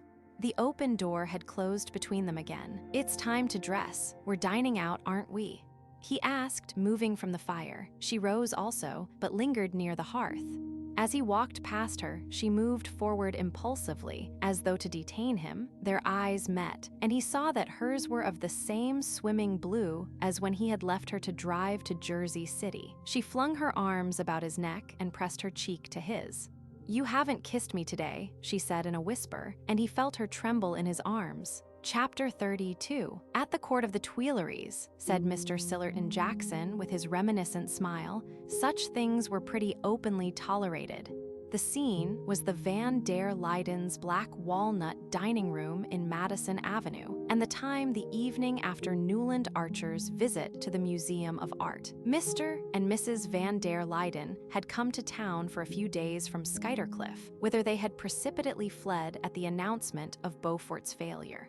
It had been represented to them that the disarray into which society had been thrown by this deplorable affair made their presence in town more necessary than ever. It was one of the occasions when, as Mrs. Archer put it, they owed it to society to show themselves at the opera and even to open their own doors. It will never do, my dear Louisa, to let people like Mrs. Lemuel Struthers think they can step into Regina's shoes. It is just at such times that new people push in and get a footing. It was owing to the epidemic of chicken pox in New York, the winter Mrs. Struthers first appeared, that the married men slipped away to her house while their wives were in the nursery. You and dear Henry, Louisa, must stand in the breach as you always have. Mr. and Mrs. Van der Luyden could not remain deaf to such a call, and reluctantly but heroically they had come to town, unmuffled the house, and sent out invitations for 2 dinners and an evening reception. On this particular evening, they had invited Sillerton Jackson, Mrs. Archer, and Newland, and his wife to go with them to the opera, where Faust was being sung for the first time that winter. Nothing was done without ceremony under the Van der Luyden roof, and though there were but 4 guests, the repast had begun at 7 punctually, so that the proper sequence of courses might be served without haste before the gentlemen settled down to their cigars. Archer had not seen his wife since the evening before. He had left early for the office, where he had plunged into an accumulation of unimportant business. In the afternoon, one of the senior partners had made an unexpected call on his time, and he had reached home so late that May had preceded him to the Van der Luydens and sent back the carriage. Now, across the Skuytercliff carnations and the massive plate, she struck him as pale and languid, but her eyes shone, and she talked with exaggerated animation. The subject which had called forth Mr. Sillerton Jackson's favorite allusion had been brought up, Archer fancied, not without intention, by their hostess. The Beaufort failure, or rather the Beaufort attitude since the failure, was still a fruitful theme for the drawing-room moralist, and after it had been thoroughly examined and condemned, Mrs. Van der Luyden had turned her scrupulous eyes on May Archer. "Is it possible, dear, that what I hear is true? I was told your grandmother Mingot's carriage was seen standing at Mrs. Beaufort's door." It was noticeable that she no longer called the offending lady by her Christian name. May's color rose, and Mrs. Archer put in hastily, "If it was, I'm convinced it was there without Mrs. Mingot's knowledge." "Ah, you think." Mrs. Van der Luyden paused, sighed, and glanced at her husband. "I'm afraid," Mr. Van der Luyden said, "that Madame Olenska's kind heart may have led her into the imprudence of calling on Mrs. Beaufort, or her taste for peculiar people," put in Mrs. Archer in a dry tone, while her eyes dwelt innocently on her son's. "I'm sorry to think it of Madame Olenska," said Mrs. Van der Luyden, and Mrs. Archer murmured, "Ah, my dear, and after you'd had her twice at Skuytercliff." It was at this point that Mr. Jackson seized the chance to place his favorite allusion. "At the Tuileries," he repeated, seeing the eyes of the company expectantly turned on him. "The standard was excessively lax in some respects, and if you'd asked where Morney's money came from, or who paid the debts of some of the court beauties." "I hope, dear Sillerton," said Mrs. Archer, "you are not suggesting that we should adopt such standards." "I never suggest," returned Mr. Jackson imperturbably. "But Madame Olenska's foreign bringing up may make her less particular." "Ah," the 2 elder ladies sighed. "Still, to have kept her grandmother's carriage at a defaulter's door," Mr. Van der Luyden protested, and Archer guessed that he was remembering and resenting the hampers of carnations he had sent to the little house in 23rd Street. "Of course, I've always said that she looks at things quite differently," Mrs. Archer summed up. A flush rose to May's forehead. She looked across the table at her husband and said precipitately, "I'm sure Ellen meant it kindly." "Imprudent people are often kind," said Mrs. Archer, as if the fact were scarcely an extenuation, and Mrs. Van der Luyden murmured, "If only she had consulted someone." "Ah, that she never did," Mrs. Archer rejoined. At this point, Mr. Van der Luyden glanced at his wife, who bent her head slightly in the direction of Mrs. Archer, and the glimmering trains of the three ladies swept out of the door while the gentlemen settled down to their cigars. Mr. Van der Luyden supplied short ones on opera nights, but they were so good that they made his guests deplore his inexorable punctuality. Archer, after the first act, had detached himself from the party and made his way to the back of the club box. From there, he watched, over various chivers, Mingot and Rushworth shoulders, the same scene that he had looked at 2 years previously on the night of his first meeting with Ellen Olenska. He had half expected her to appear again in old Mrs. Mingot's box, but it remained empty, and he sat motionless, his eyes fastened on it, till suddenly Madame Nilsson's pure soprano broke out into "Emama, non Emama." Archer turned to the stage, where, in the familiar setting of giant roses and penwiper pansies, the same large blonde victim was succumbing to the same small brown seducer. From the stage, his eyes wandered to the point of the horseshoe where May sat between two older ladies, just as, on that former evening, she had sat between Mrs. Lovell Mingot and her newly arrived foreign cousin. As on that evening, she was all in white, and Archer, who had not noticed what she wore, recognized the blue-white satin and old lace of her wedding dress.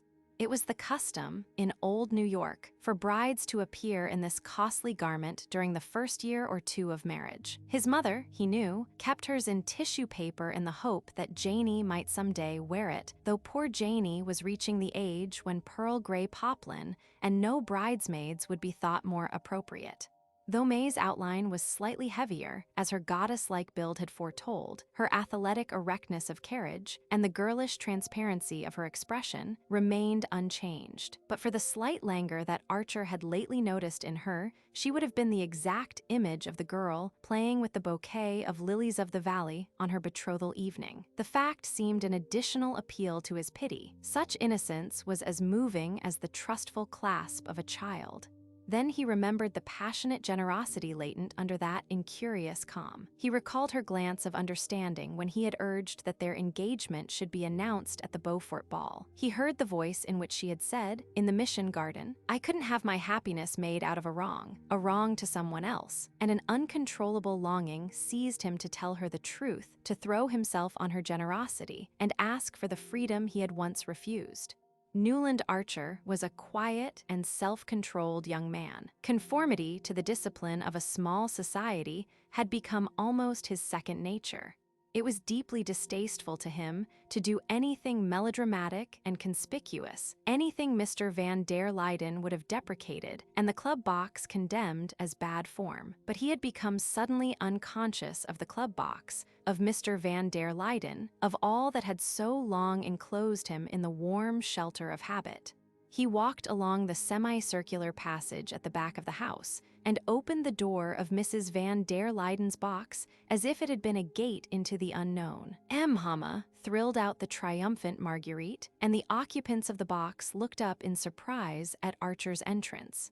He had already broken one of the rules of his world, which forbade the entering of a box during a solo. Slipping between Mr. Van der Luyden and Sillerton Jackson, he leaned over his wife.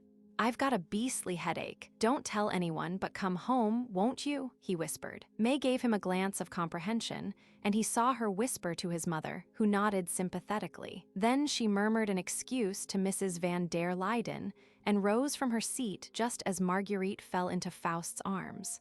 Archer, while he helped her on with her opera cloak, noticed the exchange of a significant smile between the older ladies. As they drove away, May laid her hand shyly on his. "I'm so sorry you don't feel well. I'm afraid they've been overworking you again at the office." "No, it's not that. Do you mind if I open the window?" He returned confusedly, letting down the pane on his side. He sat staring out into the street, feeling his wife beside him as a silent, watchful interrogation, and keeping his eyes steadily fixed on the passing houses. At their door, she caught her skirt in the step of the carriage and fell against him. "Did you hurt yourself?" he asked, steadying her with his arm. "No, but my poor dress, see how I've torn it," she exclaimed. She bent to gather up a mud-stained breadth and followed him up the steps into the hall. The servants had not expected them so early, and there was only a glimmer of gas on the upper landing. Archer mounted the stairs, turned up the light, and put a match to the brackets on each side of the library mantelpiece. The curtains were drawn, and the warm, friendly aspect of the room smote him like that of a familiar face met during an unavowable errand. He noticed that his wife was very pale and asked if he should get her some brandy. "Oh, no," she exclaimed with a momentary flush as she took off her cloak. "But hadn't you better go to bed at once?" she added as he opened a silver box on the table and took out a cigarette. Archer threw down the cigarette and walked to his usual place by the fire. "No, my head is not as bad as that." He paused, "And there's something I want to say, something important that I must tell you at once."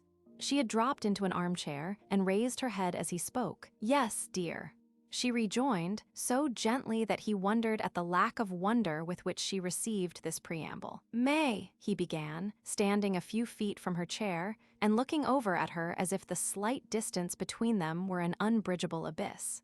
The sound of his voice echoed uncannily through the home-like hush, and he repeated, "There is something I've got to tell you about myself." She sat silent, without a movement or a tremor of her lashes. She was still extremely pale, but her face had a curious tranquility of expression that seemed drawn from some secret inner source.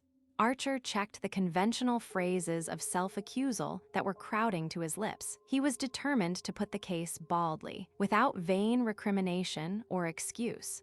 "Madame Olenska," he said, but at the name his wife raised her hand as if to silence him. As she did so, the gaslight struck on the gold of her wedding ring. "Oh, why should we talk about Ellen tonight?" she asked, with a slight pout of impatience. "Because I ought to have spoken before." Her face remained calm. "Is it really worthwhile, dear? I know I've been unfair to her at times, perhaps we all have. You've understood her, no doubt, better than we did. You've always been kind to her. But what does it matter now it's all over?" Archer looked at her blankly. Could it be possible that the sense of unreality in which he felt himself imprisoned had communicated itself to his wife?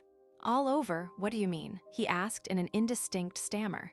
May still looked at him with transparent eyes. "Why, since she's going back to Europe so soon, since Granny approves and understands and has arranged to make her independent of her husband." She broke off, and Archer, grasping the corner of the mantelpiece in one convulsed hand and steadying himself against it, made a vain effort to extend the same control to his reeling thoughts. "I supposed," he heard his wife's even voice go on, "that you had been kept at the office this evening about the business arrangements. It was settled this morning, I believe." She lowered her eyes under his unseeing stare, and another fugitive flush passed over her face. He understood that his own eyes must be unbearable, and turning away, rested his elbows on the mantel shelf and covered his face. Something drummed and clanged furiously in his ears. He could not tell if it were the blood in his veins or the tick of the clock on the mantel. May sat without moving or speaking while the clock slowly measured out 5 minutes. A lump of coal fell forward in the grate, and hearing her rise to push it back, Archer at length turned and faced her. "It's impossible," he exclaimed. "Impossible? How do you know what you've just told me?" "I saw Ellen yesterday. I told you I'd seen her at Granny's. It wasn't then that she told you." "No, I had a note from her this afternoon. Do you want to see it?" He could not find his voice, and she went out of the room and came back almost immediately. "I thought you knew," she said simply. She laid a sheet of paper on the table, and Archer put out his hand and took it up. The letter contained only a few lines. "May dear, I have at last made Granny understand that my visit to her could be no more than a visit, and she has been as kind and generous as ever. She sees now that if I return to Europe I must live by myself, or rather with poor Aunt Medora, who is coming with me. I am hurrying back to Washington to pack up, and we sail next week. You must be very good to Granny when I'm gone, as good as you've always been to me. Ellen. If any of my friends wish to urge me to change my mind, please tell them it would be utterly useless." Archer read the letter over 2 or 3 times, then he flung it down and burst out laughing. The sound of his laugh startled him. It recalled Janie's midnight fright when she had caught him rocking with incomprehensible mirth over May's telegram, announcing that the date of their marriage had been advanced. "Why did she write this?" he asked, checking his laugh with a supreme effort. May met the question with her unshaken candor. "I suppose because we talked things over yesterday." "What things?" "I told her I was afraid I hadn't been fair to her, hadn't always understood how hard it must have been for her here, alone among so many people who were relations and yet strangers, who felt the right to criticize and yet didn't always know the circumstances." She paused. "I knew you'd been the one friend she could always count on, and I wanted her to know that you and I were the same in all our feelings." She hesitated, as if waiting for him to speak, and then added slowly, "She understood my wishing to tell her this. I think she understands everything." She went up to Archer, and taking one of his cold hands, pressed it quickly against her cheek.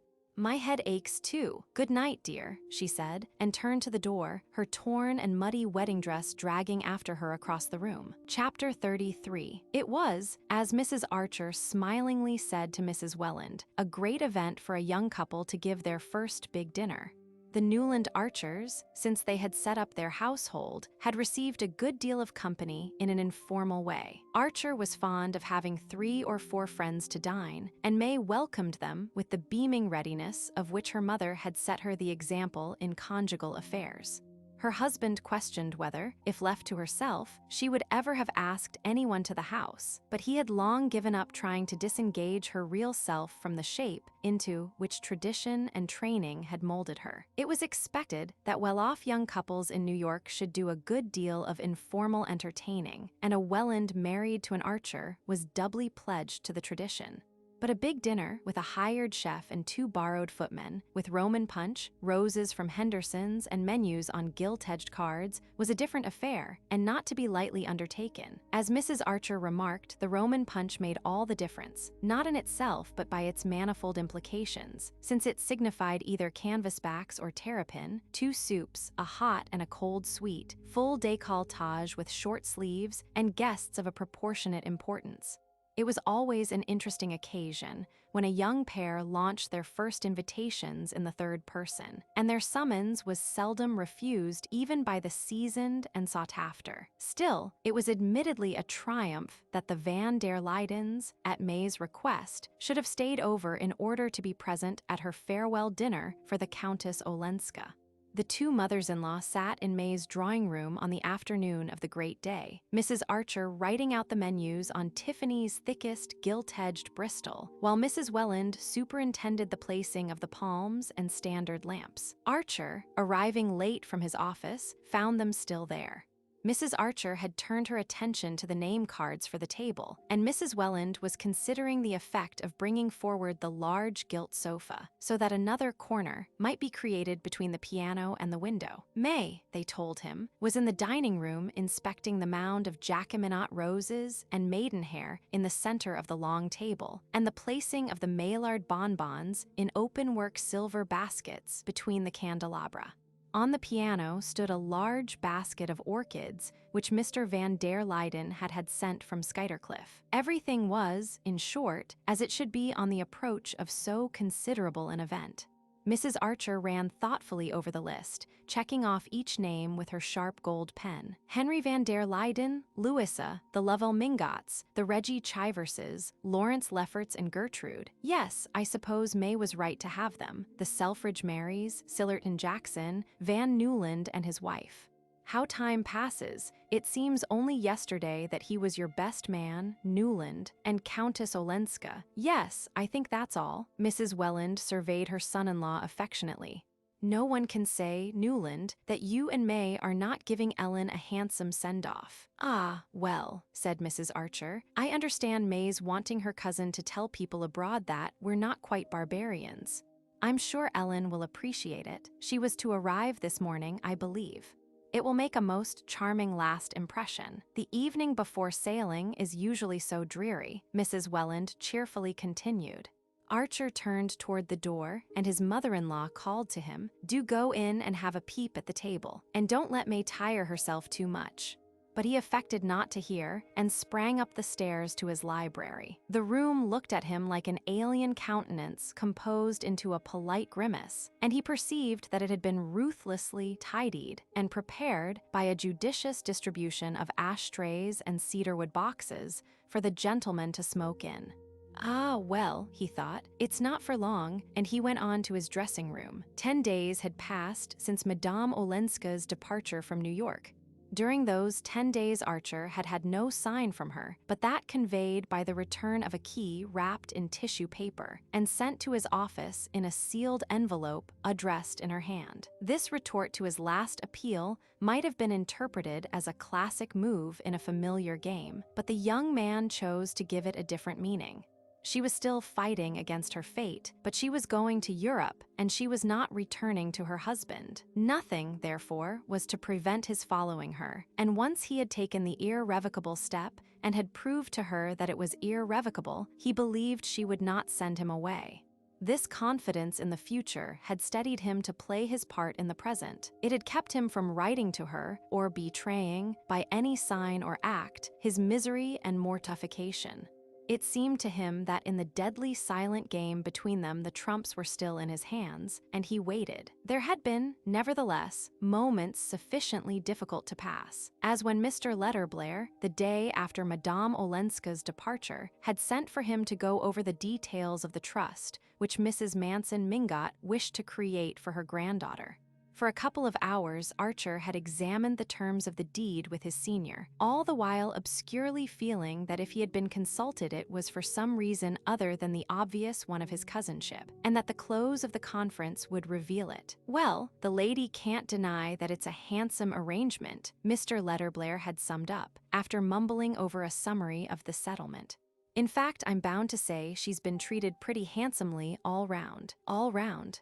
Archer echoed with a touch of derision. "Do you refer to her husband's proposal to give her back her own money?"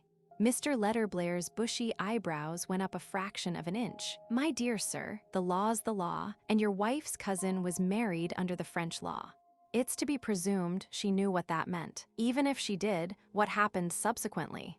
But Archer paused. Mr. Letterblair had laid his pen handle against his big, corrugated nose and was looking down it with the expression assumed by virtuous elderly gentlemen when they wish their youngers to understand that virtue is not synonymous with ignorance. "My dear sir, I've no wish to extenuate the Count's transgressions, but on the other side, I wouldn't put my hand in the fire." Well, that there hadn't been tit for tat with the young champion, Mr. Letterblair unlocked a drawer and pushed a folded paper toward Archer.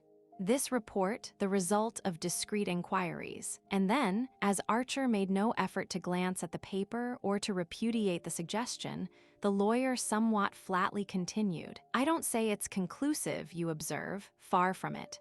But straws show, and on the whole it's eminently satisfactory for all parties that this dignified solution has been reached." "Oh, eminently," Archer assented, pushing back the paper. A day or two later, on responding to a summons from Mrs. Manson Mingot, his soul had been more deeply tried. He had found the old lady depressed and querulous.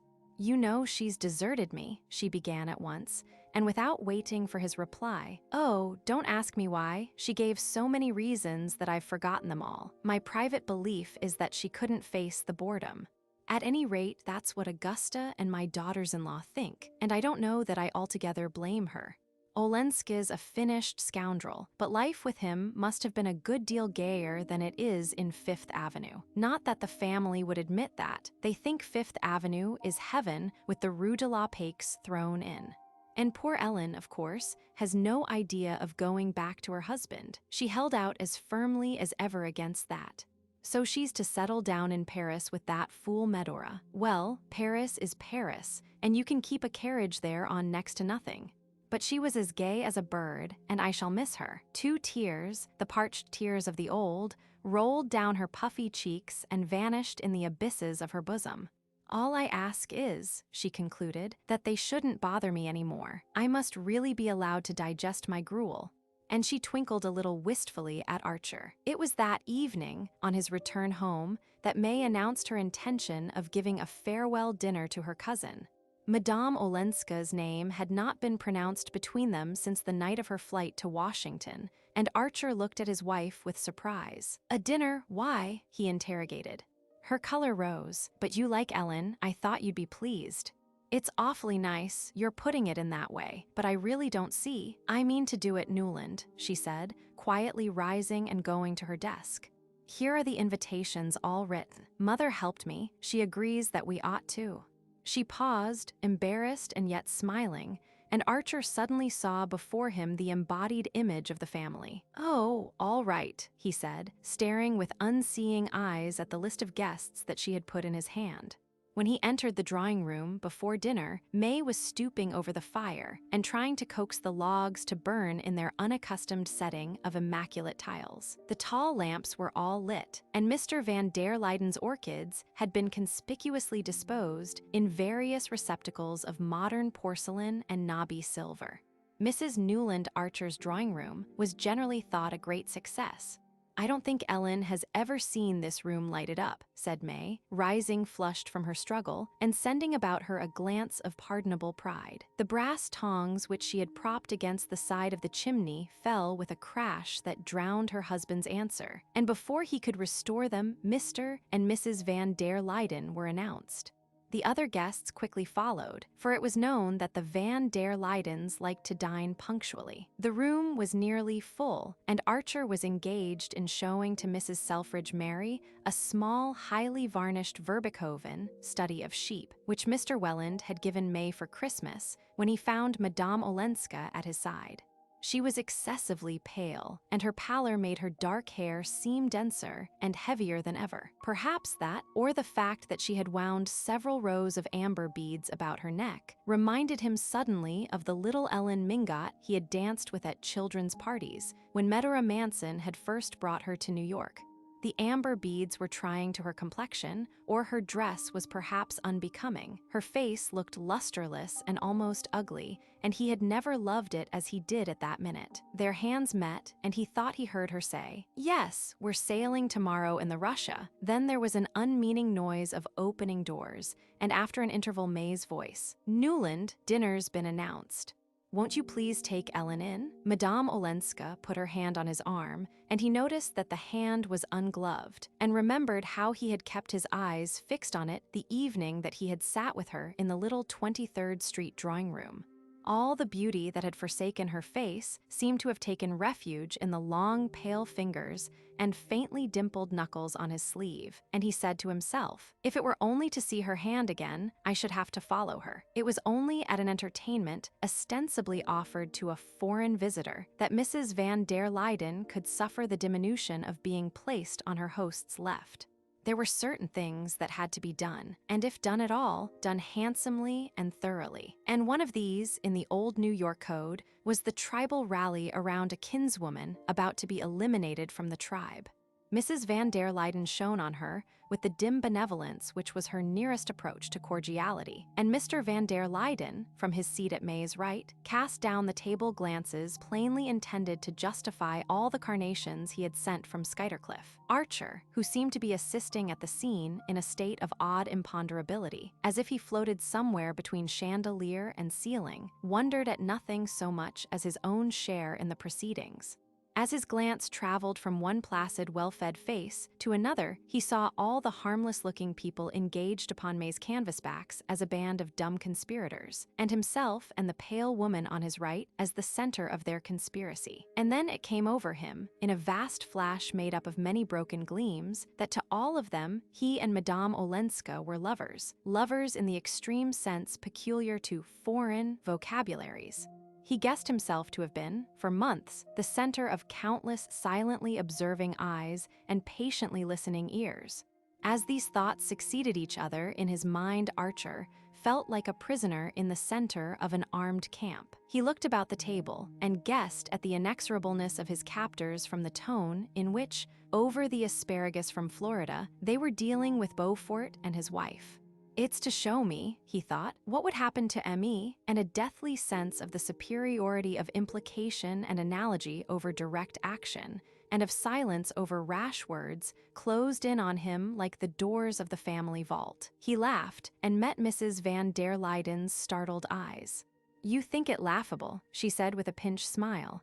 "Of course, poor Regina's idea of remaining in New York has its ridiculous side, I suppose," and Archer muttered, "Of course." At this point, he became conscious that Madame Olenska's other neighbor had been engaged for some time with the lady on his right. At the same moment, he saw that May, serenely enthroned between Mr. van der Luyden and Mr. Selfridge Merry, had cast a quick glance down the table. It was evident that the host and the lady on his right could not sit through the whole meal in silence. He turned to Madame Olenska, and her pale smile met him. "Oh, do let's see it through," it seemed to say. "Did you find the journey tiring?" he asked in a voice that surprised him by its naturalness, and she answered that, on the contrary, she had seldom traveled with fewer discomforts. "Except, the dreadful heat in the train," she added, and he remarked that she would not suffer from that particular hardship in the country she was going to. "I never," he declared with intensity, "was more nearly frozen than once, in April, in the train between Calais and Paris." She said she did not wonder, but remarked that after all, one could always carry an extra rug, and that every form of travel had its hardships, to which he abruptly returned that he thought them all of no account compared with the blessedness of getting away. She changed color, and he added, his voice suddenly rising in pitch, "I mean to do a lot of traveling myself before long." A tremor crossed her face, and leaning over to Reggie Chivers, he cried out, "I say, Reggie, what do you say to a trip round the world? Now, next month, I mean. I'm game if you are." At which Mrs. Reggie piped up that she could not think of letting Reggie go till after the Martha Washington ball. She was getting up for the blind asylum in Easter week, and her husband placidly observed that by that time he would have to be practicing for the international polo match. But Mr. Selfridge Merry had caught the phrase, "round the world," and having once circled the globe in his steam yacht, he seized the opportunity to send down the table several striking items concerning the shallowness of the Mediterranean ports. Though, after all, he added, it didn't matter, for when you'd seen Athens and Smyrna and Constantinople, what else was there? And Mrs. Merry said she could never be too grateful to Dr. Bencomb for having made them promise not to go to Naples on account of the fever. "But you must have 3 weeks to do India properly," her husband conceded, anxious to have it understood that he was no frivolous globetrotter. And at this point, the ladies went up to the drawing room. In the library, in spite of weightier presences, Lawrence Lefferts predominated. The talk, as usual, had veered around to the Beauforts, and even Mr. van der Luyden and Mr. Selfridge Merry, installed in the honorary armchairs tacitly reserved for them, paused to listen to the younger man's philippic. Never had Lefferts so abounded in the sentiments that adorn Christian manhood and exalt the sanctity of the home. Indignation lent him a scathing eloquence, and it was clear that if others had followed his example and acted as he talked, society would never have been weak enough to receive a foreign upstart like Beaufort. No, sir, not even if he'd married a Van der Luyden or a Lanning instead of a Dallas. If society chose to open its doors to vulgar women, the harm was not great, though the gain was doubtful. But once it got in the way of tolerating men of obscure origin and tainted wealth, the end was total disintegration, and at no distant date. "If things go on at this pace," Lefferts thundered, looking like a young prophet dressed by Poole, and who had not yet been stoned, "we shall see our children fighting for invitations to swindlers' houses and marrying Beaufort's bastards." "Oh, I say, draw it mild," Reggie Chivers and young Newland protested, while Mr. Selfridge Merry looked genuinely alarmed, and an expression of pain and disgust settled on Mr. van der Luyden's sensitive face. "Has he got any?" cried Mr. Sillerton Jackson, pricking up his ears, and while Lefferts tried to turn the question with a laugh, the old gentleman twittered into Archer's ear, "Queer, those fellows who are always wanting to set things right. The people who have the worst cooks are always telling you they're poisoned when they dine out. But I hear there are pressing reasons for our friend Lawrence's diatribe. Typewriter this time, I understand." The talk swept past Archer like some senseless river running and running because it did not know enough to stop. He saw, on the faces about him, expressions of interest, amusement, and even mirth. He listened to the younger men's laughter and to the praise of the Archer Madeira, which Mr. Van der Luyden and Mr. Mary were thoughtfully celebrating. Through it all, he was dimly aware of a general attitude of friendliness toward himself, as if the guard of the prisoner he felt himself to be were trying to soften his captivity, and the perception increased his passionate determination to be free. In the drawing room, where they presently joined the ladies, he met May's triumphant eyes and read in them the conviction that everything had gone off beautifully. She rose from Madame Olenska's side, and immediately Mrs. Van der Luyden beckoned the latter to a seat on the gilt sofa where she throned. Mrs. Selfridge Mary bore across the room to join them, and it became clear to Archer that here, also a conspiracy of rehabilitation and obliteration was going on. The silent organization, which held his little world together, was determined to put itself on record as never for a moment having questioned the propriety of Madame Olenska's conduct, or the completeness of Archer's domestic felicity. All these amiable and inexorable persons were resolutely engaged in pretending to each other that they had never heard of, suspected, or even conceived possible the least hint to the contrary. And from this tissue of elaborate mutual dissimulation Archer once more disengaged the fact that New York believed him to be Madame Olenska's lover. He caught the glitter of victory in his wife's eyes, and for the first time understood that she shared the belief. The discovery roused a laughter of inner devils that reverberated through all his efforts to discuss the Martha Washington ball with Mrs. Reggie Chivers and little Mrs. Newland. And so the evening swept on, running and running like a senseless river that did not know how to stop. At length, he saw that Madame Olenska had risen and was saying goodbye. He understood that in a moment she would be gone, and tried to remember what he had said to her at dinner, but he could not recall a single word they had exchanged. She went up to May, the rest of the company making a circle about her as she advanced. The two young women clasped hands, then May bent forward and kissed her cousin. "Certainly our hostess is much the handsomer of the two," Archer heard Reggie Chivers say in an undertone to young Mrs. Newland, and he remembered Beaufort's coarse sneer at May's ineffectual beauty. A moment later, he was in the hall, putting Madame Olenska's cloak about her shoulders. Through all his confusion of mind, he had held fast to the resolve to say nothing that might startle or disturb her. Convinced that no power could now turn him from his purpose, he had found strength to let events shape themselves as they would. But as he followed Madame Olenska into the hall, he thought with a sudden hunger of being for a moment alone with her at the door of her carriage. "Is your carriage here?" he asked, and at that moment Mrs. Van der Luyden, who was being majestically inserted into her sables, said gently, "We are driving dear Ellen home." Archer's heart gave a jerk, and Madame Olenska, clasping her cloak and fan with one hand, held out the other to him. "Goodbye," she said. "Goodbye, but I shall see you soon in Paris," he answered aloud. It seemed to him that he had shouted it. "Oh," she murmured, "if you and May could come." Mr. Van der Luyden advanced to give her his arm, and Archer turned to Mrs. Van der Luyden.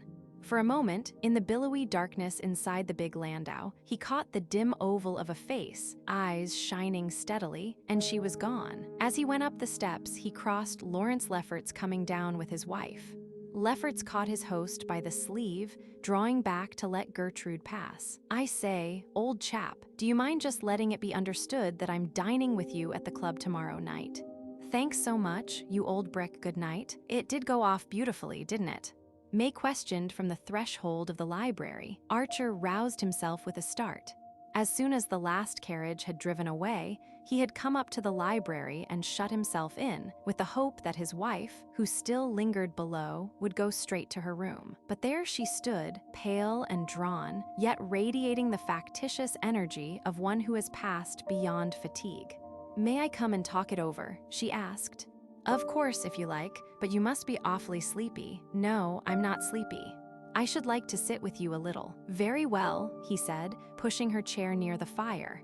She sat down and he resumed his seat, but neither spoke for a long time. At length Archer began abruptly, "Since you're not tired and want to talk, there's something I must tell you." "I tried to the other night." She looked at him quickly. "Yes, dear." "Something about yourself." "About myself." "You say you're not tired." "Well, I am horribly tired." In an instant, she was all tender anxiety. "Oh, I've seen it coming on, Newland. You've been so wickedly overworked. Perhaps it's that. Anyhow, I want to make a break. A break to give up the law. To go away, at any rate, at once. On a long trip, ever so far off, away from everything." He paused, conscious that he had failed in his attempt to speak with the indifference of a man who longs for a change, and is yet too weary to welcome it. Do what he would, the chord of eagerness vibrated. "Away from everything," he repeated. "Ever so far, where for instance?" she asked. "Oh, I don't know, India or Japan." She stood up, and as he sat with bent head, his chin propped on his hands, he felt her warmly and fragrantly hovering over him. "As far as that. But I'm afraid you can't, dear," she said in an unsteady voice. "Not unless you'll take me with you." And then, as he was silent, she went on, in tones so clear and evenly pitched that each separate syllable tapped like a little hammer on his brain. "That is, if the doctors will let me go. But I'm afraid they won't. For you see, Newland, I've been sure since this morning of something I've been so longing and hoping for." He looked up at her with a sick stare, and she sank down, all dew and roses, and hid her face against his knee. "Oh, my dear," he said, holding her to him while his cold hand stroked her hair. There was a long pause, which the inner devils filled with strident laughter. Then May freed herself from his arms and stood up. "You didn't guess. Yes, I know. That is, of course, I hoped." They looked at each other for an instant and again fell silent. Then, turning his eyes from hers, he asked abruptly, "Have you told anyone else?" "Only Mama and your mother." She paused and then added hurriedly, the blood flushing up to her forehead. "That is, and Ellen. You know I told you we'd had a long talk one afternoon, and how dear she was to me." "Ah," said Archer, his heart stopping. He felt that his wife was watching him intently. "Did you mind my telling her first, Newland?" "Mind? Why should I?" He made a last effort to collect himself. "But that was a fortnight ago, wasn't it? I thought you said you weren't sure till today." Her color burned deeper, but she held his gaze. "No, I wasn't sure then, but I told her I was." "And you see I was right," she exclaimed, her blue eyes wet with victory. Chapter 34. Newland Archer sat at the writing table in his library in East 39th Street. He had just got back from a big official reception for the inauguration of the new galleries at the Metropolitan Museum, and the spectacle of those great spaces crowded with the spoils of the ages, where the throng of fashions circulated through a series of scientifically catalogued treasures, had suddenly pressed on a rusted spring of memory. The vision had roused a host of other associations, and he sat looking with new eyes at the library, which, for over 30 years, had been the scene of his solitary musings and of all the family confabulations. It was the room in which most of the real things of his life had happened. There his wife, nearly 26 years ago, had broken to him with a blushing circumlocution that would have caused the young women of the new generation to smile. The news that she was to have a child. And there their eldest boy, Dallas, too delicate to be taken to church in midwinter, had been christened by their old friend the Bishop of New York, the ample, magnificent, irreplaceable bishop, so long the pride and ornament of his diocese. It was in the library that he and May had always discussed the future of the children, the studies of Dallas and his young brother Bill, Mary's incurable indifference to accomplishments and passion for sport and philanthropy, and the vague leanings toward art which had finally landed the restless and curious Dallas in the office of a rising New York architect. The young men nowadays were emancipating themselves from the law and business and taking up all sorts of new things. If they were not absorbed in state politics or municipal reform, the chances were that they were going in for Central American archaeology, for architecture, or landscape engineering, taking a keen and learned interest in the pre-revolutionary buildings of their own country, studying and adapting Georgian types, and protesting at the meaningless use of the word colonial. Nobody nowadays had colonial houses except the millionaire grocers of the suburbs.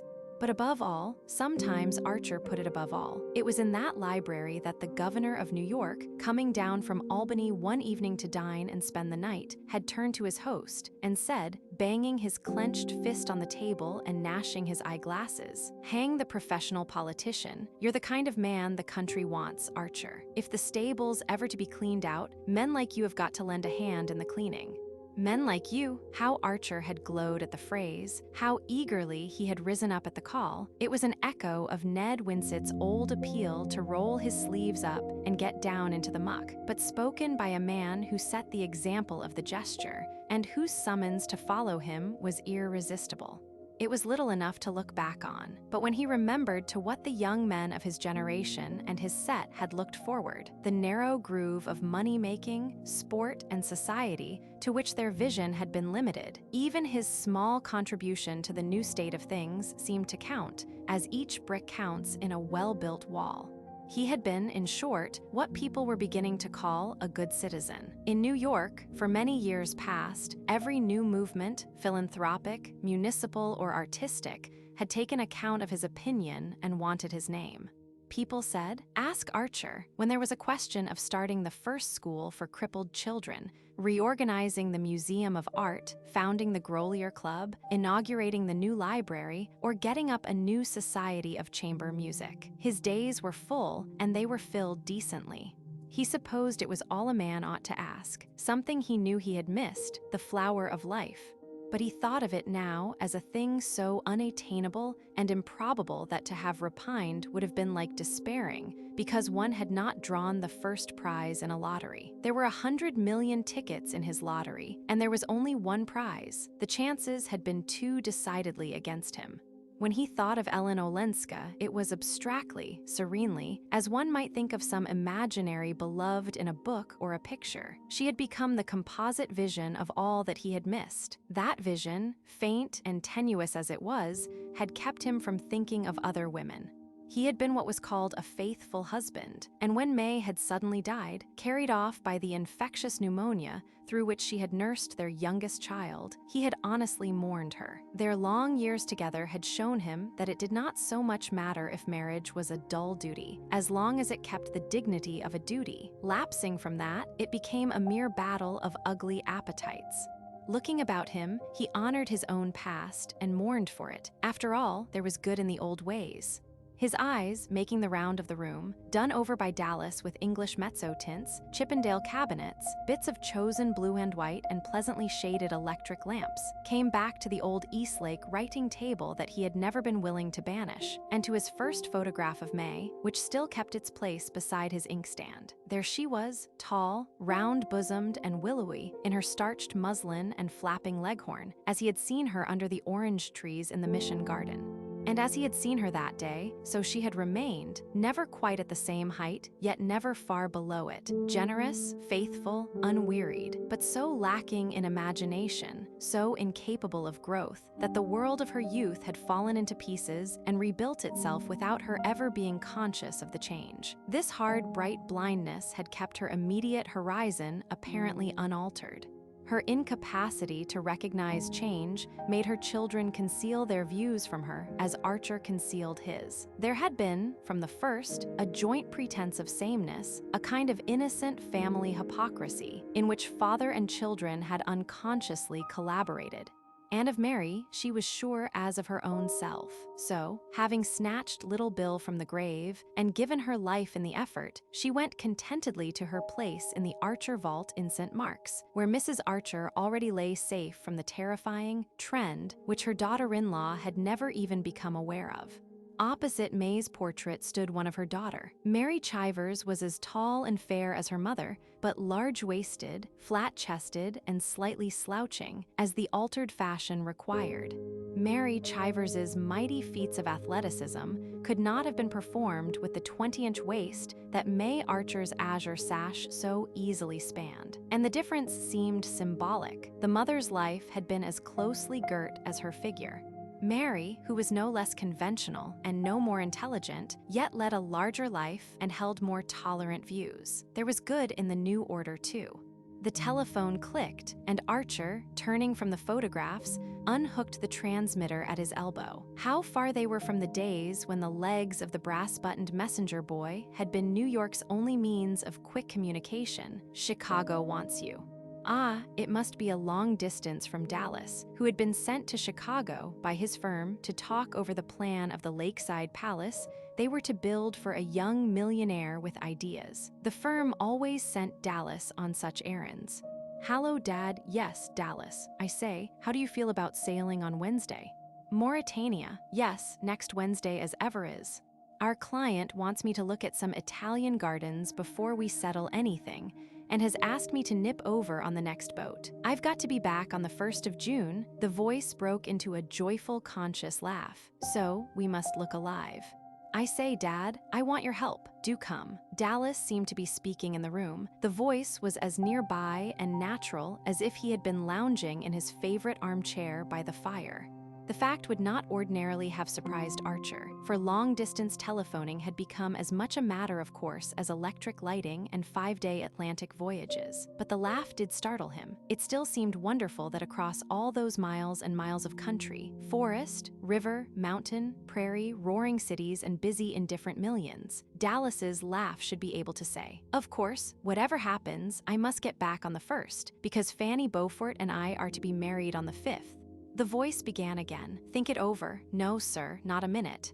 You've got to say yes now." "Why not, I'd like to know." "If you can allege a single reason." "No, I knew it." "Then it's a go, eh?"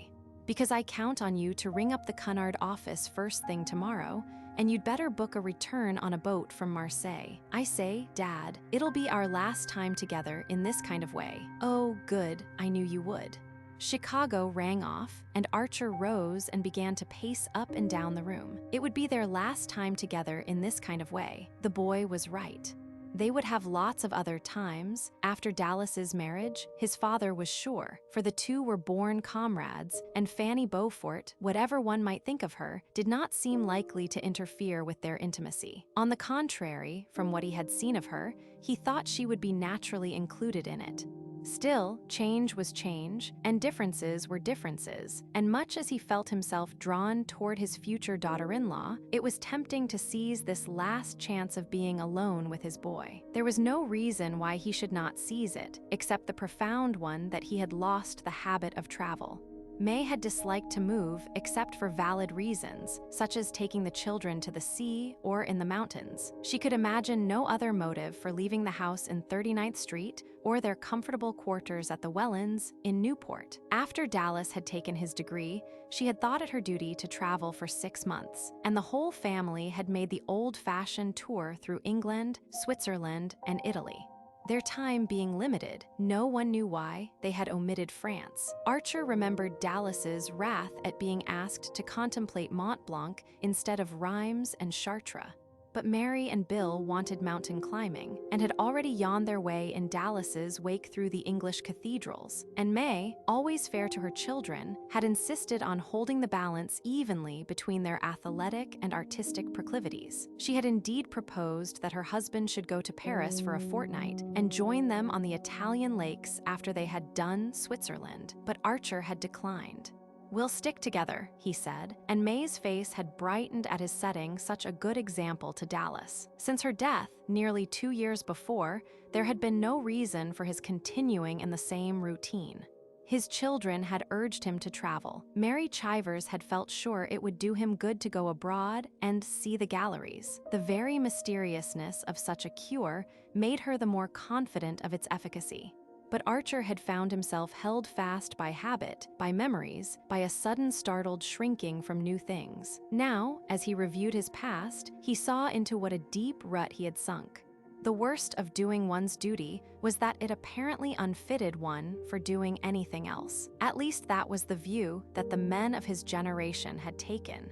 The trenchant divisions between right and wrong, honest and dishonest, respectable and the reverse, had left so little scope for the unforeseen. There are moments when a man's imagination, so easily subdued to what it lives in, suddenly rises above its daily level and surveys the long windings of destiny.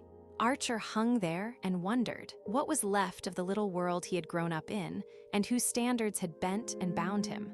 He remembered a sneering prophecy of poor Lawrence Lefferts's, uttered years ago in that very room. "If things go on at this rate, our children will be marrying Beaufort's bastards." It was just what Archer's eldest son, the pride of his life, was doing, and nobody wondered or reproved. Even the boy's Aunt Janie, who still looked so exactly as she used to in her elderly youth, had taken her mother's emeralds and seed pearls out of their pink cotton wool and carried them with her own twitching hands to the future bride. And Fanny Beaufort, instead of looking disappointed at not receiving a set from a Paris jeweler, had exclaimed at their old-fashioned beauty and declared that when she wore them, she should feel like an Issaby miniature. She was pretty, amusing, and accomplished. What more did anyone want? Nobody was narrow-minded enough to rake up against her the half-forgotten facts of her father's past and her own origin. Only the older people remembered so obscure an incident in the business life of New York as Beaufort's failure, or the fact that after his wife's death, he had been quietly married to the notorious Fanny Ring and had left the country with his new wife and a little girl who inherited her beauty. He was subsequently heard of in Constantinople, then in Russia, and a dozen years later American travelers were handsomely entertained by him in Buenos Aires, where he represented a large insurance agency. He and his wife died there in the odor of prosperity, and one day their orphan daughter had appeared in New York in charge of May Archer's sister-in-law, Mrs. Jack Welland, whose husband had been appointed the girl's guardian. The fact threw her into almost cousinly relationship with Newland Archer's children, and nobody was surprised when Dallas's engagement was announced. Nothing could more dearly give the measure of the distance that the world had traveled. People nowadays were too busy with reforms and movements, with fads and fetishes and frivolities, to bother much about their neighbors. And of what account was anybody's past in the huge kaleidoscope where all the social atoms spun around on the same plane? Newland Archer, looking out of his hotel window at the stately gaiety of the Paris streets, felt his heart beating with the confusion and eagerness of youth. It was long since it had thus plunged and reared under his widening waistcoat, leaving him, the next minute, with an empty breast and hot temples. He wondered if it was thus that his son's conducted itself in the presence of Miss Fanny Beaufort, and decided that it was not.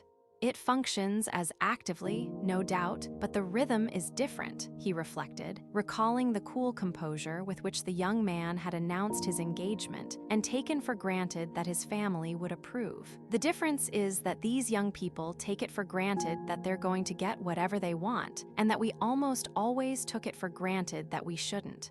Only, I wonder, the thing one's so certain of in advance, can it ever make one's heart beat as wildly? It was the day after their arrival in Paris, and the spring sunshine held Archer in his open window above the wide, silvery prospect of the Place Vendôme.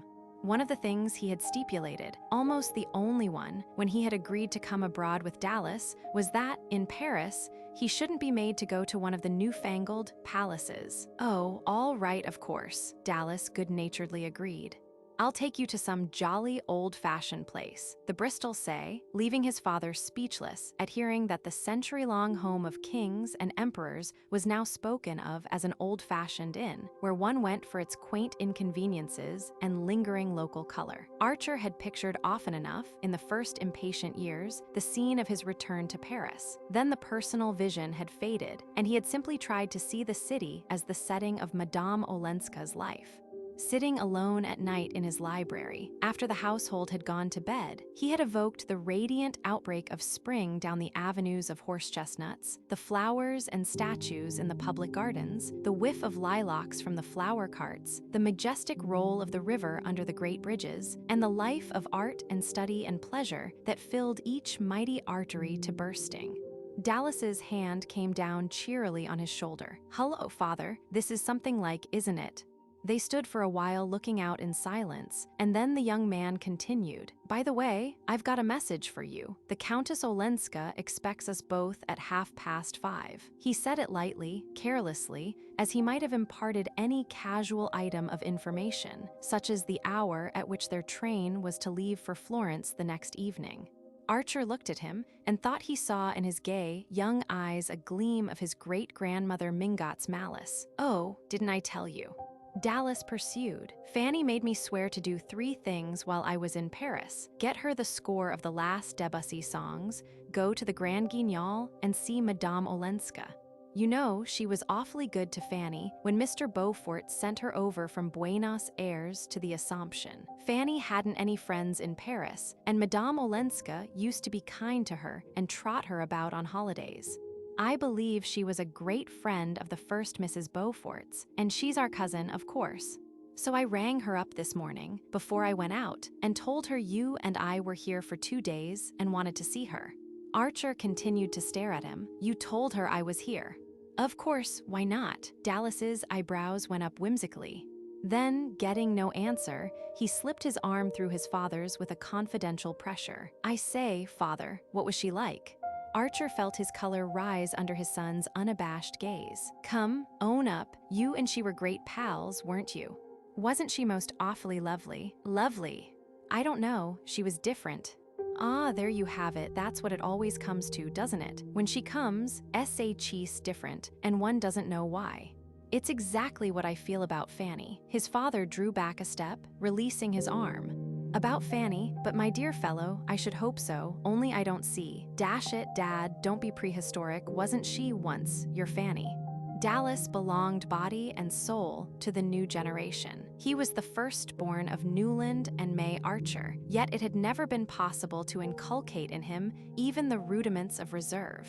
What's the use of making mysteries? It only makes people want to nose 'em out, he always objected when enjoined to discretion. But Archer, meeting his eyes, saw the filial light under their banter. My Fanny. Well, the woman you'd have chucked everything for, only you didn't, continued his surprising son. I didn't, echoed Archer with a kind of solemnity. No, you date, you see, dear old boy, but mother said, your mother. Yes, the day before she died. It was when she sent for me alone, you remember. She said she knew we were safe with you, and always would be, because once, when she asked you to, you'd given up the thing you most wanted. Archer received this strange communication in silence. His eyes remained unseeingly fixed on the thronged, sunlit square below the window. At length he said in a low voice, she never asked me. No, I forgot. You never did ask each other anything, did you? And you never told each other anything. You just sat and watched each other and guessed at what was going on underneath. A deaf-and-dumb asylum, in fact. Well, I back your generation for knowing more about each other's private thoughts than we ever have time to find out about our own. I say, Dad, Dallas broke off, you're not angry with me. If you are, let's make it up and go and lunch at Henry's. I've got to rush out to Versailles afterward. Archer did not accompany his son to Versailles. He preferred to spend the afternoon in solitary roamings through Paris. He had to deal all at once with the packed regrets and stifled memories of an inarticulate lifetime.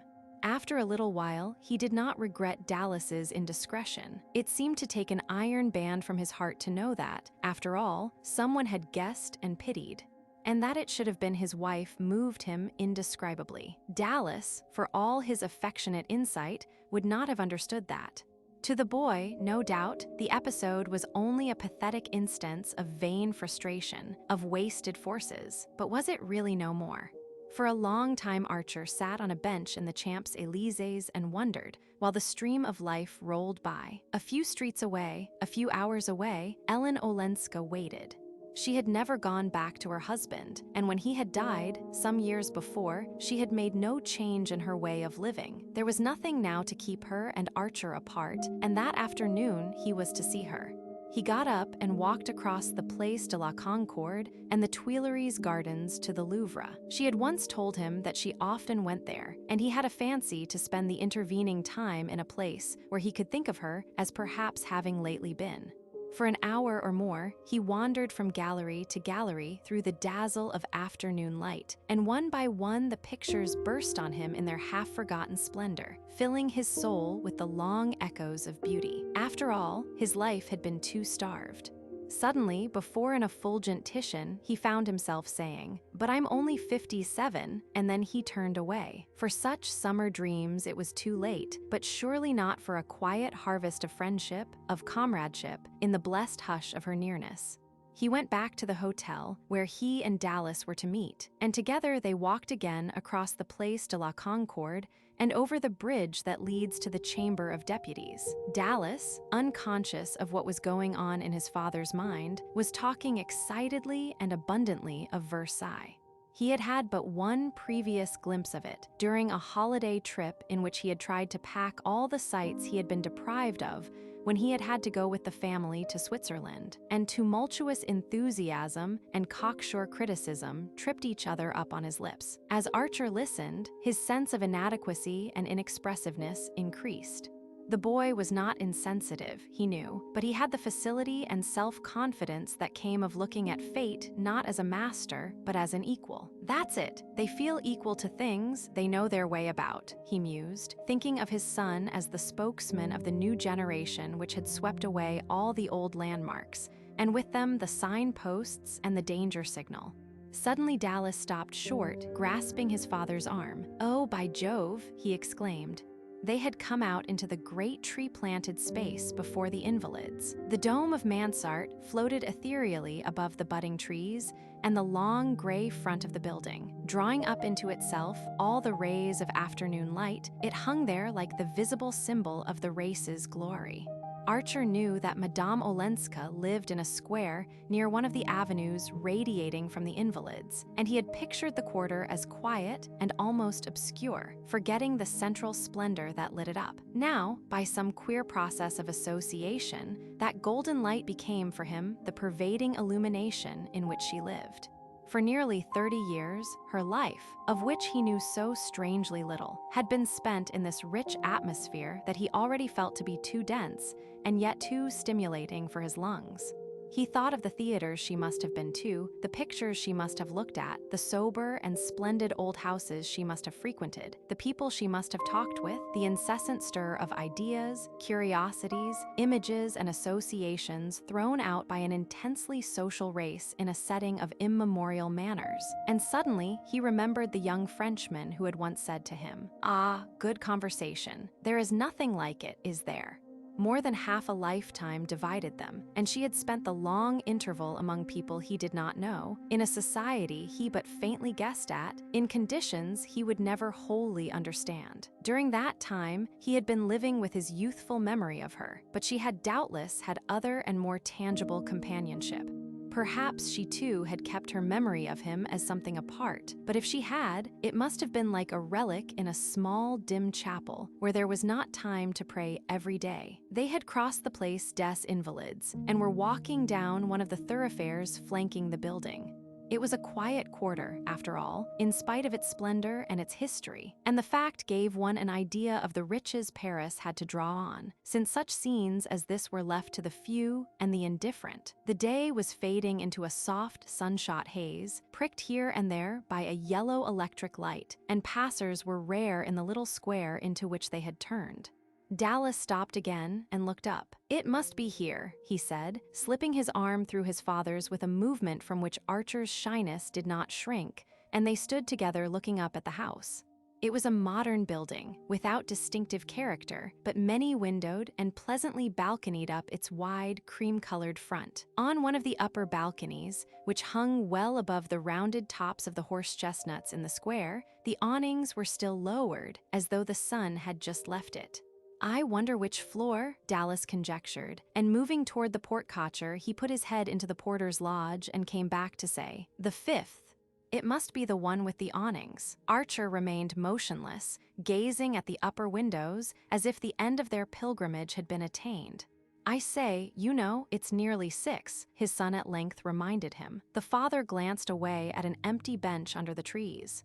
"I believe I'll sit there a moment," he said. "Why aren't you well?" his son exclaimed. "Oh, perfectly, but I should like you, please, to go up without me." Dallas paused before him, visibly bewildered. "But I say, Dad, do you mean you won't come up at all?" "I don't know," said Archer slowly. "If you don't, she won't understand." "Go, my boy, perhaps I shall follow you." Dallas gave him a long look through the twilight. "But what on earth shall I say? My dear fellow, don't you always know what to say?" His father rejoined with a smile. "Very well. I shall say you're old-fashioned and prefer walking up the 5 flights because you don't like lifts." His father smiled again. Say I'm old-fashioned. That's enough." Dallas looked at him again, and then, with an incredulous gesture, passed out of sight under the vaulted doorway. Archer sat down on the bench and continued to gaze at the awninged balcony. He calculated the time it would take his son to be carried up in the lift to the 5th floor, to ring the bell and be admitted to the hall, and then ushered into the drawing room. He pictured Dallas entering that room with his quick, assured step and his delightful smile, and wondered if the people were right who said that his boy took after him. Then he tried to see the persons already in the room, for probably at that sociable hour there would be more than one, and among them a dark lady, pale and dark, who would look up quickly, half rise, and hold out a long, thin hand with 3 rings on it. He thought she would be sitting in a sofa corner near the fire, with azaleas banked behind her on a table. "It's more real to me here than if I went up," he suddenly heard himself say, and the fear lest that last shadow of reality should lose its edge kept him rooted to his seat as the minutes succeeded each other. He sat for a long time on the bench in the thickening dusk, his eyes never turning from the balcony. At length a light shone through the windows, and a moment later a manservant came out on the balcony, drew up the awnings, and closed the shutters. At that, as if it had been the signal he waited for, Newland Archer got up slowly and walked back